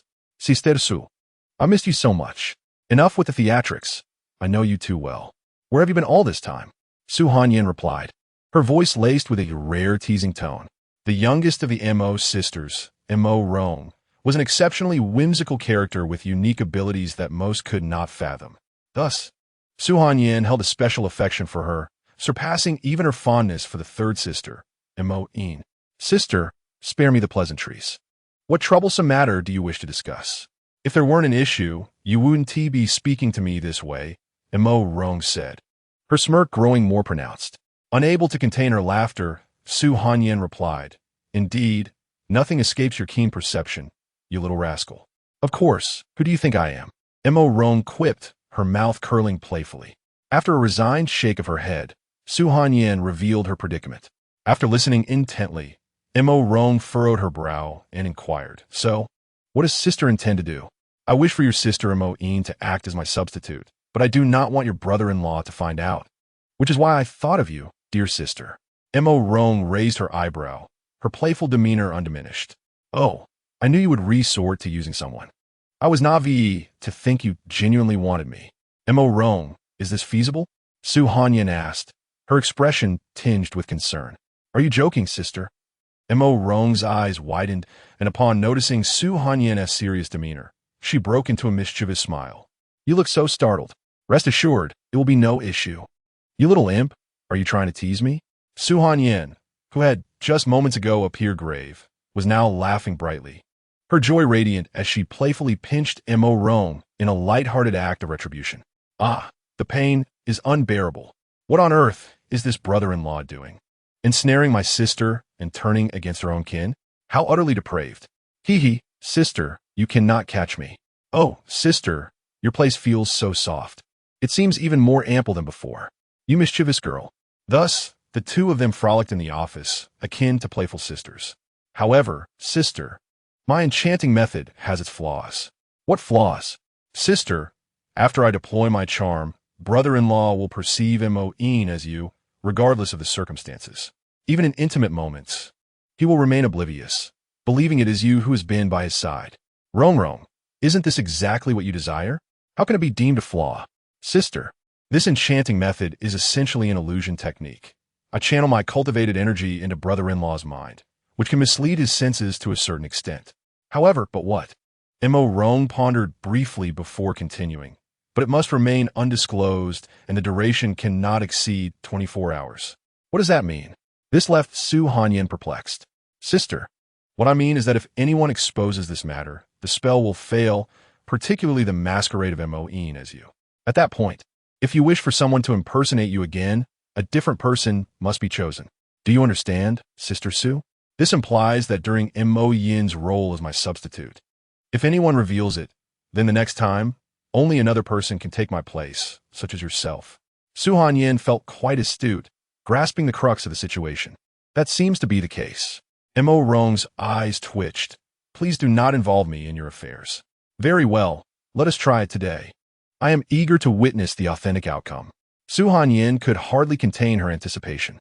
If this truly works, it would resolve Ming's physiological needs during the 6 months of abstinence, thus preventing him from leaving due to marital issues. The more she contemplated, the more exhilarated she became, as if Jiang Ming was already within her grasp, forever unable to escape. Throughout the day, Jiang Ming busied himself with work. Fortunately, with Liyaqi's assistance, the laboratory was nearly completed, with only minor details remaining. Checking the time, it was already 6 p.m. Jiang Ming decided to wrap up for the day and return to the rental apartment with 3 alluring beauties to rest. Today, Liyaqi had been immensely helpful, and Mo-in and Mo-chin had contributed significantly as well, particularly in moving the larger experimental equipment. Therefore, Jiang Ming planned to treat them to a proper reward. After spending nearly 2 hours in the kitchen, a lavish feast was prepared. At that moment, Su Hanyan, accompanied by Mo Yao and Mo Rong, entered the room, while Qin Shui fortuitously arrived next door. Thus, in this modest rental space, Jiang Ming and 8 enchanting beauties commenced their dinner festivities. In order to ensure the smooth implementation of her plans, Su Hanyan deliberately brought an assortment of exquisite red wines for everyone to indulge in. The atmosphere of the gathering was exuberantly lively, and even Qin Shui, who typically held a grudge against Su Hanyan, wore a rare smile. After the banquet concluded, several women found themselves thoroughly intoxicated. Throughout the evening, despite Jiang Ming's efforts to restrain himself, he succumbed to the persistent toast from the women and ended up drinking more than he intended. Once everyone was incapacitated, Su Hanyan declared the commencement of her plan. The Mo sisters assisted in escorting several individuals back to their rooms, ensuring the doors were securely closed. Once everything was prepared, Su Hanyan revealed the details of her scheme. However, upon hearing the intricate steps of the plan, Mo-yin's face flushed crimson, her skin radiating warmth. Mo-yin, are you unwilling to take your sister's place? Su Hanyan's voice bore an icy undertone. And no. Sister Su is the savior of our 4 sisters. We shall comply with any command you give without question. After speaking, she shyly covered her face with her hands and retreated to a corner of the sofa, falling silent. Mo Rong, we may begin, Su Hanyan instructed. Very well, Sister Su. Let us proceed to brother-in-law's room. With that, the five women approached Jiang Ming's bed, where he lay completely unconscious from intoxication. This time, we ensured his inebriation for safety's sake. Once this enchanting endeavor succeeds, I shall be confident enough to forego such measures in the future, Mo Rong stated, removing her shoes and revealing her delicate, fair feet as she settled beside Jiang Ming. She then gently raised her fingertips, which began to emit a soft, white luminescence. As her fingers brushed against his temples, the glow penetrated his mind. All right, that will suffice. Now we merely await Mo's performance. But remember, no one must reveal the truth, or it shall all be in vain. Upon uttering this, the women discreetly concealed themselves in the corners of the room under Mo Chen's orchestrated guise. Meanwhile, the coolly attired Mo approached Jiang Ming, attempting to rouse him from his stupor. Little did they realize that the similarly clad Liyaki was eavesdropping just outside the door, intently listening to the unfolding events. It was only when Mo Yin's pure voice wafted through the door that Liyaki tiptoed back into her room. The next morning, Jiang Ming awoke early. Glancing at Su Han lying beside him, a strange feeling gnawing at him. He had exerted considerable effort in fulfilling his marital duties the previous night. Yet everything felt somewhat off, as if the dimensions of reality had misaligned. What was happening? Had he experienced hallucinations? Yet, the person beside him was undoubtedly Su Han. Ultimately, Jiang Ming rationalized his disorientation as mere fatigue from the previous day. After finishing breakfast, he led Liyaki and Mo Chen to his newly constructed laboratory. By the way, where's Mo Yin? I haven't seen her. At that moment, an odd thought began to blossom in his mind. Watching the three depart, Su Han furrowed her brows slightly. Wrong. It seems this time it hasn't gone as successfully as we hoped. Your brother-in-law appears to harbor some doubts. Sister Su, it seems that the significant difference in physique between you and Sister Mo has led to some doubts from your brother-in-law. However, it is of little consequence. After pondering for a moment, Mo Rong continued, perhaps with the passage of time, your brother-in-law will grow accustomed to it. Chapter 67. This is utterly unfair. Is that true? Su Han still harbored some skepticism. It should be, but sister, do you have doubts about the potency of my enchanting techniques? Noticing Mo Rong pouting in mild displeasure, Su Han playfully reassured her, how could that be? I have complete faith in your abilities. Upon arriving at the new laboratory, Jiang Ming commenced the calibration of various experimental instruments while conducting a final inspection of the components and processes for producing the gene enhancement serum. However, throughout the day's work, Liyaki persistently inquired, either intentionally or inadvertently, about his conjugal life with Su Han the previous night. Ming, what happened last night? It seemed you were awake quite late, keeping someone else from sleeping. Jiang Ming could not contain himself and burst into laughter, inadvertently spraying the exquisite features of Liyaki with a light mist. Ming, I fondly remember the times when it used to be like this. A teasing remark from Liyaki left Jiang Ming in a fit of coughs. Observing his naive reaction to her flirtation, Liyaki felt her heart flutter once more. Meanwhile, Mo Chen, who witnessed everything, wore a look of disdain. Yet, it appeared that Liyaki was privy to some underlying secrets. No, I must report the true situation to my sister later. After Jiang Ming intervened, Liyaki promptly complied and fully immersed herself in the genetic research. Following a series of extractions and refinements, he managed to obtain a small quantity of gene modification fluid. However, the old issue resurfaced. The lab mice injected with the gene modification fluid succumbed within half an hour. It seems that even with a stabilizer, this gene modification fluid is utterly ineffective. Nevertheless, Jiang Ming considered that since this was entirely his laboratory, he could conduct any tests without hindrance. Therefore, he resolved to pursue his own line of thought. Since the chemically synthesized stabilizer proved unstable, he would attempt to extract from the myriad creatures of this blue star. The most accessible subjects for extraction were insects, so Jiang Ming procured a substantial quantity, intending to test each one individually, with the hope of achieving success. He temporarily delegated this tedious task to Liyaki. Liyaki executed his orders unconditionally, which left Jiang Ming in profound contemplation. It seemed that after the incident with the love potion, where he had saved her through a rather possessive method, she had truly become his devoted follower. Unexpectedly, the efficacy of the potion was indeed real. How astonishing. Fortunately, he was a gentleman.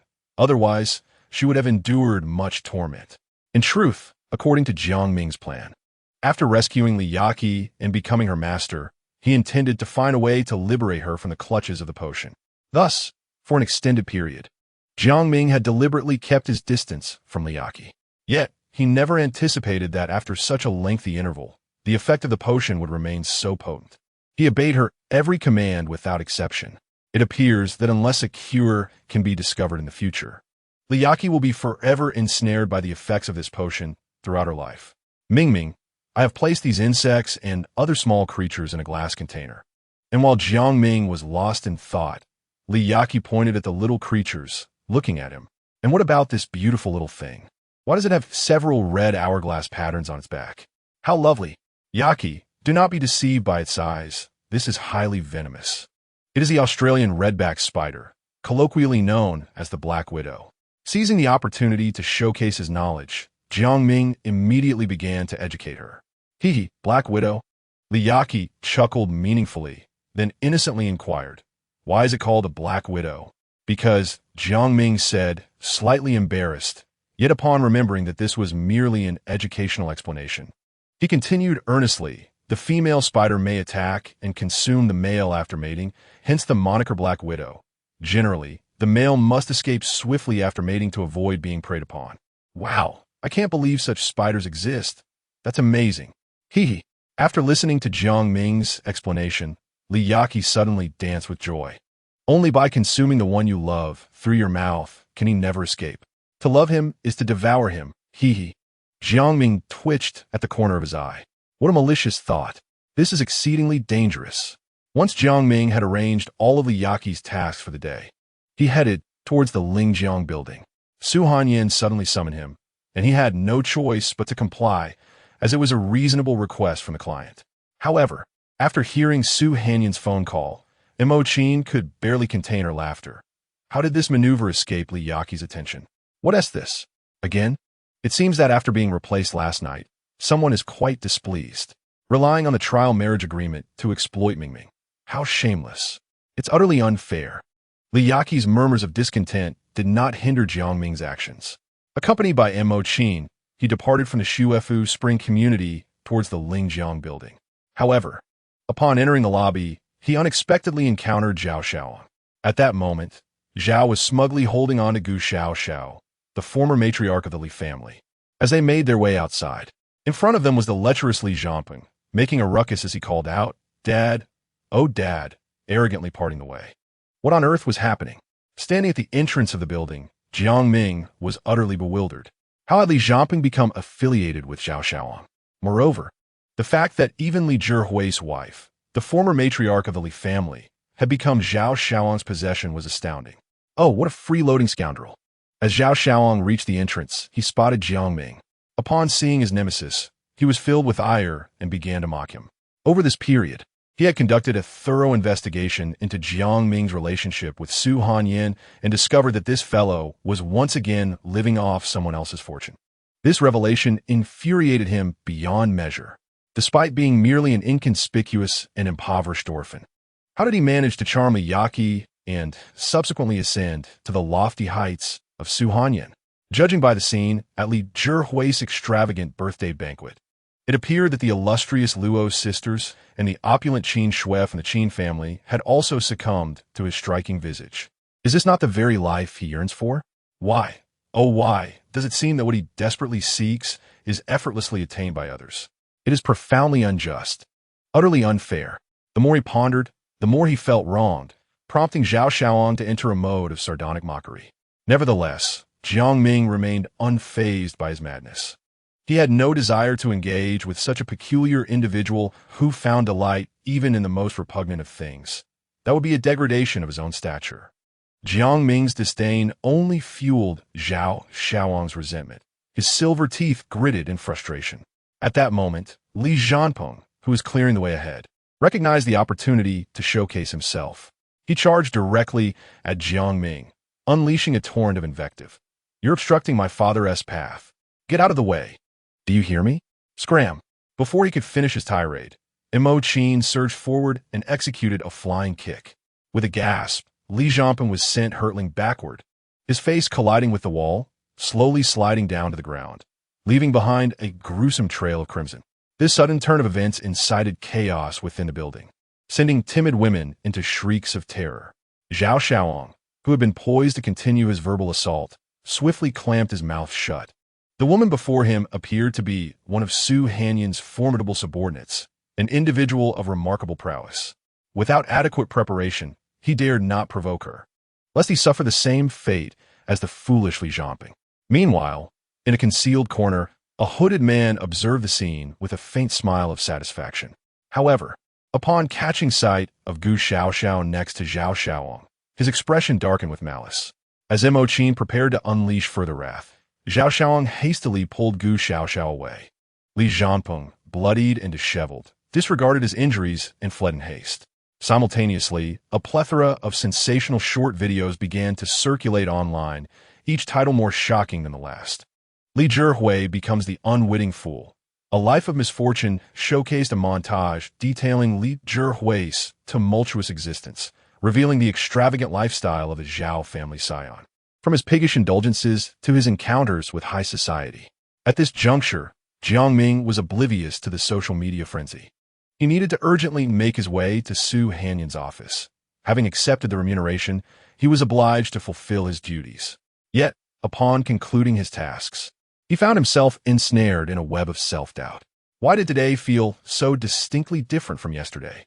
Despite his inebriation, a flicker of lucidity remained, and in his mind, he was indeed in the presence of Su Hanyan. Yet, an unsettling feeling gnawed at him.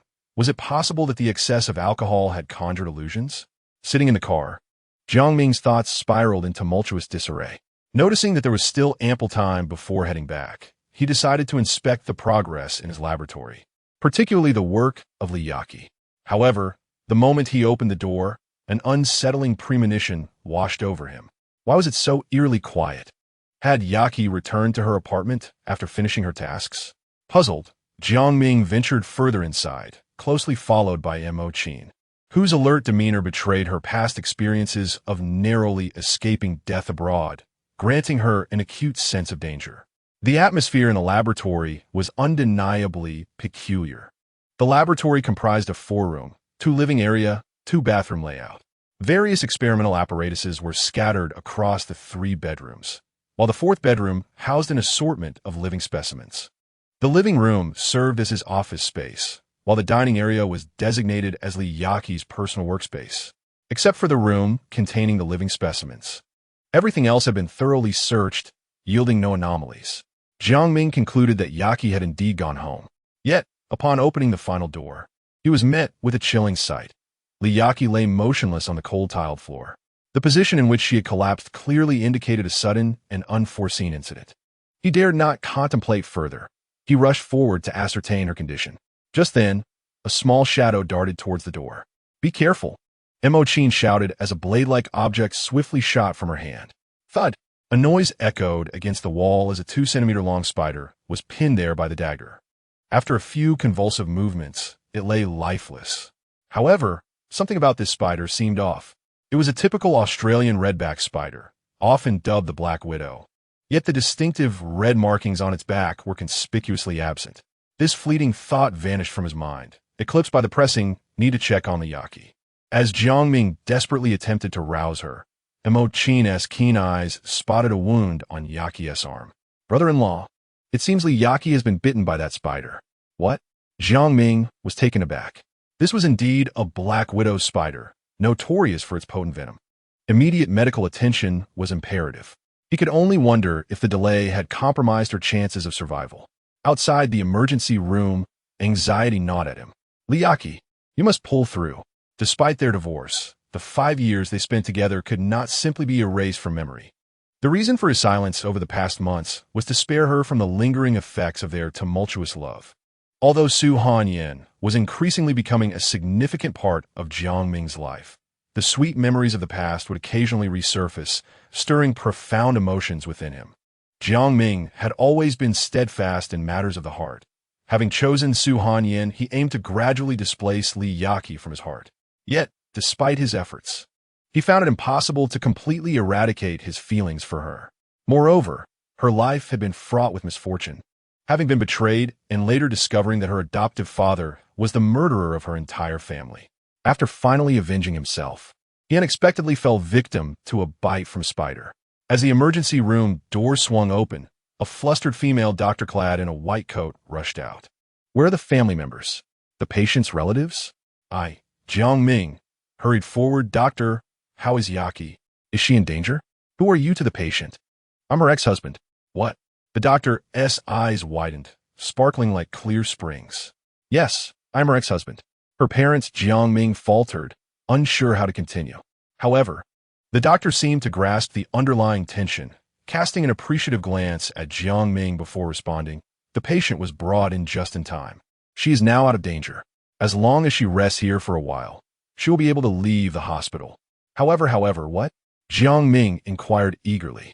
The patient will be somewhat weak during this period, and her diet should consist of nutritious and easily digestible food. Understood, no problem at all, Jiang Ming assured her promptly. At that moment, a woman's gentle voice echoed from the end of the corridor. Honey, where are you? Upon seeing Jiang Ming, the aloof Su Hanyin transformed into an adorable little wildcat, sprinting towards him. Who is this? The doctor was taken aback. This is my wife, Jiang Ming replied, feeling a bit awkward about the sudden circumstances. The doctor, however, was utterly astonished. This man truly had remarkable charm. His ex-wife lying in a hospital bed was already breathtakingly beautiful, but his current wife was positively enchanting, unparalleled in her beauty. What a fortunate man! But what merit does he possess to deserve such blessings? As the doctor scrutinized Jiang Ming's strikingly handsome features, her fair complexion flushed a deep crimson. No wonder. There truly exists such a captivating man in this world. After settling Liyaki into a private room, Jiang Ming, Su Hanyin, and Mo Qin sank into the plush sofa. Once they clarified the situation, Su Hanyin couldn't help but express her thoughts. This woman is truly unfortunate. Were it not for their rivalry over Ming, I would have willingly taken her under my wing to ensure she lives a good life. Having endured considerable hardship in her own childhood, Su Hanyin felt a pang of sympathy for women who suffered unjustly. After all, those who share a similar fate often resonate with one another. After purchasing some necessities and arranging for caretakers, Su Hanyin took her leave. Yet, Jiang Ming, unable to shake off his concern, insisted on staying to care for her for a few days. This caused her previously rosy complexion to momentarily chill. However, considering their shared past and Liyaki's tragic circumstances, Su Hanyin softened her heart and eventually consented. During these days, Jiang Ming transformed into a devoted caregiver, attending to Liyaki with utmost diligence. Unbeknownst to him, delicate strands of silk occasionally drifted through the room. This was a premium ward. How could there be spider silk here? Questions swirled in Jiang Ming's mind. After all, this was the top hospital in Jiangxing, and the most luxurious ward at that. How could such a trivial oversight occur? He resolved to lodge a complaint. Just as Jiang Ming was about to rise, Liyaki stirred awake. She gazed at the man before her, her voice feeble. Darling Ming, I'm hungry. Could you please? Jiang Ming hurriedly brought forth the black-bone chicken soup he had prepared in advance, intending to feed her personally.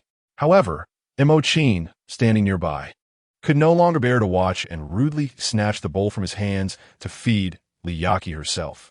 Yet, as she drew closer to Liyaki, an inexplicable chill coursed through her. Especially when Liyaki narrowed her beautiful eyes, a palpable aura of danger enveloped the room. This feeling was reminiscent of the times she had sensed it when Su Hanyin was furious. What was happening today? How could such a dangerous presence emanate from a patient?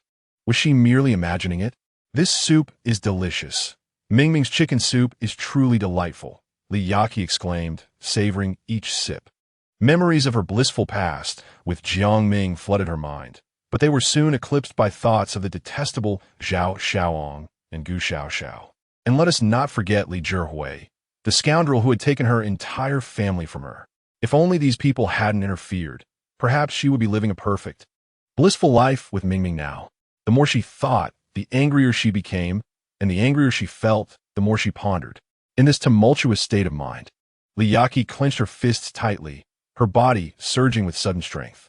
With a thunderous crash, the The bed's frame shattered beneath her force, splintering into a myriad of pieces. Both Mo Qin and Jiang Ming jumped in surprise, hastily assessing the situation. Upon realizing the truth, they instinctively gasped in shock. Beneath the wreckage of the splintered bed, Liyaki lay seemingly unscathed, her hands lightly resting on the armrests, allowing her body to hover ethereally above the debris. Just as they registered the oddity of the scene, Liyaki relaxed her grip, letting her exquisite form descend gracefully onto the shards of the floor, accompanied by a melodramatic cry, "Ouch! That really hurts." Jiang Ming, believing her act to be genuine, rushed to assist her, for she was still a patient. Meanwhile, Mo Qin recognized something was amiss. Yet, her curiosity outweighed her concerns. What had transpired with Liyaki? She was certain that the bed's destruction was entirely Liyaki's doing, and her ability to levitate so effortlessly was beyond the capabilities of an ordinary person, especially one who had just been revived from a critical state. What on earth had happened to her? Should she report this to Sister Sue first? Before Mo Qin could react, the newly supported Liyaki began clamoring to be discharged from a hospital. Observing the raucous energy of the person before him, Jiang Ming sensed that she had nearly recovered and thus decided to proceed with the discharge formalities alone. Mo Qin wished to accompany him, but just as she contemplated moving, an inexplicable force seemed to bind her in place. Once Jiang Ming completed the discharge procedures, he returned to the ward to find Liyaki. Upon catching sight of her radiant and enchanting visage, he was struck by a moment of disorientation. How could it be that she appeared even more stunning than before? Was this merely an illusion? And what of the other person? When he inquired about Mo Qin's whereabouts, Liyaki flashed a sultry smile and informed him that she had been summoned away by Su Hanyin and that the two of them could return without concern. Jiang Ming remained skeptical. However, upon exiting the hospital, he noted with curiosity that Mo Qin's vehicle had not departed. Perceiving his confusion, Liyaki quickly offered an explanation. Tossing him the car keys, Mo Qin remarked that she would leave the transportation for them and would take a taxi instead. Very well. Jiang Ming thought little of it, clutching a suitcase filled with personal items as he proceeded toward the rear of the car. At that moment, Liyaki suddenly appeared before him like a specter, interjecting, Ming, just place those things in the back seat. Or perhaps in the trunk, where it would be more convenient, he began to say, yet before he could finish, Liyaki's soft hand tugged him away. Why did he have the nagging impression that this woman was acting strangely today? After silently lamenting to himself, he eventually placed the belongings in the back seat and drove away. Meanwhile, within the trunk, a woman bound tightly by sticky strands was struggling with all her might. Ming, I really want to go home just one more time. Would that be all right? Liyaki's voice, sweet and pleading, came from the passenger seat. It's not Yaki. We are divorced, so there's no need for this. No, Ming, you've misunderstood. I merely wish to retrieve some personal items. Would that be acceptable? Noticing his hesitation, Liyaki continued her delicate onslaught. Please, Ming, I'm begging you. Just as she was about to intensify her appeal, a series of thuds emanated from the trunk. Yaki, what is that noise coming from behind the car? There's no noise at all, Ming. Are you hearing something? Observing the look of confusion on Liyaki's face, Jiang Ming began to wonder if he was experiencing auditory hallucinations. Following this, Liyaki resumed her soft entreaties. Unable to resist her gentle advances, he ultimately acquiesced. After all, it was merely a return to a former home. What could be so frightening about that? Moreover, he had previously made his stance clear, and with his formidable self-control, he deemed it unlikely that any unforeseen incidents would arise. Having resolved his thoughts, Jiang Ming turned the steering wheel towards the Linjiang Haoyuan. Given that both Linjiang Haoyuan and Shuefu Chuntian community were located near Jiang University, the distance was not considerable, thus avoiding any need for detours. As long as he collected her personal items, they could return directly to their rented residence without delay. Upon arriving downstairs, Liyaki, just as before, eagerly urged Jiang Ming to come upstairs. Given the current relationship between the two individuals, along with the promise of a trial marriage to Su Hanyin, Jiang Ming felt it would be better to remain downstairs. However, he was utterly unable to withstand the overwhelming force hidden behind Liyaki's delicate enthusiasm. What was happening? As she pushed him up the stairs, Jiang Ming distinctly sensed that beneath her stunning figure, lay, and inexhaustible strength. This power had rendered him completely incapable of resistance. How could it be that a tall man of 185 centimeters, with a body of muscles, found himself in such a predicament? No matter how much Jiang Ming struggled to comprehend the situation, he was still thrust into the room by his ex-wife. The loud bang of the door, closing, startled him greatly.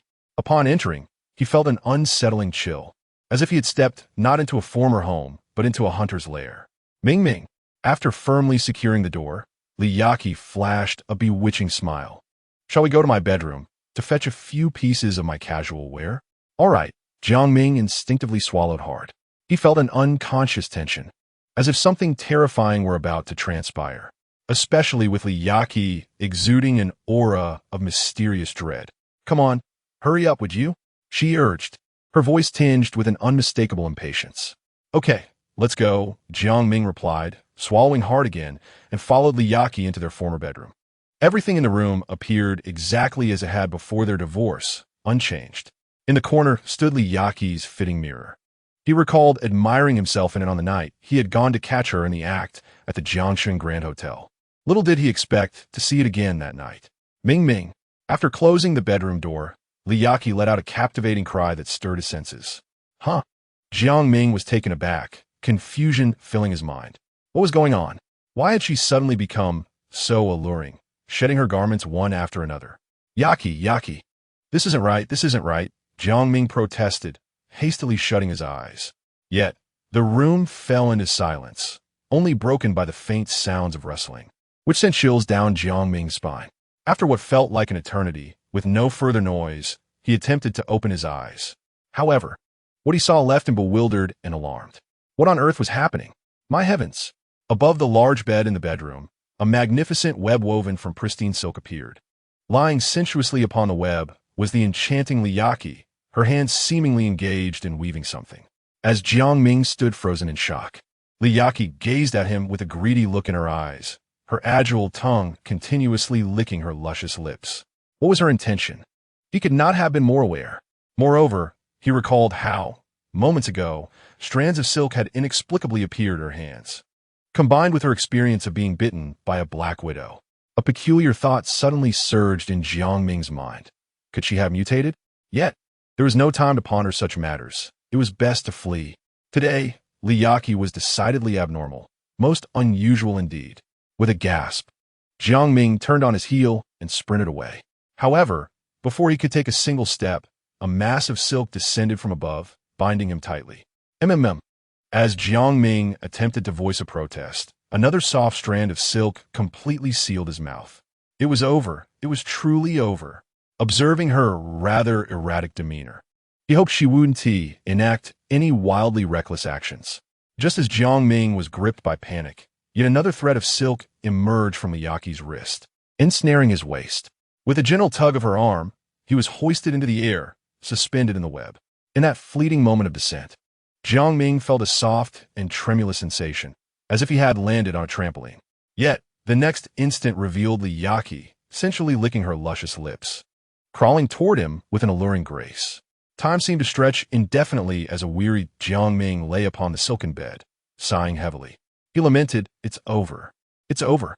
How did I find myself subdued by such a stunning woman once more? And this time, I was utterly passive.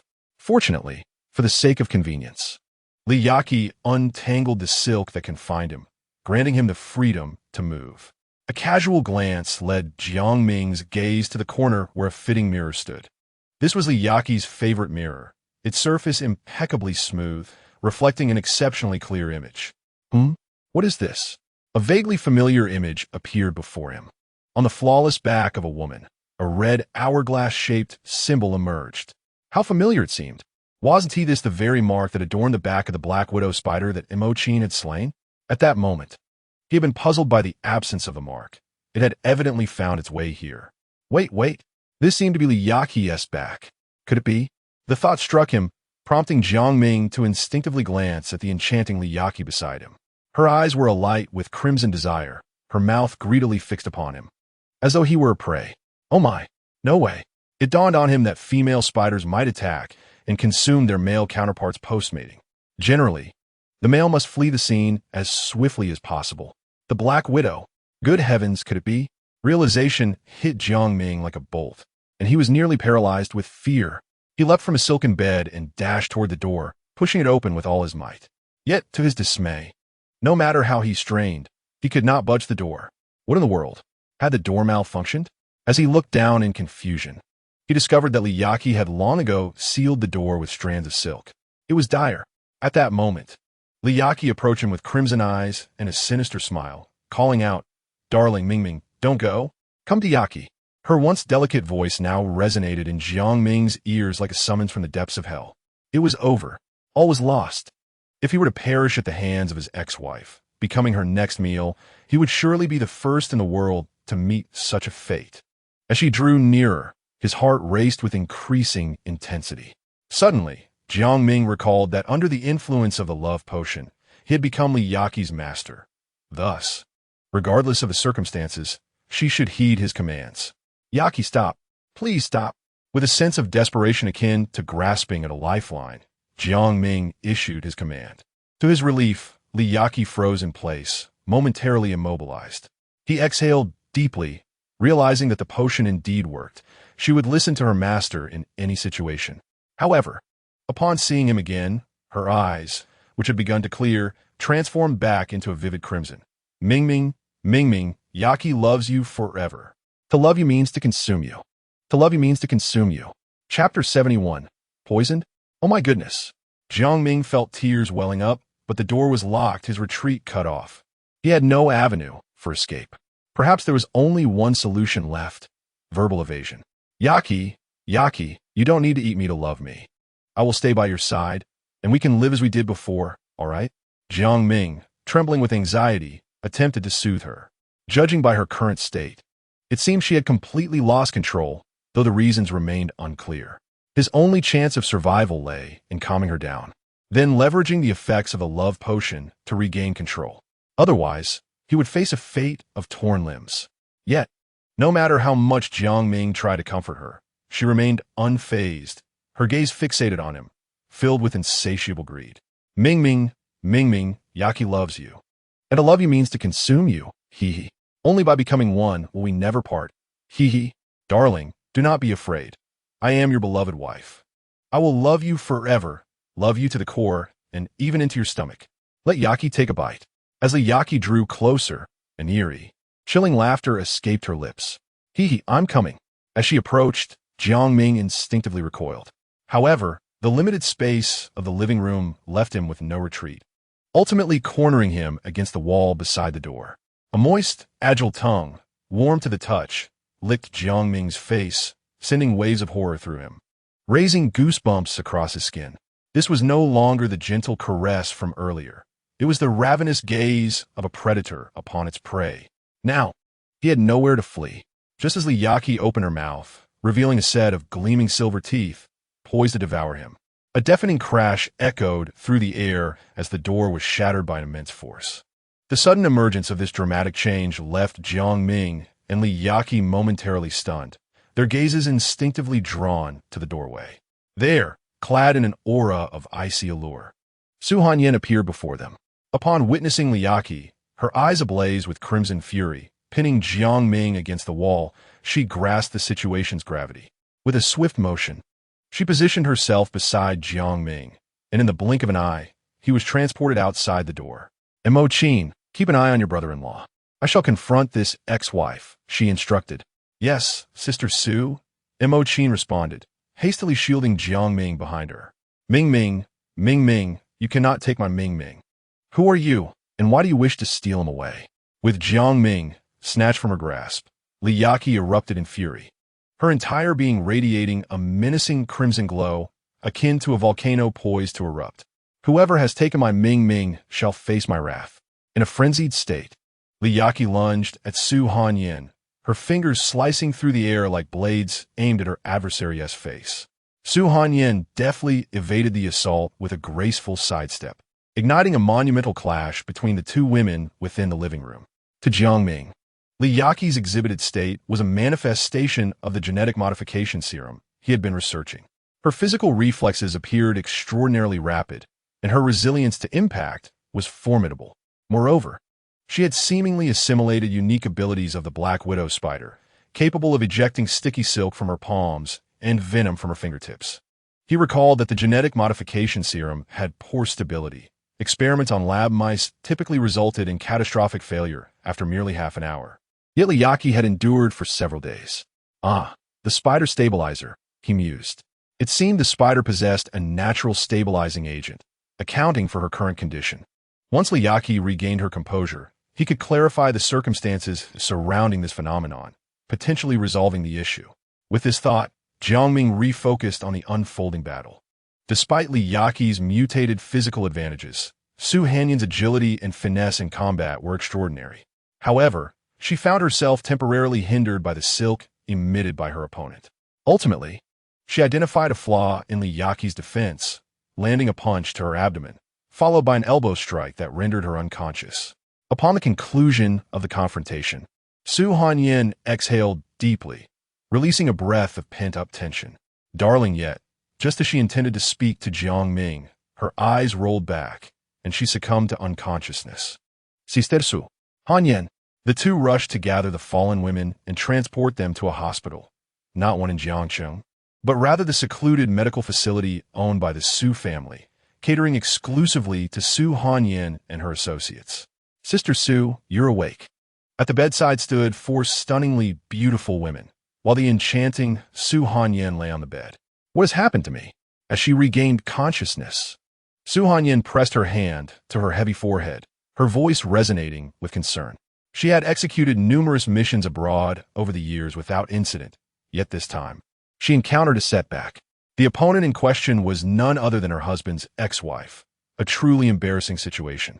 Upon noticing Su Hanyan's expression of frustration, Mo Qin gently offered her words of comfort. Sister Su, you have emerged victorious in this battle, and decisively so.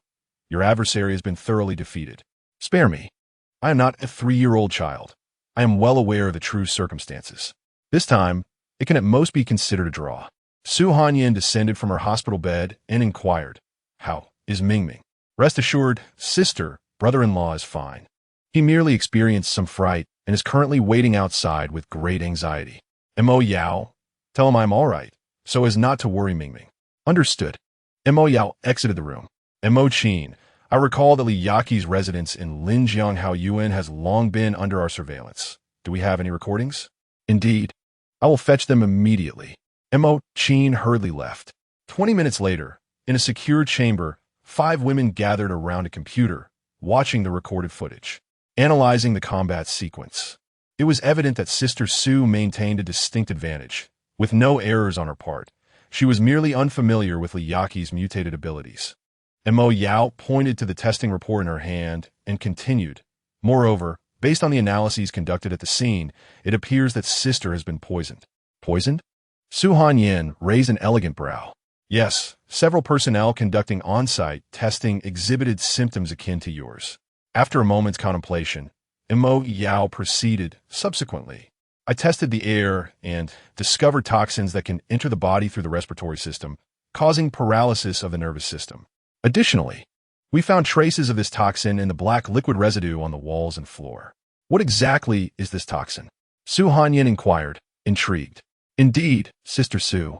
She wishes to negotiate with you. Mo Yao handed Su Hanyan the testing report. This substance is known as latoxin, derived from a spider colloquially referred to as the Black Widow. Furthermore, the toxin Liaki unleashed also included a hallucinogenic mushroom toxin. Observing Su Hanyan's cold, contemplative silence, Mo Yao cautiously continued. Moreover, the toxin employed by Liaki vaporizes abundantly at room temperature, allowing it to disperse in the air, particularly in enclosed environments, rendering it a silent killer. During her confrontation with Liaki, she had distinctly sensed the agility and ferocity of her opponent, who could unleash webs and toxins with remarkable volatility. It was as though she were born to be a lethal assassin. The Mo sisters were all elite talents she had meticulously selected from around the globe, rescuing them in their times of peril and earning their unwavering loyalty. Yet, the abilities and prowess displayed by Liaki far surpassed those of the others. What a promising prospect she presented. uncertain if she could secure her allegiance.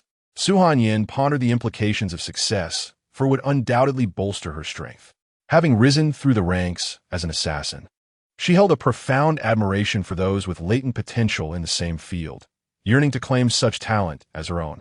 However, there lay a singular point of contention. Li Yaqi was her rival in love. Yet, considering the peculiarities of her own martial arts, she contemplated the possibility of sharing a portion of her insights during her 6-month hiatus. This, however, could only be done through the guise of a substitute, leaving her uncertain if the other party would acquiesce. Moreover, a critical concern remained. During her confrontation with Li Yaqi, she had distinctly sensed that the latter was in a state of frenzy. The stability of Li Yaqi's emotions was uncertain, as was the existence of any means to stabilize them. The foremost question, however, was to consult Ming regarding the true circumstances surrounding Li Yaqi. What had transpired to bring about such a transformation? Had Li Yaqi awakened from her stupor? After organizing her thoughts, Su Hanyin turned to Mo Yao. Sister Su, she has not yet awakened. Once she does, please inform me of her condition. I shall first meet with Ming. Under Mo Yao's guidance, Su Hanyin approached the location where Jiang Ming resided. Upon her arrival, Jiang Ming's anxious heart finally found solace, his previously sorrowful countenance brightening with a glimmer of joy at the sight of her. Witnessing this shift in his expression, Su Hanyin felt a bloom of happiness within her heart. It seemed that Ming indeed cared for her, rendering her efforts worthwhile. Ming, before Jiang Ming could utter a word, Suanyan stepped closer. Observing the scene, Mo Yao discreetly stifled a laugh and retreated, quietly closing the door behind her. She understood the nuances of the situation quite well. The past 6 months had been invaluable for Sister Su. She wondered how she would cope come autumn and winter. As Mo Yao served as Su Hanyin's diligent aide, her heart was in turmoil. Time passed, and Su Hanyin, now clad in her corporate attire, sat with Jiang Ming on the sofa, engaging in a discussion about pressing matters. Jiang Ming recounted in meticulous detail the events that had unfolded from the laboratory to the hospital and ultimately to the Linjiang luxury estate. So your implication is that Li Yaqi's current condition arose after being bitten by the Black Widow spider? Su Hanyin inquired. Yes, that day she was bitten, and Yaqi immediately fainted. We rushed her to the hospital, and the ensuing events transpired as such, Jiang Ming replied candidly. During her hospitalization, up until her arrival at Linjiang Luxury Estate, her rationality remained intact, correct? Yes, that is accurate, Jiang Ming affirmed. But he soon felt an overwhelming embarrassment at having his words scrutinized. Following his confirmation, Su Hanyin disregarded his desire to explain and began to contemplate. According to the surveillance footage, initially, while Li Yaqi's eyes were filled with greed, her rationality appeared largely unscathed. However, after a series of indescribable events unfolded, she succumbed to chaos. Her behavior bore resemblance to that of a werewolf, which, under the full moon, descends into madness, albeit for differing reasons. It remained unclear whether the Li Yaqi who awoke would be in a state of frenzy or clarity. If one remains lucid, there is still value to be harnessed. However, if one spirals out of control, confinement or humanitarian eradication may become the only recourse. Sistersu, Sistersu. At this moment, Mo Yao quietly opened the door and beckoned to Su Hanyin, who promptly exited. Jiang Ming wished to follow, but Mo Yao restrained him. In a secluded corner, Mo Yao spoke. Sister Su, Li Yaqi has awakened. Awakened? Su Hanyin expressed mild surprise. Indeed, Sister Su, she wishes to negotiate with you. Negotiate? Su Hanyin was taken aback, but soon joy took hold of her. It seemed the other party was in a lucid state, though the extent of her clarity remained uncertain. Could she potentially become an ally? Take me to her. Yes, Sister Su. In a well-lit room, Li Yaqi, clad in a hospital gown, sat at the edge of her bed in a daze. Everything that had transpired during this period felt dreamlike. Since the day Jiang Ming left the laboratory at the Spring Community, she had diligently followed his orders to extract stabilizers from insects. When she extracted the Black Widow spider, curiosity struck. What exactly was this genetic modification serum Jiang Ming had created? She retrieved the synthesized serum and placed it in a glass container. By chance, the Black Widow spider leaped directly into it. Her initial reaction was one of dread. She had caused a calamity, However, upon observing the spider calmly soaking in the solution, her fears began to wane. She reasoned that as long as she extracted it, everything would be fine. Just then, the Black Widow seemed to go berserk, springing from the container and sinking its fangs into her arm. Darkness enveloped her, and she fainted. When she regained consciousness, she found herself in a hospital. Yet, Liyaki sensed that her body was undergoing an astonishing transformation. Her muscular strength, reflexes, and senses had all significantly heightened. Most terrifyingly, she discovered that her wrists could emit web silk, which she could control at will. Moreover, her fingertips could release a venomous liquid. However, some details of what followed remained hazy. Knock, knock, knock. At that moment, a knock echoed. Chapter 73. The time to assess your sincerity has arrived. Guoming, upon entering, Su Hanyin strode in with an air of superiority. I hear you wish to negotiate with me. Ex-sister? The term irked Liyaki. I've told you before. I am younger than you. This is not a matter of age, but rather precedence. Just now, you mentioned, Su Hanyin chuckled, raising her index finger to point at Liyaki's chest.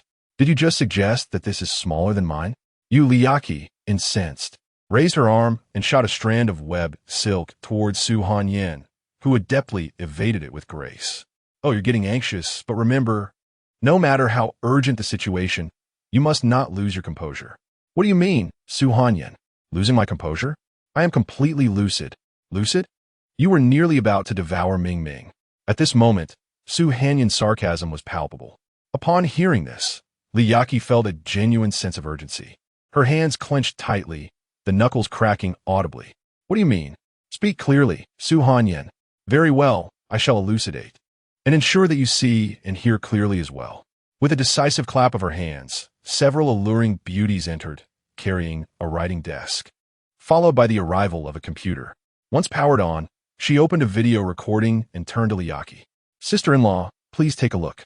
Liyaki, with an expression of disbelief, watched the events that transpired at Linjiang Haoyuan unfold in their entirety, meticulously detailed. After viewing, she stood there, her eyes vacant and devoid of focus. No wonder she couldn't recall the events clearly. It turned out she had lost control and nearly harmed Ming Ming. Had it not been for Su Hanyin's timely intervention, Ming Ming might have been consumed by her. How could this happen? What on earth occurred?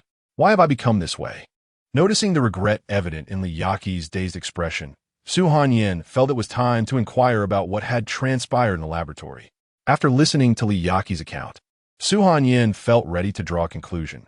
Liyaki, you were bitten by a black widow spider after being immersed in a gene-enhancing serum, resulting in a mutation of your genes. Gene mutation? Liyaki echoed, bewildered.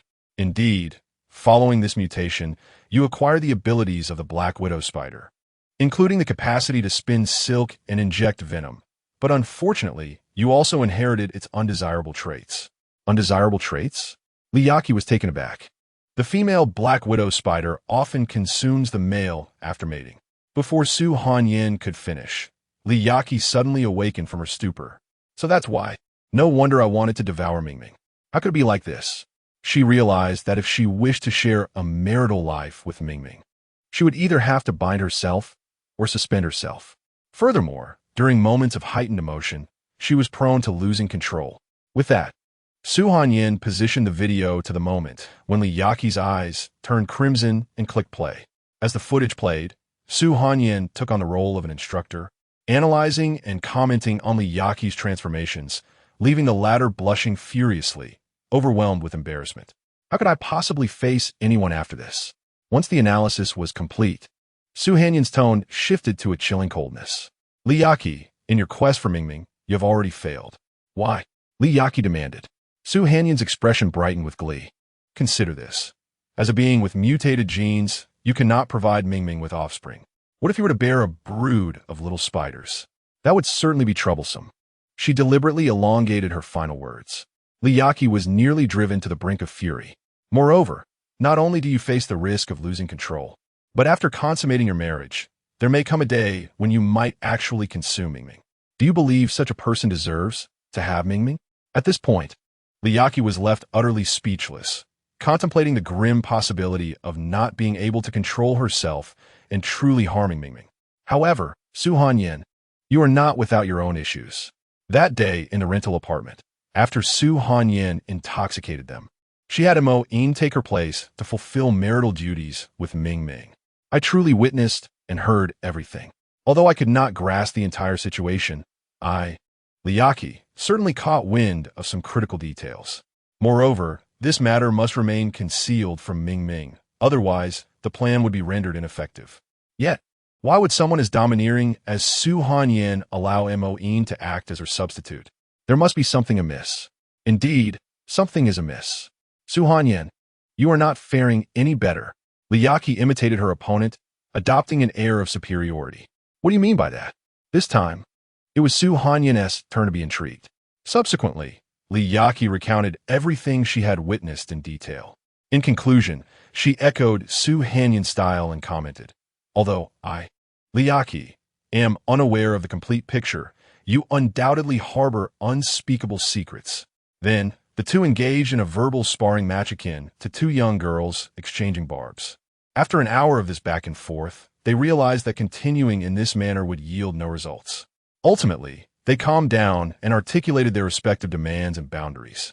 Liaki, considering the possibility of my losing control and knowing that only Su Hanyan can restrain me in such a state, I agreed to share Ming Ming with Su Hanyan, but the frequency of possession must be evenly split. Su Hanyan, given the physical limitations imposed by my cultivation method, I do not possess the conditions for complete possession of Ming Ming at this time. Having someone to substitute for me is acceptable, but my bottom line is that Liaki must act as my substitute. Otherwise, the discussion is moot. Furthermore, during the autumn and winter seasons, I must retain the authority to arrange other substitutes in my stead. This led to yet another lengthy dispute between them. Ultimately, Liaki insisted that in the event of her losing control, Su Hanyan must find every means possible to stop her. However, the price for this would be that she must acknowledge Su Hanyan as her superior and become her subordinate, thus qualifying for a 50-50 share of Ming Ming. All right, may our collaboration be fruitful. In the end, they reached a preliminary cooperation agreement and simultaneously approached the room where Jiang Ming was located. At that moment, due to various reasons, Jiang Ming was fatigued and was slumped over the sofa, asleep. Upon seeing Jiang Ming, Liaki's heart suddenly blossomed with joy. "Ming Ming, you shall belong to me once more." She approached Su Hanyan and whispered, "Now?" Su Hanyan was slightly taken aback. "It is time to gauge your sincerity." Liaki replied playfully, "In the future, I may very well become your capable subordinate." "All right, but I must oversee it personally." "Why?" Liaki asked, puzzled. Seeing the foolish expression on her face, Su Hanyan replied, exasperated, "Because I fear you might devour Ming Ming." Chapter 74. Do you have no sense of public morality? Liaki truly wished to retort, but she could not deny the truth in Su Hanyan's words. If she were to lose control without Su Hanyan's intervention, it was entirely possible that she might indeed consume Ming Ming with her affection. All right then, Liaki pondered for quite some time before ultimately acquiescing. Upon seeing that her initial demand had been accepted, Su Hanyan naturally felt confident that her second request would follow suit. "You can only be my substitute, all right?" After hearing those words, although Liaki felt a pang of resentment, reality was starkly presented before her, leaving her with no choice but to comply. Having mutated into this state, she could no longer coexist with Ming Ming in a normal manner, and the possibility of posing a life-threatening risk to him loomed large. At this juncture, remaining by Ming Ming's side seemed to hinge solely upon this single course of action. However, should she manage to liberate herself from these two constraints in the future, she would surely rise again. Moreover, Su Hanyan's formidable prowess was undeniable. Even as a genetically altered being endowed with superpowers, she found herself no match for her. It was truly disheartening. Was she still human? Was she still a woman? It appeared that enhancing her own abilities was imperative. Noticing that the other party had fully capitulated, a victorious smirk crept upon Su Hanyan's lips, and she subsequently summoned Mo Rong. Upon her arrival, she elegantly approached Jiang Ming with the grace of a nimble cat, extending her luminous hands to rest upon his temples. After completing her task, she retreated with a playful laugh. What did it matter if she had mutated? At that moment, Su Hanyan was intently focused on the unfolding events on the screen. Despite her heart simmering with jealousy, she ultimately deemed it all worthwhile, especially when Liaki lost control and required her intervention. However, the Mo sisters held a different perspective, particularly Moine, whose lips were pursed in defiance. Oof. What is this all about? Is it merely a genetic mutation that awakens some superpowers? Can it surpass my own strength? Just wait, I will not let this slide. The remaining three sisters, however, did not share Mo Yin's sentiments. Yet, as they observed the events on the monitor, their resolve began to waver to some extent. This intervention was markedly different from the last. Previously, Su Hanyin had been wholly unprepared, but this time, 5 women of considerable strength acted in unison, incapacitating Jiang Ming while swiftly subduing Liaki. As she witnessed his frenzied loss of reason, Su Hanyin felt not anger, but rather a surge of pride. The more he exhibited such behavior, the clearer it became that the chances of escaping her control were diminishing. Once the situation was entirely resolved, Su Hanyin returned with the others to their rented accommodation in the Spring community. By this time, however, Liaki had already regained consciousness, feigning fatigue as an excuse to retreat to her room for rest. Meanwhile, Jiang Ming felt as though he had labored as tirelessly as the old man who moved mountains, retiring to bed early. Yet, even as she lay in her own bed, Liaki's mind remained tumultuous. Although she had lost control, there had been a certain degree of intention behind it. With some restraint, she could have avoided going berserk. However, in order to catch Su Hanyin off guard, she had chosen to relinquish her composure. "Please move a little." A dismissive female voice broke the silence as Liaki sat in contemplation. "Hurry, you're taking up so much space in this room. How can anyone sleep?" Liaki feigned rubbing her drowsy eyes, looking bewildered. "Moine, what is the matter? You've occupied more than half of this double bed by yourself. How can anyone else possibly sleep? Honestly, do you have no sense of public decorum?" Moine retorted, her voice tinged with indignation. "The dividing line is clearly drawn, you know." Liaki mimicked Moine's usual tone, teasingly adding, "Do not wrongfully accuse me. Oomph. Call me sister. I am clearly older than you, and besides, you should be addressing me as Sister Su, as I am your elder." Moine, feeling frustrated, exclaimed, "Why should I call you sister? You're hardly older than me." "Ah, you seem quite unconvinced. You're so chatty." Moine, unable to contain her anger, charged forward, ready to confront. "Why use words when we can settle this physically?" In another room, Su Hanyin lay on the bed, delicately tracing her fingers over Jiang Ming's handsome face. "Why is my husband so extraordinarily charming?" she mused, almost unable to contain herself. However, considering Ming's exertions earlier, she decided to hold back. Knowing moderation is wise in the long run. Just then, the sounds of bickering from next door reached her ears. "Oh dear, have they started their usual squabbling again?" To her surprise, the commotion was brief, lasting less than a minute. This was unusual. Typically, their disputes would stretch on for over half an hour. Could it be that their relationship had improved? However, the reality was quite the opposite. At that moment, Moine was ensnared in silk strands, resembling a large dumpling, swinging from the ceiling. She wished to speak, but her mouth was effectively sealed by the web, rendering her voiceless. Liaki, observing Mo Yin's helpless expression, couldn't help but chuckle, her laughter bursting forth joyfully. "Weren't you just so adamant about teaching me a lesson?" With a mischievous grin, she continued, "If you concede and call me sister, I might let you down. How about that?" Reclining on the plush white bed, Liaki, with a playful glint in her eye, teased Moine further. "If you disagree, just forget it. Hee hee.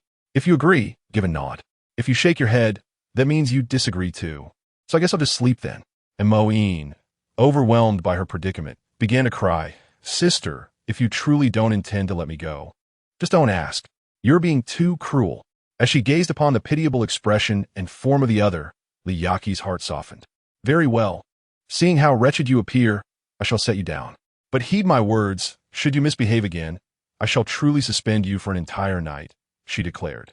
With that, Liaki adjusted her exquisitely shaped figure to one side of the bed, creating a flat space. With a gentle flick of her delicate fingers, the silken threads were removed, allowing Mo Yin's slender and graceful form to rest upon the soft, pristine bed. Moine hastily donned a few garments to cover herself and said, "Sister, I was wrong. It seemed this time she was genuinely contrite. In this world, Moine had only ever submitted to Sister Sue. Her martial prowess had already reached the pinnacle of human capability, unassailable by anyone. Even though Moine was an extraordinary martial talent, she felt insignificant in the presence of Sister Sue. However, today, Liyaki embodied an entirely different essence. The threads she wielded were exceedingly sticky, capable of ensnaring foes in an instant, and her speed was astonishingly swift, rendering evasion impossible. After several attempts, Moine found herself utterly defeated. What could she do when she was powerless? Was her brother-in-law's research into genetic modification truly so formidable? Did that imply she might also have a chance to acquire it? No, she must inquire with her brother-in-law.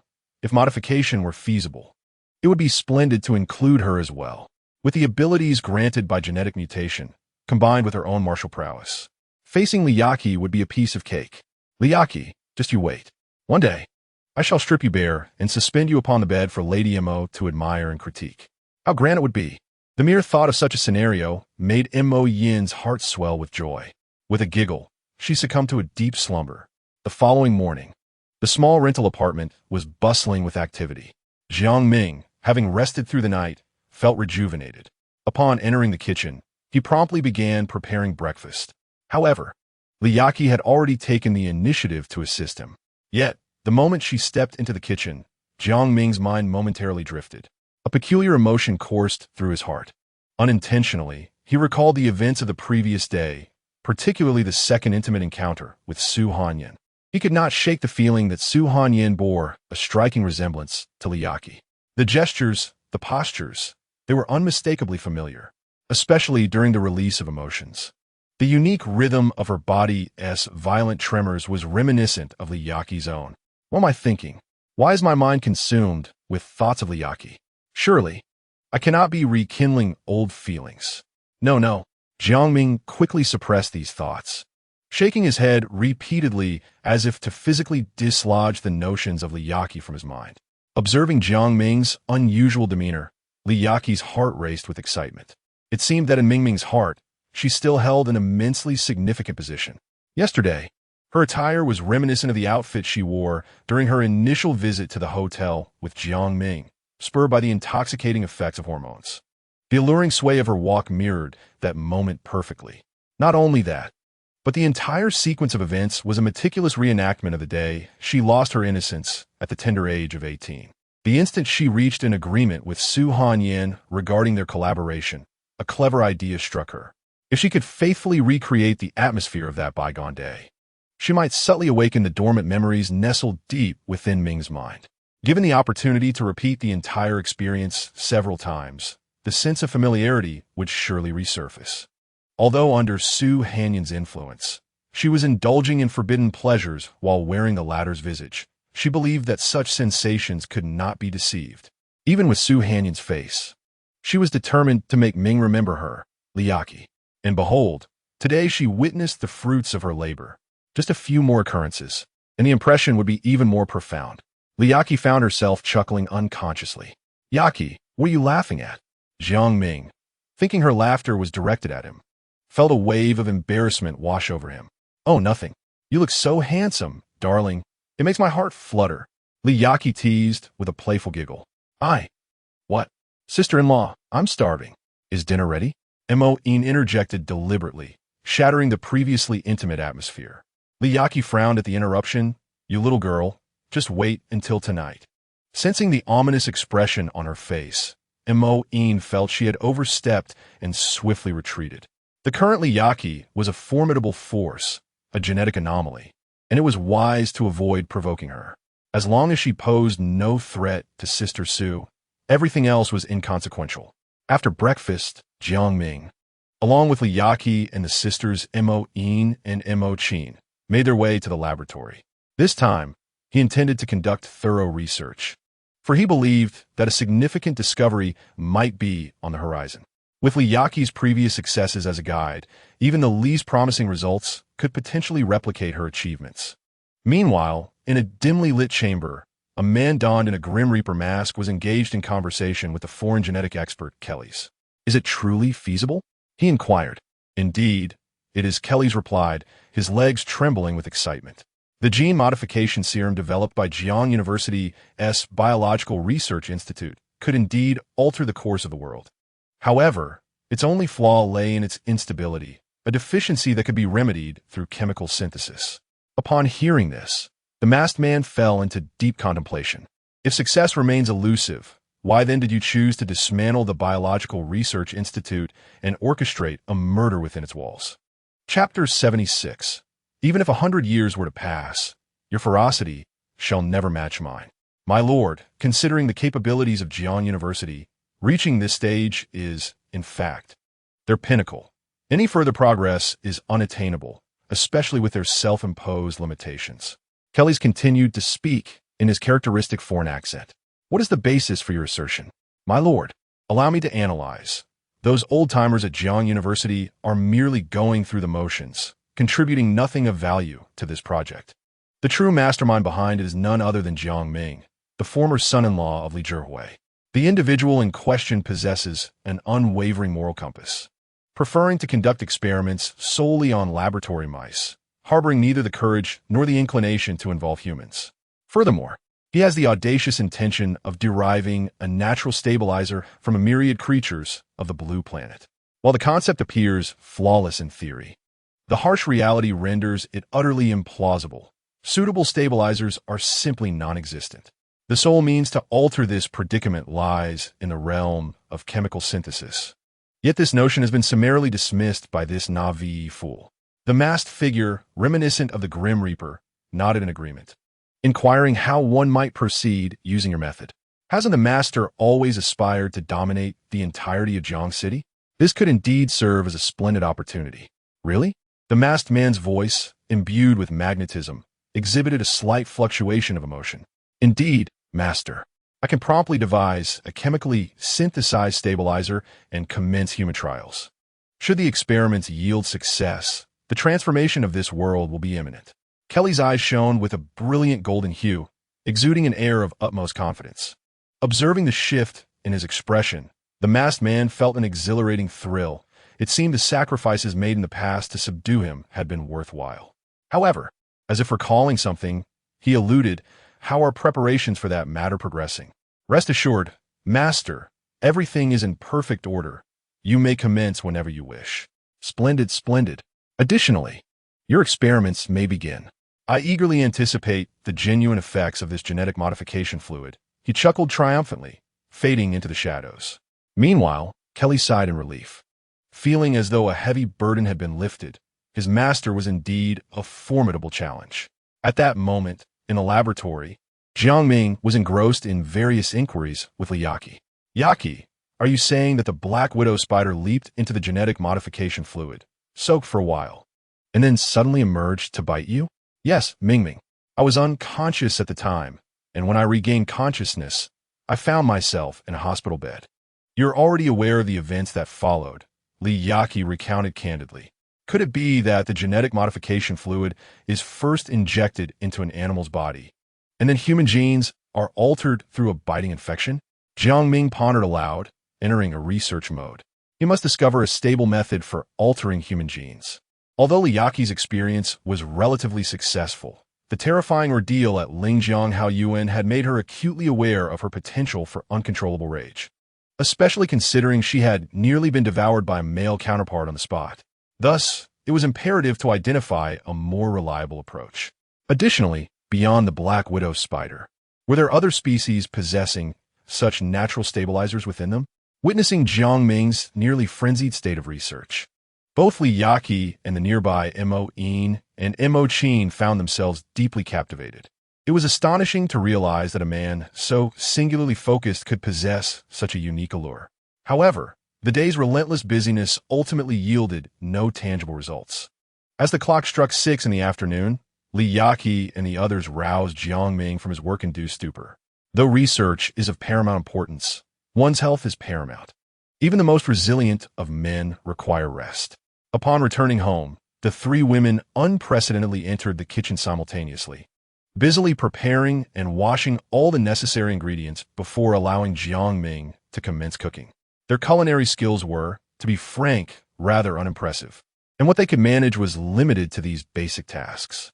Jiang Ming, deeply touched by their kindness and concern, decided to devote himself wholeheartedly to crafting a unique and exquisite meal in gratitude for their efforts. As the dishes neared completion, Su Hanyan, along with Mo Yao and Mo Rong, timely appeared at the door. It was uncertain whether the other two Mo sisters had tipped them off, a mere conjecture on Liyaki's part. Due to the destruction of the laboratory and the emergence of a homicide, the Biological Research Institute at Jiangxi University had been sealed off. Since then, the fourth miss of the Qin family, Qin Shui, who was in charge of the project, had made fewer visits, leaving most of the adjacent houses unoccupied. In contrast, the eldest daughter of the Luo family, Luo Xiaoxue, continued to reside there, albeit with less frequency than before. During this period, her initial plan with Qin Shui was to enlist Li Yaqi's assistance to conspire against Su Hanyan. Although Li Yaqi had agreed to join forces, the former wife remained tight-lipped about her divorce, refusing to divulge any information despite their persistent inquiries and subtle hints. With no opportunity to unsettle Su Hanyan in sight, Luo Xiaoxue felt disheartened. The absence of Qin Shui's strategic input, coupled with the looming threat of the former wife, left her feeling that victory was elusive, prompting her to sigh and despair daily. Recently, Luo Xiaoxue's infrequent appearances surprised Jiang Ming. Without this daily presence, he sensed a void in the apartment. Perhaps it was the lively atmosphere she brought that was sorely missed. After several days without seeing her, he instinctively inquired about her whereabouts. The six women at the table suddenly paused, a wave of jealousy rising within them. Why was he still thinking about another woman? Particularly Su Hanyan and Li Yaqi felt their jealousy surge. If Ming still had thoughts of another woman, it indicated their efforts were insufficient, and they needed to enhance their endeavors. Noticing the tense atmosphere, Jiang Ming quickly attempted to clarify the misunderstanding. However, the situation continued to spiral in the opposite direction. Ultimately, he found himself resigned to focusing on preparing the meal. Xiaoxue said she would be busy celebrating her brother Luo Xiaoyu's 35th birthday these days, so she probably won't have time to visit. If you miss her, I can ask Mo Qin to bring her back, one of the women mentioned. No. I just happened to think of her and asked casually. Everyone, please don't misunderstand, he replied, attempting to dispel the sudden awkwardness that had enveloped the dining experience. After dinner, Jiang Ming returned to his desk, continuing to sort through various issues related to the gene modification serum. Meanwhile, Li Yaqi approached Su Hanyan, insisting that she must come tonight, confidently adjusting her posture to emphasize her own assets. The implication was clear. She was not lacking in stature either, and it was still growing.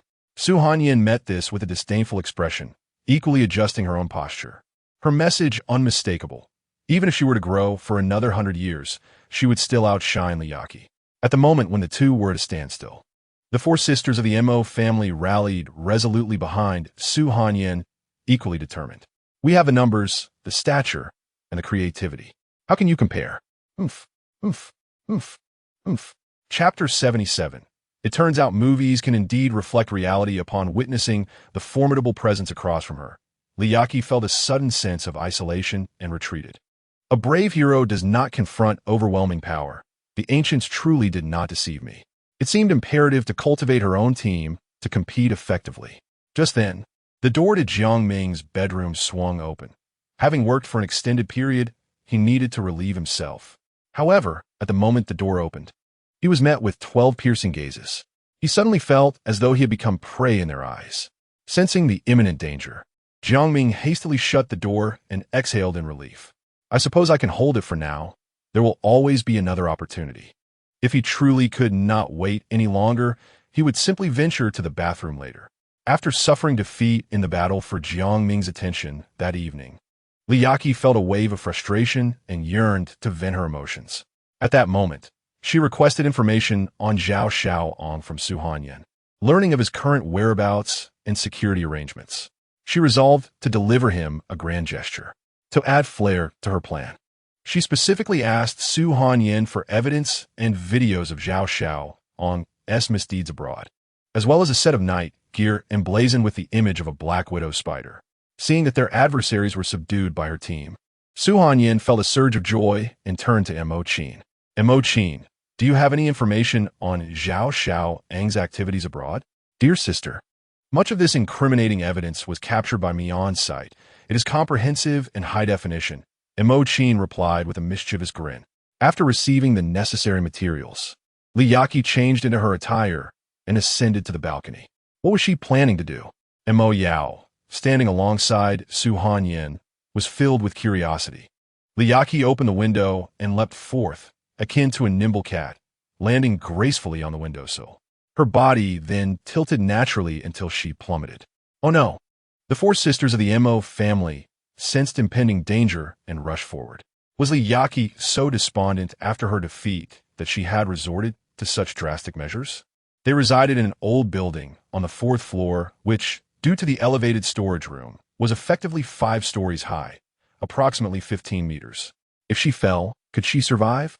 Peering over the windowsill, however, they found no trace of Li Yaqi. Where could she be? With concern mounting, the sisters instinctively scanned the distance. Amidst the shimmering city lights, they spotted a swift, dark figure weaving deftly between buildings, even swinging between 2 high rises at an impressive distance. Was this not reminiscent of a scene from the cinematic Spider-Man? It appeared that fiction could indeed manifest in reality. The following day, Jiang Ming awoke, feeling somewhat fatigued. After completing his morning routine, he intended to prepare breakfast. However, upon learning that Li Yaqi had not returned home overnight, an unsettling anxiety gripped him. Could something have happened? Although Li Yaqi has not returned, the news and short videos circulating online have already taken off. Sister Sue, come quickly, Montag Yuan exclaimed, as if she had stumbled upon a major disaster, eagerly showing her phone to Su Hanyin. Sister, look, what is that hanging in front of Jiangxing Urban TV? Under Mo Yin's influence, Jiang Ming and several other women joined them, peering over their shoulders. Before them, suspended 4 to 5 meters above the ground in front of Jiangxing Urban TV's office building, was a man. His body was covered in welts, as if he had been whipped the night before. My heavens, who is this? How tragic, a perceptive middle-aged woman remarked, gazing up at the man with a look of sympathy. How pitiful. But what is that hanging from his leg? Is that a videotape? The onlookers below pointed and whispered among themselves, engrossed by the scene. Meanwhile, the staff of Jiangxing Urban TV hurriedly summoned firefighters to rescue the man, who appeared to be on the brink of death. They quickly called for an ambulance to take him away. However, by the time he was lowered, the spectators had already uploaded footage of the incident online, with crucial details carefully obscured. This was a sensational event in Jiangxing that needed to hit the internet immediately. The sooner one posted, the more traffic and likes they would garner, potentially even earning a little money from the views. As everyone rushed to share the news, it rapidly gained traction online. Soon after, the man's identity was uncovered. Oh my goodness, isn't this Zhao Xiaoang, the future heir of the Zhao family? Didn't he just go through that pig incident a few days ago? And now this, hanging at the TV station's entrance of all places. Someone exclaimed, incredulous. What on earth is he thinking? A netizen responded with a barrage of question marks. You all don't understand. This must be a ploy for attention. Who knows? He might want to become a streamer. What streamer? Clarify that. Another chimed in. You folks are so clueless. You don't even know what a streamer is. Nowadays, some people are leveraging shocking stunts to gain popularity, hoping to launch their streaming careers on trending platforms where they could hit it big and earn a fortune. But that doesn't make sense. He has the heir of a prominent family. Does he really need money? Came the rebuttal, and the debate continued. Meanwhile, Jiangxing Urban TV, witnessing this hot topic unfold right at their doorstep without their own report, felt a surge of frustration at being outpaced by the onlookers. At that moment, a newly hired young journalist, clutching the videotape that had just fallen to the ground, entered the office building. Laughter, reminiscent of melodious silver bells, filled the living room of the Spring Academy rental, interspersed with the hearty chuckles of men. The punishment of wrongdoers is indeed a source of great joy. Suddenly, a series of urgent knocks echoed through the room, abruptly halting the previously cheerful atmosphere. Everyone exchanged bewildered glances, frozen in place. The first to react, Jiang Ming, hastened to open the door. Senior, wailed Luo Xiaoxue, rushing in with tears streaming down her face. What happened? Mo Qin, who shared a room with Luo Xiaoxue, instinctively inquired with concern. My father, Luo Bai, wants to marry me off to that scoundrel, Qin Lao Lu. What should I do? Upon hearing someone express concern, Luo Xiaoxue's sobs grew even more heart-wrenching. Qin Lao Lu? Jiang Ming initially appeared perplexed, but soon his expression shifted to one of understanding. Qin Lao Lu was merely a nickname. His true name was Qin Tianyu, the sole male heir of the Qin family and the future inheritor of their estate. This meant that Qin Lao Lu had 5 older sisters, and Qin Shui was the 4th sister among them. Given the rarity of such a male, he was named Tianyu, meaning gift from heaven. However, it was rumored that his character was not much better than that of Zhao Xiaowang, a typical playboy with a penchant for mischief. Many virtuous young women had fallen victim to his charms, numbering in the hundreds if not thousands. As he matured, he developed an additional penchant for scandalous affairs, which the Qin family managed to suppress. Though Luo Xiaoxue hailed from a prominent family, she possessed impeccable character. Coupled with her stunning beauty, she and her cousin, Luo Xiaoxian, were celebrated as the Luo Sisters of Beauty. To marry her off to Qin Lao Lu would indeed be a grave injustice. Yet, this union was a matter between 2 powerful families, and Jiang Ming, as an outsider, felt it inappropriate to intervene. Moreover, as a mere insignificant figure, he lacked the means to do so. Senior, please help me. Save Xiaoxue, will you? Luo Xiaoxue's tears flowed more freely. I will do anything if you can save me. Please. Desperate to escape the flames of this predicament, she was willing to become a servant if it meant avoiding marriage to that old scoundrel, Qin Lao Lu. At that moment, an idea seemed to strike her, and she clung even tighter to Jiang Ming. Senior, could you possibly plead with Sister Su to assist me? Please, I beg you. With the beauty drenched in tears, nestled in his embrace, Jiang Ming felt utterly helpless beyond offering words of comfort. This was a matter of marital alliance between 2 powerful clans, and even Su Hanyin would find it difficult to intervene. In the Grand families, although the girls lead a life of luxury and comfort from a young age, they often find themselves ensnared as pawns in the intricate game of marital alliances. Yet, Jiang Ming gazed at Su Hanyin with a glimmer of hope, to which she responded with a resigned gesture of her hands. Despite Su Hanyin's formidable prowess, offending 2 families simultaneously proved rather daunting. Furthermore, as Luo Xiaoxue, a child of the Luo family, she was reluctant to intervene. Sensing no glimmer of hope, Luo Xiaoxue leaned into Jiang Ming's embrace, her sobs intensifying.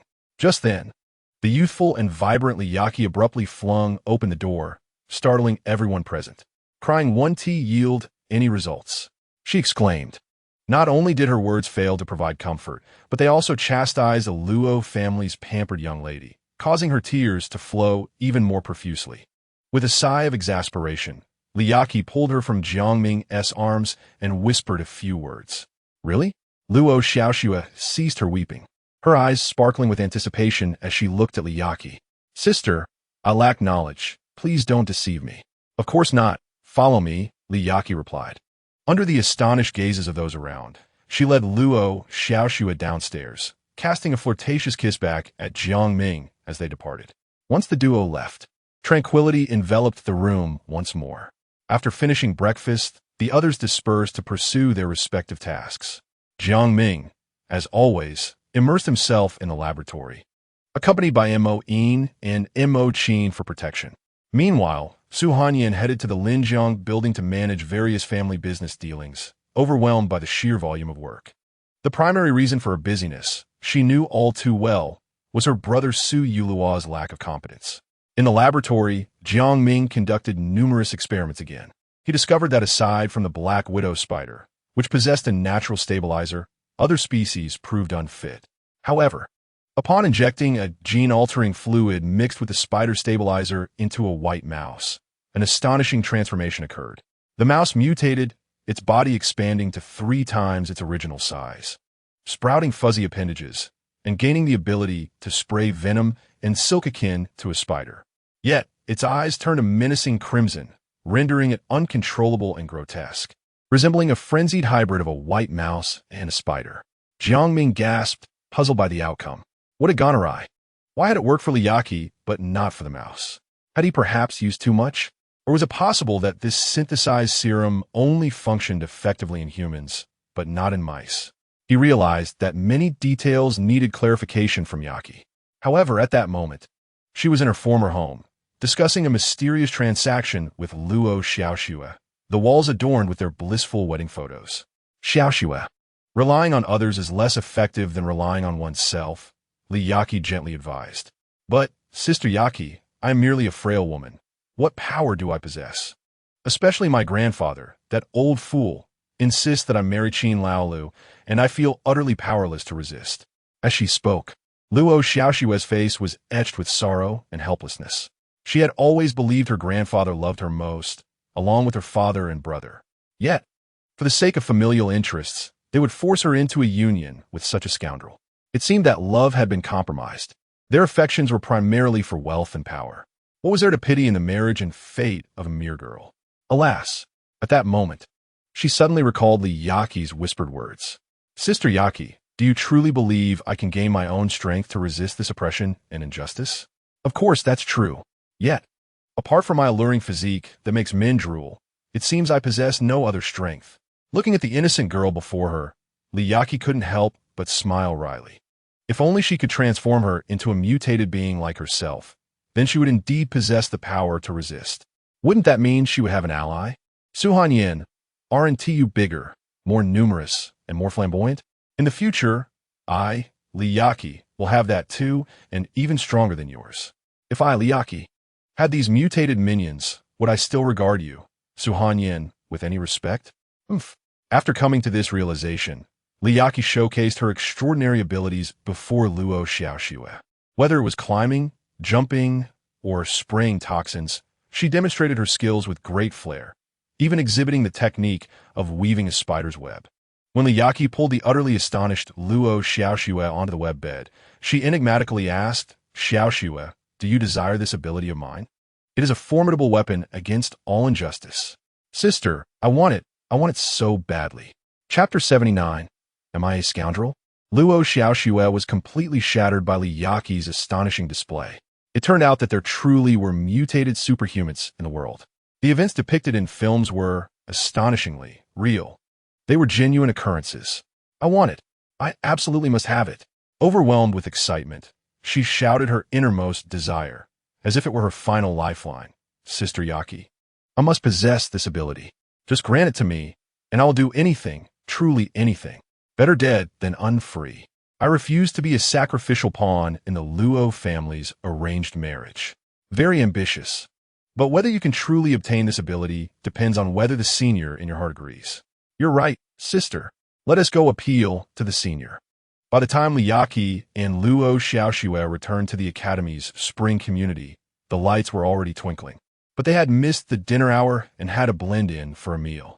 After finishing dinner, Li Yaki strongly insisted on changing dormitories. Wanted to share a room with Luo Xiaoxue, while Mo Yin and Mo Qin would share a room together. Upon hearing that a change was possible, Mo Yin was the first to jump up and welcome. Ever since Li Yaki acquired her mutated abilities, she had transformed from a spear into a shield. From the aggressor to the defender, the experience had been utterly disappointing. Seeing that the parties involved had no objections, Su Hanyin completely agreed. However, before falling asleep at night, Li Yaki proposed the idea of possessing Jiang Ming tonight. Su Hanyin opposed this by claiming that Mo Rong was absent and thus, the plan could not be executed. Yet, Li Yaki countered by revealing the arrangement where Mo Yin would assume the role of a spouse in place of Su Hanyin, expressing her discontent. We had an agreement. I acknowledged you as the leader, and, as your substitute, I was to possess Mingming's body. We clearly stated that the frequency must be equally shared. Is it permissible for the leader to retract their words? Can a leader disregard their commitments? After Li Yaki's eloquent argument, Su Hanyin ultimately conceded. However, she stipulated that for today alone, Mingming would belong solely to her, but after the summer, she would return the extra time to Li Yaki. Confused, Li Yaki inquired, what does that mean? For instance, if I take an additional 10 days, I will return those 10 days to you later. Does that sound reasonable? And what about the interest? Li Yaki pressed. Surely you jest, sister. You want interest? Su Hanyin replied, somewhat exasperated. Of course. You stated that during this period, Mingming entirely belongs to you, which means I am lending you my time. Shouldn't you pay interest? To gain more time with Mingming, Li Yaqi subtly altered her address, calling Su Hanyin leader. Observing that her counterpart, though initially firm, had softened, Su Hanyin felt a sense of triumph. Very well. I shall grant you an interest rate of 5. Leader, could you be a bit more generous? How about 10? All right, it is settled then. You lend me 10 days, and I will return 11. Li Yaqi was quite pleased with the final outcome. Subsequently, Su Hanyin summoned Mo Rong to initiate the substitute plan. However, during the process, Su Hanyin insisted on monitoring from a distance to prevent any unforeseen incidents. Aware of her potential to lose control, Li Yaqi readily agreed. Before commencing, Su Hanyin instructed Mo Rong to incapacitate Luo Xiaoxue, as she wished to keep her secret concealed from more people. Li Yaqi dressed similarly to the previous occasion, donning a beige trini knit sweater paired with a light blue ultra-short pleated skirt and pristine white sneakers. Her appearance mirrored that fateful night when she lost her virginity at 18. Even the sway of her walk and soft whispers were a perfect replication of the past. Only in this manner could she gradually evoke Mingming's deep-seated memories, for that night marked his transformation from boyhood to manhood. At least in this regard, I, Li Yaqi, shall forever be the pioneer. Come on, sister, take action. If you delay, Li Yaqi might truly consume my brother-in-law. Upon seeing the crimson glow in Li Yaqi's eyes, Moin felt a surge of urgency and instinctively wanted to rush forward. However, Su Hanyin remained calm, observing, is this ex-wife genuinely losing her sanity? Or is she merely feigning it? Goodness, this is real. After inwardly cursing a couple of times, she charged forward. As long as Li Yaqi maintained this demeanor, she would forever remain within Su Hanyin's grasp. Mingming would entirely belong to me. Su Hanyin, you are merely a substitute in my narrative. The following day, Jiang Ming awoke early, albeit feeling somewhat disoriented, as if he had journeyed back to his past, to the age of 18. To the night he and Li Yaqi had shared an unforgettable experience at the hotel. What was happening? What was wrong with me? Why was it that I held Su Hanyin in my arms last night? Yet now my thoughts are consumed by Li Yaqi. Why? Why indeed? Am I a scoundrel? Darling, what is the matter with you? Su Hanyin's sultry voice interrupted his reverie, pulling him from his dazed state. It's nothing. Perhaps I'm just a bit tired. Then let us rest more. Giggle, she said, stifling a laugh while inwardly berating Li Yaqi for her incessant antics. Must you always be so extravagant? Look how exhausted Mingming is. Yet, even with these thoughts, she felt a twinge of competitiveness, vowing that next time she would surpass her. After rising, Jiang Ming busied himself in the kitchen as usual. With so many people around, he had little choice. At some point, the seemingly youthful Mo Rong had also arrived. Jiang Ming always sensed an enigmatic aura surrounding her, especially when she gazed at him with her innocent, angelic face. It heightened the mystery. Behind her naive eyes seemed to lurk a greedy desire for control. Brother-in-law, why are you staring at me like that? You're making me blush. Seeing Jiang Ming's dazed expression, Mo Rong assumed he was enchanted by her appearance and quickly feigned a shy demeanor. Oh no, Jiang Ming attempted to explain. But often in such situations, the more one tries to clarify, the worse it becomes. If you like me, just say so. When my sister's man speaks, how can a little sister refuse? Upon hearing those words, Jiang Ming felt transformed into a villain with wicked thoughts. His once fair and handsome face now flushed crimson. How could he allow himself to blush at such a moment? Wouldn't he that solidify the sinful thoughts he just had? He felt utterly ashamed. Ming, I have an idea regarding the gene modification serum. Observing her beloved man being teased by another woman, Li Yaqi quickly intervened to alleviate the awkwardness. Yaqi, what idea? Let us discuss it in the laboratory, shall we? Sensing Jiang Ming's interest, Li Yaqi tantalizingly withheld details, much to the displeasure of the other women present. What are you doing? Are you trying to tempt my brother-in-law again? After finishing breakfast, Jiang Ming headed towards the laboratory he rented, closely followed by Li Yaqi and Luo Xiaoxue. Noticing this situation, Su Hanyin instinctively glanced at Moin, who, understanding the unspoken cue, joined them as well. Given Li Yaqi's unique abilities, Su Hanyin felt assured that with Moyin's presence, their safety was sufficiently secured. Consequently, she too made her way to the office at Linjiang Building. Last night, a severe incident had occurred at a shopping center under their management, necessitating a meeting with the executives and board members of the Su family to discuss solutions. This meeting was to be presided over by Su Yulua. Although he was her elder brother, Su Hanyin still harbored concerns, sensing something peculiar about him, especially over the past 2 years. The bond between the siblings had grown somewhat distant. Thus, she departed with the 3 sisters of the Mo family. Meanwhile, Jiang Ming arrived at the laboratory. He immediately pulled Li Yaqi to a corner of the room to inquire about her thoughts on the gene modification serum. "Darling, can't you be a bit gentler with me?" Seizing the opportunity for privacy, Li Yaqi began to act coyly. "Yaqi, we are divorced now. We should maintain some distance." Although he spoke those words, Jiang Ming couldn't shake the feeling that there was something oddly familiar about Li Yaqi today. In a crowded setting, she seemed inconspicuous, yet in this secluded space, that familiarity was magnified. Dressed in a beige knit sweater, a seductive light blue ultra-short pleated skirt, and pristine white sneakers, Li Yaqi's appearance struck a chord in Jiang Ming's mind. Suddenly, thunder roared and lightning flashed in his thoughts. The image of Su Hanyin from last night inexplicably overlapped with that of Li Yaqi before him. It was as if they were one and the same person, merely differing in appearance. What was going on? Was he hallucinating? Furthermore, the intoxicating moment from last night felt eerily reminiscent of a past experience, one he had momentarily forgotten. Yet, in this private setting, seeing Li Yaqi's attire, the memory resurfaced. It was the first time he and Li Yaqi had been together, both of their firsts. The events of last night with Su Hanyin mirrored precisely those of many years ago with Li Yaqi.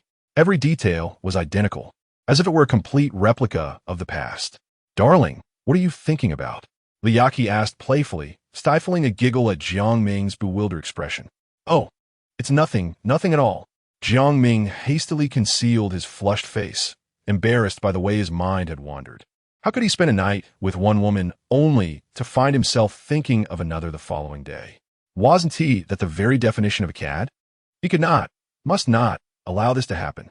He was not a womanizer. He had always been steadfast in his romantic endeavors. Renewing his resolve, Jiang Ming's confusion dissipated, replaced by a rigorous dedication to his scientific pursuits. "Yaqi, please refrain from calling me that. Just call me Ming Ming from now on." "Yes, Ming Ming." Li Yaqi's commanding tone had always held a profound sway over Jiang Ming, despite the extraordinary power he had gained through genetic mutation. During their meal, Yaqi inquired, "What precisely do you mean by the idea of genetic modification fluid?" "Ming Ming, to be honest, I was merely trying to alleviate your awkwardness." "I had no substantial thoughts on the matter," she replied, hesitating. "But what?" Jiang Ming pressed. "But there are those who seek your assistance," she revealed. "Seek me?" Jiang Ming exclaimed, bewildered. "Please hold on a moment," she urged, hastily exiting and ushering in Luo Xiaoxue. To prevent Mo from causing any disturbances, Li Yaqi led her to another room for a private conversation. "Xiaoxue, what brings you here?" "Senior, help me please." Luo Xiaoxue sobbed, her face a picture of despair. "However, Xiaoxue, this concerns your family's internal matters. I truly cannot intervene.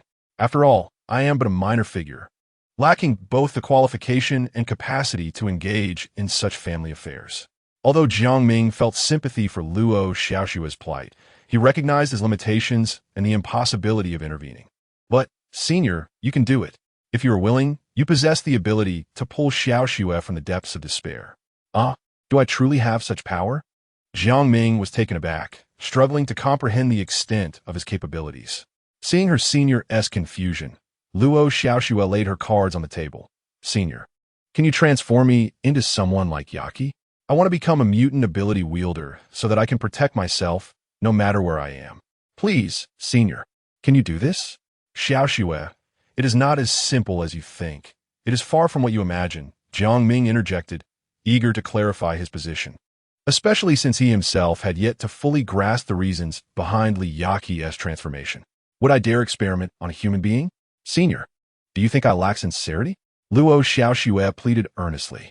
"As long as you can turn me into a superpowered individual like Yaqi, I am willing to do anything, even serve as a maid or a servant." As she spoke, Luo Xiaoxue began to remove her clothing.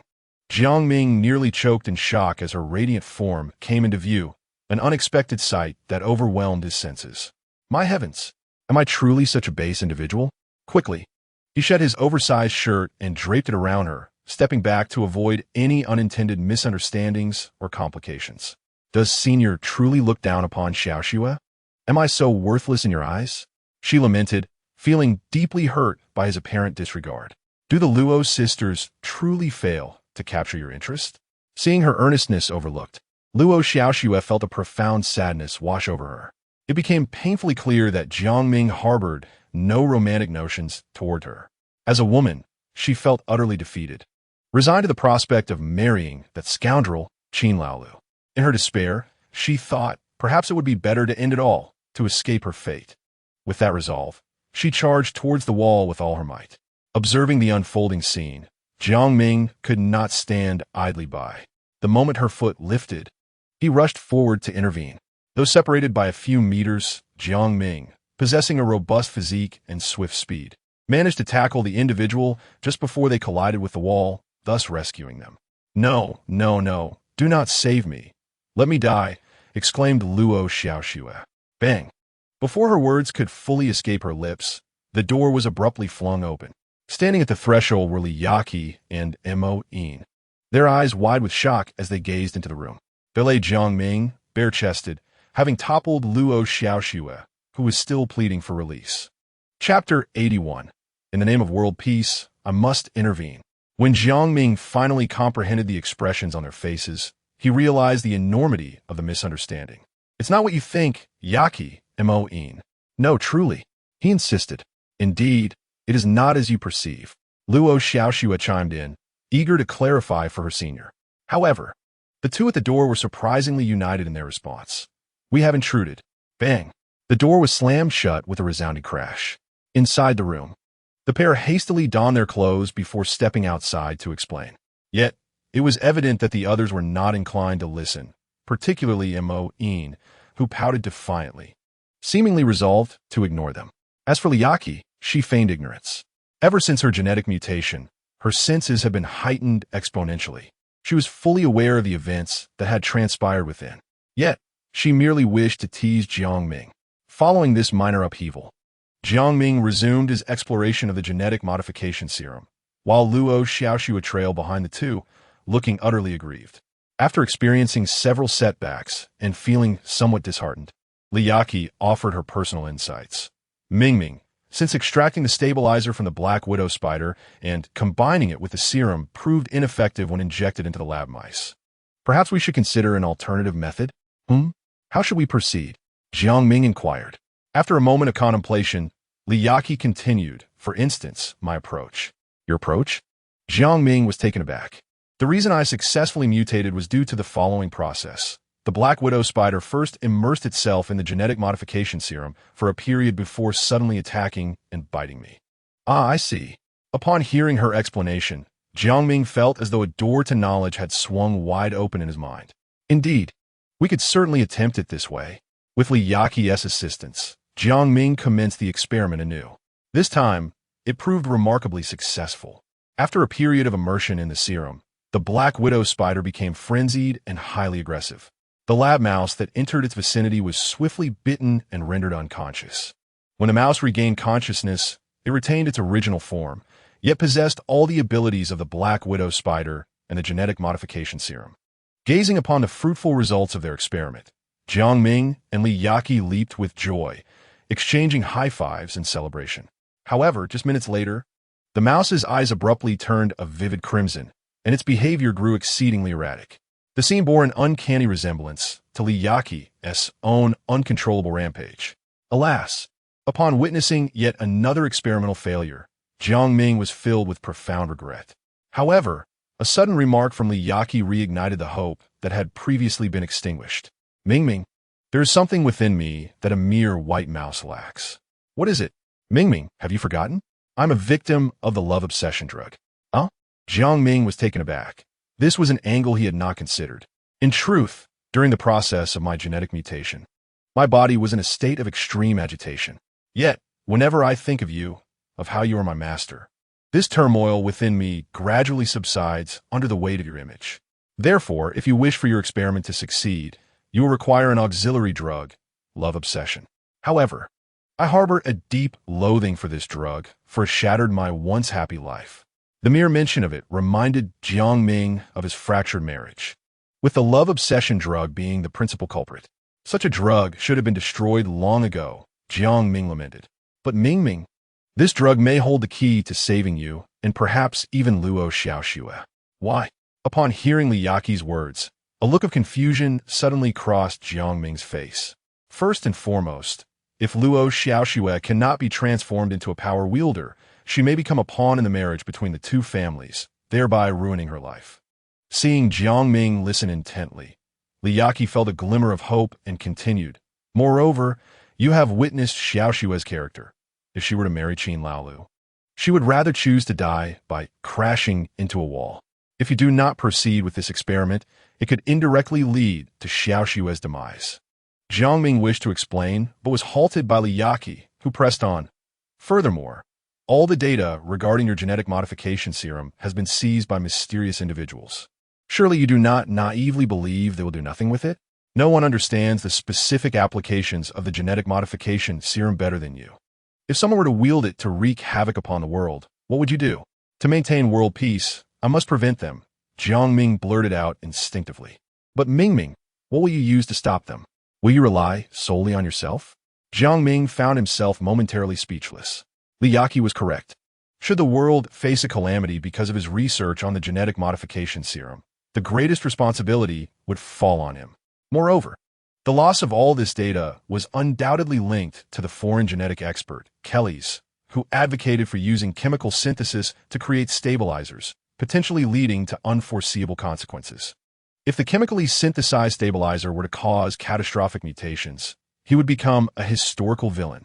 Yet, the idea of utilizing the despised love obsession drug to replicate Li Yaqi's success was equally difficult for him to accept. Would he not then be forced to possess Luo Xiaoxue, which contradicted his own principles of love? No, this won't do. At that moment, hiding behind the two, Luo Xiaoxue wore a puzzled expression, secretly inquiring with Li Yaqi about the nature of this love obsession. After Li Yaqi elaborated on the effects of the drug and her divorce from Jiang Ming, Luo Xiaoxue finally grasped the perilous nature of the substance. However, after a moment of quiet contemplation, Luo Xiaoxue resolutely declared, "Senior, I am willing to offer everything, as long as it means I won't have to marry Qin Laolu." Meanwhile, Moine, who had been listening from a distance, approached early, and after hearing the details from the group, her heart surged with excitement. If she could possess Li Yaqi's abilities, her future martial prowess would be unrivaled. After all, she was merely a stand-in for Sister Su. Having already been claimed by her brother-in-law, what difference would it make to consume a love potion? Yet this proposal was ultimately dismissed by Jiang Ming. In the stillness of the night, as silence enveloped Jiangcheng, a brightly lit residence in the Spring Academy community stood in stark contrast. 7 alluring women gathered around a coffee table, engaging in fervent discussion. The first to speak was Su Hanyan. Mo Rong, go check if your brother-in-law is sound asleep. If not, find a way to make him sleep more deeply. Yes, sister, replied Mo Rong, resembling a youthful maiden as she accepted the task. Sister-in-law, you called us all here for a purpose. Please enlighten us, Su Hanyan inquired of Li Yaqi. Chapter 82. Leave this matter to me at this moment. Li Yaqi recounted her proposal to Jiang Ming in its entirety. After she finished her narrative, an enveloping silence fell over the group. Finally, she expressed her desire for Luo Xiaoxue to also share her transformation. Upon hearing this, Su Hanyan became visibly agitated, her face nearly ashen. Li Yaqi, are you going too far? Do you think that just because you possess a mutated superpower, I am at your mercy? The premise of this suggestion hinged on sharing Jiang Ming, as the final step of the love potion still required the subjugation of the woman in question. Su Hanyan, please, allow me to explain, Li Yaqi urged. Fine, Su Hanyan replied with an exasperated clap and a cold smile. Go ahead. I am curious to hear what fragrant words will emerge from your mouth.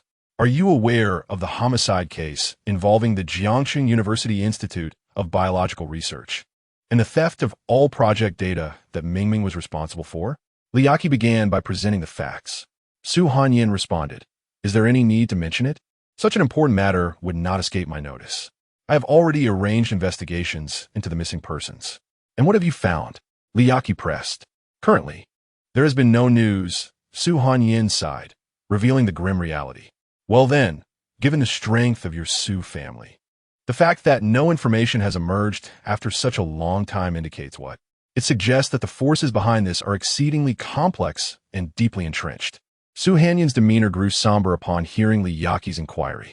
This sister-in-law seemed increasingly enigmatic after enduring great suffering and genetic mutation.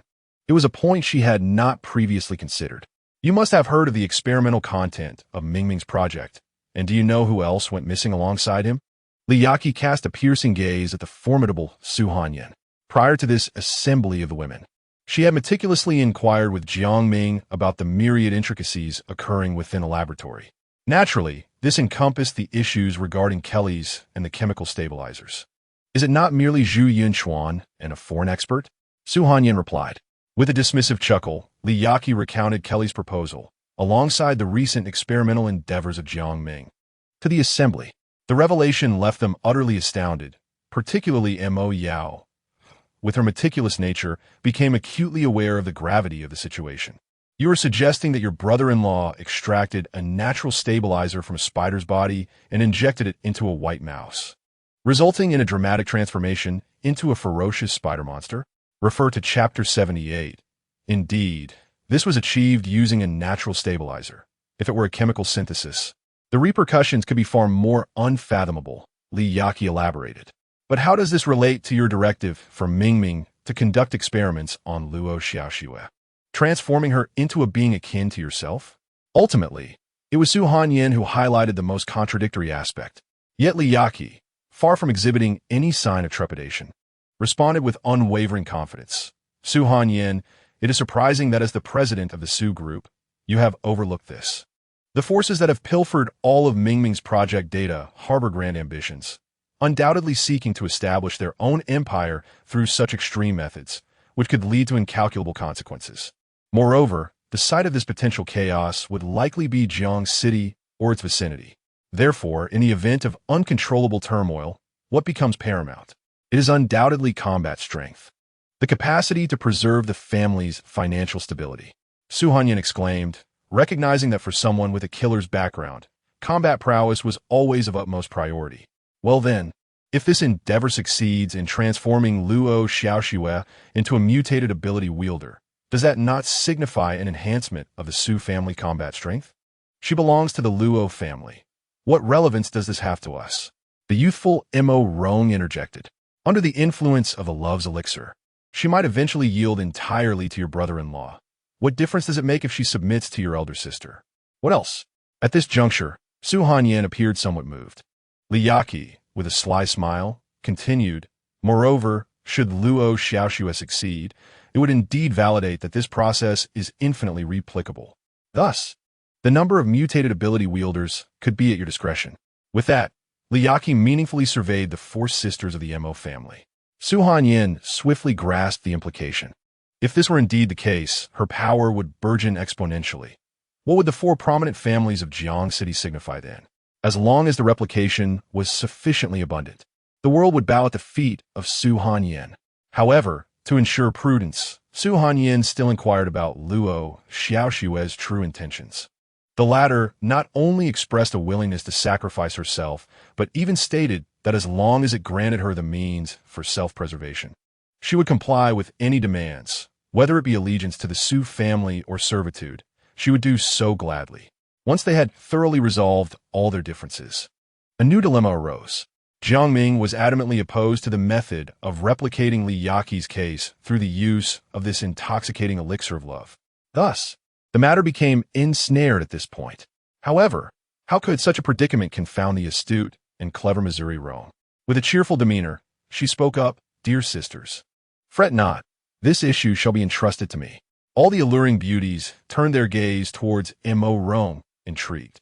The crux of the matter lay in the aftermath of the love potion, where the brother-in-law would need to claim Xiaoxue. Yet he was devoted and reluctant to do so. Observing the nods of agreement from the others, Mo Rome's smile widened. As long as that night is entrusted to my enchantments, allowing Xiao Shui to transform in her brother-in-law's eyes into Sister Su. Everything shall fall into place effortlessly. Her words struck a chord with the group, and they felt an undeniable sense of reason in her proposal. Very well, let it be so. Ultimately, Su Hanyin finalized the arrangements.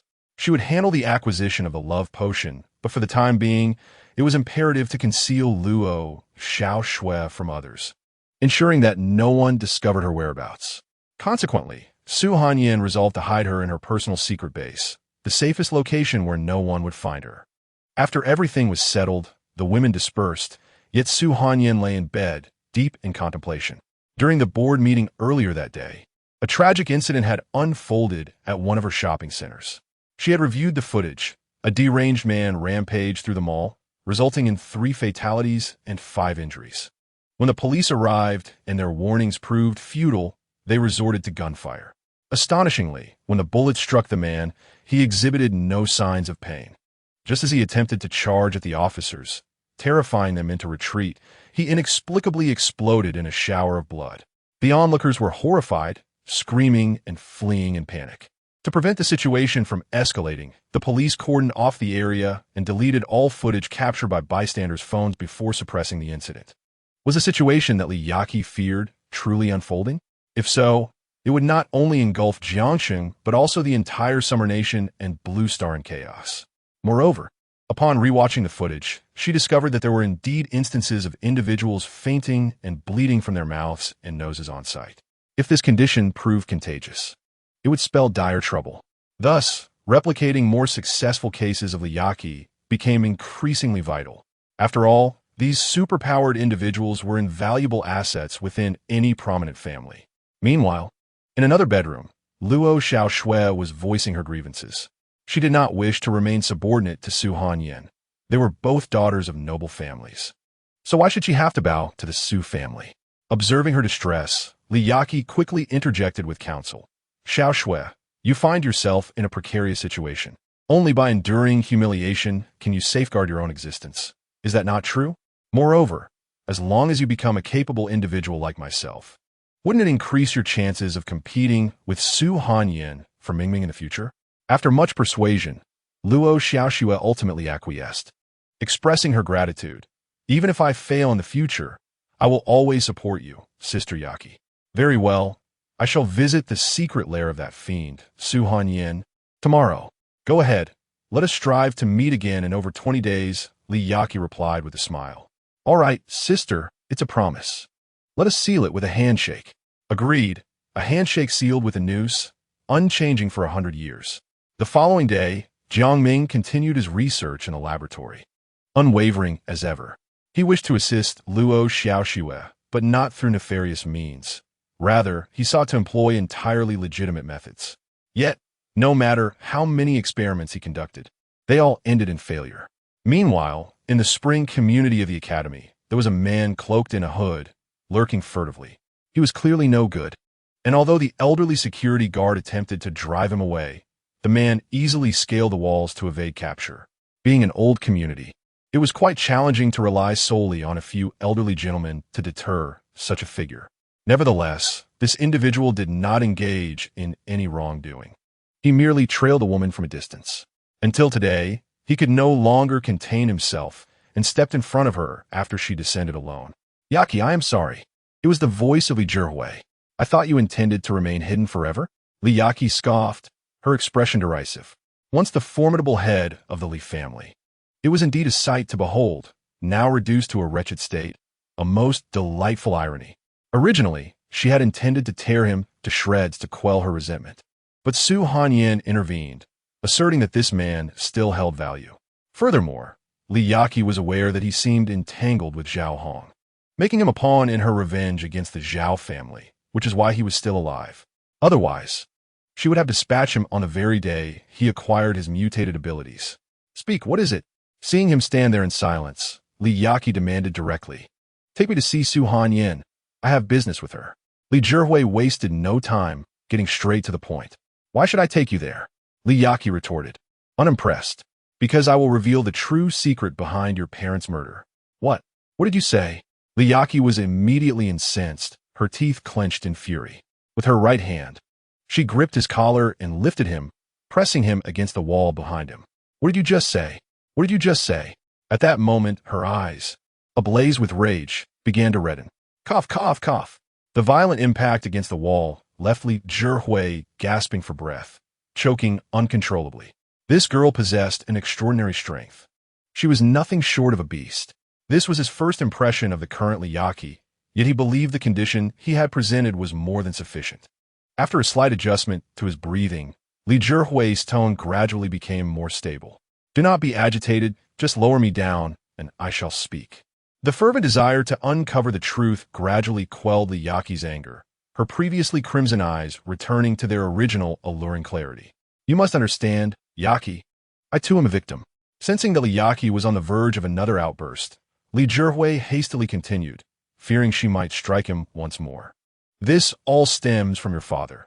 His exceptional nature has rendered me merely a scapegoat in this incident. Continue. Li Yaki Baraka. Take me to meet Su Hanyan. After I see her, I will divulge everything else. Why not disclose it now? I had intended to, but upon witnessing my daughter's prowess today, I felt it prudent to meet Su Hanyan first. After that, you may deal with everything as you wish. Very well.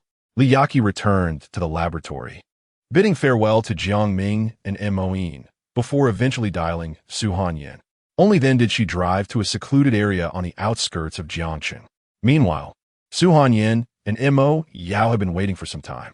Su Hanyan, I wish to eliminate Zhao Shaoong and Zhao Jiaqing. I need your assistance. Once all parties were assembled, Li Zhihui voiced his demands first. Ah, you're the head of the Li family and still require my help? What a grantiest. Su Hanyan laughed triumphantly. I am aware that your family has long desired to eradicate the Zhao family, yet have lacked the opportunity. I can provide that now. Upon hearing this, Su Hanyan's laughter grew even more exuberant, nearly bringing her to tears. The head of the Li family, what an international joke. You can hardly protect yourself, and you still wish to take revenge on the Zhao family? Her cold, sharp laughter echoed throughout the area. Moreover, you underestimate my capabilities. Ridding myself of the Zhao family would be a simple task, requiring no assistance from you. You are but a joke. Besides, your close ties with Zhao Jiaqing make it difficult for me to trust your intentions. Faced with the merciless ridicule of the women, Li Zhihui remained silent until they had calmed down, at which point he continued. That little wretch from the Zhao family, during my time in hiding, not only took my wife, but also exploited our previous financial ties to seize all of the Li family's assets. Now, he intends to drive my entire family into despair. I can no longer endure this humiliation. Yet, Li Zhihui, what do you possess to offer in return for my collaboration? You are currently devoid of resources. Surely you cannot expect all the power for vengeance to come from the Su family?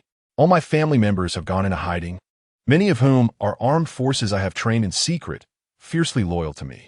Although we may be weaker than the Zhao family, we stand ready to act as a suicide squad. If we can severely wound the Zhao family and physically resolve the issue with Zhao Shaoong, I would die without regrets. Is that so? Su Hanyan raised an eyebrow, intrigued. Indeed, Li Zhihui affirmed. Unless Zhao Shaoong is eliminated, I cannot bear this grievance any longer. Su Hanyan, very well. What do we need to provide from the Su family? Li Zhihui. Just the specific location and situational details of Zhao Shaoong will suffice. The rest we shall handle ourselves. No problem. I shall observe your performance as the head of the Li family at that time. The two parties agreed that 3 days later, Su Hanyan would have Mo Yao inform them of Zhao Shaoang's whereabouts and all security measures in place. Li Zhihui consented to act as the Su family's death squad, intending to deliver a heavy blow to the Zhao family. After Su Hanyan left, Li Yaki stopped Li Zhihui, who was about to depart, and said, Speak. What do you mean, speak? You old bastard, do you wish to feign ignorance? Are you courting death? With that, Li Yaki prepared to strike him violently. If I speak, you will spare my life for now, and I will reveal everything. After all, I still need to deal with that rascal Zhao Shaoong.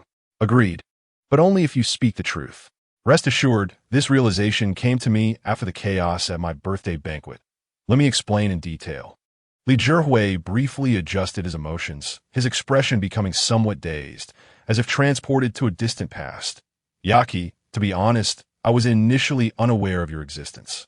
One fateful day, while idling with Zhao Jiaqing, I happened to see your blissful family of 4. At that moment, Zhao Jiaqing, that scoundrel, often mentioned you and my biological daughter Yaki, who bears a striking resemblance to you. I thought nothing of it, assuming it was merely coincidence. It was only later, after my wife Gu Xiao accidentally caused our daughter's death, that I realized you were a gift from heaven. During the time I brought you home, the pain between Gu Xiao and me gradually eased because of you. If you wish to avoid further punishment, start with the most crucial information. Li Yeki. Have no time for your ramblings, understand? Yes, I shall begin with the most critical details. Li Zhihui rubbed his face vigorously, as if organizing his thoughts, then continued. However, on my birthday, in the grand hall of the Jiangming Luxury Hotel, I saw the video of the incident from years ago, refer to Chapter 57. It was then that I realized something was amiss. This was over 20 years ago when video cameras were a rarity. Although your parents possess one, many angles were captured by others, indicating that there were indeed more individuals present at the scene. They lurked in the shadows, recording the evidence of my past transgressions, perhaps waiting for an opportunity to bring down our Li family. As he contemplated this, Li Zhihui's fists tightened, his knuckles turning pale from the pressure. Li Yaki, however, looked at him with disdain. So, you imply that your evidence should not exist, and you should be free to roam. Is that it? Daughter, I am not slap. Before Li Zhihui could finish his sentence, Li Yaki swiftly approached and delivered a resounding slap, sending him flying. Thud! After hitting the ground, Li Zhihui lay covered in blood, coughing violently as mud and blood choked his airways. Even if you were to kill me, I would have no words to say, but you must allow me to finish my thoughts. Perhaps the downfall of your family is not as simple as you perceive. There may lie deeper secrets beneath the surface. As Li Zhihui wiped the blood and dirt from his mouth, he continued, during my time in hiding, I pondered the motives behind the recording of my criminal activities. Was it merely to coerce me, or to annihilate the Li family? Yet, I have an unsettling feeling that it is not merely that. There must be a conspiracy at play. How could an ordinary child abduction case conceal such profound secrets? It was only after I thoroughly investigated your parents' identities that I came to a startling realization. My parents' identities? Li Yiqi's face reflected a hint of confusion. Yes, specifically your father's identity. It took considerable effort to uncover it. Your father, originally named Lu Subai, graduated over 30 years ago in bioengineering from Jiangming University. Due to his remarkable academic performance, he was sent to Hafa University in the Drift Country for further studies, focusing on cellular engineering and biological gene cloning. However, after your family vanished, this aspect of your father's identity was deliberately obscured by someone. But what does that signify? Li Yiqi still struggled to comprehend. In essence, another force has concealed my transgressions to mask a far graver sin, transforming the disappearance or death of your entire family into a mere child abduction case. Consequently, no one would delve deeper into the true whereabouts of your father. Li Zhihui, are you suggesting that someone orchestrated my father's disappearance without attracting attention or causing an uproar? Quite so. Even if the true reason behind your father's disappearance were uncovered, the trail would lead back to me, yet would not reveal the actual mastermind behind it. Subsequently, Li Zhihui extracted a document from his pocket. This is a notice issued by Hafa University in the Drift Country to Interpol, urgently seeking Lu Subai. Hafa University has requested this every year for over 20 years, underscoring your father's significance within the institution. Li Yiqi held the crimson notice in her hands, scrutinizing it closely. It was undoubtedly this year's announcement. But what does this imply? Young one, you are still too naive. The lengths to which they have gone to conceal the true reason for your father's disappearance only serve to highlight his immense importance. With a deafening crash resonating in her mind, Li Yiqi envisioned a colossal mushroom cloud explosion, her body responding with rapid breaths and tingling sensations. So, you mean to say that my father, Lu Subai, is still alive, possibly imprisoned in some hidden corner? Seeing Li Ziri no Sironi, Li Yiqi's thoughts were consumed by the blurred image of her father. He is alive. My father may still be alive. I'm not an orphan. I at least have my father. Tears of excitement streamed down her face, alleviating some of the guilt that weighed heavily on Li Zhihui's heart.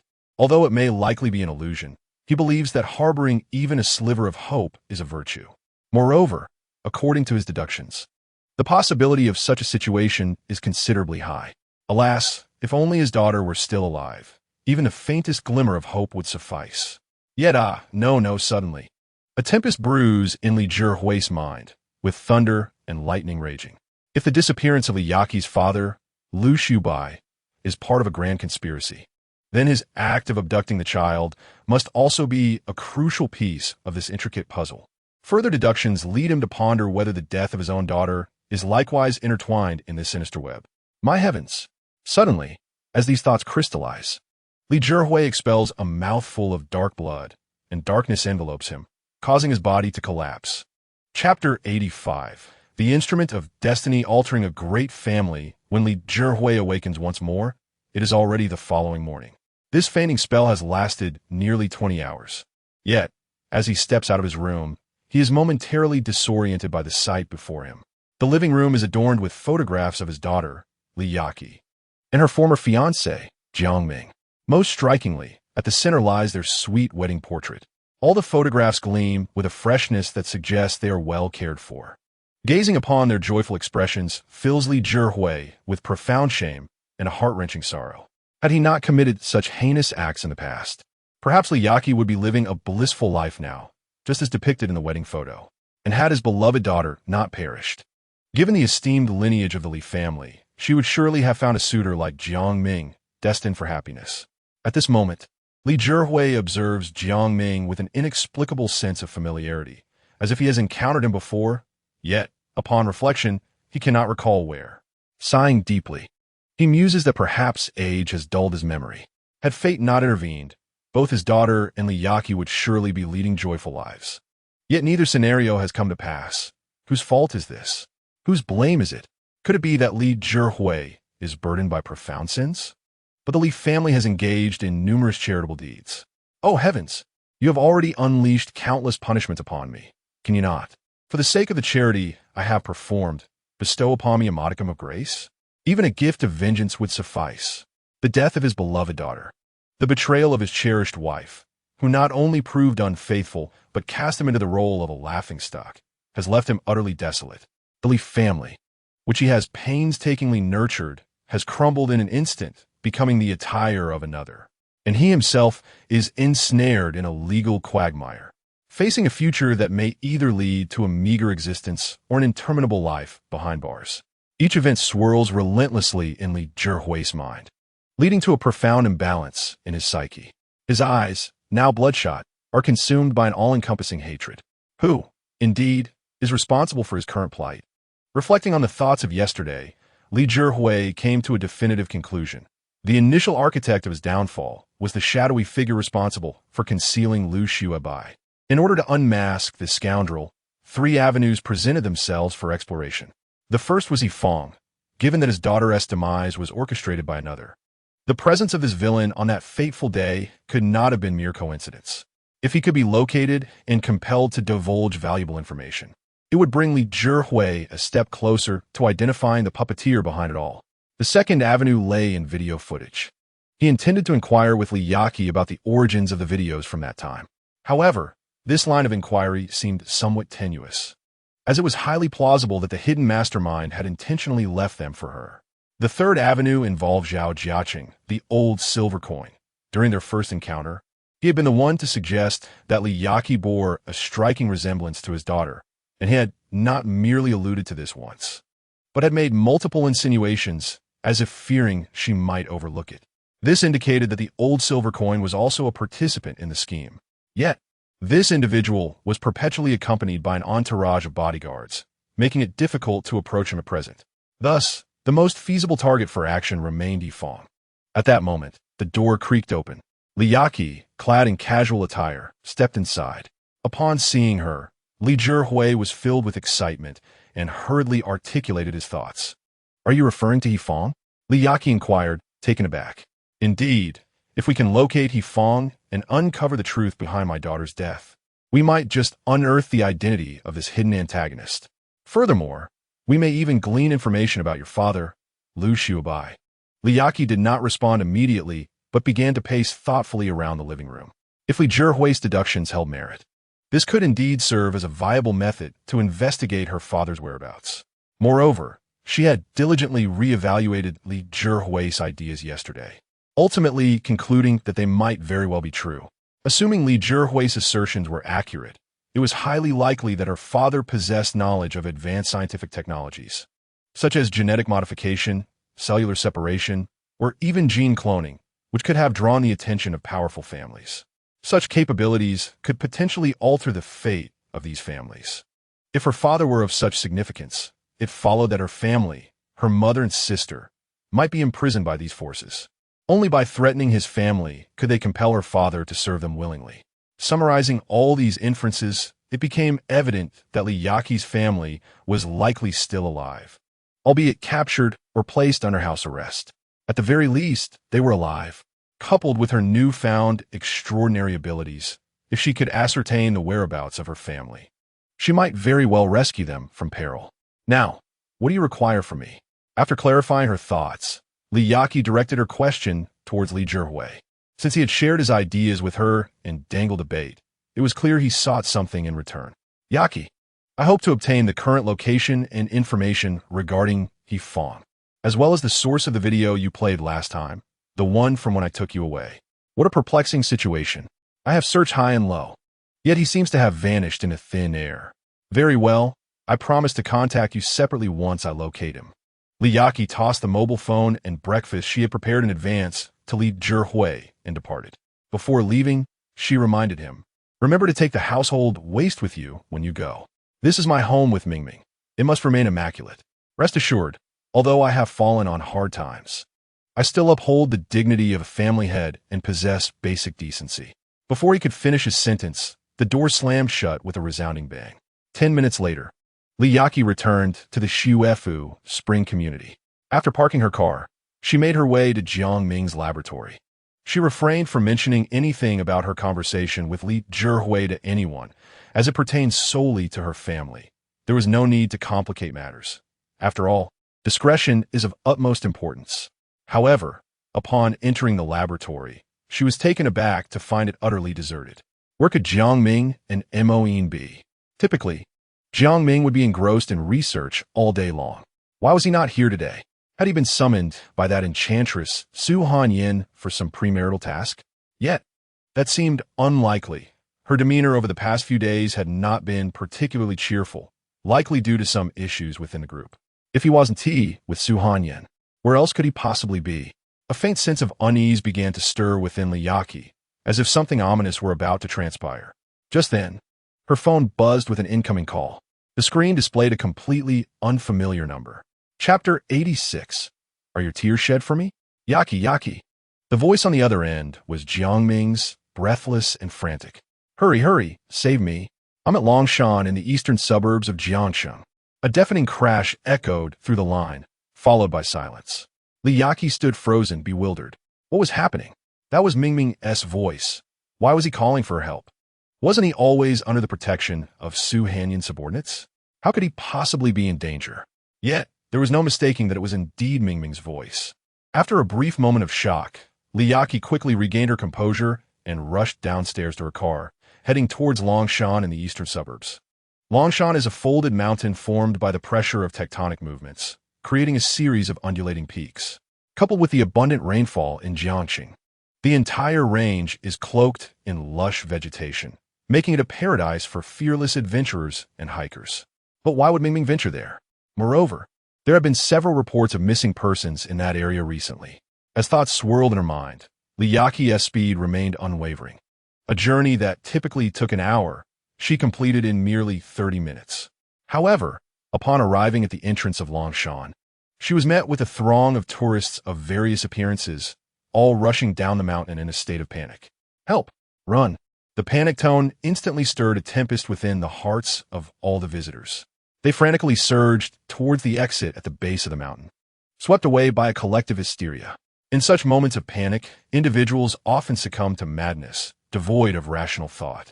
Within mere minutes, multiple stampedes occurred, resulting in several casualties, some likely lost on the spot. She rescued a girl, placing her in safety, and upon learning the general circumstances from her, she altered her course. Heading back up the mountain, The tumultuous entrance was hardly conducive to her swift journey to Mingming's side. Upon reaching a secluded area, she swiftly employed her unique abilities, utilizing her web-slinging skills to navigate gracefully among the towering, dense trees. Following her genetic mutation, her senses had ascended to an extraordinary level, enabling her to capture the faintest sounds, subtle vibrations, and the metallic scent of blood. As she darted through the air, she gradually pinpointed a location dense with the stench of blood. With a soft thud, Liyaki landed in a patch of grass. Surveying her surroundings where freshly broken trees lay scattered, accompanied by the pungent aroma of drying blood. In the distance, two grotesque, towering corpses caught her eye, their chests impaled by massive branches, a sight of utter horror. Yet, could these monstrous visages and colossal forms still be considered human? Although they bore the semblance of humanity, they were grotesquely mutated versions. A chill ran down her spine. Could these be the individuals who had pilfered Mingming's experimental data, conducting inhumane experiments? Liyaki inhaled sharply, her unease intensifying. At the scene, she also discovered fragments of Mingming's clothing, and in a corner, enormous footprints alongside trails of blood leading into the distance. Following the massive tracks forward, she stumbled upon a set of footprints unmistakably familiar to her. The size and pattern of these prints were unmistakably Mingming's. Having lived with Jiang Ming for many years, she was intimately acquainted with all his measurements, including his shoe size, even the patterns of the soles he favored. She could assert with absolute certainty that these were left by Jiang Ming in a state of panic. The prints erratic and uneven, some deep and some shallow. This compelled Liyaki to quicken her pace, her heart racing. Mingming, please take care of yourself. I'm on my way, just wait for me. Having barely swung through the air a few times, she spotted another grotesque corpse not far off, its chest similarly pierced by a tree branch, dark, foul blood oozing from the wound, indicating a recent struggle. However, beside the body, Liyaki was startled to see a strand of brown hair, stained with bright red blood. The color was all too familiar. It belonged to Moine. Clearly, she had been injured. Regarding the prowess of the four little demons under Su Hanyon's command, she possesses a profound understanding. They are all exceptional top-tier assassins. One individual can effortlessly contend against 30 to 50 ordinary people, if even she has sustained injuries. It indicates that these mutated giants possess formidable combat capabilities. It seems imperative to hasten the pace. With this thought in mind, Liyaki accelerated the frequency at which her wrist launched webs. At that very moment, Jiang Ming was cradling the barely alive Moine, concealed in a shadowy corner. Nearby, two mutated giants were prowling, searching for them. However, based on Moine's encounter with the enemy, it was understood that these creatures were immensely powerful, exceedingly swift, and had a temperament that was exceedingly volatile, albeit their senses appeared somewhat diminished, particularly their hearing. As long as they could find a secluded spot, they should be able to evade detection, provided no unforeseen circumstances arose. Brother-in-law, the frail Moine murmured weakly. Moine, speak to me. I'm listening, Jiang Ming replied, his eyes shimmering with tears, his voice tinged with a quiver of sorrow. Brother-in-law, are your tears flowing for me? Upon uttering these words, Moine gazed at him with hopeful eyes. Indeed, yes, my tears flow for you alone. With that, Moine felt a sense of fulfillment, even as a cough caused her to spill a mouthful of blood. At that moment, she sensed her youthful life fading swiftly, her body gradually growing cold, and her once clear gaze becoming dull and unfocused. Moine, awaken. Please don't sleep. Once your wounds heal, I will take you for rides on your motorcycle every day. I truly enjoy it, I really do. Jiang Ming gently shook the wilting flower, terrified that she might slip away from him forever. Really? Cough, cough. Upon hearing Jiang Ming's words, a flicker of life rekindled in Moine's eyes. Brother-in-law, is that true? Please don't deceive me. I would never deceive you, never. Jiang Ming could no longer contain his emotions, tears streaming down his face. But it seems there may be no more time left. I wish you and Sister Su a love that endures until old age. With those words, the spark of life began to dissipate from Moine's beautiful eyes, her breath growing weaker, and eventually, as her limbs fell limp, she closed her eyes with a smile lingering on her lips. No. At that moment, Jiang Ming resembled a lion entirely bereft of control, letting out a heart-wrenching roar of anguish. Chapter 87. The desire to save Sister Yin. Meanwhile, not far away, the two mutated giants had discovered Jiang Ming. Though their hearing was impaired, it did not render them deaf. Upon spotting their long-sought prey, they revealed cruel smiles and emitted a sound akin to a beast's howl, filled with unrestrained joy. With clumsy yet exuberant strides, the two hefty creatures charged towards Jiang Ming. At this moment, Jiang Ming was already consumed by fury, his eyes, filled with sorrow and hatred, transformed into a vivid crimson hue. Upon seeing the two assailants charge towards him, he gently leaned Mo Yin against the tree behind him, seized a nearby sturdy branch, and, with a heart-wrenching roar, charged forward. "Today, I shall make you pay in blood for your debts." This anguished cry echoed through the rugged mountains, reverberating endlessly. Yet, no matter how profound his pain or how intense his rage, the astonishing strength of his youthful and robust body proved utterly futile against the raw power of the mutated giants. In less than 2 exchanges, Jiang Ming was ruthlessly struck unconscious by one of the giant's colossal hands. The two giants, gazing at the unconscious Jiang Ming and the distant Mo Yin, emitted a bizarre and ecstatic laughter. They then uprooted 2 large trees, each taking a branch, and advanced towards the pair with the intent of reducing them to mere pulp. However, at the very moment they raised their makeshift weapons to strike, 2 beams of white webs descended from the heavens, ensnaring the monsters with unyielding force. Simultaneously, Liyaki descended from the air. Upon witnessing Mo Yin, battered, and Jiang Ming, unconscious, her body trembled slightly with rage, her eyes suddenly turning a fierce crimson. "You truly seek death, you hideous brutes." With her furious roar, countless sharp steel needles emerged from the soft webs, piercing the creatures' bodies mercilessly. In an instant, the 2 towering beasts were riddled with wounds, blood gushing forth. Yet, Liyaki felt that even this could not quench her fury. She seized the thick branch from the giant's grasp and plunged it into their hearts. As one of the giants writhed in agony, it inadvertently slashed her arm, igniting her rage further. With all her might, she lifted the branch and struck the creature, once, twice, thrice, buzzing with her relentless assault. At that moment, a black helicopter appeared above, and before it even touched down, a stunningly beautiful figure leaped from the sky, landing gracefully outside the Su family's secret hospital ward. Meanwhile, Su Hanyin, Liyaki, and the Mo sisters anxiously awaited outside the operating room.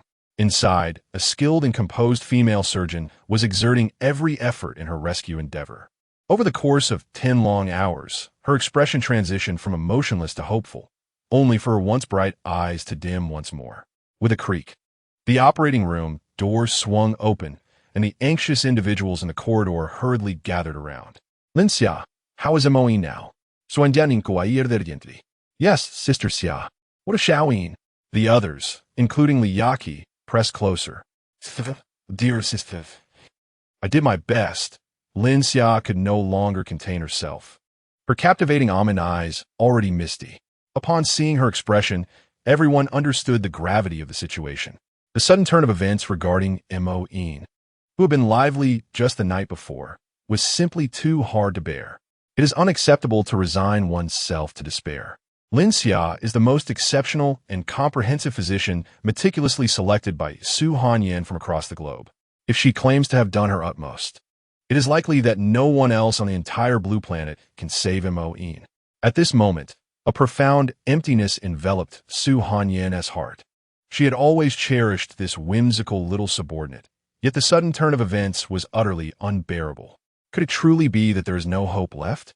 After grappling with her thoughts, Su Hanyin reluctantly uttered the words she dreaded most. "Sister Su, Mo Yin's current condition is stable, but the injury she sustained harbors a mysterious substance akin to a virus, which is relentlessly eroding her body. At the current rate, in 2 days' time, Mo Yin will." Upon hearing that Mo Yin would depart from them in 2 days, everyone present succumbed to tears of sorrow, including Liyaki. During their time sharing a room, she and Mo Yin often engaged in playful banter. Yet Liyaki understood that beneath Mo Yin's mischievous exterior lay a kind-hearted spirit. Over the course of their interactions, she had grown fond of the younger girl. Yet, the revelation of this mysterious, virulent substance gnawing at Mo Yin's body was devastating. Wait, that is not right. I too have sustained an injury. In that instant, a sense of urgency flooded Li Yaqi's mind. Dr. Lin, please examine my wound. I'm injured as well. Sister Su, thank you. The usually proud Su Hanyin expressed her gratitude. I am not devoid of compassion, especially for this dear girl whom I have grown fond of. Sitting on the sofa while still donating blood, Li Yaqi replied dismissively, nevertheless. I sincerely wish that my blood could restore Mo Yin to her former self. Just then, a series of urgent knocks echoed from the door. What time is it to still be knocking? Come in. Yes, Sister Su. Lin Xia entered the room clad in a white coat. Sister Su, I. Speak quickly. Xia. Su Hanyin urged, her foot tapping anxiously. Miss Li's blood, once transfused into Mo Yin, can indeed provide a temporary defense against the viral onslaught. However, after 5 hours, this defense will diminish and, ultimately, the virulent substance will once again invade Mo Yin's body. If we wish for Mo Yin to survive, we must continue the blood transfusions, or perhaps, at that moment, both Su Hanyin and Li Yaqi's expressions contorted with urgency. Finish your thought. If you don't, we might just tear your mouth open. Or perhaps, Mo Yin's body could develop the ability to produce blood on its own, generating the necessary antibodies to combat the virus. Only then can we hope for a sustainable solution. As Lin Xia concluded her explanation, Su Hanyin and Li Yaqi exchanged glances, as if a revelation had struck them. In other words, to ensure Mo Yin's survival, she would need to be transformed into a genetic anomaly like Li Yaqi. Yes. Suddenly enlightened, the two hastily exited the room, racing toward Jiang Ming's quarters. It seems that you're the only one who can save Mo Yin. Chapter 88. Mo Yin, rest assured. Your brother-in-law will save you at this moment. Jiang Ming lay on the hospital bed, his eyes clouded with confusion, and his mind a whirlpool of fragmented memories. It seemed he had been trapped in a dream, wherein he conducted numerous experiments, each culminating in utter failure, which plunged him into a profound melancholy. Montauk Yuan, sensing his troubled thoughts, resolved to take her brother-in-law on a trip to Longshan for a respite. Along the way, their laughter filled the air, especially Mo Yin, who tirelessly endeavored to lift Jiang Ming's spirits. Under her patient guidance, his gloom gradually dissipated, transforming into joy. However, while they were enjoying their excursion in the mountains, calamity struck. 5 grotesque giants, each towering at least 3 meters, suddenly confronted them and launched an attack. In the ensuing chaos, Mo Yin was grievously injured while valiantly shielding Jiang Ming, ultimately succumbing in his embrace. As this thought crossed his mind, Jiang Ming's eyes instinctively moistened. Was this merely a dream? Why did it feel so palpably real, as if it had transpired in actuality? A sharp pain pierced through him when his hand inadvertently grazed his scalp. What is happening to me? Through gentle probing, Jiang Ming discerned that his head was bandaged and that he lay in a hospital room. Stunned, he remained motionless. Bang! Just then, a thunderous sound echoed as the door swung open, startling him to his core. In rushed Su Hanyin and Li Yaqi, their faces etched with urgency. They exchanged hurried words, detailing Mo Yin's current condition and the potential remedies. Upon learning the grim truth, Jiang Ming was engulfed by guilt. Had he not been in such a dismal state, Mo Yin would not have ventured into the countryside to cheer him up. Had they not gone there, the subsequent tragedies would have been averted.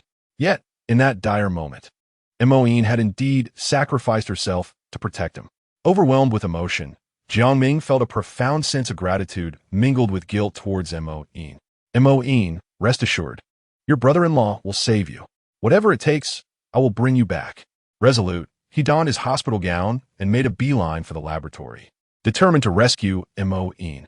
Despite Su Hanyin's insistence that he rest, he remained steadfast in his refusal.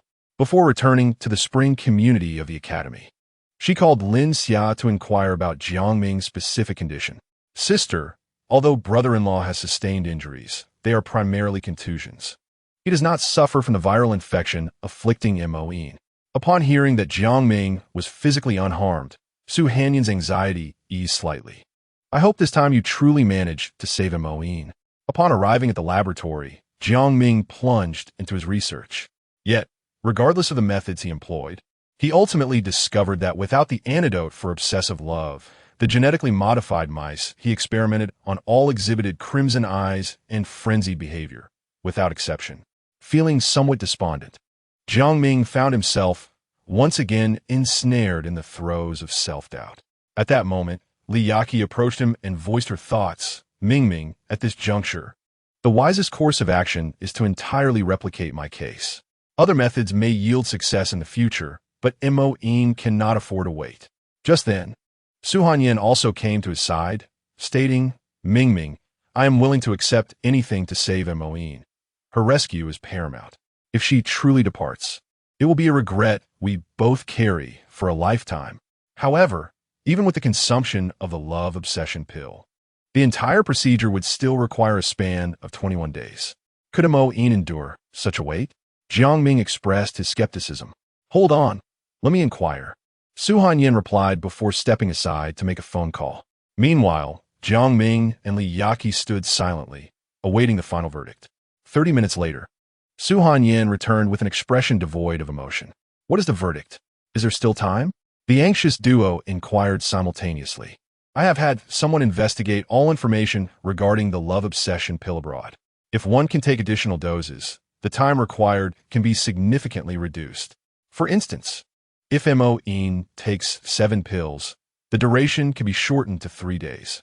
I just spoke with Dr. Lin Xia, and if we can extract sufficient blood from Miss Li to transfuse into Mo-yin, 3 days should suffice. But Jiang Ming and Li Yaqi both felt an ominous premonition rising within them. Su Hanyan sighed lightly. However, the process of domination must be executed with sufficient assertiveness. I fear you might not meet the necessary standards.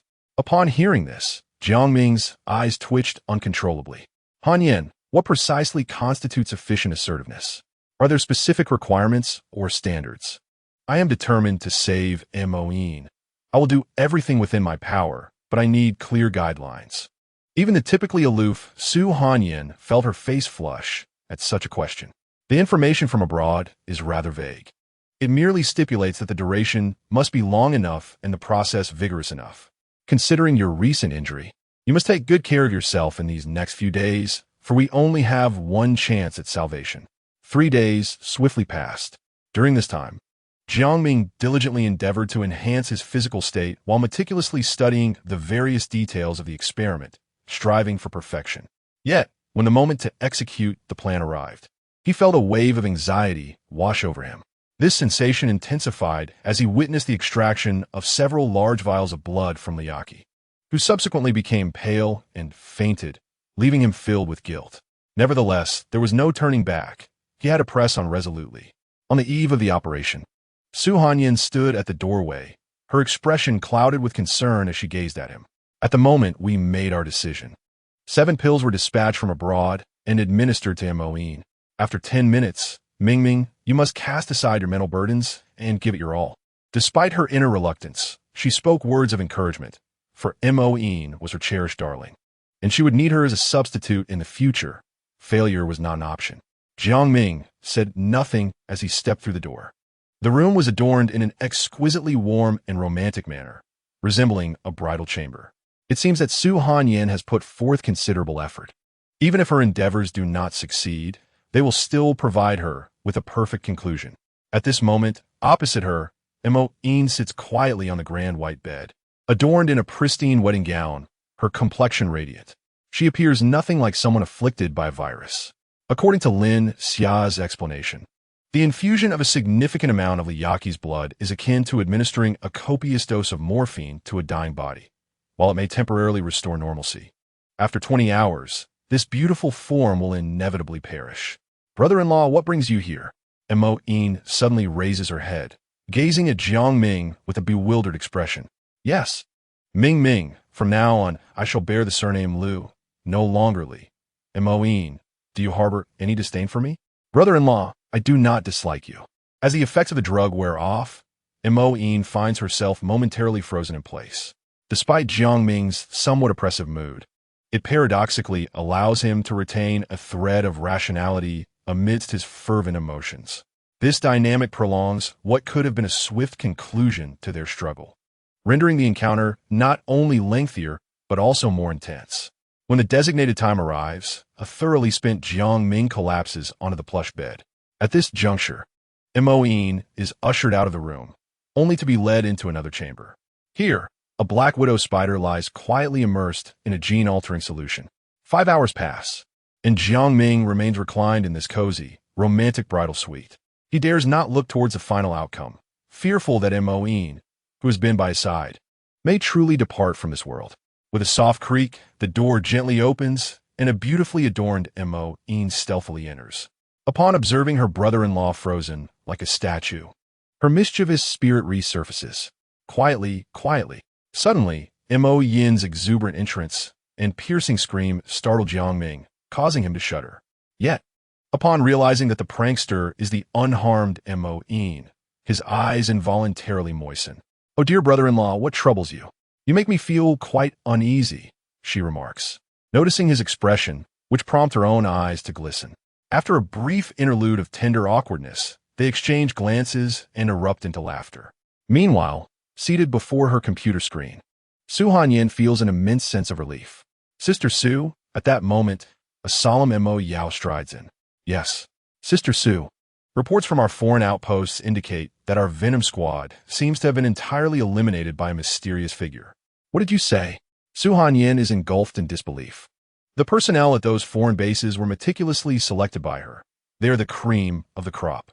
How could they have been eradicated, and all at once? Realizing the gravity of the situation, Su Hanyan recognizes the necessity to investigate further. With Mo Yin's predicament resolved, she finds herself momentarily unburdened. After bidding a brief farewell to Mo Yin and Mo Rong, she boards a plane with her two companions. Returning to the spring community of the academy, only Jiang Ming, Liaki, Mo Yin, and Mo Rong remained in the room. With the absence of these individuals, Jiang Ming felt as though something was amiss in her life. However, they might return in a few days. After all, it was merely a matter of monotony, nothing more. Yet, following this incident, a new task emerged for Jiang Ming. From her adventures in Longshan, she discerned a troubling reality. It appeared that someone was indeed conducting human experiments using gene-altering serums, and they had progressed to the implementation stage. Current information suggested that these mutated humans not only exhibited drastic physical changes, but were also exceedingly brutal and carried a virus. This posed a significant dilemma. If their laboratory was not dismantled promptly and a method to neutralize the toxin was not discovered, both Jiangsheng and the future world could be plunged into chaos. At that moment, Mo Rong presented a dossier. "Brother-in-law, this concerns a recent incident in a shopping mall where a violent attack occurred, resulting in 3 fatalities and 5 injuries. The assailant ultimately suffered a fatal blood explosion, akin to the experiment you conducted on the lab rats. However, there is a critical difference. After the explosion, the blood splattered on several bystanders, who are now hospitalized with persistent high fevers." Upon hearing Mo Rong's account, Jiang Ming realized that the formulation of an antidote for this virus needed to be prioritized. However, he recognized that he could not accomplish this alone. He required the expertise of professionals. Following Mo Rong's recommendation, Dr. Lin Xia joined the laboratory and became part of the small team dedicated to developing the antidote. In his spare moment from work, Jiang Ming would return to his rented apartment to prepare nourishing soups and remedies for Liaki. To save Moin, he had drawn an excessive amount of blood from her, leaving her weakened and in dire need of revitalization. Observing her former husband busy in the kitchen, Liaki, fully recovered, leaped back onto the bed and feigned a state of utter fragility, eagerly awaiting Jiang Ming's tender ministrations. However, just as he began to serve her, the infuriating sound of a phone ringing interrupted the moment. Initially intending to decline the call, she caught sight of a familiar number and answered. "It was Li Zhihui. What is it? Have you found He Fang's location?" On the other end, Li Zhihui's voice was laced with urgency. "Not yet. Why the rush? I will expedite it. How can I not be anxious? The Zhao family is searching for me and covertly eliminating members of the Li family. If this drags on, I may not survive." "Understood." Jiang Ming inquired. "Who is this? What is happening?" Realizing that the man before her was her beloved and with no one else present, Liaki disclosed the entirety of her conversation with Li Zhihui to Jiang Ming. "According to your deductions, This is unequivocally a conspiracy. A plot against your father, Lu Shubai? Li Yaqi affirmed, yes, Ming, from now on, I will bear the surname Lu, not Li. Very well. Then let us determine our course of action. Subsequently, the two set out to consult Mo Rong. Although Li Zhihui could not locate Yifeng, such intelligence would be child's play for the Su family. Upon learning of her brother-in-law's request, Mo Rong swiftly unearthed information regarding Yifeng, which Lu Yaqi promptly relayed to Li Zhihui. However, she had her own demands. She wished to go as well. The reason for this was Zhao Xiaolong's presence, along with Gu Xiaoxiao and Li Jiangping. The gathering was complete, an opportune moment for settling old scores. Jiang Ming, concerned for Lu Yaqi's safety, invited Mo Yin to accompany them. At this point, she had already become a member of the Black Widow and Spider-Man, brimming with formidable combat prowess. Lu Yaqi, having undergone extensive blood draws, felt somewhat weakened, necessitating additional strength for protection. Upon learning that her savior was Mo Yin, she willingly agreed to join, their bond akin to that of sisters, intimately close. As the night deepened, enveloped in silence, only the summer breeze caressed the leaves, creating a soft, rustling sound. Meanwhile, in a mansion on the outskirts of Jiang City, a man held a wine glass, laughing heartily. Whatever I, Zhao Xiaowang, desire, must belong to me, right, son? Yes, dear father. The unattractive Li Jiangping quickly echoed, fearing another beating. Aunt Gu, come, pour me some wine, Zhao Xiaowang commanded, glancing at the dazed Gu Xiaoxiao seated nearby. When she remained unmoved, he kicked her violently, sending her flying. Can't you hear? Are you deaf? His curses did not intimidate Gu Xiaoxiao, but sent Li Jiangping into a panic as he rushed forward to push her. You murderer who has doomed your daughter. You abandoned witch. If it weren't for my father taking you in, you'd have nowhere to live right now. Hurry, pour my father some wine. As Li Jiangping's anger escalated, he grabbed her hair and yanked her toward the table. Bang! At that moment, a loud crash resounded as the door was forcefully flung open. Li Zhihui, with bloodshot eyes, charged straight at Li Jiangping. Father, what are you doing? Before he could finish, Li Zhihui pulled Gu Xiaoxiao aside and kicked Li Jiangping, sending him flying. As if still unsatisfied, he seized a thick wooden stick from someone behind him and began to strike Li Jiangping mercilessly. Ouch! Cries of agony filled the air, and it was only when Li Jiangping was battered and bleeding that he crawled behind Gu Xiaoxiao, pleading, Mom, stop that madman. Stop him. He's going to kill me. Clearly, Gu Xiaoxiao was still trapped in her guilt over her daughter, unresponsive to the chaos around her. This deeply pained Li Zhihui, for she was the woman he once loved, now reduced to such a state. He pondered whether fate had dealt such a cruel hand, or if it was divine retribution. In that moment, however, the overwhelming negativity weighing upon him became unbearable, and Gu Xiaoxiao's inertness ignited the fuse of his rage. In an instant, Li Zhihui erupted. He dragged Li Jiangping to the center of the room, unleashing a storm of furious strikes. A bloodied solid wooden club swung relentlessly, each strike splattering crimson droplets in the air. The mysterious demise of his daughter, the treachery of his wife, and the realization that his cherished son was neither of his blood nor possessed any valor, merely a cowardly wretch who sought to save his own skin and sell out his mother, transformed all the tragedies that had befallen him into a formidable force. 1 strike, 2 strikes, 3 strikes, up to 500, until Li Jiping was left unrecognizable, his visage a grotesque amalgamation of flesh and blood. Only then did Li Zhihui, panting heavily, cease his onslaught. Meanwhile, Zhao Xiaowang, once brimming with arrogance, was now paralyzed with terror, witnessing the entirety of the gruesome spectacle. How could he have anticipated that the deranged Li Zhihui would unleash such horror? Was this still a man? The thought of having usurped his wife and seized his family's fortune gnawed at him. Could he hope to survive the night? Someone please, help me, he cried desperately. This was Zhao's territory. His father, Zhao Jiaqing, had trained numerous elite enforcers here, and capturing Li Zhihui should have been effortless. Yet, perplexingly, Li Yaqi, Jiang Ming, and that demon enforcer from the Su family were also present. Zhao Xiaowang, your so-called elite fighters were swiftly dispatched by me and Sister Yaqi while you were throwing your tantrum, Mo Yin gleefully announced. Her spirit soaring after a real-world test enhanced her combat prowess significantly. Not only had her strength improved, but she had also acquired formidable mutated abilities, leaving her utterly exhilarated. You lie. Those enforcers were handpicked by my father from across the nation. It is impossible they could be defeated so quickly. Zhao Xiaoang remained confident in his father's discernment. Why not call for them and see? Moyin teased, her laughter ringing in his ears, only deepening his anxiety. Despite his incessant cries for help, no one appeared. Help! Someone please. I beg you. His voice grew increasingly strained, and with each passing moment, his panic escalated. It was not that his enforcers did not wish to come. They simply could not, having been vanquished by Liu Yaqi and Mo Yin and the members of the Li clan. Zhao Xiaoang was truly in a state of dread now, his cries for help lacking conviction. Meanwhile, Li Zhihui and Liu Yaqi approached him, each wielding a solid wooden club. Weren't you eager to possess mother and daughter? Did you not seek to tear apart their family? And did you not covet their wealth? Very well, let us indulge your desires. The once divided father and daughter now united as a formidable front, ready to deliver a relentless beating to this scoundrel. If they employed knives, they feared he might perish too swiftly. Thus, they opted for clubs, relishing in the thrill of delivering each blow. Initially, they restrained themselves, escalating the intensity gradually. With each dull thud reverberating through the air, Zhao Xiaoang met his ultimate demise, likely unrecognizable even to his own mother. After dispatching these two despicable figures, they proceeded toward the location where others were confined.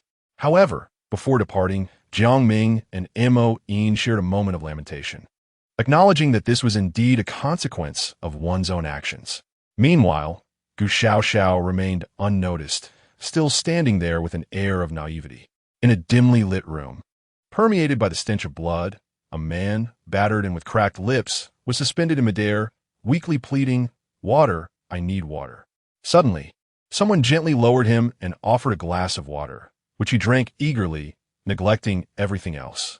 "Thank you," he murmured weakly. "Why is it so dark? Could you please turn on the lights? I haven't seen the light in ages." With a sudden crack, the previously dark room illuminated as bright as day. "I still can't see anything. Could you turn on the lights?" Standing around him, Jiang Ming, Li Zhihui, and others were filled with mixed emotions. Yifang had been tortured beyond recognition, his body covered in wounds, emaciated to the point of resembling a mere skeleton. His eyes were particularly sunken, mere dark hollows where his eyeballs had long since vanished. "I need to ask you something concerning an incident of seduction that occurred over 20 years ago." The mere thought of it sent Li Zhihui into a frenzy, and Li Yaqi mirrored his agitation. Thus the burden of inquiry fell upon Jiang Ming. What? What did you say? I can't understand." Jiang Ming felt an urge to curse. Despite his deplorable state, the man still pretended ignorance. Moments later, unable to contain himself, Li Zhihui found a steel nail from somewhere and plunged it directly into the man's thigh. A scream of agony echoed through the room. "This approach won't work. Just watch." After withdrawing the nail, Li Zhihui stabbed again, repeating this grim ritual 5 times until Yifang's mental defenses crumbled, and he pleaded, "Stop, please. I'll tell you. I'll tell you." It seemed he had finally surrendered. Jiang Ming internally scoffed, wondering why he hadn't done this sooner. Had he acted earlier, he might have spared himself this torment. "You are truly pathetic, and you brought this upon yourself. Now, tell me, which incident of seduction are you referring to?" Jiang Ming, infuriated, kicked him. "Ouch, please don't hit me. I'll confess. Just let me clarify which incident it was. I've seduced countless individuals throughout my life. I truly can't recall."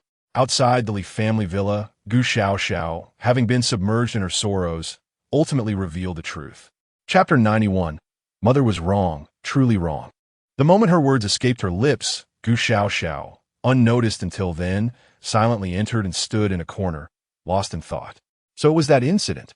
The once tortured Yifang now bore a faint smile at the corners of his mouth, only to quickly suppress it, sensing it was inappropriate. Yet such a subtle expression, under the stark lighting, was magnified beyond concealment. The individuals before him, driven by their desire to uncover the underlying truth, had endured this torment in silence. "Please speak quickly. If you wish to avoid further torment, you must respond promptly. I will mention 3 numbers. 12. Enough. I said it. I said it. Clearly, the pain from earlier has not yet fully dissipated, so I urge you to continue. fearing that further discomfort may arise. On that occasion, I had just returned from a lengthy journey, having been away from women for far too long. Thus, upon my return, I was eager to seek the company of a woman. However, initially, I did not consider Gu Xiaoxiao. After all, she had ascended to the status of a wealthy matron, while I remained a mere pauper, our social disparity vast. Should our association be discovered, the consequences could be dire. Therefore, my plan was merely to find some woman to relieve my desires. Yet, unexpectedly, a man approached me, promising a substantial reward if I could successfully entice Gu Xiaoxiao, compelling me to proceed with the endeavor. Lost in the reverie of memory, I chuckled, but the recollection of subsequent events quickly extinguished my mirth. To my astonishment, Gu Xiaoxiao, having been absent for so long, appeared exceedingly eager. With a mere beckon, she disregarded her daughter and rushed towards me, her heart aflame with desire. That day, I finally grasped the exquisite joy of being a man. Li Zhihui, unable to contain his rage, his eyes ablaze, yearned to rush forth and rend her to pieces. However, Emoine bound him tightly with silken threads, rendering him utterly immobile, even securing his mouth. Simultaneously, she gently patted the trembling Lu Yaqi, offering her comfort. Though Lu Yaqi harbored immense resentment towards the Li family, she had been nurtured under Gu Xiaoxiao's care since childhood, and thus felt a lingering affection for her. The thought of the woman who had so lovingly cared for her being destroyed by such a despicable individual fueled the anger that simmered within her. Yet, she understood the significance of Mo Yin's gesture. It was both a comfort and a reminder that crucial information had yet to be extracted, urging her not to squander their efforts. Then tell me, who is that man? Seizing the moment before the father and daughter completely lost control, Jiang Ming quickly inquired about the core of the matter. Initially, I did not recognize the man, but eventually I learned that he was Zhao Jiaqing, the head of the Zhao family. Bound and struggling wildly, Li Zhihui's fury intensified upon realizing the truth.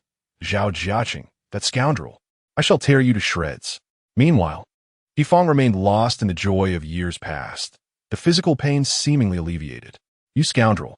Do you not realize that your actions have led to the demise of Li Zhihui and Gu Xiaoxiao's only daughter, as well as ruined another family? Lu Yaqi, unable to contain herself any longer, seized the steel nail from Li Zhihui's grasp and plunged it fiercely once more. Yifang's wails echoed throughout the room. Yet he still attempted to defend himself. You cannot blame me entirely. It was Gu Xiaoxiao, that wretched woman, who was overwhelmed with desire. Can I be held accountable? It was she, Gu Xiaoxiao, who caused the demise of her own daughter, not I. I am the innocent one. In an unnoticed corner, Gu Xiaoxiao, who had been in a daze, suddenly trembled upon hearing my voice, as if her heart had been pierced by something.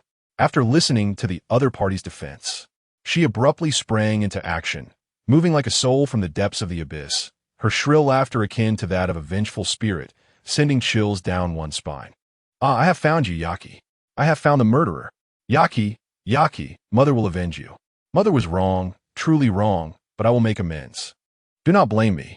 At this moment, surrounded by the dark aura of vengeance, Gu Xiaoxiao rushed towards me, her words a frenzy, snatching the steel nail from her daughter's hand and lunging it towards me, who had just been immersed in joy. I cried out in agony as the unexpected stab pierced me once again. Yet this was far from the end. She began to pierce my 5 fingers, then my toes.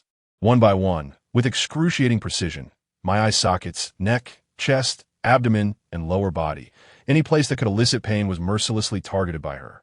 Her movements were agonizingly slow, as if each stab was executed with meticulous deliberation. This dull, repetitive pain felt like a hellish torment, rendering me desperate to escape. Yet, unbeknownst to me, my limbs and body were ensnared by something soft yet unyielding. In that moment, I was like a lamb awaiting slaughter, exposed and vulnerable.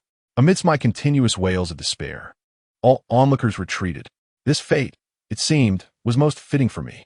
However, as they witnessed my agonizing struggles and cries, Jiang Ming and Mo Yin felt an inexplicable exhilaration, akin to a heavy stone that had long burdened their hearts suddenly shattering into pieces. Li Zhihui, who had long harbored resentment against Gu Xiaoxiao for her daughter's death, now set aside his hatred. Although she had erred and betrayed her marriage, she had already faced the wrath of fate. Yet, Some individuals had yet to receive their due punishment. Zhao Jiaqing, wait for me. I, Li Zhihui, shall not spare you. While relishing in Gu Xiaoxiao's torment of me, they deemed it vital to ensure that Zhao Jiaqing's henchmen had indeed been eliminated, allowing Gu Xiaoxiao to exact her retribution unimpeded. They exited the underground chamber, only to be met with the distant sounds of two women engaged in a furious scuffle, their cries echoing through the air. You wretched woman, what are you doing? What are you doing? My son, who has killed you? Who has killed you? I will make them pay in blood. The voice was inexplicably familiar, as if it had been heard before, tightening Li Zhihui's chest with unease. Meanwhile, the younger woman, in a frenzy, screamed incessantly, he deserves to die. He deserves to die. Such a death is far too lenient. In her fury, she leaped upon the lifeless body, kicking it repeatedly. What are you doing, you wretched woman? I will fight you. As several individuals drew closer, the figures of two women gradually became illuminated under the light. Chapter 92. Ahui. Tell Ahong that this is not real. The anguished voice belonged to Zhao Hong, the matriarch of the Zhao family, elegantly attired. In stark contrast, a young woman with a delicate appearance relentlessly kicked the lifeless body of Zhao Xiaoong. Yet, her face bore dark bruises, and her crystalline eyes radiated profound hatred. Why do you kick my son? He is already dead. Why can't you let him rest? Why? Why? How could you do this? Zhao Ong iski ishued, stirring something within Li Zhihui, who was present. Do you know what your son has done? Do you understand his deeds? The young woman advanced and forcefully knocked Zhao Hong to the ground. In his quest to possess me, to have me willingly serve him, he imprisoned my parents and my brother. These are the heinous acts of your beloved son. As she spoke, her agitation intensified, her voice quivering with unrestrained emotion. To secure the release of my family, to ensure they could lead a better life, I willingly devoted everything to serve your perverse son, indulging in his twisted desires. But she choked back tears. But the ultimate outcome was that, 3 years ago, they were all murdered by your depraved son. Not only were they killed, but their remains were fed to the fish. Tell me, does your son deserve to live? He died too easily. He should have suffered before his end. Father, mother, brother, your enemy is dead. Yet he did not endure the torment he deserved. It is far too merciful for him. This is my fault, sobbed the daughter. Xiao Mei. Zhao Hong retorted, you speak nonsense. My precious son is not like that. He is obedient and well-behaved. How would you treat him this way? Xiao Mei, having found no outlet for her fury on Zhao Xiaoang's corpse, seized Zhao Hong by the neck and unleashed a flurry of violent blows. If a son is uneducated, the mother is to blame. It is your pampering that has transformed him into this monster. Do you not realize? You are the true culprit. You deserve to die. Another brutal assault followed, causing Zhao Hong to bleed from her mouth, her body collapsing weakly. At that moment, Li Zhihui stepped in front of Xiao Mei, intervening. After all, she is not the one who killed your parents and brother. If you seek vengeance, you could dismantle Zhao Xiaoang's body and feed it to the dogs. She is already mourning. Please show her some mercy. With that, Li Zhihui cast a sympathetic glance at the prostrate Zhao Hong, filled with mixed emotions. In truth, Zhao Hong had been his first love. Their past was filled with tender moments and intimacy. Yet, he ultimately chose to relinquish their relationship, aspiring for a brighter future, which led him to the wealthy Gu family's daughter, Gu Xiaoxiao. Thus, he harbored a sense of guilt toward Zhao Hong. Moreover, throughout these years, during the time when the Li family faced turmoil, it was she who secretly whispered countless persuasive words into the ears of others, which ultimately led the Zhao family to extend a helping hand to Li Zhihui. In the end, all of this was orchestrated by Zhao Jiaqing and Zhao Xiaoang, having no connection to his first love. Thus, in Li Zhihui's heart, he felt a profound sense of guilt towards Zhao Hong, especially after he had just brutally killed her son, Ahui. Upon seeing Li Zhihui, Zhao Hong, bloodied and battered, gazed at him with a glimmer of hope in her eyes, as if she had seen a flicker of salvation. Ahui, quickly kill this woman. She has murdered our son. Uri. What? Son? Li Zhihui released Xiao Mei and approached Zhao Hong, his eyes wide with terror as he implored. What son? Ahong? What are you saying? Whose son? At this moment, Zhao Hong, deeply affected by her trauma, smiled vacantly, declaring Ahui, he is our son, our son. Xiaoang is our son from that sweet night we planned to part amicably. Li Zhihui clutched his head, feeling as though his skull was being bombarded from all sides. It hurts, it hurts. What? Zhao Xiaoang is actually my son? Damn it. This wretched child is my own flesh and blood. My heavens, this is truly retribution. I just crushed my only son into a pulp. His laughter was maniacal, echoing his realization of his tragic fate. With his hands holding his head, Li Zhihui behaved like a madman, muttering incessantly while staggering about, falling and rising, only to fall again. Meanwhile, Jiang Ming and the others, piecing together the fragments of Zhao Hong and Li Zhihui's conversation, quickly grasped the entire narrative. Years ago, in his pursuit of the Gu family's favor and a swift rise to wealth, Li Zhihui had forsaken his first love, Zhao Hong. However, before their separation, they shared one last tender moment, which resulted in her conceiving Li Zhihui's child, now known as Zhao Xiaoang. Pregnant, Zhao Hong met Zhao Jiaqing abroad, who would later become Li Zhihui's unwitting successor. Yet, the Zhao family harbored a nefarious scheme that ultimately led to the demise of Li Zhihui's only daughter. Even more chilling was the revelation that his own son, Zhao Xiaoang, sought to usurp his father's wife, daughter, and fortune. While he had succeeded in part, he was ultimately met with paternal betrayal, leading to his untimely death. Thus, it dawned on them that the very Zhao Xiaoang Li Zhihui had just bludgeoned to death was indeed his own son. Standing behind Jiang Ming, Mo Yin seemed to grasp the gravity of the situation and suddenly inquired. Jiang Ming nodded in affirmation. Yet, this minute scene was unexpectedly captured by Zhao Hong. In a frenzied outburst, she rushed towards Jiang Ming, her face contorted with ferocity. What do you mean? What do you mean? Upon witnessing the hostility directed at her brother-in-law, Mo Yin interjected.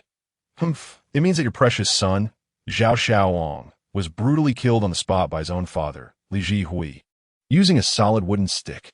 The scene was utterly horrific. These words struck Zhao Hong like a thunderclap, reverberating in her mind. Yet, she could not bring herself to believe it. She refused to accept that her father could ever harm his own son so mercilessly. Stumbling towards Li Zhihui, she clutched his arm, her face a mask of desperate hope. Hui, tell me this isn't true. Please tell me it isn't true. Seeing Li Zhihui standing there in a daze, silent, Zhao Hong's heart began to race in panic. Hui, please tell me it's not true, all right? Woo. This cannot be true, can it? Sore. Ezosore. Suddenly, the man who had been so flippant moments before regained his composure. Guilt etched on his face as he gazed at Zhao Hong. Hong, I was wrong. I am truly sorry. At this moment, Zhao Hong truly lost her mind. She could not fathom that her beloved son, Zhao Xiaoang, had ultimately met his demise at the hands of his own father. The thought that her precious child had been so brutally slain was utterly intolerable. Why must this happen to me? Why? Tell me why? Shaking Li Zhihui relentlessly, Zhao Hong was engulfed in anguish, unable to comprehend how the man she once adored could be so cruel. Yet, no matter how she wailed or how fervently she shook him, Li Zhihui remained silent, a puppet devoid of emotion. Faced with his unyielding silence, the anguish within Zhao Hong morphed into a fierce rage. Hui, I hate you, I hate you, I hate you. In an unexpected turn, a sharp dagger appeared in her hand. Without hesitation, she plunged it into Li Zhihui's chest. The events unfolded with such swiftness that none present could react in time. Just as Liu Yaqi attempted to intervene, Li Zhihui raised his hand, halting her. I owe her this, I owe her this. You bastard, you bastard. Zhao Hong cried out, her eyes fixed on the man she had once loved, blood gushing from his wound. In that moment, clarity struck her once more. Hui, I'm sorry, I didn't mean to, I truly didn't. Hong, you have not wronged me. My sins are many, and this is my retribution, he murmured. Hui, I'm so sorry for all of this. Unable to bear the harm she had inflicted upon Li Zhihui, nor the unbearable grief of her son's death, she ultimately chose to end her own life.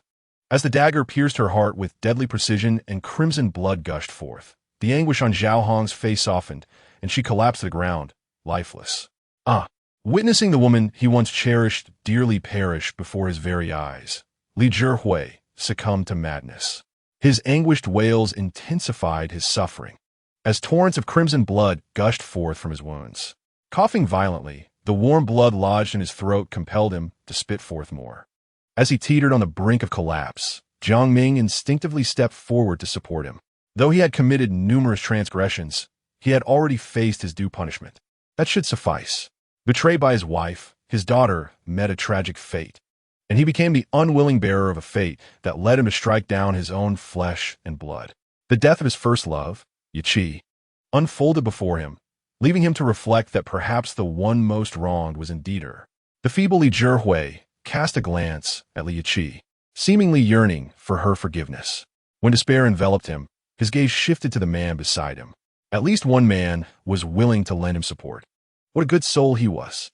Yet, this individual bore an uncanny resemblance to someone familiar, and the sense of familiarity intensified in his dying moments. He recalled the wedding photographs of the two he had seen in Li Yiqi's residence, a sudden recognition emerging that he had momentarily failed to grasp. However, today, the memories long buried erupted like a volcano from the depths of the sea, exposing all past malevolence to the azure sky. Why does he resemble someone so much? Why? Li Zhihui muttered to himself, leaving Jiang Ming utterly perplexed. What was happening? For Jiang Ming was the last scion of the Jiang family.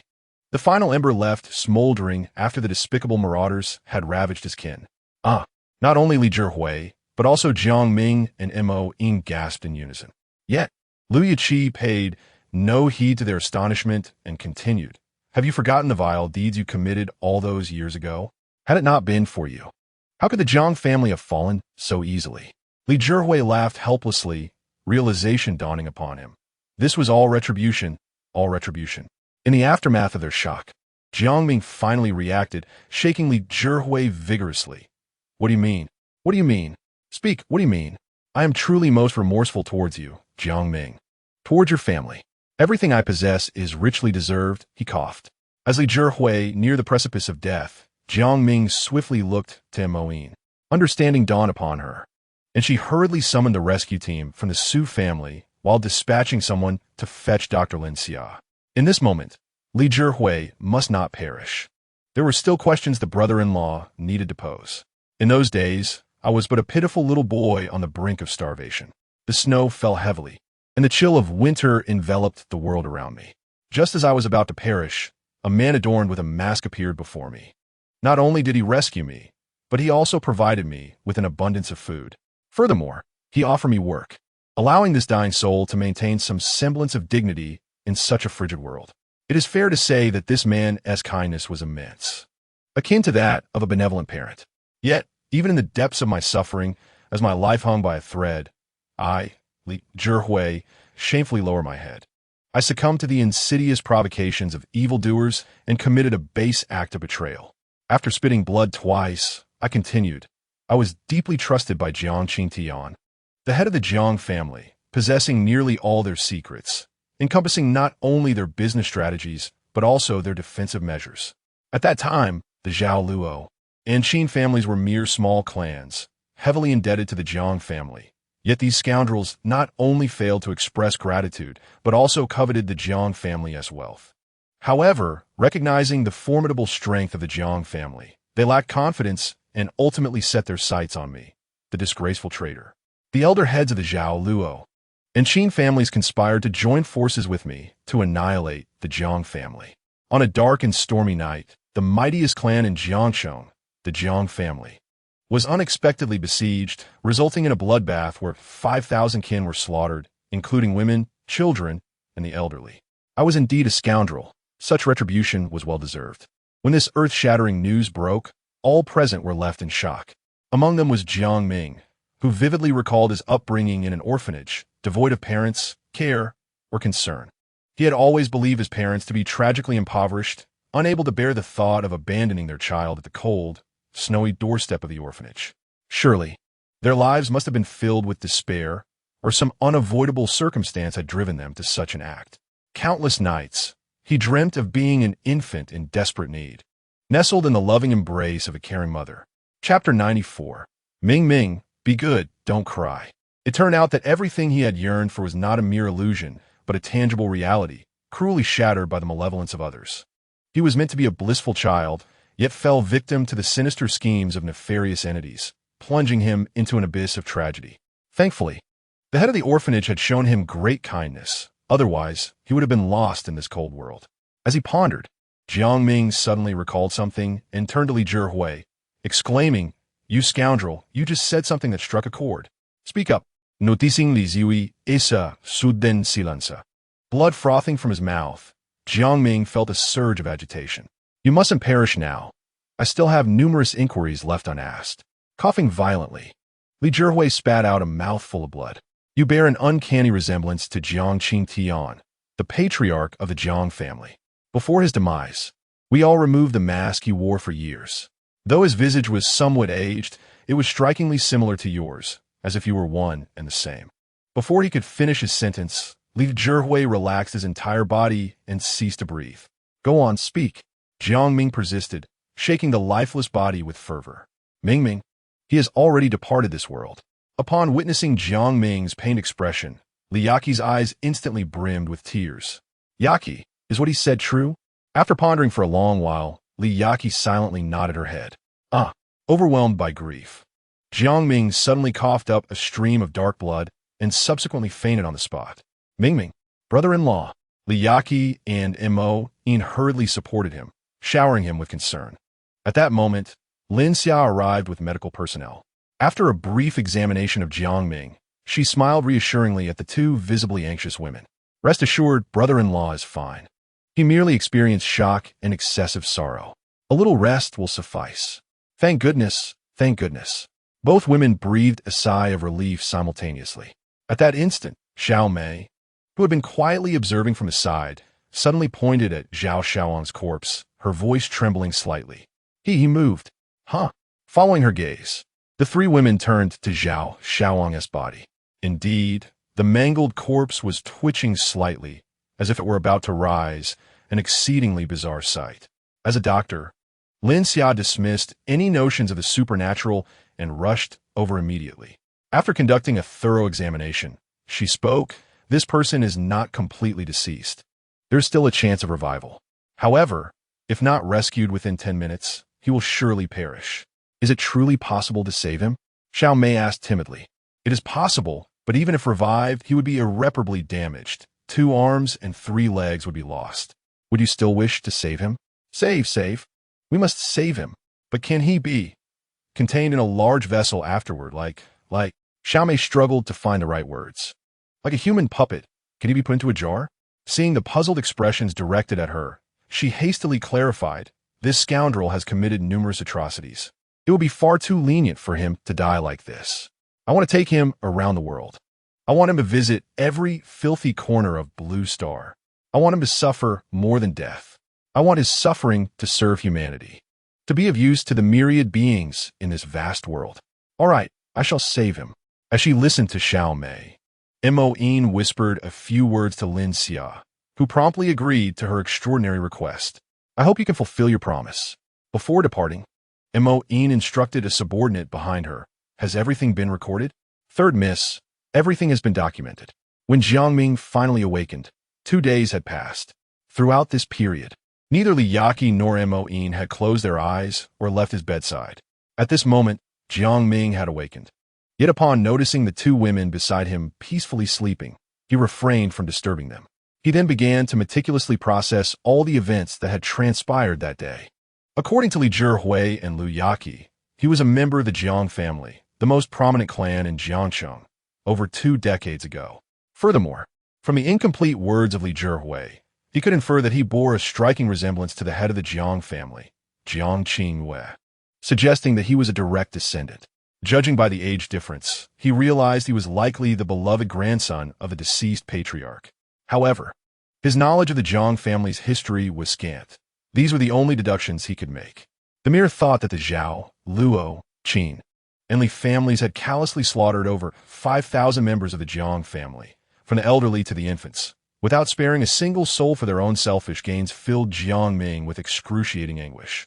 "You fiendish demons, you heartless beasts, do you not possess parents, wives, or children? How could you raise your blades against these innocent elders, women, and children? Yes, indeed. You are demons, you are malevolent spirits, devoid of humanity. You are but the wicked apparitions that dwell in this world. Therefore, what compassion should I harbor for such malevolence? What morality should I uphold? I shall ensure that you pay the blood price for your sins. Ah, you shall meet your demise. Overwhelmed by these thoughts, Jiang Ming could no longer contain his fury and let out a fierce howl, followed by a cascade of tears. Ming Ming, brother-in-law. The two women, startled awake, were heartbroken upon witnessing Jiang Ming's repressed rage. They resembled gentle mothers, offering soft words of comfort to their sorrowful son. As their delicate hands rhythmically patted him, the despondent Jiang Ming gradually calmed. Yet, the recollection of his once happy family, the love of his devoted parents, now obliterated in a man-made catastrophe, sent him spiraling back into despair, causing him to weep uncontrollably on Lu Yaqi's shoulder. Ming, dear, do not cry. I am here. Yaqi is here. At that moment, Lu Yaqi empathized deeply with Jiang Ming's plight, having experienced the torment of losing family in a similar manner. Such anguish was beyond the comprehension of ordinary individuals. However, Jiang Ming's sorrow was overwhelming. He needed to rise to ensure that these malevolent beings faced their deserved retribution. Ming, do not cry, do not cry. Lu Yaqi gently urged once more. I cannot help it, Jiang Ming lamented. Crying alone is futile. Jiang Ming ceased his tears. Only by ensuring that these evildoers receive their just punishment can the souls of our departed loved ones find peace. As he gazed into Jiang Ming's once desolate eyes, now ignited by a fierce crimson flame, Lu Yaqi ignited the fuse of vengeance. Let us proceed. Let them pay the price they deserve. Yes, let us make them pay 10-fold, 100-fold. Fully awakened to his purpose, Jiang Ming found himself enveloped by darkness. Chapter 95. What to do if there's no money. After Su Hanyan's departure, the entire Su family fell under the influence of Su Yulaw, yet her direct power had been transferred to Jiang Ming before she left. Consequently, whether it be Mo Yin, Mo Rong, Dr. Lin Xia, or the assassins personally trained by Su Hanyan, they all now pledged their unwavering loyalty to Jiang Ming. The following day, upon returning to his rented accommodation, Jiang Ming conducted a thorough review of the previous day's events with Lu Yaqi, Mo Yin, and Mo Rong, strategizing on how to deal with Zhao Jiaqing. Brother-in-law, I had everything that transpired yesterday recorded in its entirety. If we edit these videos and send them to Zhao Jiaqing, it might yield remarkable results, Mo Yin proposed. It is feasible, but if the focal points are not highlighted, it will be challenging to achieve the desired effect. Jiang Ming countered, expressing his reservations. He then inquired, Mo Yin, do you possess detailed information about Zhao Jiaqing? I do, brother-in-law. With that, Mo Yin made a call, and shortly after, pertinent information about Zhao Jiaqing was transmitted through the internet. According to the information, Zhao Jiaqing's mother passed away early, and he was left to fend for himself abroad, experiencing profound loneliness and isolation until he met Zhao Hong, who helped him escape the depths of solitude. Hence, Zhao Hong holds an extraordinarily significant position in Zhao Jiaqing's heart. It has been reported by acquaintances abroad that Zhao Jiaqing once claimed that Zhao Hong made him feel like he had found home, ultimately providing him with a complete family. After the birth of Zhao Shaoong, Zhao Jiaqing lavished him with affection. Listening to Mo Yin's account, Jiang Ming felt he had discovered a path to revenge. Mo Yin first edit the footage of Zhao Shaoong being brutally beaten, extracting the most harrowing segments. Then, find a way to send it to Zhao Jiaqing, followed by a kidnapping and extortion scheme. The greater the sum, the better. If Zhao Jiaqing refuses to pay, we shall sever one of Zhao Shaoong's fingers each day and send them to him until we have seized a substantial portion of the Zhao family's assets. Sounds delightful. But, brother-in-law, what if Zhao Jiaqing values money above all else and refuses to pay? Mo Yin asked with a mischievous grin. There is more to come, but let us proceed with this plan for now. Understood, brother-in-law. I shall get to work immediately. With that, Mo Yin skipped away, exhilarated by the prospect of mischief. Relishing this playful endeavor, having stumbled only once with her brother-in-law, she had never faltered elsewhere. Mo Rong, after Mo Yin's departure, Jiang Ming turned his gaze to the seemingly innocent yet intriguingly enigmatic young woman before him. Finally, it is my turn, she exclaimed. Yes, I am here, he replied. Be serious. I have a task for you. Of course. Whatever you say, brother-in-law, I shall comply. I promise to be even more obedient than the two of them. Mo Rong giggled, her laughter echoing.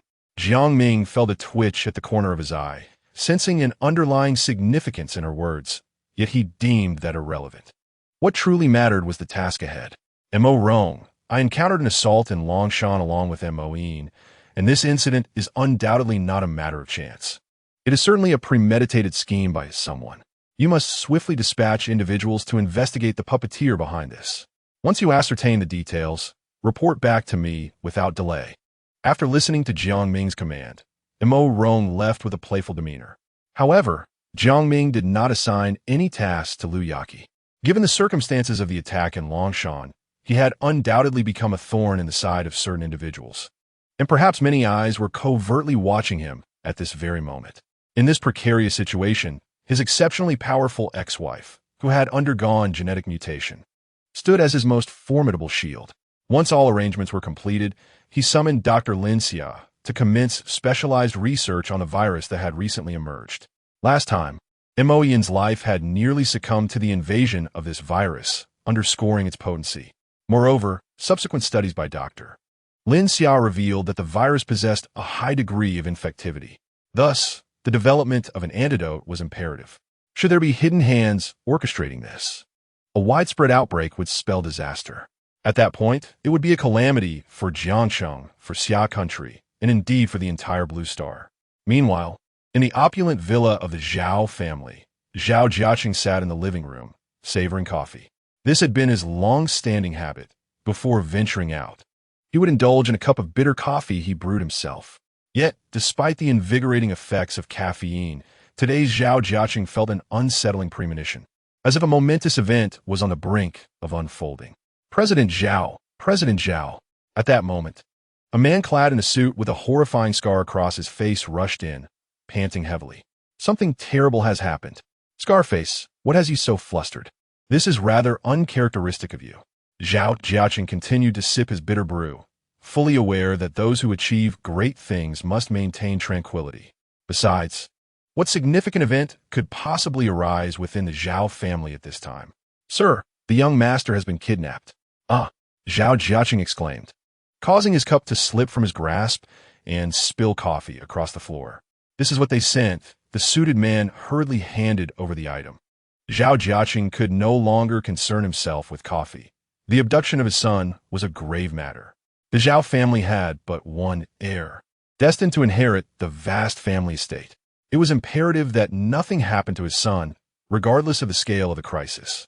Zhao Jiaqing promptly received the item from the man, revealing a black leather bag. Upon opening it, he found a videotape accompanied by a note. Transfer 100 million in ransom to this account, or your esteemed son will lose a finger each day. Hiss. Zhao Jiaqing inhaled sharply. 100 million, what audacity! However, observing the tone and the jagged handwriting, the tension that had briefly gripped him dissipated. This seemed to be the mischief of unscrupulous individuals.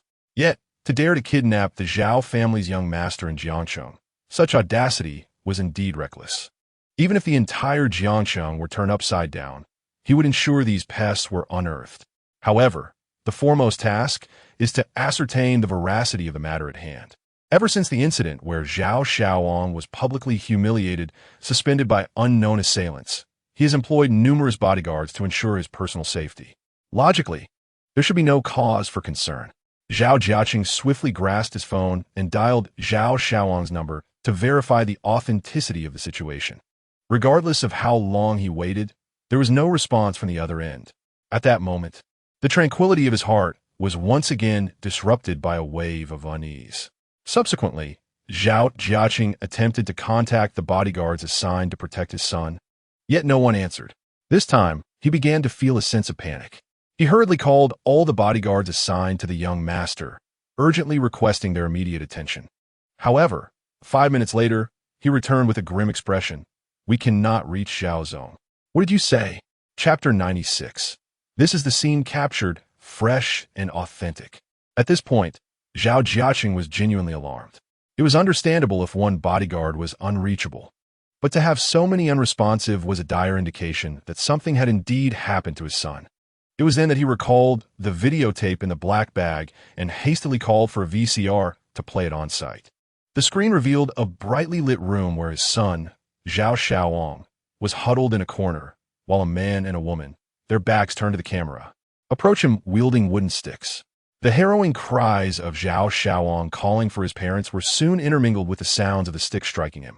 The video concluded just as they had beaten him to the point of bloodshed, his face marred with crimson. Damn it! Who the hell are you? Zhao Jiaqing was consumed by rage. Zhao Xiaowang was his cherished son, raised in a life of luxury, never having endured such torment. This was unacceptable. He was determined to rescue him and vowed to hunt down the kidnappers, intending to exact a brutal revenge. Scarface, swiftly investigate the source of this video, and thoroughly examine that account number as well. I refuse to believe that anyone in Jiangcheng dares to lay a hand on the Zhao family. Yes, Zhao Zong. Scarface promptly set off to execute the orders. Yet, as night fell, there remained no news. Damn it, you useless fool.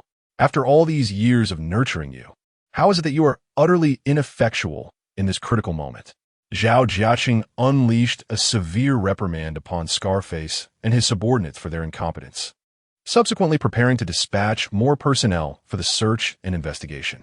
He thought to himself, I refuse to believe that you can simply vanish in Jiangxing. He also dismissed the threat of the kidnappers inflicting harm, as the Zhao family, while not as powerful as the Su family, still wielded considerable influence. Did they truly dare to harm his son or sever his fingers? The following morning, after enduring a harrowing ordeal, Scarface entered the mansion bearing a bag of items. Upon encountering Zhao Jiaqing, he spoke with a slight tremor in his voice. Zhao Zong. The other party left this at the door, with a face full of questions. Zhao Jiaqing accepted the item and opened it for inspection. As a bloodied, pinky finger emerged from the paper bag, he was momentarily paralyzed, then erupted into a chorus of anguish screams. Ah, they're truly serious. Oh, my son, my dear son. Zhao Jiaqing, a father consumed by love for his child, was devastated, weeping uncontrollably. He hastily instructed his subordinates to pay the ransom. Though reluctant, he felt compelled to comply for the sake of his son. A mere 100 million was a trivial sum for their family.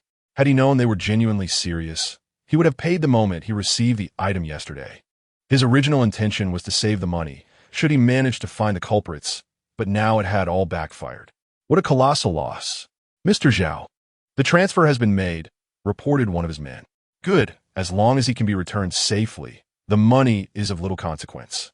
Zhao Jiaqing's heart found some solace, hoping his son would soon be released. However, he vowed not to let these scoundrels escape unscathed. They would pay in blood for their transgressions. Suddenly, Zhao Jiaqing's phone rang. Observing the vibrating phone on the table, an ominous premonition stirred within him. After a brief pause, he answered the call. Ah, Mr. Zhao, the funds have arrived, but unfortunately, it was a bit late. I've changed my mind. A sultry voice dripped with disdain, followed by a mocking laughter. Before midnight tonight, another billion in ransom, or young Master Xiao will lose 2 more fingers tomorrow. Who the hell are you? Who dares to provoke the Zhao family? I will find out and make you pay. The call abruptly ended. Zhao Jiaqing attempted to redial, but found it was a disconnected number. Damn it. Frustration boiled over as he smashed his phone into pieces. 10 billion. Even for the Zhao family, that was a significant amount. What if, after paying this exorbitant sum, they demanded even more? The only course of action was to swiftly uncover the identity of his adversaries. That was paramount. In a frenzy, the head of the Zhao family set about organizing an investigation. Yet, after hours of searching, there were still no leads. The following day, the Zhao family received 2 severed fingers belonging to Zhao Xiaowang. This time, Zhao Jiaqing truly lost his mind, wreaking havoc within his home, destroying everything in sight. He then turned to his subordinate with a scarred face. Where's my wife? I haven't seen her these past few days. Sir, she has been out and has yet to return. Find her at once.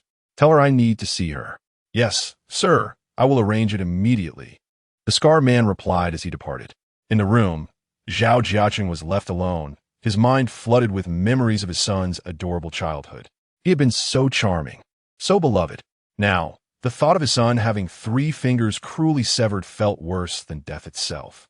Although in previous instances, Zhaowang had endured numerous setbacks and even faced humiliation in public spaces, these were merely insulting punishments. as long as his mental fortitude remained robust. Such experiences would not significantly affect him. After all, if one is not embarrassed, it is others who feel the discomfort. In his future role as the leader of the Zhao family, enduring some inhumane and humiliating torments could indeed contribute to his growth. However, this time was different. 3 of his fingers had been severed. While he sat in his room in a daze, another suit-clad bodyguard rushed in, bearing a delivery for Zhao. What? Isn't it too early? Zhao Jiaqing was bewildered as he trembled while accepting the paper bag, which contained 2 severed fingers and a videotape. Though he was reluctant, his overwhelming curiosity compelled him to play the tape. On the screen, his son was covered in blood, clearly having suffered inhuman torment. At that moment, a tall and formidable man approached Xiaowang, raising a sharp axe. A blood-curdling scream of agony erupted from Zhao Xiaowang. The video concluded with the towering figure, obscuring his face, holding up the 2 bloodied fingers as a demonstration. The implication was clear. This was freshly severed, preserved in authenticity. Viewing the footage, Zhao Jiaqing was driven to madness. He had not anticipated the ruthlessness of his adversaries. "I must save my son. I must save my son." He transferred 1 billion. However, he was met with another phone call. "The Zhao family truly has wealth. But I have changed my mind," came a playful and seductive voice. To Zhao Jiaqing's ears, this was more terrifying than the depths of hell. "Why are you not keeping your word? I've sent the money." Because he is not the only one. Chapter 97. Why have you stopped? You need to continue. What do you mean? Upon hearing the woman's words, Zhao Jiaqing was bewildered. "I have only 1 son. What do you mean?" A silvery, mocking laugh echoed. "And your wife, Zhao Hong, whom you refer to as Hong Hong. What do you want? What do you want? I warn you, do not harm her. Otherwise, the Zhao family will dig to the depths of the earth to find you. And I will ensure you suffer a fate worse than death." This time, Zhao Jiaqing was genuinely anxious, roaring into the phone as if he were a lion enraged by an affront. "It seems your wife is more important than your son. I give you 1 day. By noon tomorrow, if the money has not been transferred, prepare to witness scandalous videos of your wife, broadcast across the entire Jiangxing network. Do not harm her. Do not harm her." Click. The phone call ended. At this moment, Zhao Jiaqing knelt on the ground, weeping. "Please, do not harm her. I beg you. Do not touch her." In his years of solitude abroad, it was Zhao Hong who embraced him with warmth, offering solace that rekindled his confidence in life. It can be said that without Zhao Hong, there would be no exalted Zhao Jiaqing of today. Is it merely 100 billion? Here, take it. If the matriarch of the Zhao family were to be defiled, what face would Zhao Jiaqing have to remain in Jiangxing? If he could not even protect his own woman, how could he navigate the treacherous waters of society? Moreover, the stakes were far too high. With this thought, Zhao Jiaqing hurriedly began to mobilize funds at home. Although the Zhao family is a conglomerate worth hundreds of billions, amassing 100 billion in liquid assets in a short time would indeed require considerable effort. Meanwhile, in a rented apartment, Jiang Ming was discussing strategies to deal with Zhao Jiaqing with Moin. "Brother-in-law, what should we do next?" Moin inquired. If Zhao Jiaqing were to provide 100 billion, the next demand would inevitably escalate to 500 billion, even for a family as affluent as the Zhao clan. Raising such a sum in a short period was an impossibility. Even if they managed to gather it, the family would be utterly drained, and its demise would be but a matter of time. However, I believe Zhao Jiaqing will comply. What if Zhao Jiaqing refuses? Moin understood well that 500 billion is an astronomical figure for any family, and she could hardly fathom that Zhao Jiaqing would part with such a sum for Zhao Hong and Zhao Xiaoan. He ought to relent, for in Jiangxing, the Zhao family's reputation is of utmost importance. If both the matriarch and the young master were to be abducted, it would be a catastrophic blow to the family's dignity. The stock prices of the Zhao family's financial institutions and banks would plummet, leading to a devastating outcome for Zhao Jiaqing. Indeed, reality unfolded as Jiang Ming had anticipated. After extorting 100 billion from the Zhao family, Moin continued her threats. Ultimately, Zhao Jiaqing was compelled to forcibly seize and liquidate the assets of the entire family to gather the 500 billion ransom. This incited outrage among the family members, who flocked to the family head's mansion to protest and demand the return of their long-accumulated wealth. To quell this insurrection, Zhao Jiaqing rarely called his father, But Zhao Shui did not answer, leaving him to once again experience his father's indifference. You bastard, do you truly hold no place for your son in your heart? After a heavy sigh, Zhao Jiaqing, accompanied by his bodyguards, arrived at the Linjiang building, the headquarters of the Zhao family business. Perhaps here, he could remind himself of his status as the supreme head of the Zhao family, still holding significant influence in Jiangxing. Yet, the moment he stepped into the office, the previously bright lights suddenly dimmed, as if a power outage had occurred. What is happening? The office descended into chaos, with various lighting devices being activated, flashlights, mobile phones. 5 seconds later, the lights returned and the disarray subsided. However, in the living room, an unexpected group of people had appeared. 3 alluring and enchanting women approached, surrounding a young, handsome man. Who the hell are you? And what are you doing in our Zhao company? Zhao Jiaqing's seasoned associate, Scar, boldly stepped forward, pointing at the 4 individuals and unleashing a torrent of insults. In that very instant, a pair of delicate, jade-like fingers plunged into his eye sockets, followed by the ghastly sound of bursting eyeballs. Racked with excruciating pain, as he attempted to scream, a supple strand of silk effectively sealed his mouth. What do you want? Upon witnessing this harrowing scene, Zhao Jiaqing was thrown into a state of panic, urgently summoning the bodyguards behind him to intervene. However, within mere seconds, those men were dispatched by the 3 women. These individuals were known to Jiang Ming, having been investigated previously. They were ruthless thugs serving the Zhao family, deserving of their grim fate. I believe the family head should recognize me. We met at Li Zhihui's birthday banquet. Jiang Ming, strikingly handsome yet exuding an aura of cold ruthlessness, approached slowly. What do you intend to do? Zhao Jiaqing, now bereft of his bodyguards, was evidently in a state of trepidation. Nothing much. I merely brought a gift for the head of the Zhao family. With that, Li Yaqi produced a video recorder and inserted tape. This is a video of the conversation between Li Zhihui and Zhao Hong. In the footage, Zhao Hong revealed the entirety of her past with Li Zhihui, including the shocking revelation that Zhao Xiaoong was actually Li Zhihui's illegitimate son.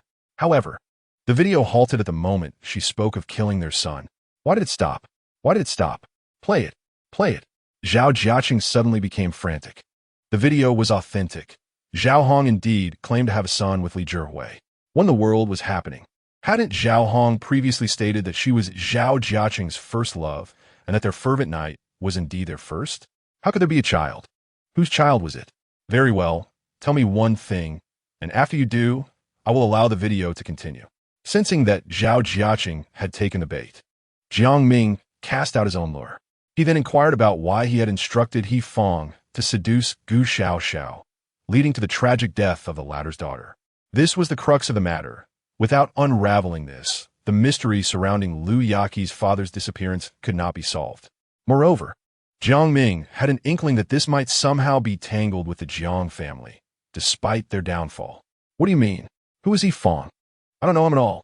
When did I ever instruct him to seduce Gu Xiaoxiao? Zhao Jiaqing's face was a mask of confusion.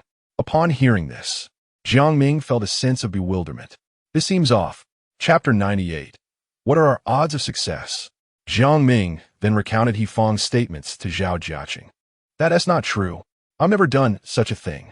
I, Zhao Jiaqing, am the young master of the Zhao family. How could I stoop to such despicable acts? You have the audacity to act, yet lack the courage to admit it? Mo employed a provocation tactic. During my years as the head of the household, I have committed many heinous acts, and this one is no exception. There is nothing to shy away from. If it's absent, then it is indeed absent. At least in my recollection, I have never orchestrated such an affair. Moreover, what more is there to say? Jiang Ming inquired. Furthermore, how could I personally involve myself in such trivial matters when I could simply delegate to my subordinates?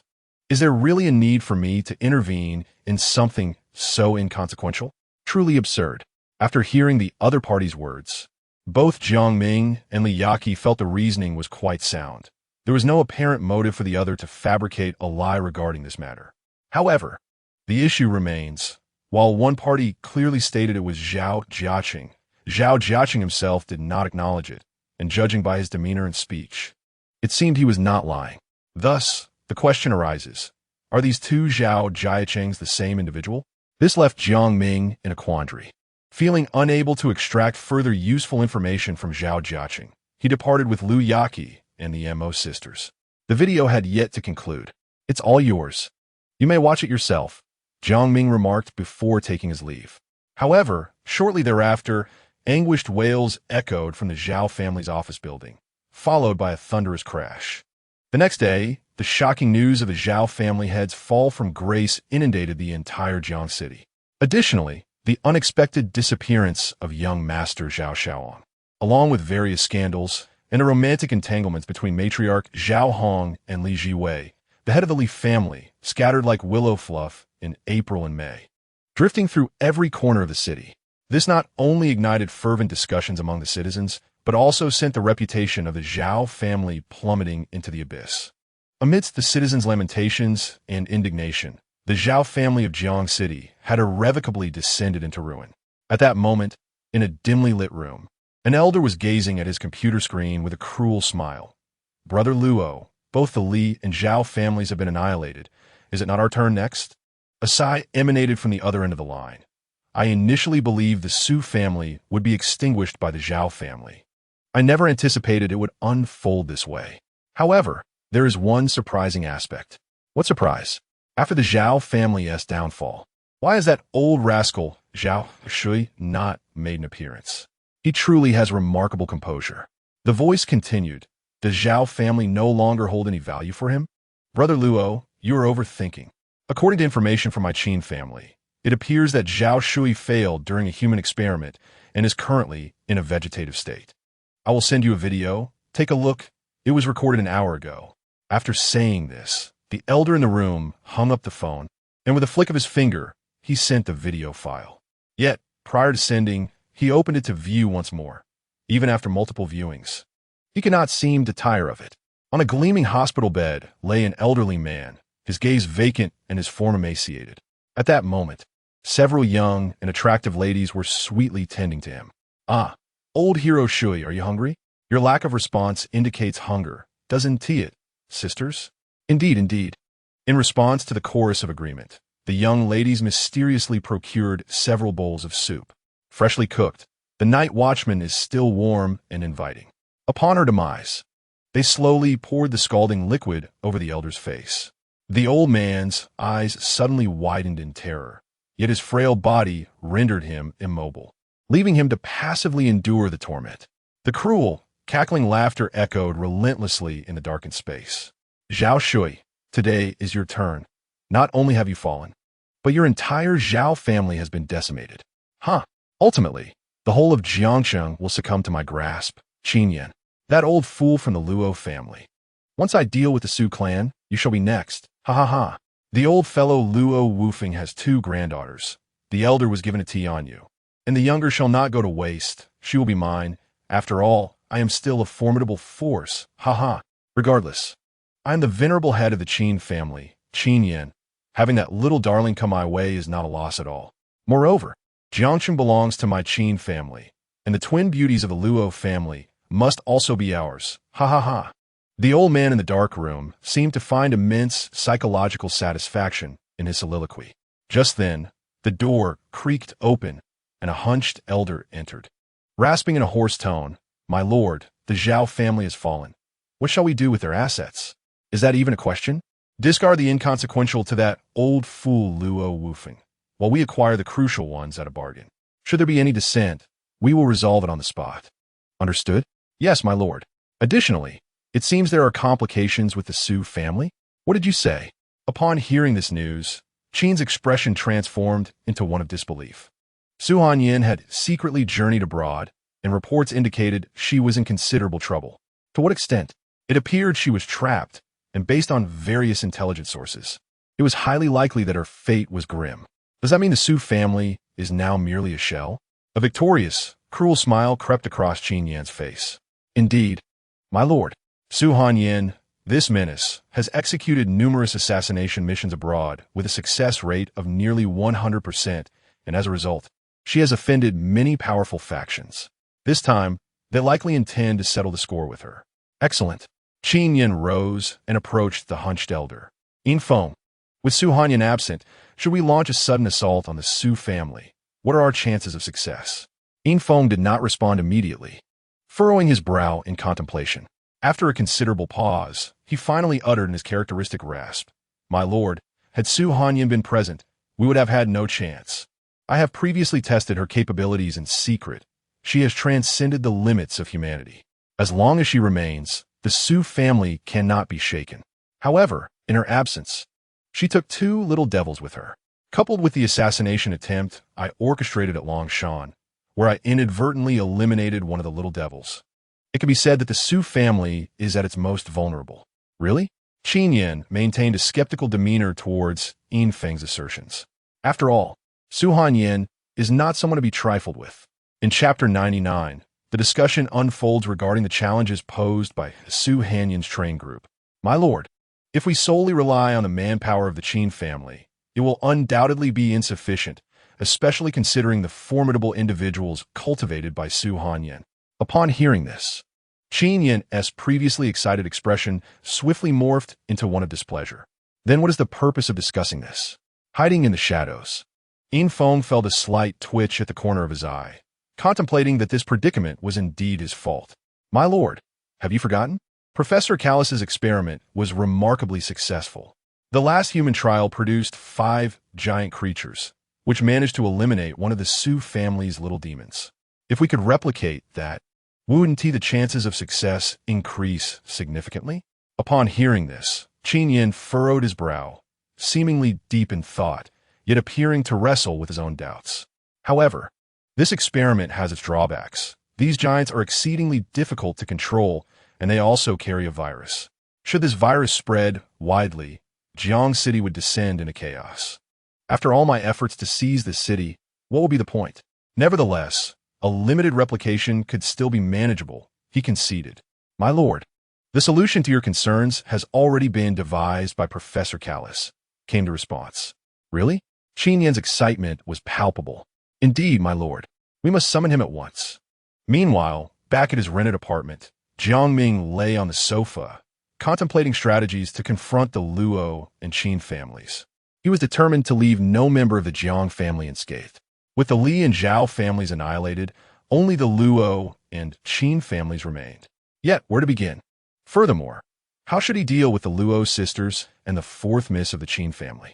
At the time of the Jiang family's downfall, some of them were mere children and others had yet to be born.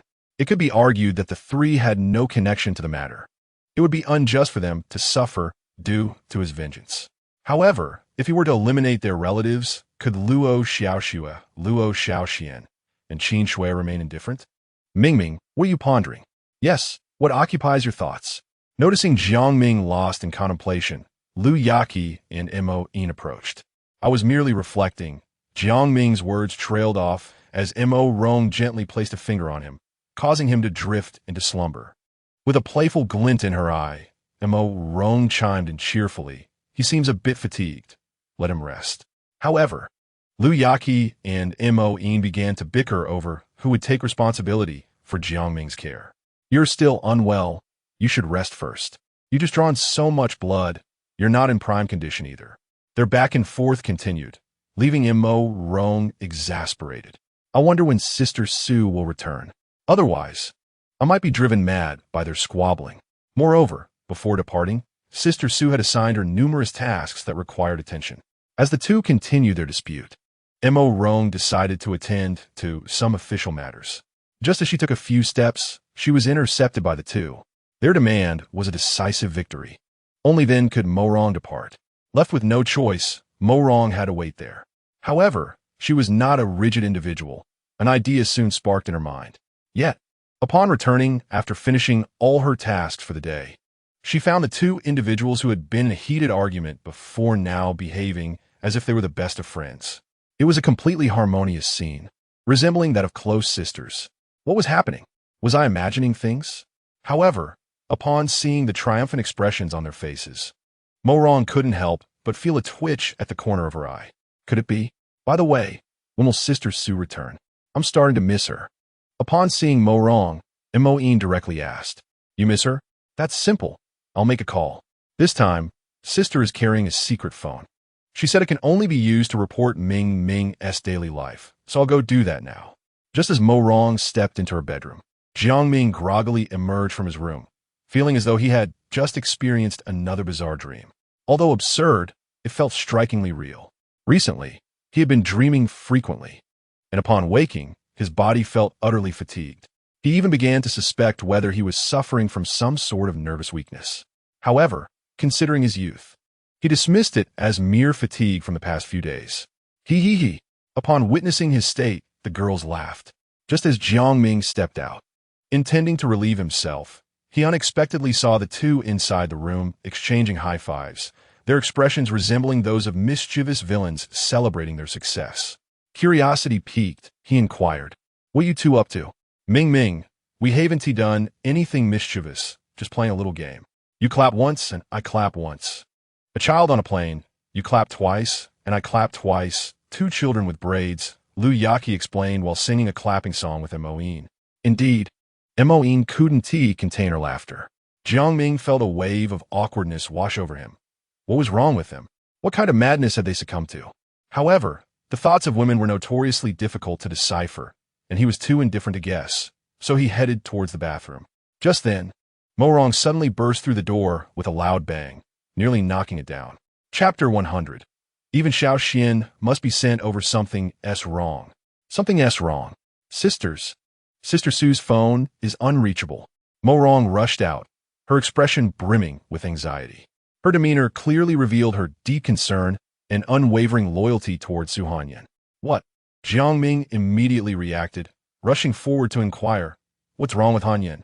"Brother-in-law, Sister Sue's phone is unreachable," Mo Rong lamented. "What's the big deal?" "It's likely just that she's unable to answer at the moment. When she has time, she will call back," Lu Yaqi suggested, viewing it as an ordinary occurrence. However, Moin had a different perspective. According to Sister Sue's usual conduct, such situations rarely occur. When they do, there are typically two scenarios. What two scenarios? The remaining individuals hurriedly leaned in closer. One possibility is that Sister Sue is engaged in an urgent task and is temporarily unavailable. What about the second? The second scenario involves Sister Sue, who has indeed found herself in a predicament. To allay any excessive reactions from the others, Moin added, "However, our Mo sisters have been with Sister Sue for many years without incident. She is the strongest among us, making the first scenario more probable. I believe that once Sister Sue has managed her affairs, she will reach out to us. I shall await her communication." Although Mo Yin's tone seemed lighthearted, Jiang Ming sensed a subtle undercurrent of concern. More critically, his intuition warned him that Han Yin might genuinely be in trouble. As they were engaged in discussion, a sudden, urgent knocking echoed from the door. Moin approached and opened it, allowing Dr. Lin Xia to rush in. Upon seeing Jiang Ming, she anxiously exclaimed, "Brother-in-law." Those in